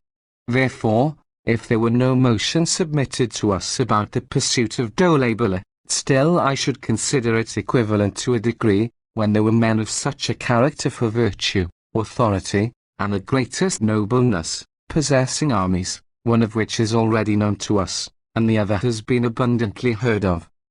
12. Brutus then, you may be sure, has not waited for our decrees, as he was sure of our desires. For he is not gone to his own province of Crete, he has flown to Macedonia, which belonged to another. He has accounted everything his own which you have wished to be yours. He has enlisted new legions, he has received old ones, he has gained over to his own standard the cavalry of Dolabella, and even before that man was polluted with such enormous parricide, he, of his own head, pronounced him his enemy. For if he were not one, by what right could he himself have tempted the cavalry to abandon the consul? What more need I say? Did not Caius Cassius, a man endowed with equal greatness of mind and with equal wisdom, depart from Italy with the deliberate object of preventing Dolabella from obtaining possession of Syria? By what law? By what right? By that which Jupiter himself has sanctioned, that everything which was advantageous to the Republic should be considered legal and just. For law is nothing but a correct principle drawn from the inspiration of the gods, commanding what is honest, and forbidding the contrary. Cassius, therefore, obeyed this law when he went into Syria, a province which belonged to another, if men were to abide by the written laws, but which, when these were trampled under foot, was his by the law of nature.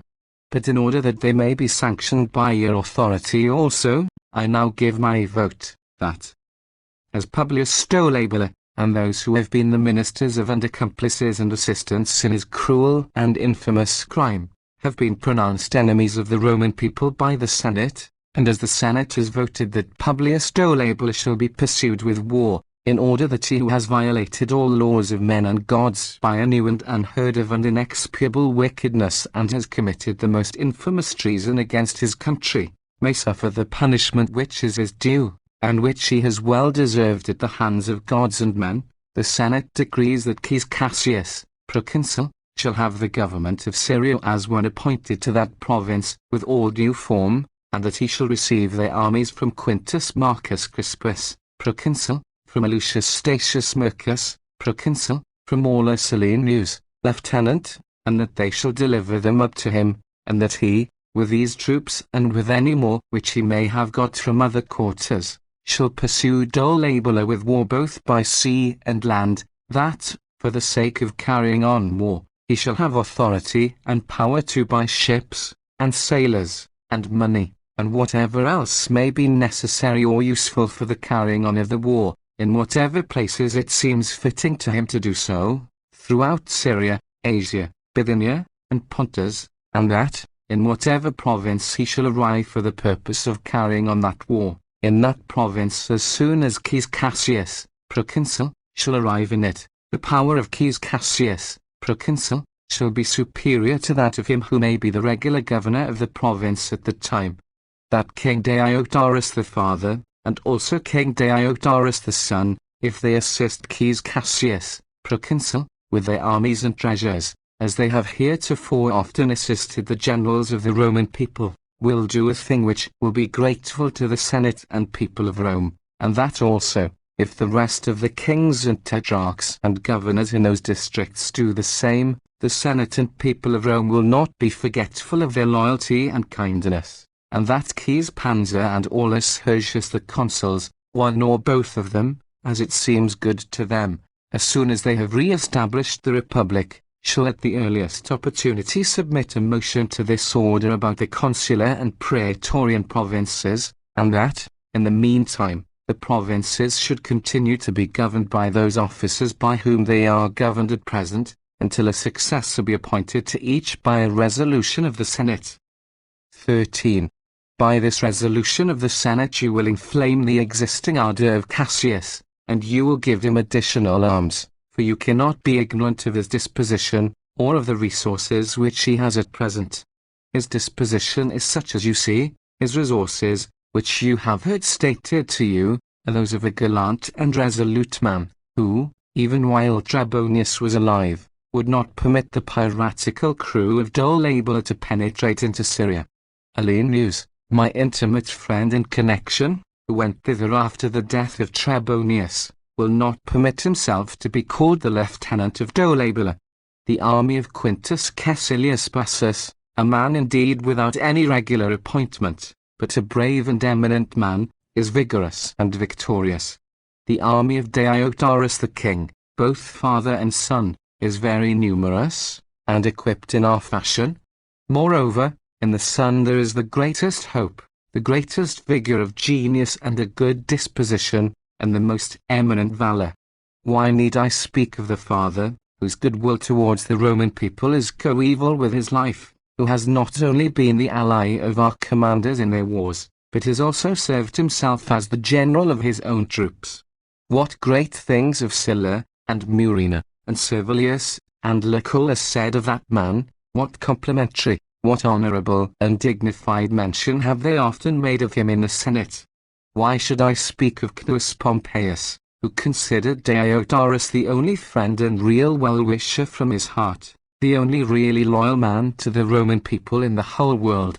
We were generals, Marcus Bibulus and I, in neighboring provinces bordering on his kingdom, and we were assisted by that same monarch both with cavalry and infantry. Then followed this most miserable and disastrous civil war, in which I need not say what Diodorus ought to have done, or what would have been the most proper course which he could have adopted, especially as victory decided for the party opposed to the wishes of Diodorus, and if in that war he committed any error, he did so in common with the Senate. If his judgment was the right one, then even though defeated it does not deserve to be blamed. To these resources other kings and other levies of troops will be added. Nor will fleets be wanting to us, so greatly do the Tyrians esteem Cassius, so mighty is his name in Syria and Phoenicia. 14. The Republic, O conscript fathers, as a general ready against Dolabola, in Caius Cassius, and not ready only, but also skillful and brave. He performed great exploits before the arrival of Bibulus, a most illustrious man, when he defeated the most eminent generals of the Parthians and their innumerable armies, and delivered Syria from their most formidable invasion. I pass over his greatest and most extraordinary glory, for as the mention of it is not yet acceptable to every one, we had better preserve it in our recollection than by bearing testimony to it with our voice. I have noticed, O conscript fathers, that some people have said before now, that even Brutus is too much extolled by me, that Cassius is too much extolled, and that by this proposition of mine absolute power and quite of principality is conferred upon Cassius. Whom do I extol? Those who are themselves the glory of the Republic. What? Have I not at all times extolled Decimus Brutus whenever I have delivered my opinion at all? Do you then find fault with me? Or should I rather praise the Antonii, the disgrace and infamy not only of their own families, but of the Roman name? Or should I speak in favor of Censorinus, an enemy in time of war, an assassin in time of peace? Or should I collect all the other ruined men of that band of robbers? But I am so far from extolling those enemies of tranquility, of concord, of the laws, of the courts of justice, and of liberty, that I cannot avoid hating them as much as I love the Republic. Beware, says one, how you offend the veterans. For this is what I am most constantly told. But I certainly ought to protect the rights of the veterans, of those at least who are well disposed, but surely I ought not to fear them. And those veterans who have taken up arms in the cause of the Republic, and have followed Caesar, remembering the kindnesses which they received from his father, and who at this day are defending the Republic to their own great personal danger, those I ought not only to defend, but to seek to procure additional advantages for them. But those also who remain quiet, such as the 6th and 8th Legion, I consider worthy of great glory and praise. But as for those companions of Antonius, who after they have devoured the benefits of Caesar, besiege the consul-elect, threaten this city with fire and sword, and have given themselves up to Saxo and Capho, men born for crime and plunder, who is that who thinks that those men ought to be defended? Therefore the veterans are either good men, whom we ought to load with distinctions, or quiet men, whom we ought to preserve, or impious ones, against whose frenzy we have declared war and taken up legitimate arms. 15. Who then are the veterans whom we are to be fearful of offending? Those who are desirous to deliver Decimus Brutus from siege. For how can those men, to whom the safety of Brutus is dear, hate the name of Cassius? Or those men who abstain from taking arms on either side? I have no fear of any of those men who delight in tranquility becoming a mischievous citizen. But as for the third class, whom I call not veteran soldiers, but infamous enemies, I wish to inflict on them the most bitter pain. Although, O conscript fathers, how long are we to deliver our opinions as it may please the veterans? Why are we to yield so much to their haughtiness? Why are we to make their arrogance of such importance as to choose our generals with reference to their pleasure? But for I must speak, O conscript fathers, what I feel, think that we ought not so much to regard the veterans, as to look at what the young soldiers, the flower of Italy, at what the new legions, most eager to effect the deliverance of their country, at what all Italy will think of your wisdom. For there is nothing which flourishes forever. Age succeeds age. The legions of Caesar have flourished for a long time, but now those who are flourishing are the legions of Pansa, and the legions of Hirtius, and the legions of the son of Caesar, and the legions of Plancus. They surpass the veterans in number, they have the advantage of youth. Moreover, they surpass them also in authority. For they are engaged in waging that war which is approved of by all nations. Therefore, rewards have been promised to these latter. To the former they have been already paid, let them enjoy them. But let these others have those rewards given to them which we have promised them. For that is what I hope that the immortal gods will consider just. And as this is the case, I give my vote for the proposition which I have made to you, O conscript fathers, being adopted by you. the 12th oration of Mt. Cicero against Marcus Antonius, called also the 12th Philippic. The argument. Decimus Brutus was in such distress in Mutina, that his friends began to be alarmed, fearing that, if he fell into the hands of Antonius, he would be treated as Trebonius had been. And, as the friends of Antonius gave out that he was now more inclined to come to terms with the Senate, a proposition was made and supported by Pansa to send a second embassy to him. And even Cicero at first consented to it, and allowed himself to be nominated with Servilius and 3 other senators, all of consular rank, but on more mature reflection he was convinced that he had been guilty of a blunder, and that the object of Antonius and his friends was only to gain time for Ventidius to join him with his 3 legions. Accordingly, at the next meeting of the Senate, he delivered the following speech, retracting his former sanction of the proposed embassy. And he spoke so strongly against it, that the measure was abandoned, and Pansa soon afterwards marched with his army to join Hirtius and Octavius, with the intention of forcing Antonius to a battle. Although, O conscript fathers, it seems very unbecoming for that man whose counsels you have so often adopted in the most important affairs, to be deceived and deluded, and to commit mistakes, yet I console myself, since I made the mistake in company with you, and in company also with a consul of the greatest wisdom. For when 2 men of consular rank had brought us hope of an honourable peace, they appeared as being friends and extremely intimate with Marcus Antonius, to be aware of some weak point about him with which we were unacquainted. His wife and children are in the house of one, the other is known every day to send letters to receive letters from, and openly to favour Antonius. These men, then, appeared likely to have some reason for exhorting us to peace, which they had done for some time. The consul, too, added the weight of his exhortation, and what a consul! If we look for prudence, one who was not easily to be deceived; if for virtue and courage, one who would never admit of peace unless Antonius submitted and confessed himself to be vanquished; if for greatness of mind, one who would prefer death to slavery. You, too, O conscript fathers, appear to be induced to think not of accepting but of imposing conditions, not so much because you were forgetful of your most important and dignified resolutions, as because you had hopes suggested you of a surrender on the part of Antonius, which his friends preferred to call peace.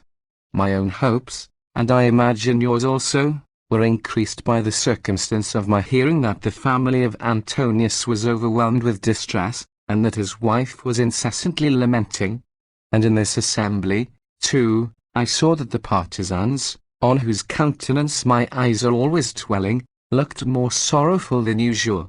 And if that is not so, why on a sudden has mention been made of peace by Piso and Calneus of all people in the world? Why at this particular moment? Why so unexpectedly? Piso declares that he knows nothing, that he has not heard anything. Calneus declares that no news has been brought. And they make that statement now, after they think that we are involved in a Pacific embassy. What need have we, then, of any new determination, if no new circumstances have arisen to call for one? 2. We have been deceived, we have, I say, been deceived, O conscript fathers. It is the cause of Antonius that has been pleaded by his friends, and not the cause of the public. And I did indeed see that, though through a sort of mist, the safety of Decimus Brutus had dazzled my eyesight. But if in war, substitutes were in the habit of being given, I would gladly allow myself to be hemmed in, so long as Decimus Brutus might be released.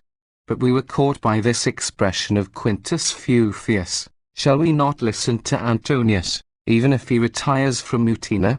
Shall we not, even if he declares that he will submit himself to the authority of the Senate? It seemed harsh to say that. Thus it was that we were broken, we yielded. Does he then retire from Mutina? I don't know. Is he obeying the Senate? I think so, says Calneus, but so as to preserve his own dignity at the same time. You then, O conscript fathers, are to make great exertions for the express purpose of losing your own dignity, which is very great, and of preserving that of Antonius, which neither has nor can have any existence, and of enabling him to recover that by your conduct, which he has lost by his own. But, however, that matter is not open for consideration now. An embassy has been appointed. But what is there which is not open for consideration to a wise man, as long as it can be remodelled? Any man is liable to a mistake, but no one but a downright fool will persist in error. The second thoughts, as people say, are best. The mists which I spoke of just now is dispelled, light has arisen, the case is plain, we see everything, and that not by our own acuteness, but we are warned by our friends. You heard just now what was the statement made by a most admirable man. I found, said he, his house, his wife, his children, all in great distress.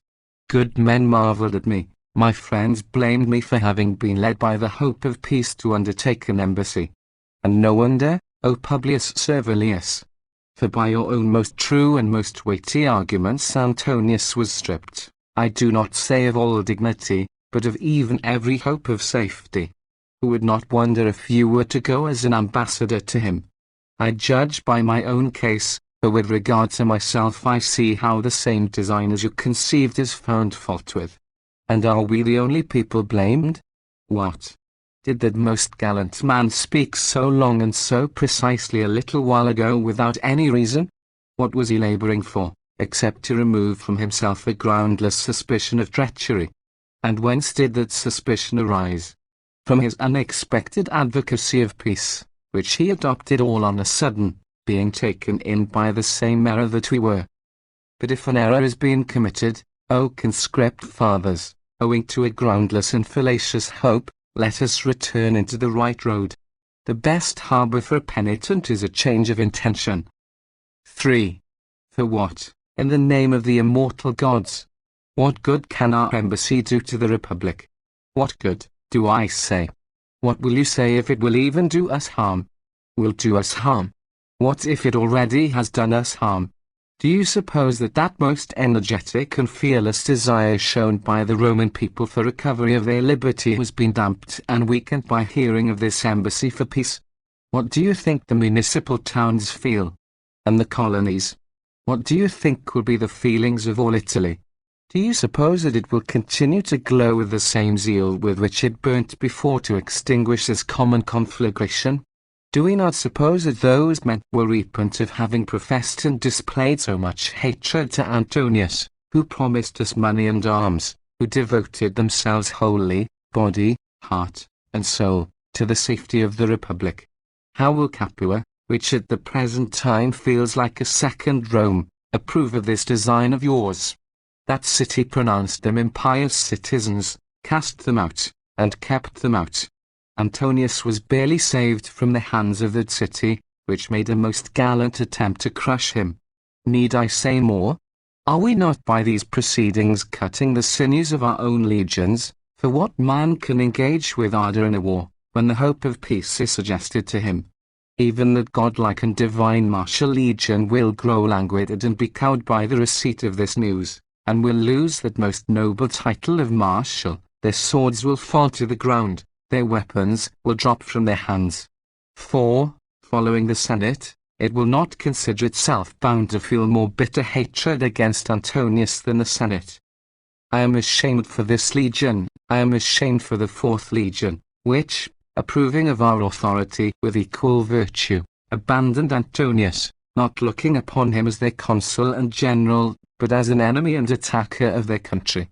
I am ashamed for that admirable army which is made up of 2 armies, which has now been reviewed, and which has started for Mutina, and which, if it hears a word of peace, that is to say, of our fear, even if it does not return, will at all events halt. For who, when the Senate recalls him and sounds a retreat, will be eager to engage in battle? 49. 4. For what can be more unreasonable than for us to pass resolutions about peace without the knowledge of those men who wage the war? And not only without their knowledge, but even against their will? Do you think that Aulus Hirtius, that most illustrious consul, and that Carus Caesar, a man born by the especial kindness of the gods for this especial crisis, whose letters, announcing their hope of victory, I hold in my hand, are desirous of peace. Leader, and still we cannot bear the countenances or support the language of those men who are left behind in the city out of their number. What do you think will be the result when such numbers force their way into the city at one time? When we have laid aside our arms and they have not laid aside theirs, must we not be defeated for everlasting, in consequence of our own counsels? Place before your eyes Marcus Antonius, as a man of consular rank, add to him Lucius, hoping to obtain the consulship, join to them all the rest, and those too not confined to our order, who are fixing their thoughts on honours and commands. Do not despise the Tiros, and the Numi, or the Mustelli, or the Sei. A peace made with those men will not be peace, but a covenant of slavery. That was an admirable expression of Lucius Piso, a most honourable man, and one which has been deservedly praised by you, O Pansa, not only in this order, but also in the assembly of the people. He said that he would depart from Italy, and leave his household gods and his native home, if, but might the gods avert such a disaster, Antonius overwhelmed the Republic. 7. I ask, therefore, of you, O Lucius Piso, whether you would not think the Republic overwhelmed if so many men of such impiety, of such audacity, and such guilt, were admitted into it? Can you think that men whom we could hardly bear when they were not yet polluted with such parricidal treasons, will be able to be borne by the city now that they are immersed in every sort of wickedness? Believe me, we must either adopt your plan, and retire, depart, embrace a life of indigence and wandering, or else we must offer our throats to those robbers, and perish in our country. What had become, O carus Pansa, of those noble exhortations of yours, by which the Senate was roused, and the Roman people stimulated, not only hearing but also learning from you that there is nothing more disgraceful to a Roman than slavery? Was it for this that we assumed the garb of war, and took arms and roused up all the youth all over Italy, in order that while we had a most flourishing and numerous army, we might send ambassadors to treat for peace? If that peace is to be received by others, why do we not wait to be entreated for it? If our ambassadors are to beg it, what is it that we are afraid of? Shall I make one of this embassy, or shall I be mixed up with this design, in which, even if I should dissent from the rest of my colleagues, the Roman people will not know it? The result will be that if anything be granted or conceded, it will be my danger if Antonius commits any offences, since the power to commit them will seem to have been put in his hands by me. But even if it had been proper to entertain any idea of peace with the piratical crew of Marcus Antonius, still I was the last person who ought to have been selected to negotiate such a peace. I never voted for sending ambassadors. Before the return of the last ambassadors I ventured to say, that peace itself, even if they did bring it, ought to be repudiated, since war would be concealed under the name of peace. I was the chief adviser of the adoption of the garb of war. I have invariably called that man a public enemy, when others have been calling him only an adversary. I have always pronounced this to be a war, while others have styled it only a tumult. Nor have I done this in the Senate alone. I have always acted in the same way before the people. Nor have I spoken against himself only, but also against the accomplices and agents of his crimes, whether present here, or there with him. In short, I have at all times inveighed against the whole family and party of Antonius.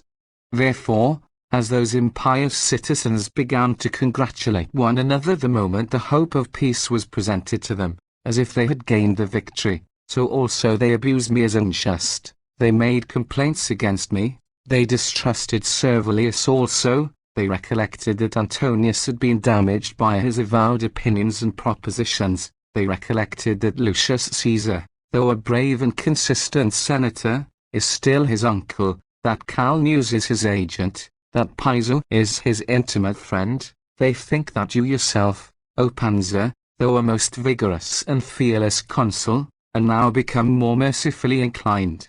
Not that it really is so, or that it possibly can be so. but the fact of a mention of peace having been made by you, has given rise to a suspicion in the hearts of many, that you have changed your mind a little.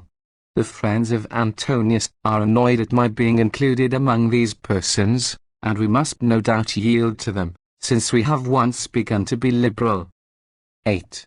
Let the ambassadors go, with all our good wishes, but let those men go at whom Antonius may take no offence. But if you are not anxious about what he may think, at all events, O conscript fathers, you ought to have some regard for me. At least spare my eyes, and make some allowance for a just indignation. For with what countenance shall I be able to behold, I do not say, the enemy of my country, for my hatred of him on that score I feel in common with you all, but how shall I bear to look upon that man who is my own most bitter personal enemy, as his most furious harangues against me plainly declare him?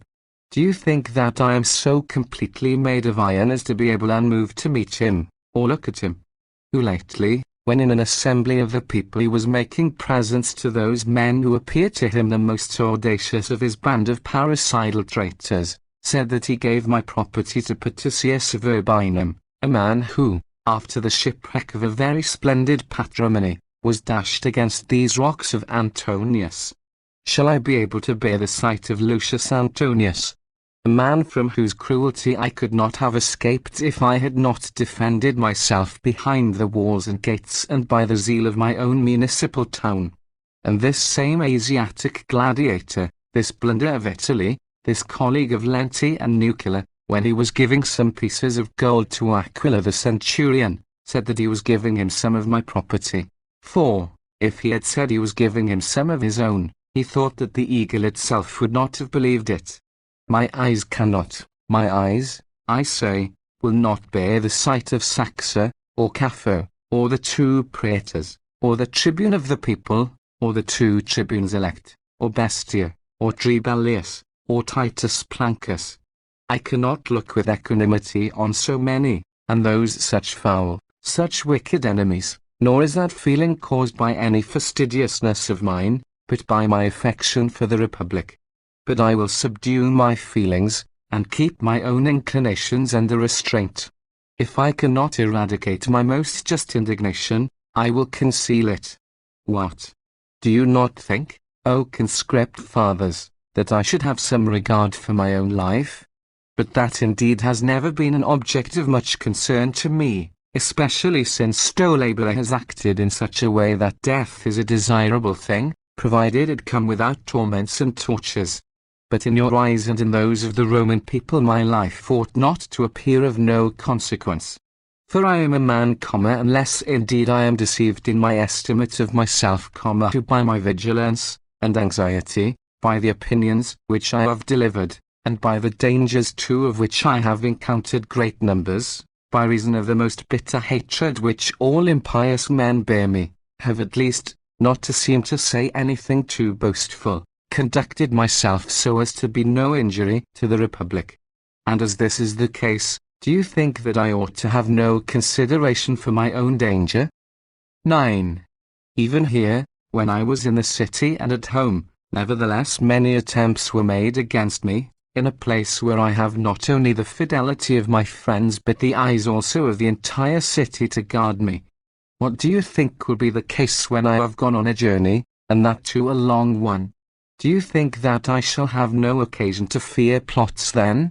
There are 3 roads to Mutina, a place which my mind longs to see, in order that I may behold as speedily as possible that pledge of freedom of the Roman people Decimus Brutus, in whose embrace I would willingly yield up my parting breath, when all my actions for the last many months, and all my opinions and propositions have resulted in the end which I proposed to myself.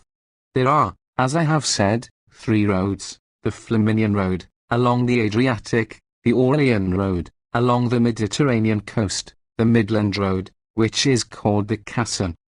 Now, take notice, I beg of you, whether my suspicion of danger to myself is at variance with a reasonable conjecture. The Casson road goes through Egeria. Do we not know then, O Panzer, over what places the authority of Lenticenius, as a septemvir, prevails at present? He certainly is not on our side either in mind or body. But if he is at home, or not far from home, he is certainly in Etruria, that is, in my road. Who, then, will undertake to me that Lent he will be content with exacting one life alone? Tell me besides, O Panzer, where Ventidius has come, a man to whom I have always been friendly before he became so openly an enemy to the Republic and to all good men. I may avoid the Cassan road, and take the Flaminian. What if, as it is said, Ventidius has arrived at Ancona? Shall I be able in that case to reach Ariminum in safety? The Aurelian road remains, and here too I shall find a protector, for on that road are the possessions of Publius Clodius. His whole household will come out to meet me, and will invite me to partake of their hospitality, on account of my notorious intimacy with their master. Shall I then trust myself to those roads, I who lately, on the day of the feast of Terminus, did not dare even to go into the suburbs and return by the same road on the same day? I can scarcely defend myself within the walls of my own house without the protection of my friends, therefore I remain in the city, and if I am allowed to do so I will remain. This is my proper place, this is my beat, this is my post as a sentinel, this is my station as a defender of the city. Let others occupy camps and kingdoms, and engage in the conduct of the war, let them show the active hatred of the enemy. We, as we say, and as we have always hitherto done, will, in common with you, defend the city and the affairs of the city. Nor do I shrink from this office, although I see the Roman people shrink from it for me. No one is less timid than I am, no one more cautious. The facts speak for themselves. This is the 20th year that I have been a mark for the attempts of all wicked men, therefore, they have paid to the Republic, not to say to me, the penalty of their wickedness. As yet the Republic has preserved me in safety for itself. I am almost afraid to say what I am going to say, for I know that any accident may happen to a man, but still, when I was once hemmed in by the united force of many most influential men, I yielded voluntarily, and fell in such a manner as to be able to rise again in the most honourable manner. Can I, then, appear as cautious and as prudent as I ought to be if I commit myself to a journey so full of enemies and dangers to me? Those men who are concerned in the government of the Republic ought at their death to leave behind them glory, and not reproaches for their fault, or grounds for blaming their folly. What good man is there who does not mourn for the death of Trebonius? Who is there who does not grieve for the loss of such a citizen and such a man? But there are men who say, hastily indeed, but still they do say so, that he deserves to be grieved for less because he did not take precautions against a desperately wicked man. In truth, a man who professes to be himself a defender of many men, wise men say, ought in the first place to show himself able to protect his own life. I say, that when one is fenced round by the laws and by the fear of justice, a man is not bound to be afraid of everything, or to take precautions against all imaginable designs, for who would dare to attack a man in daylight, on a military road, or a man who was well attended, or an illustrious man? But these considerations have no bearing on the present time, nor in my case, for not only would a man who offered violence to me have no fear of punishment, but he would even hope to obtain glory and rewards from those bands of robbers. 11. These dangers I can guard against in the city. It is easy for me to look around and see where I am going out from, whither I am going, what there is on my right hand, and on my left. Shall I be able to do the same on the roads of the Apennines? In which, even if there should be no ambush, as there easily may be, still my mind will be kept in such a state of anxiety as not to be able to attend to the duties of an embassy. But suppose I have escaped all plots against me, and have passed over the Apennines, still I have to encounter a meeting and conference with Antonius. What place am I to select? If it is outside the camp, the rest may look to themselves, I think that death would come upon me instantly. I know the frenzy of the man, I know his unbridled violence. The ferocity of his manners and the savageness of his nature is not usually softened even by wine. Then, inflamed by anger and insanity, with his brother Lucius, that foulest of beasts, at his side, he will never keep his sacrilegious and impious hands from me. I can recollect conferences with most bitter enemies, and with citizens in a state of the most bitter disagreement. Cneius Pompeius, the son of Sextus, being consul, in my presence, when I was serving my first campaign in his army, had a conference with Publius Vetus Cato, the general of the Marsans, between the camps. And I recollect that Sextus Pompeius, the brother of the consul, a very learned and wise man, came thither from Rome to the conference. And when Cato had saluted him, "What," said he, "am I to call you?" "Call me," said he, "one who was by inclination a friend, by necessity an enemy." That conference was conducted with fairness. There was no fear, no suspicion. Even their mutual hatred was not great, for the allies were not seeking to take our city from us, but to be themselves admitted to share the privileges of it. Sylla and Scipio, one attended by the flower of the nobility, the other by the allies, had a conference between Cals and Antinum, respecting the authority of the Senate, the suffrages of the people, and the privileges of citizenship, and agreed upon conditions and stipulations. Good faith was not strictly observed at that conference, but still there was no violence used, and no danger incurred. 12. But can we be equally safe among Antonius's piratical crew? We cannot, or, even if the rest can, I do not believe that I can. What will be the case if we are not to confer out of the camp? What camp is to be chosen for the conference?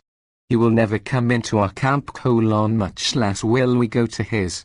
It follows then, that all demands must be received and sent to and fro by means of letters. We then shall be in our respective camps. On all his demands I shall have but one opinion, and when I have stated it here, in your hearing, you may think that I have gone, and that I have come back again. I shall have finished my embassy.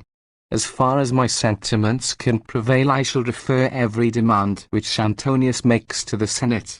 For, indeed, we have no power to do otherwise, nor have we received any commission from this assembly, such as, when a war is terminated, is usually, in accordance with the precedents of your ancestors, entrusted to the ambassadors. Nor, in fact, have we received any particular commission from the Senate at all. And, as I shall pursue this line of conduct in the council, where some, as I imagine, will oppose it, have I not reason to fear that the ignorant mob may think that peace is delayed by my means? Suppose now that the new legions do not disapprove of my resolution. For I am quite sure that the Martial Legion and the 4th Legion will not approve of anything which is contrary to dignity and honor. What then? Have we no regard for the opinion of the veterans? For even they themselves do not wish to be feared by us. Still, how will they receive my severity? For they have heard many false statements concerning me. Wicked men have circulated among them many calumnies against me. Their advantage indeed, as you all are most perfect witnesses of, I have always promoted by my opinion, by my authority, and by my language. They believe wicked men, they believe seditious men, they believe their own party. They are, indeed, brave men, but by reason of their exploits which they have performed in the cause of the freedom of the Roman people and of the safety of the Republic, they are too ferocious and too much inclined to bring all our counsels under the sway of their own violence. Their deliberate reflection I am not afraid of, but I confess I dread their impetuosity. If I escape all these great dangers too, do you think my return will be completely safe? For when I have, according to my usual custom, defended your authority, and have proved my good faith towards the Republic, and my firmness, then I shall have to fear, not those men alone who hate me, but those also who envy me. Let my life then be preserved for the Republic, let it be kept for the service of my country as long as my dignity or nature will permit, and let death either be the necessity of fate, or, if it must be encountered earlier, let it be encountered with glory. This being the case, although the Republic has no need, to say the least of it, of this embassy, Still, if it be possible for me to go on it in safety, I am willing to go. Altogether, O conscript fathers, I shall regulate the whole of my conduct in this affair, not by any consideration of my own danger, but by the advantage of the Republic. And, as I have plenty of time, I think that it behoves me to deliberate upon that over and over again, and to adopt that line of conduct which I shall judge to be most beneficial to the Republic. The 13th Oration of Mt. Cicero against Marcus Antonius, called also the 13th Philippic. The argument. Antonius wrote a long letter to Hirtius and to Octavius, to persuade them that they were acting against their true interests and dignity in combining with the slayers of Julius Caesar against him. But they, instead of answering this letter, sent it to Cicero at Rome. At the same time Lepidus wrote a public letter to the Senate to exhort them to measures of peace, and to a reconciliation with Antonius, and took no notice of the public honors which had been decreed to him in compliance with Cicero's motion. The Senate was much displeased at this. They agreed, however, to a proposal of Servilius, to thank Lepidus for his love of peace, but to desire him to leave that to them, as there could be no peace till Antonius had laid down his arms.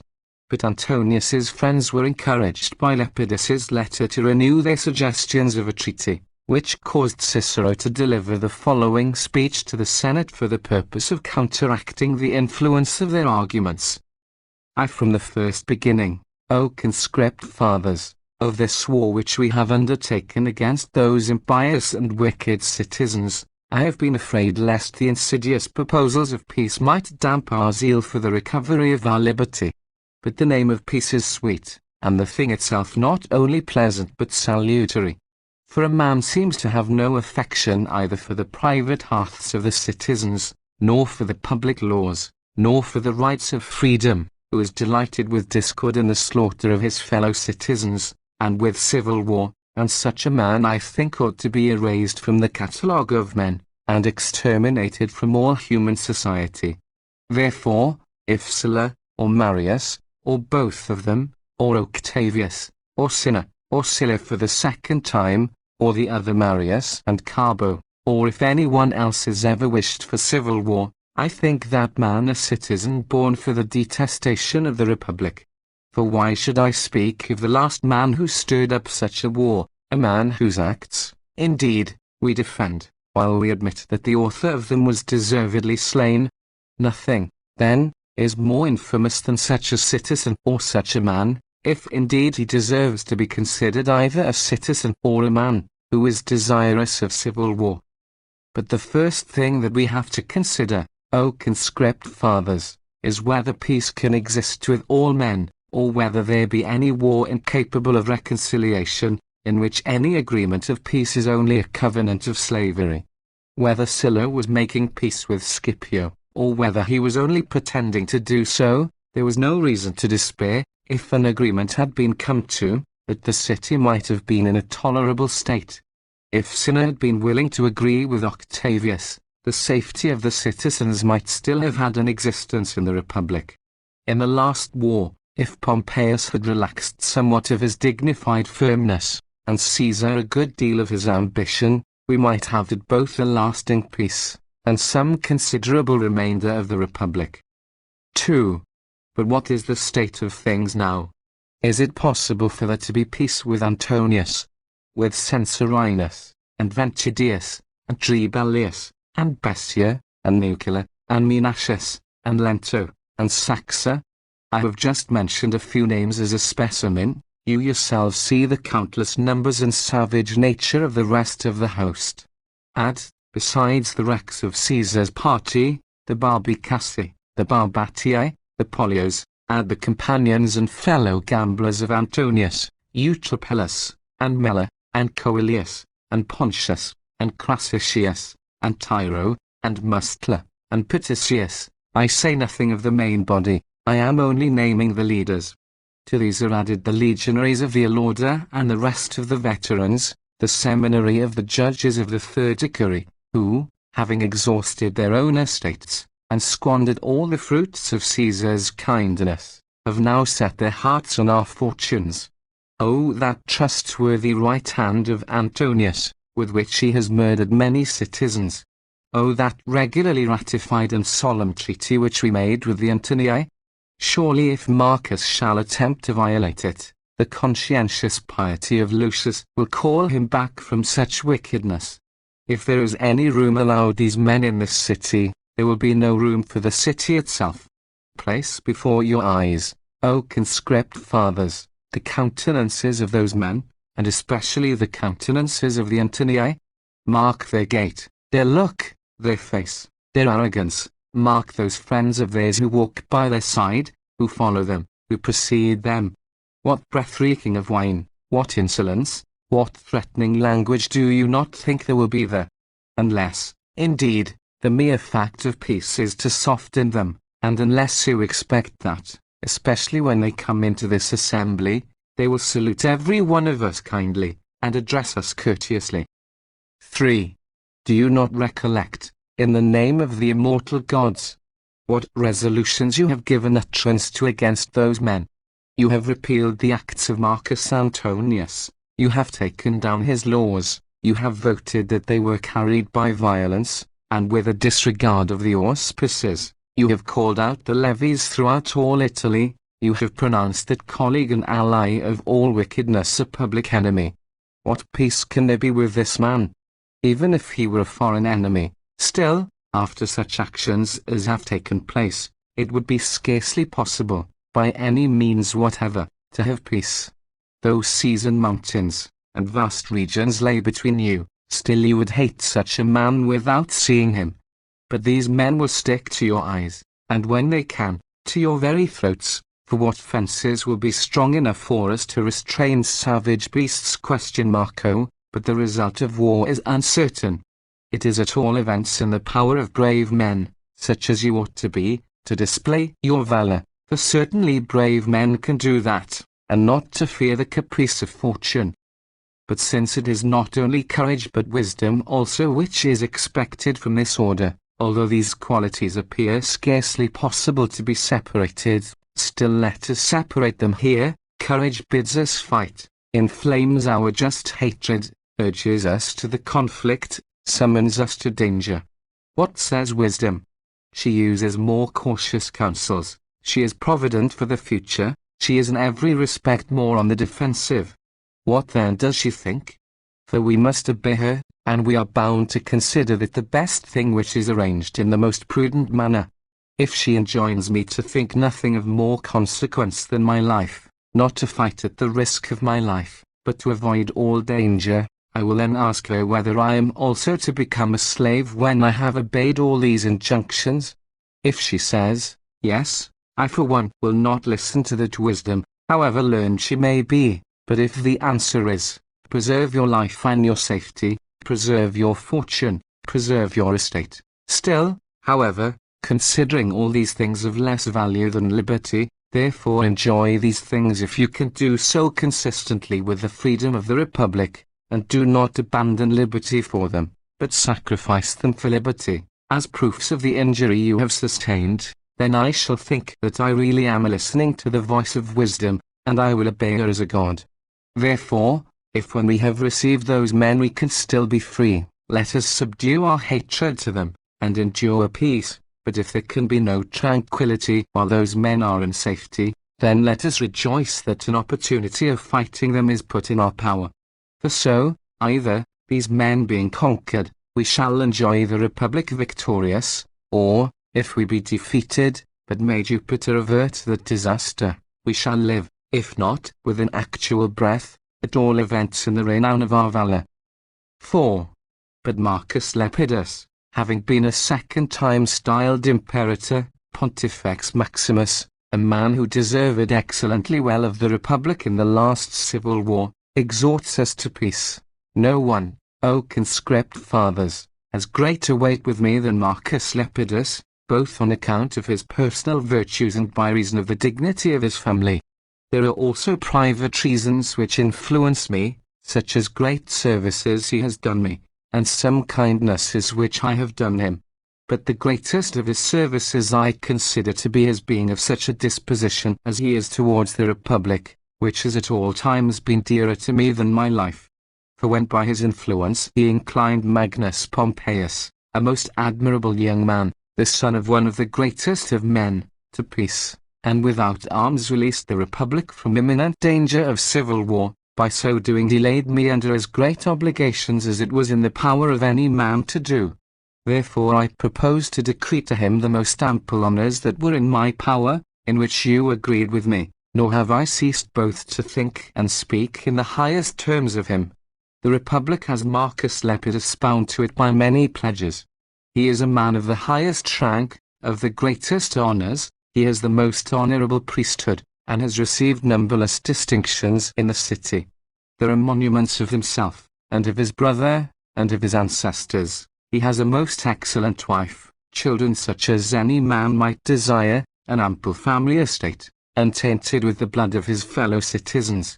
No citizen has been injured by him, many have been delivered from misery by his kindness and pity. Such a man and such a citizen may indeed err in his opinion, but it is quite impossible for him in inclination to be unfriendly to the Republic. Marcus Lepidus is desirous of peace. He does well especially if he can make such a peace as he made lately, owing to which the Republic will behold the son of Cneius Pompeius, and will receive him in her bosom and embrace, and will think, that not he alone, but that she also is restored to herself with him. This was the reason why you decreed to him a statue in the rostra with an honourable inscription, and why you voted him a triumph in his absence. For although he had performed great exploits in war, and such as well deserved a triumph, still for that he might not have had that given to him which was not given to Lucius Aemilius, nor to Aemilinus Scipio, nor to the former Africanus, nor to Marius, nor to Pompeius, who had the conduct of greater wars than he had, but because he had put an end to a civil war in perfect silence, the first moment that it was in his power. On that account you conferred on him the greatest honours. Do you think, then, O Marcus Lepidus, that the Antonii will be to the Republic such citizens as she will find Pompeius? In the one there is modesty, gravity, moderation, integrity, in them, and when I speak of them, I do not mean to omit one of that band of pirates. There is lust, and wickedness, and savage audacity capable of every crime. I entreat of you, O conscript fathers, which of you fails to see this which Fortune herself, who is called blind, sees? For, saving the acts of Caesar, which we maintain for the sake of harmony, his own house will be opened to Pompeius, and he will redeem it for the same sum for which Antonius bought it. Yes, I say the son of Cneius Pompeius will buy back his house. O melancholy circumstance! But these things have been already lamented long and bitterly enough.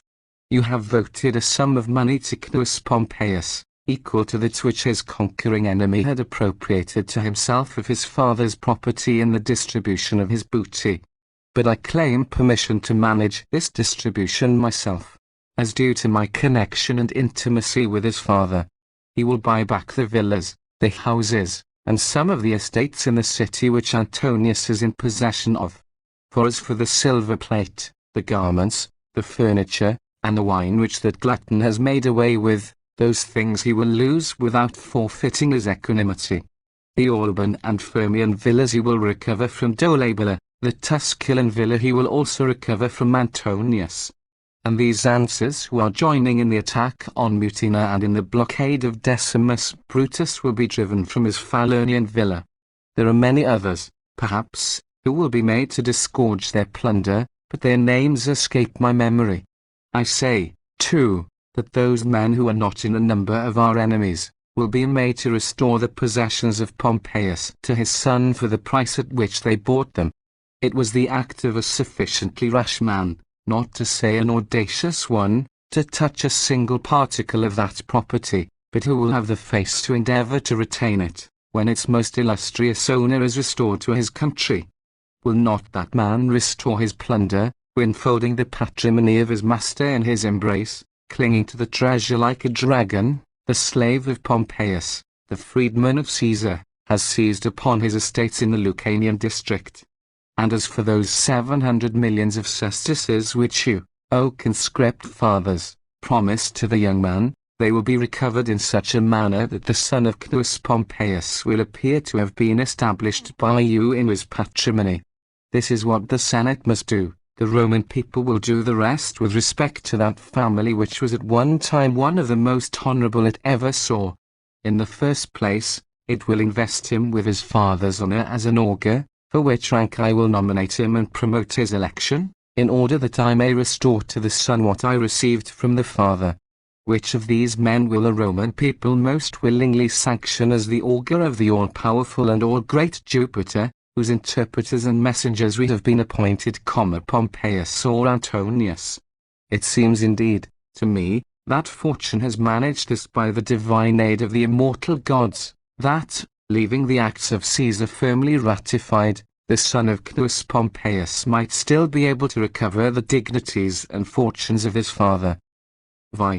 And I think, O conscript fathers, that we ought not to pass over that fact either in silence, that those illustrious men who are acting as ambassadors, Lucius Paulus, Quintus Thermus, and Caius Fannius, whose inclinations towards the Republic you are thoroughly acquainted with, and also with the constancy and firmness of that favourable inclination, report that they turned aside to Marseilles for the purpose of conferring with Pompeius, and that they found him in a disposition very much inclined to go with his troops to Mutina, if he had not been afraid of offending the minds of the veterans. But he is a true son of that father who did quite as many things wisely as he did bravely. Therefore you perceive that his courage was quite ready, and that prudence was not wanting to him. And this, too, is what Marcus Lepidus sought to take care of, not to appear to act in any respect with more arrogance than suits his character. For if he alarms us with his army, he is forgetting that that army belongs to the Senate, and to the Roman people, and to the whole Republic, not to himself. But he has the power to use it as if it were his own. What then? Does it become virtuous men to do everything which it is in their power to do? Suppose it be a base thing? Suppose it be a mischievous thing? Suppose it be absolutely unlawful to do it?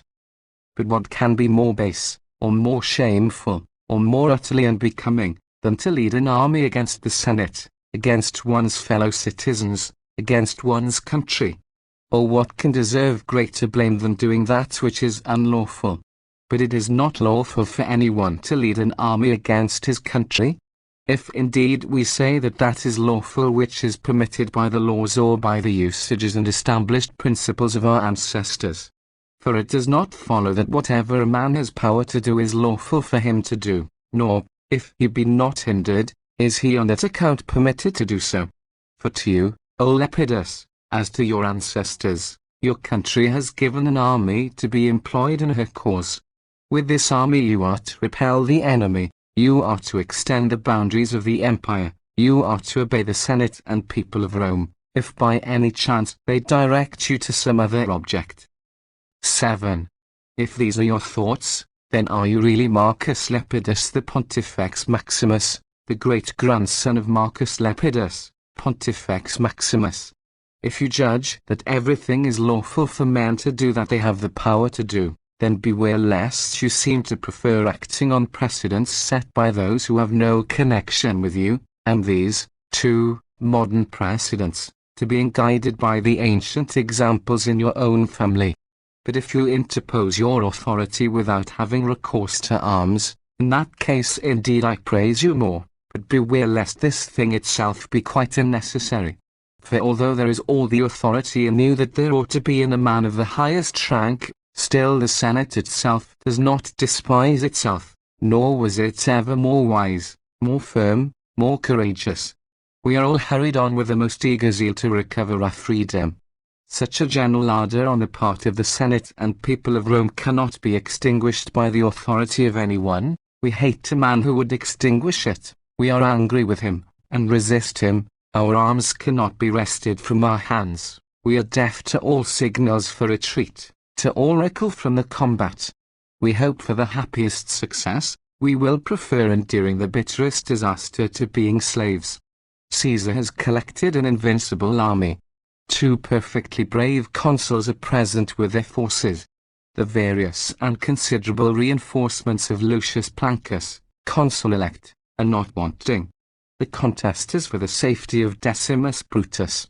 One furious gladiator, with a band of most infamous robbers, is waging war against his country, against our household gods, against our altars and our hearths, against 4 consuls.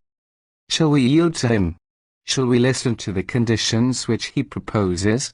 Shall we believe it possible for peace to be made with him? 8. But there is danger of our being overwhelmed. I have no fear that the man who cannot enjoy his own most abundant fortunes, unless all the good men are saved, will betray his own safety. It is nature which first makes good citizens, and then fortune assists them. For it is for the advantage of all good men that the republic should be safe, but that advantage appears more clearly in the case of those who are fortunate. Who is more fortunate than Lentulus, as I said before, and who is more sensible? The Roman people saw his sorrow and his tears at the Lupercal festival. They saw how miserable, how overwhelmed he was when Antonius placed a diadem on Caesar's head and preferred being his slave to being his colleague. And even if he had been able to abstain from his other crimes and wickednesses, still on account of that one single action I should think him worthy of all punishment. For even if he himself was calculated to be a slave, why should he impose a master on us? And if his childhood had borne the lusts of those men who were tyrants over him, was he on that account to prepare a master and a tyrant to lord it over our children? Therefore, since that man was slain, he himself has behaved to all others in the same manner as he wished him to behave to us. For in what country of barbarians was there ever so foul and cruel a tyrant as Antonius, escorted by the arms of barbarians, has proved in this city? When Caesar was exercising the supreme power, we used to come into the Senate, if not with freedom, at all events with safety. But under this arch-pirate, for why should I say tyrant? These benches were occupied by Etrurians. On a sudden he hastened to Brundusium, in order to come against this city from thence with a regular army. He deluged Suessa, a most beautiful town, now of municipal citizens, formerly of most honorable colonists, with the blood of the bravest soldiers. At Brundusium he massacred the chosen centurions of the martial legion in the lap of his wife, who was not only most avaricious but also most cruel. After that, with what fury, with what eagerness did he hurry on to the city, that is to say, to the slaughter of every virtuous man. But at that time the immortal gods brought to us a protector whom we had never seen nor expected. 9. For the incredible and godlike virtue of Caesar checked the cruel and frantic onslaught of that robber, whom then that madman believed that he was injuring with his edicts, ignorant that all the charges which he was falsely alleging against that most righteous young man, were all very appropriate to the recollections of his own childhood. He entered the city, with what an escort, or rather with what a troop. When on the right hand and on the left, amid the groans of the Roman people, he was threatening the owners of property, taking notes of the houses, and openly promising to divide the city among his followers. He returned to his soldiers, then came that mischievous assembly at Tibur. From thence he hurried to the city. The Senate was convened at the Capitol. A decree with the authority of the consuls was prepared for proscribing the young man, when all on a sudden, for he was aware that the martial legion had encamped at Alba, news is brought him of the proceedings of the 4th Legion,